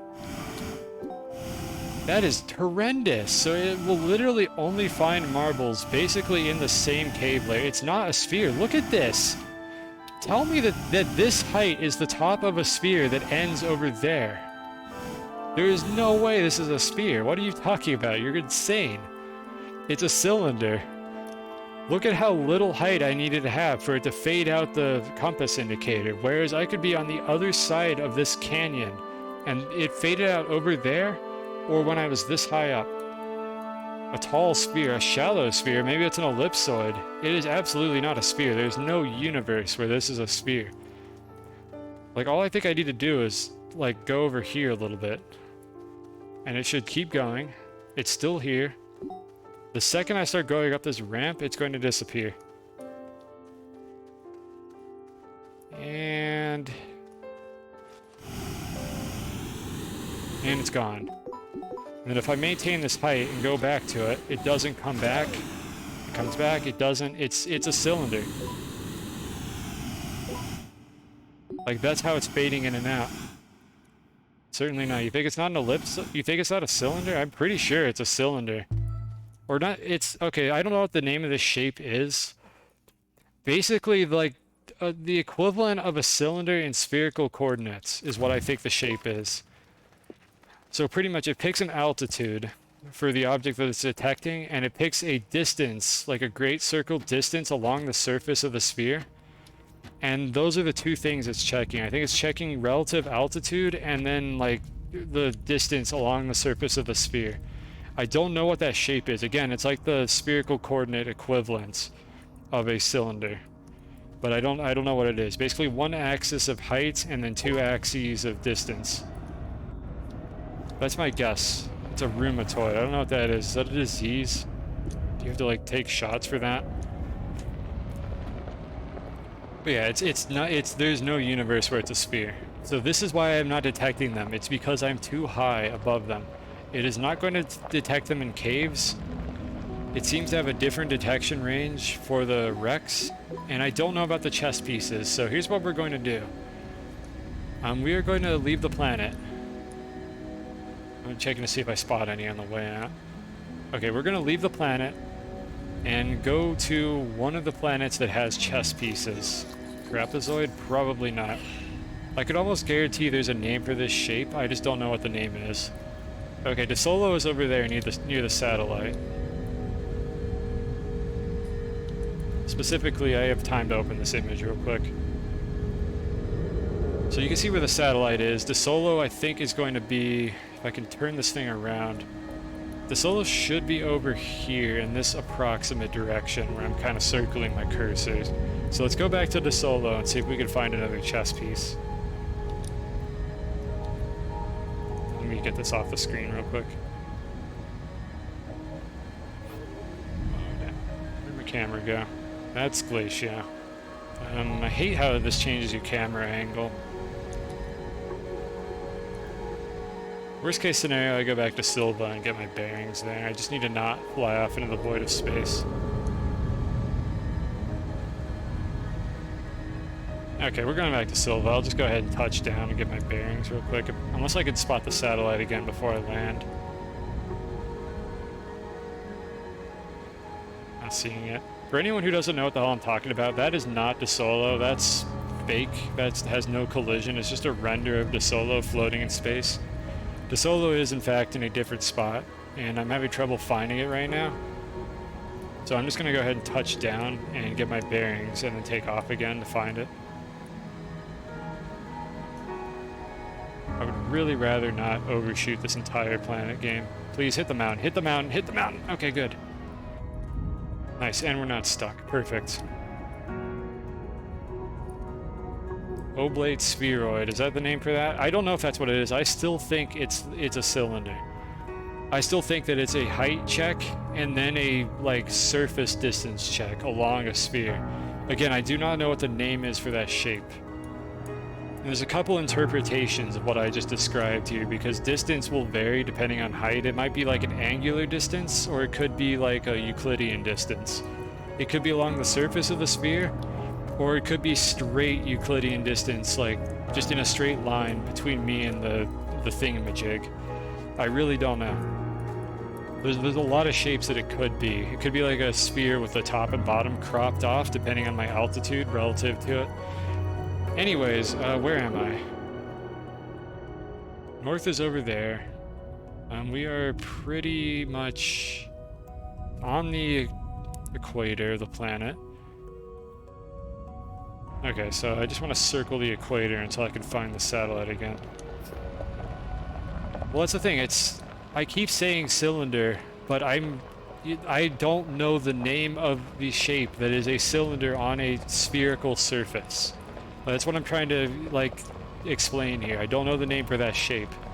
The shape I'm trying to describe would be based on the height of the shape. The height of my hypothetical cylinder would be based on your distance from the center of the sphere, and then the rest of the shape could be either like a conic section, maybe, or it could actually be like a cylindrical shape, like they take the normal vector and then just calculate your distance from that vector, and the vector is pointing straight up from the surface of the planet. Again, there's a few interpretations of this shape, and I don't know what it is. I would have to do some like really tedious measuring to figure out what the shape is, and I don't care that much. The point is, it's not a sphere. That's the only thing that we've identified here. Draw it? Oh my god, you're right, I should draw it. I'm gonna draw it. Let me land first. I'm still looking for DeSolo. That's Atrox again. God damn it. I'm doing a terrible job at this. Well, let's see. According to my calculations, I have no idea where I'm going, according to my calculations. I really wish that there was an easy way to orient myself doing this. Like, north and south is easy. All the other directions are not easy. And it's very hard to tell what direction you're going when you take off from a planet like this. Okay, look, I'm gonna land. Yeah, we're invoking MS Paint. Here it comes. We're landing. Going back to Atrox, and then we're going to invoke MS Paint and explain what I'm trying to talk about here. I'm going to do it in terms of a circle because it'll be easier to describe it that way, and I don't want to try to draw a sphere in MS Paint. I just need to fucking touch the surface of this planet. Game, please. Go back down. Alright. Okay, we're definitely hitting now.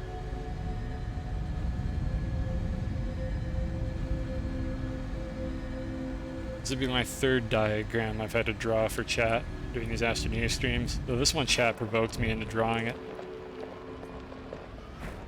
I'm doing an excellent job. You just thought of a way to automate all gases. Well, you mean automate, like, automate what part of it? Like, carrying them around? I'm glad I gave you an idea, but I don't know what that idea was. But you're welcome, I guess. Let's go draw a picture. Is this going to capture automatically? I don't think it will. MS Paint. There we go.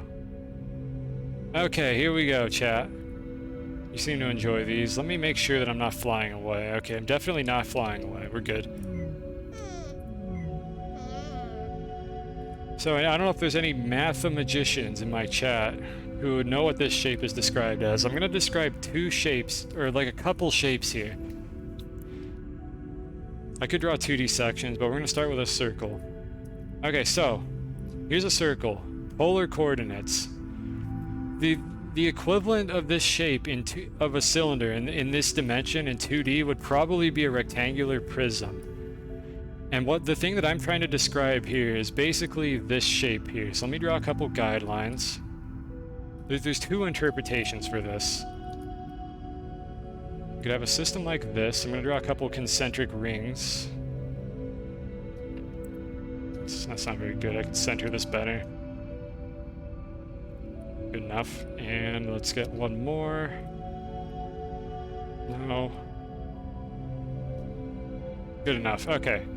So, the shape I'm trying to describe is, again, like a height and a distance thing. So there's a couple ways that this could work. We could have a distance, alpha. I'm just going to say A because I don't know how to describe that.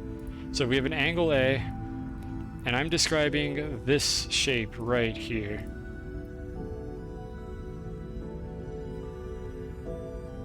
This is terrible. I'm not very good at tracing these. So this is the first shape that I'm describing. So it has a height h, where, let me color this one in green. That's not a very good shade of green. Anyways, it would have a height h that looks like this, right here.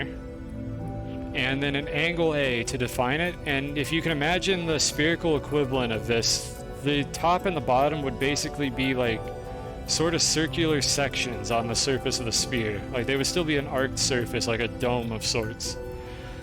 This was my theory. My initial theory for how they detect these marbles is that this is what they do. So let me draw the marble in real quick. We'll just make it blue or something. Like the marble is right here in the middle, and I think the game has two parameters. It has angle along the surface of the sphere, and then height, like up or down from it. And this is the detection range in which Usagi is able to detect these objects. Delivery into base. Interplanetary deliveries. I mean, if you're willing to fly them, I don't know how to automate that, but I mean, I'm glad I gave you some ideas to screw around with. So this is what I meant when I said cylinder, but in spherical coordinates. I'm showing it in polar coordinates right now. This shape is what I meant in polar coordinates. However, there is another interpretation of that statement. There's a couple more, but the other one that I wanted to show you, I'll just do this on the other spot. So let's again draw another radius. And this time the shape that I'm thinking of is as follows. You would draw a box like this right here. This is the other shape that I was thinking of that could potentially be the thing that they use to measure this. So again, I'll draw my little height indicator. So this is H. And then this thing here is just some distance B. This is the other shape that I was thinking of. And again, the marble is in the center. And again, you can extrapolate this. And this one here in 3 dimensions would be a cylinder. So this straight line segment that I have labeled here, like with a length of B, would become a circle with a diameter of B on the surface of a sphere. So this one was the cylinder, and this one was the shape that I don't know the name of mathematically. And I think one of these two things is how they're detecting it. Black line is the surface of the planet, and then the 2 gray lines are half of the height, either too far up or too far down. And I think what happens is the player needs to be inside one of these 2 red boxes in order to detect the marble. And what I saw was that the distance here, like if it's this model here, distance B seems to be like 4 times bigger than the length of H. So any questions? Have I clarified to a sufficient degree of accuracy what I was talking about? This is what I meant by a cylinder for the shape. We know it is not a sphere. There's no universe where it's a sphere, but I just don't know which of these 2 shapes it is, and I would have to measure this out to figure it out. So I'm gonna package this up and save it because I've been doing that with all these images when I draw things on stream for some reason. Hopefully this clarified something to somebody. Let me center this real quick. Make it look pretty. There we go, that's nice. The further I was away, the less height I needed. I didn't notice that. I guess that introduces one more possibility for how they did this, so let me draw one more. This is the one that I don't think it is, because I think distance calculations on oblate spheroids are really fucking computationally expensive, if I recall correctly. I could be wrong, they might not actually be that expensive, but I feel like there is a calculation of this sorts that is really, like, difficult for a computer. So let me draw the last one that I think you're referring to. You're referring to this right here, am I correct? This is the last shape you're talking about. That right there. Let me narrow it down a little bit. This is the other shape that you think it might be. Which, again, it could be. I did not diligently measure this out. I'm not going to pretend that I know for a fact that it isn't this shape. But this one here is an ellipse, which becomes an oblate spheroid or an ellipsoid or something in 3 dimensions. I don't know exactly what they call it. And it would look something like this. And then the distances in question are once again labeled. I'm just consistently using H for height and then B for the base for this particular one. Okay, is this what you were talking about for the last one? Because it could be any of these 3, I suppose. You are right. I don't know for sure. I would have to measure out at the edges to see if the height difference needed to be lower. But it's probably one of these shapes.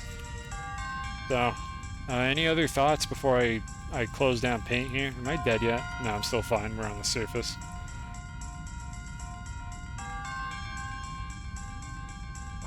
Anyways, your idea. Use soil canisters and paver. Try to build a road to the planets by paving outside the building height. I have tried to do this, and the building height cuts off before you can go between the planets.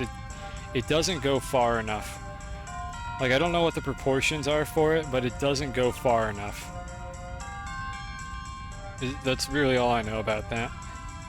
Like, you could try it, maybe something changed, but like if you build in a straight line, you eventually get cut off, and that does not connect to the next planet. There's a void of space, like in between the cutoff point and the building height before the next planet.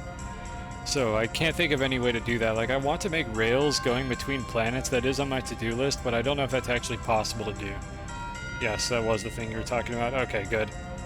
So, I mean, we're free to speculate on which one of these it is. I don't have a good way to measure any of these. You can't pass that with a paver, or can you? I didn't know the paver was any different from the regular building. I mean, go ahead and try it. Like, I mean, report back, I guess, in a future stream if you try it and it works, because I didn't think you could use the paver to do that. Like, the rover also loses gravity when you go up too high, like before the edge of the build limit, so you're gonna have a really hard time using the paver past the, like, gravity limit. Because I don't remember exactly how this works, and it's possible that they've changed some of this stuff between updates, but my recollection is that the build limit is higher than the gravity limit, so your rover will basically just start lifting off into space once you get to a certain height.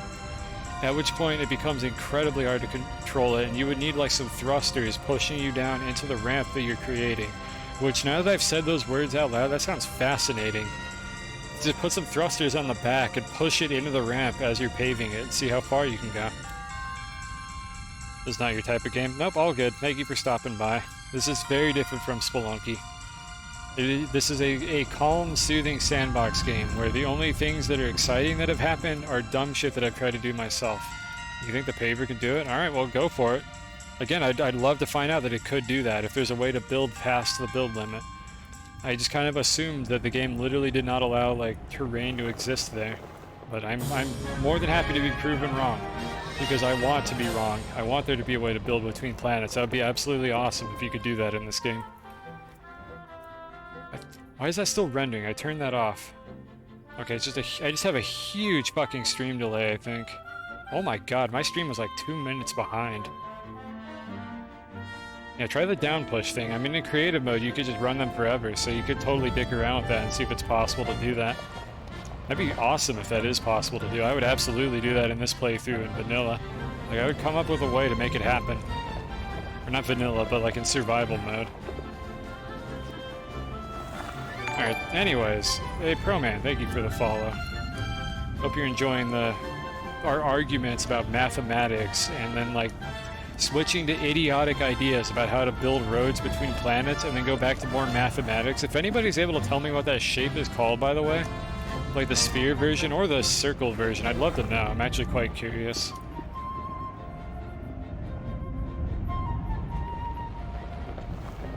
Because it's not quite like a conic section is the thing, because the surface that with which you clip the cone is not a plane, it's a spherical surface, and that's what sets it apart from a conic section.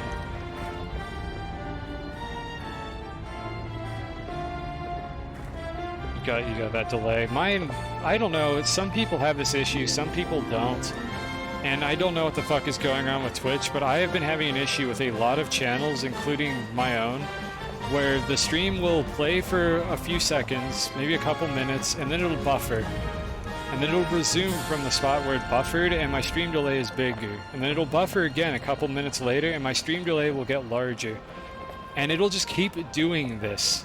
Like, I could watch the stats for nerds, and watch my buffer just get further and further behind until it gets to 0 seconds, and then the stream stops, it downloads a few seconds of video, and then keeps playing from the point where it downloaded the video.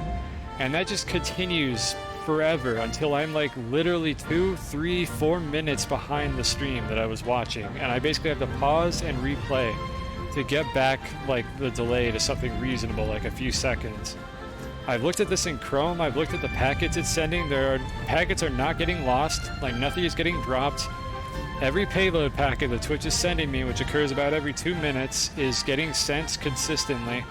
Something is just fucking wrong with those Twitch servers where they're like sending me redundant packets instead of new ones. And I'm ultimately not getting the video footage that I'm interested in. That's not the solo, by the way. There we go, that's the solo. This is what we were aiming for.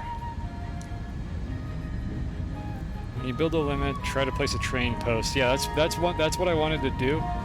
But the thing is, when I tested this in creative mode in an update a couple of years ago, the distance between the build limits on 2 planets was enormous. Like, it's not just like you jump the gap. The distance between them was tremendous. Like, I couldn't just like step across the gap between the 2 build limits. They're not touching each other. There's a huge void between them. I would love to be wrong. I would love it if they changed that, or if there's a way to use the paver to get past that. Yeah, Twitch is sneaky is what I'm saying. I'm like 99% certain it's a Twitch problem because I can watch a stream on my phone, and while my stream quality sucks on my phone, it does not have the buffering issue at all. And then I can set the stream quality on PC to like 240p, like the lowest quality that it has available. I could try this on Chrome, I could try this on Edge, incognito mode, regular mode, ad block, no better Twitch TV. It doesn't fucking matter. If I do it on PC, no matter what the browser is, I have the problem. Is that a marble? Anyways, I have the problem no matter what if I do it on PC. But it's completely fine on phone. Been having that issue randomly on my stream. Yeah, I know. I've seen people say com crust occasionally, and I have to say it might be that issue. It might not be my stream. It might be Twitch doing it. And I'm not mad at anyone who says com crust when that happens, because you don't know. It might be my end. It's fucking infuriating, and I wish Twitch would fix their shit so that we know that it's actually Comcast that's doing it and not Twitch's servers. But this started happening a few months ago, and it has just never stopped since then. I have no idea what's going on. It's very irritating. Anyways, I thought I saw a marble here. I think all my snails are starving, so let me feed them before I get stabbed to death. First I'll feed you. I don't like the sighing noise they make after they eat. It makes me uncomfortable. Like, someone on the dev team made that sound, and they like pitched it up and put it in the game, and I don't like it. It's like a weird moaning noise. Alright, let's see. Feed you. Feed you. You have your favorite food here. Okay, but I mean, if anybody knows how to fix that issue, like, I'd love to hear it, but like, I've tried all the classic shit. Restart your computer, check for like packet loss. Done that, no packet loss. Like delete cookies, I've tried that. Don't delete cookies, I've also tried that. Try it without extensions, I've tried that. Nothing fucking works. Try it on Edge, doesn't work. I haven't tried Firefox because I don't have that, but let's be real, that's probably not going to work either. I'm almost certain it's on Twitch.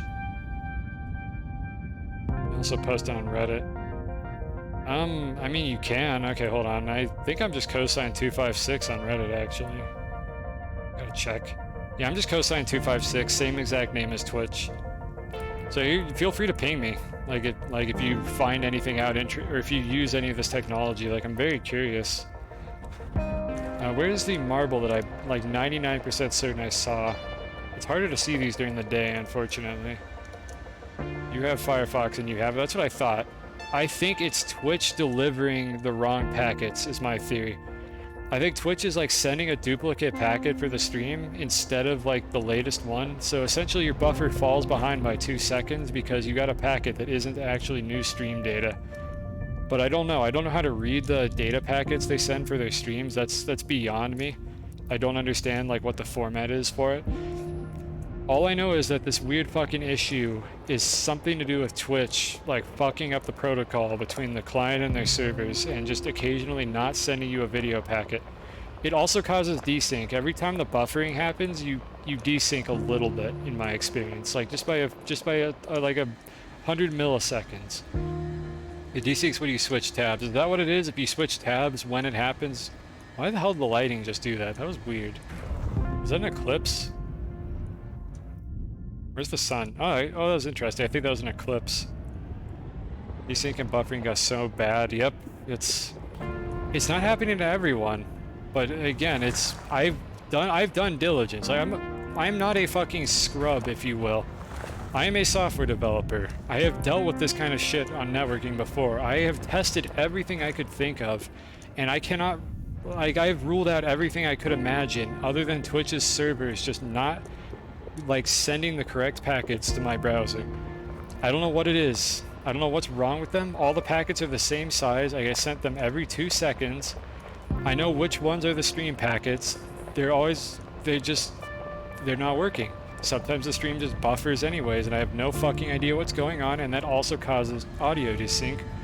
And all I could do is immediately report that I have video audio desync through the little widget that they have in your settings, and then pause and replay the stream to get the desync to fuck off. So those are the only choices I have.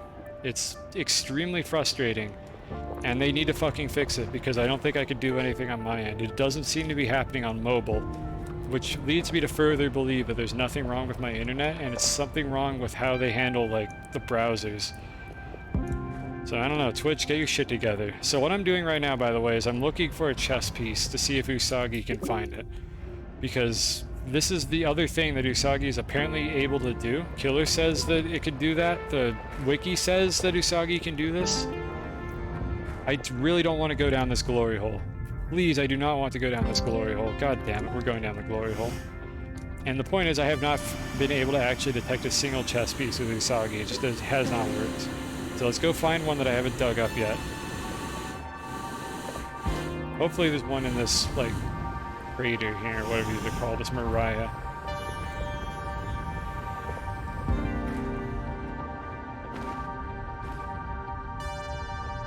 Trying to detach the winch from my backpack. There we go.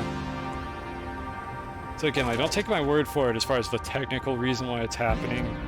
I just know that it's happening, and it's almost certainly not my fault. That's really the only info that I have.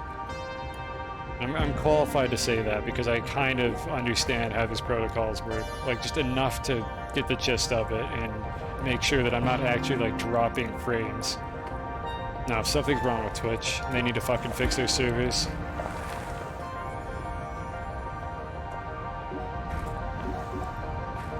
I'm just looking visually for one. I mean, if Usagi finds one, that'll be quite exciting, but we have not had that happen yet so far. And I shouldn't have too much trouble finding a pawn or something. If we find the queen, that would be pretty good, because that means I don't have to do this anymore. Since the queen is the only piece I don't have on this planet. And the rest of them are on Novus, which we're not going to do today. I don't think anybody wants to see me spend another hour looking for chess pieces. We can spread that out between streams, so the chat doesn't have time to realize how boring it is. Because I want to do it. It's going to happen. But no, what we're doing here is we're looking for we're trying to solve the mystery of the useless snail. I hate the sound they make when they eat. It bothers me so much. Why do they sigh at me?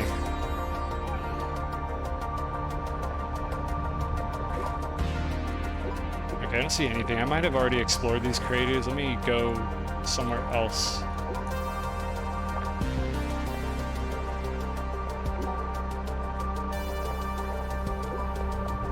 I don't know how far away these render from. Let's try this crater. I might not have been in here yet.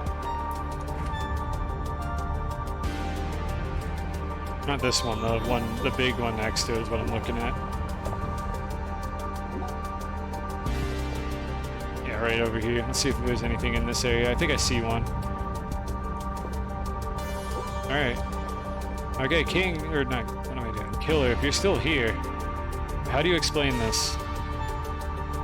Like, have you been able to get this to work? You think of it, this is just Spelunky 3. Yeah, it's basically Spelunky 3D. And for anyone who's not familiar with Spelunky, that's the song that's playing right now is from that game. Albeit from a much more stressful part of the video game than you would expect. But like, here it is. Here's Usagi. Has food. Like, the bar is filled. I could even go get more food right now. Nothing is fucking being detected. It's not working. The figurine is not being located. It's just sitting in the ground right there. I don't understand what is wrong with this snail.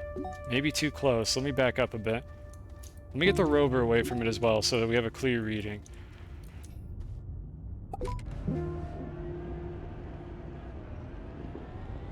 Like, I think it's broken. I think it just doesn't work correctly. I might, like, go check Reddit or their forums or something and see if anybody has posts about this. Okay. I would think it would show up. Usagi is detecting something over here. You think you saw it earlier? Well, let's see. Let's go see what Usagi found over here first.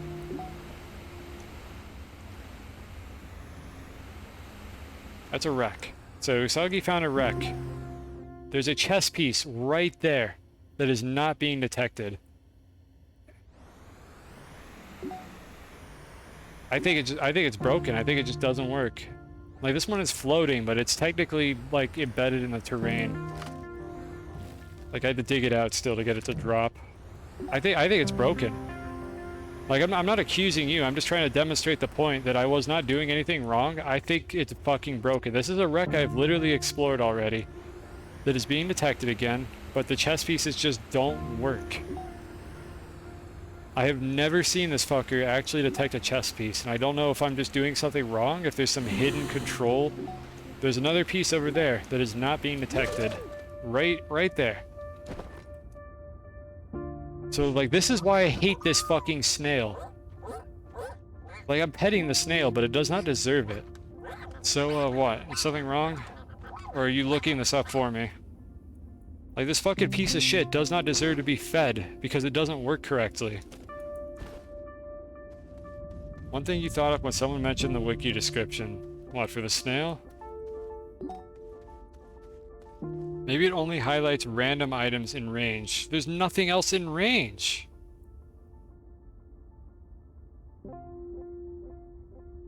Again, I found 16, no, like 20 chess pieces earlier, and not once did any of them show up on the compass.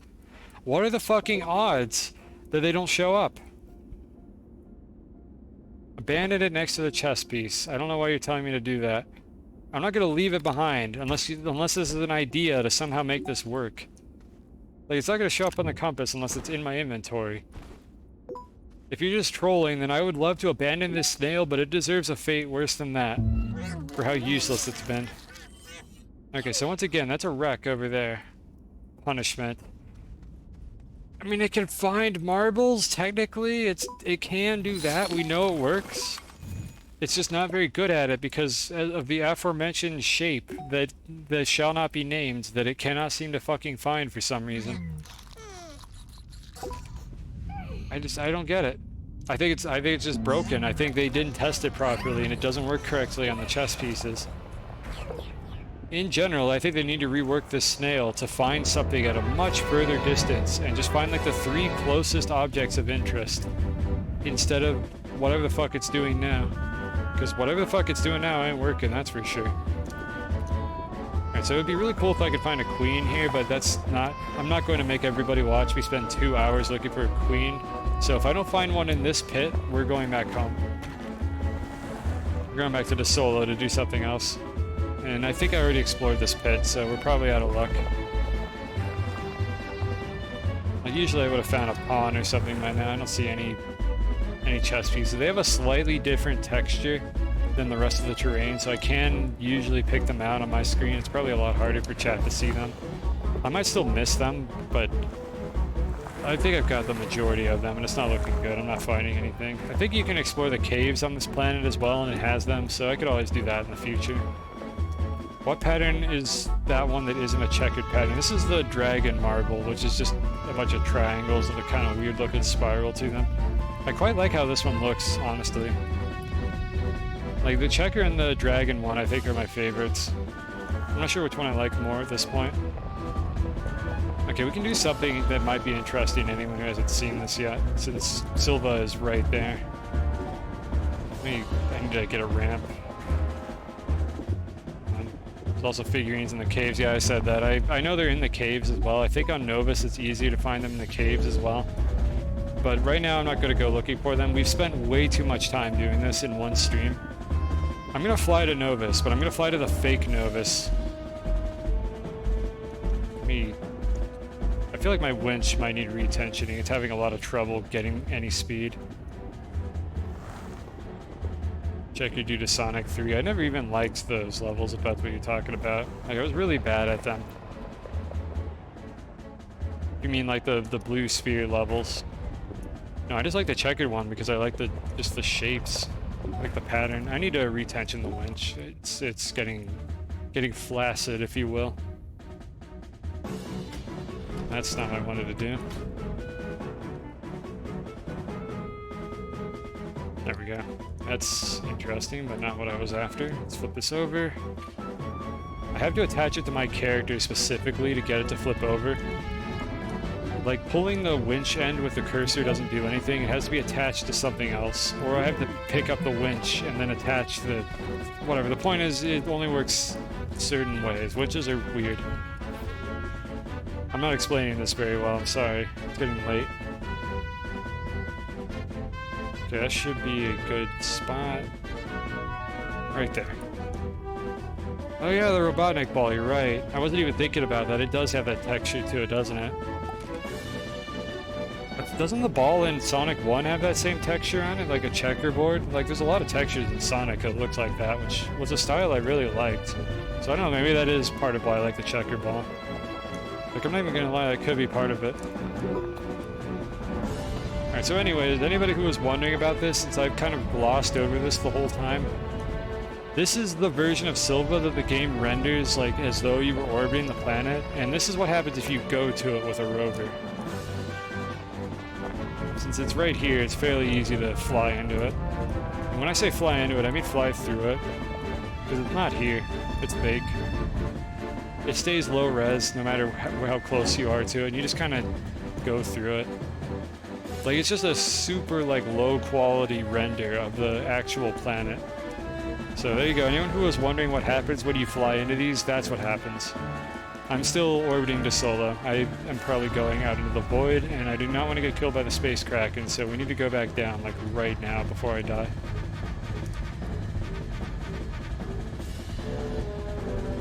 Like, I can go pretty far away. I don't have to worry about the Space Kraken just yet, but eventually it will kill me. So what I'm looking for right now is the actual location of Silva, which should be somewhere along this band of stars. Similarly, you can like fly to the sun or any of those other planets, but they're moving so fast that it's extremely hard to catch them with a rover.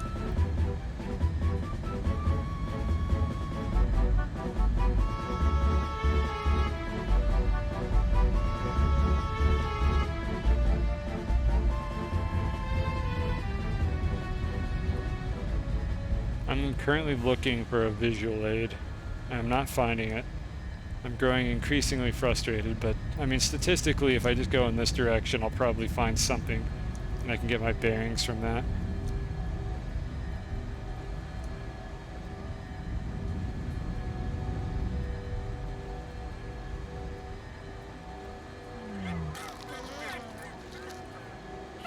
Why am I not able? Oh, here's... No, never mind. I thought I saw something. I did not. Yeah, it's Visania. Okay, where does that leave us? Or not Visania, Novus. Oh boy, that's not good. Hold on, let me get my diagram open here real quick.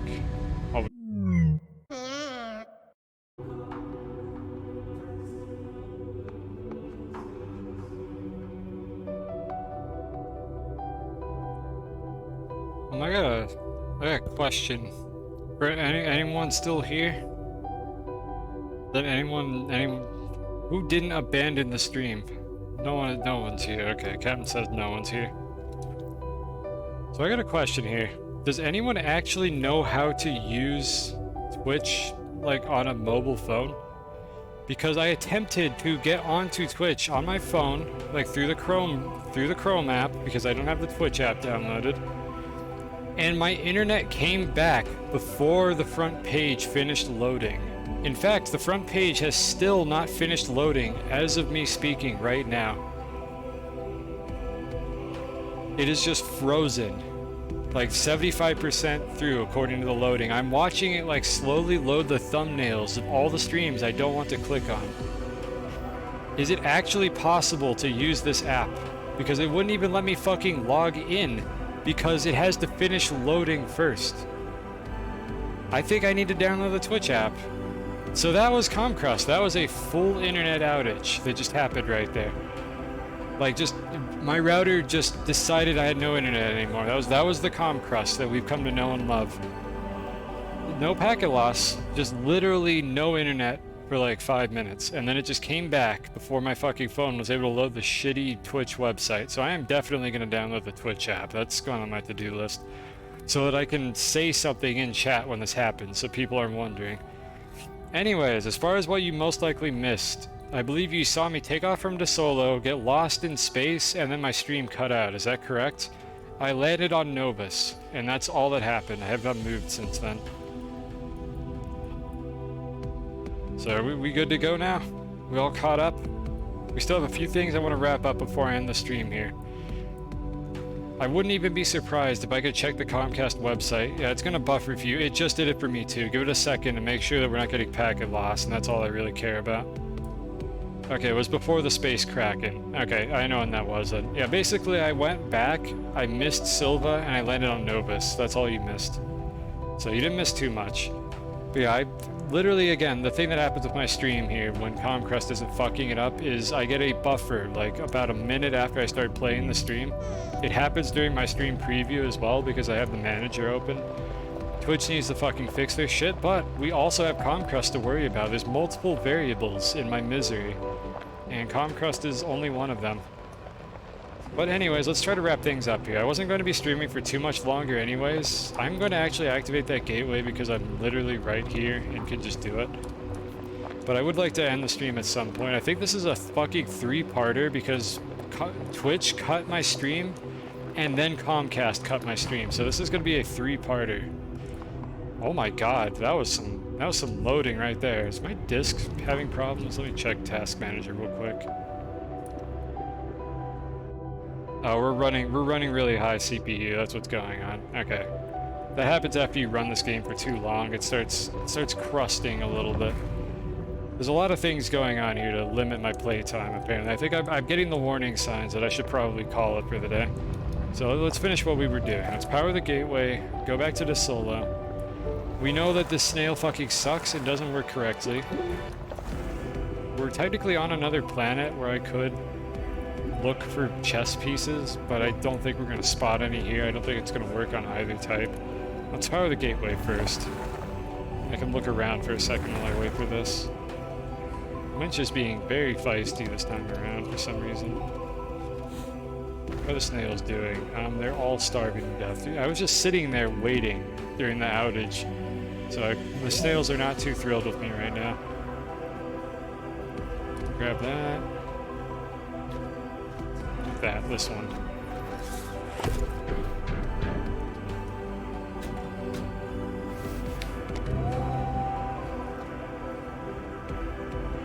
Alright, so I'm looking at the map right now. And this is not a very good planet for finding these on the surface. I think it's much easier to find these chess pieces in the caves, but I'm still gonna try it on the surface. Because I don't want to go into the caves right now. Let's see if I could spot any real quick. And I'm going to guess that our worthless ass snail is not going to find anything. I do, however, need to feed it first. It's definitely not going to find anything now.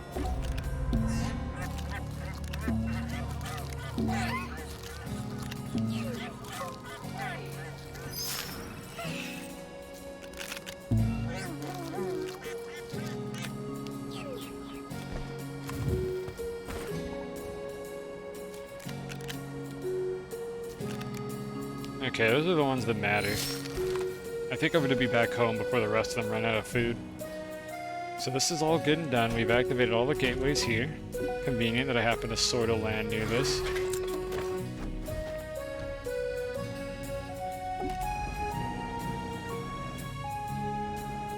Come on. Actually, I thought I had the Twitch app already. Why did that not show up when I searched for it? In my old phone. Oh, it must have been on my old phone. That's probably what it was. Before the fucking battery basically rendered the phone unusable and I just got a new one.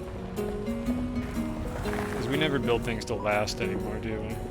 The battery is like borderline impossible to replace. It would have cost more to just replace the battery than get a new phone. I don't see any pieces over here.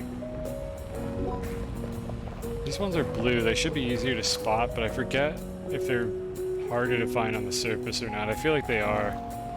I think they do spawn on the surface, but you're less likely to see them there. So I'm not going to spend too long on this, because we know there's something wrong with the fucking snails. I don't really need to keep grinding this point into the dust, so let's just go back home. And hopefully we can actually find it this time, because I'm wondering if maybe there's conditions where the rails actually don't display. And that's why I'm having so much trouble just winging it to try to find my way out of this place.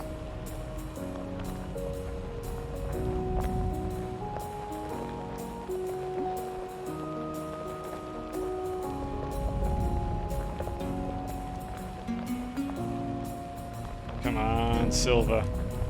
Give me Silva, I just need to go home. There it is, I see it. Oh, interesting. It's not reliable. The rails are not rendering clearly, if at all. What is going on with that? Why are they not showing up now? The satellite around Silva is this object right here. So I'm going towards that. But the rails are not displaying at all. I wonder if there's some condition that causes the game to unload them. That explains why I was getting lost, because I'm so used to just finding these, but they're not reliable apparently. Because yeah, there's Silva, and the rails are just not showing up for some reason. That is peculiar. I didn't know that was a thing that could happen. I'll have to keep that in mind. Alright, so anyways, we want to go to the South Pole, which we're at, so we just need to go here. And I can see the DeSolo ones. I see the DeSolo rails. They're all up there. Maybe it has something to do with like which ones I went next to recently. I don't know. Or not DeSolo. I keep saying DeSolo. I'm sorry. I mean Calidor. I mix the two up a lot. Because Calidor is desolate, and so is the barren planet. So look, I don't... Words are hard. Again, we've been over this before. I'm bad at talking. So let's wrap things up for this stream here. This will be just like a small, like, footnote at the end, but I think I'm done here. I'm just gonna unload all my stuff and we'll call it a day. It's getting late anyways. I probably shouldn't be streaming for this long. So I respect the dedication for anyone who stuck around through the calm crust. These things happen, and believe me, this used to be so much worse. Like, I was literally like at the verge of switching to a different ISP, and Comcast happened to fucking fix their internet like right as I was about to do that. Like, I would have been in the middle of the process of switching ISPs when Comcast fixed it if it weren't for the fact that something else came up that week and I didn't get around to doing it. So we're stuck with Comcast. Would the new ISP have been any better? Honestly, maybe not. I don't know if it actually would have been any better, and it would have been very expensive to switch to it. That's still a thing that I have for the future if I start having Comcast problems again. But like having an outage at 2 a.m. is probably when I would expect this to happen. And I wouldn't be surprised if the fuckers did a scheduled outage, but they don't tell you. Anyone who doesn't have Comcast, if you don't know this, there is no system for Comcast to tell you that they're going to have a fucking outage. They just do it. Why does the rover not stop? Stop! Stop! Thank you. I do not know why it's fucking spinning like this. I need to flip it over. Get back in. Anyways, Comcast does not have a system to tell customers when there's going to be an outage. The outages just fucking happen, and then you check their status website and they just say, oh, there's a scheduled outage at this time of day. And I'm like, oh, cool. Thank you. Go fuck yourselves. So I need to look into whether there's a way to actually get that information so that I know if this is going to happen during a stream and can plan accordingly, because it's definitely not very cool for it to just happen at random. And you think this would be an essential feature of internet service to tell the customer when their internet's going to go out, but nope, not Comcast. They probably don't want to scare people into thinking they ever have outages, so they just hope that you have enough of your Netflix buffer that you don't notice. It sucks to be a good user. It sucks to be a super user and actually have to give a shit about things like packet loss and outages, when people running Netflix could just download an entire movie and watch it on the spot and literally not even know that Comcast is actually a terrible ISP. Sorry, I'm upset now in case that wasn't obvious. Like, we were close to ending the stream anyways, and then Comcast just decided to show up and just fucking put his dick in my ass for a second there. Like, oh, I'm sorry, did you go a whole stream without Comcast problems? Here, let us sort that out for you. Let's make sure that you have at least one Comcast related issue on today's stream. I think I flew around too much, and the winch is getting extremely feisty and making this thing incredibly hard to control. It's actually pulling to the left right now. So that is why I'm spinning out of control constantly. But we're back at the base now, so we should be fine. Hydrate. I probably need to do that. Alright, let's see if I can try not to land on anything that's not anchored down. Oh, yep, we're going right into the things that aren't anchored down. Good enough. Get out, get out. Undo the winch. Don't pick that up.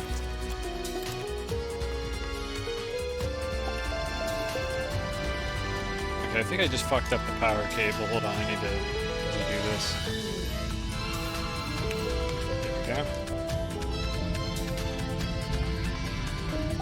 Okay, well that was an adventure that definitely didn't quite go how I wanted it to for a variety of reasons, but I mean, I got back in one piece. Didn't die. I definitely didn't splice the bot or reload a save during that outage. And I think we found 3 marbles, which is better than 0 marbles, but I'm still extremely disappointed in this shitty fucking snail that does not seem to be capable of consistently finding things. Because the marble detection range on this snail is dog shit, and the figurine detection just doesn't work at all. Yeah, I'm going to check that. That's on the to-do list. I'll just do that now because I'm over here. I did remember. It didn't auto-launch. Devs, please, why can't I automate this thing? Oh, this is something else I need to look up. Maybe there's a way to do it that I just don't know of. But I think I have to walk over here and manually trigger it, because there's no way to send it on my own. So that's very lame. Oh well. Alright, we activated all the Atrix gateways. We don't need any of these RTGs here. I'm gonna go ahead and slap this one back on that. We found 2 figurines, neither of which we needed, neither of which the snail helped us find. I don't think I picked up any other crap while I was out there. So this thing goes over here. Which I'll put it over here where it's a little easier to interact with it. How are we doing on inventory? We got some fuel. I'm going to have to swap out these seeds for actually good ones. And we have a couple research items that are worth a pretty hefty amount of bytes, if I recall correctly. Let's see. These are Atrox research items. Yeah, they're pretty good. So how's this doing? These, as usual, have not grown in. I need to fix this. What I'm going to do is off-stream, I'm going to like theory craft how to fix these, but I won't actually make the change until I'm doing it on stream, just so people can see the process behind it. Yeah, the other thing, this is the other thing I was worried about. The balloon plants are slowly encroaching upon the territory of these other plants here. I might have to space these out a little bit more to prevent this from happening, because the plants just kind of are doing whatever the fuck they want. And it's a bit of a mess. I can definitely fix this, but I gotta do some work off stream to kind of research it, and I need to wrap things up for the day. I need to go eat something. So So I'm just waiting for these to grow in so I can feed my snails, and then I think I've dropped off everything. We more or less did a bunch of the automation stuff that I wanted to take care of today. And like I said at the beginning of the stream, most of these Astroneer streams are probably going to be a mix of what I was doing here. I'll just go get on the flying machine, go dick around for a little while just for funsies, and then go look for marbles, and then set up some more automation, and just kind of try to finish off this base, get everything that I can automate, like properly automated, finish the trade incentive over there, stuff like that. And I'm going to do some research to figure out if there's a way to automate the trade incentive, and if there isn't, then that's fucking stupid, and there really should be. Because it's literally called an automation incentive. I don't know why you wouldn't be able to automate it. And we did not find the queen. And then besides that, I maybe will expand the base a little bit more, but I think I'm doing good on floor space right now, so I most likely won't do any of that off-stream. So off-stream activities will most likely just be like theory crafting for how to fix this problem, so we don't have to spend 2 hours working on it next time around. Alright, so I think these are all grown in. What I need to do here is manually get a few of these out of the way and replace them with the correct plant. So I'm just going to drop these extra seeds out of the way where I don't have to care about them. I swear, this snail on the mining tool like consumes food faster than the other ones do. I might be crazy, but it feels that way. Okay, so just drop these off to despawn. Click on the ground, good feature.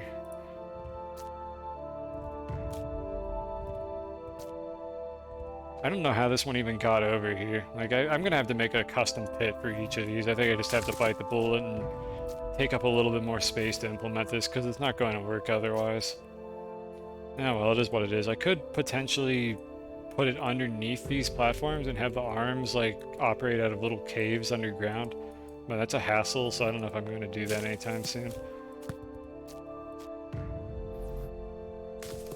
Alright, so I made sure that all these got planted this time around. Let's go ahead and start taking seeds off the system, except for the middle ones specifically. I'm not going to harvest those just yet. So we need a couple of these.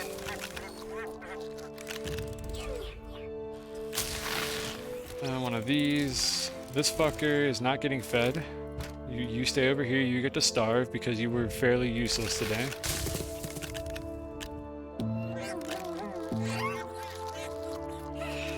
It doesn't help that I have twice as much demand for this particular plant than the other ones.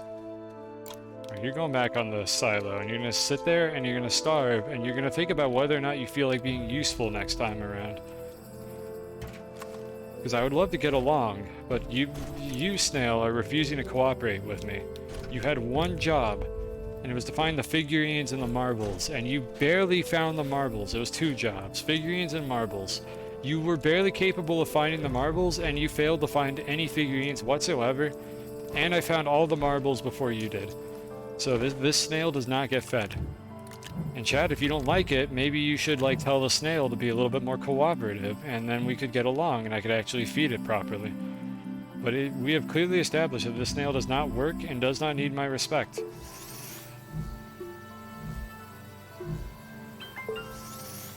You earn my respect, Snail. It doesn't work the other way around. I don't respect you and then you cooperate. Either you do what I want, or you starve to death.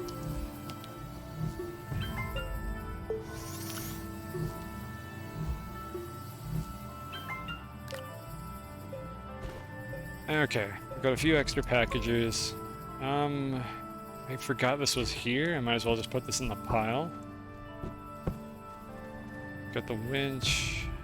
I am probably going to use the rocket next time around, so I'll go ahead and store those there. This thing I need to top off with more arms and other such conveniences.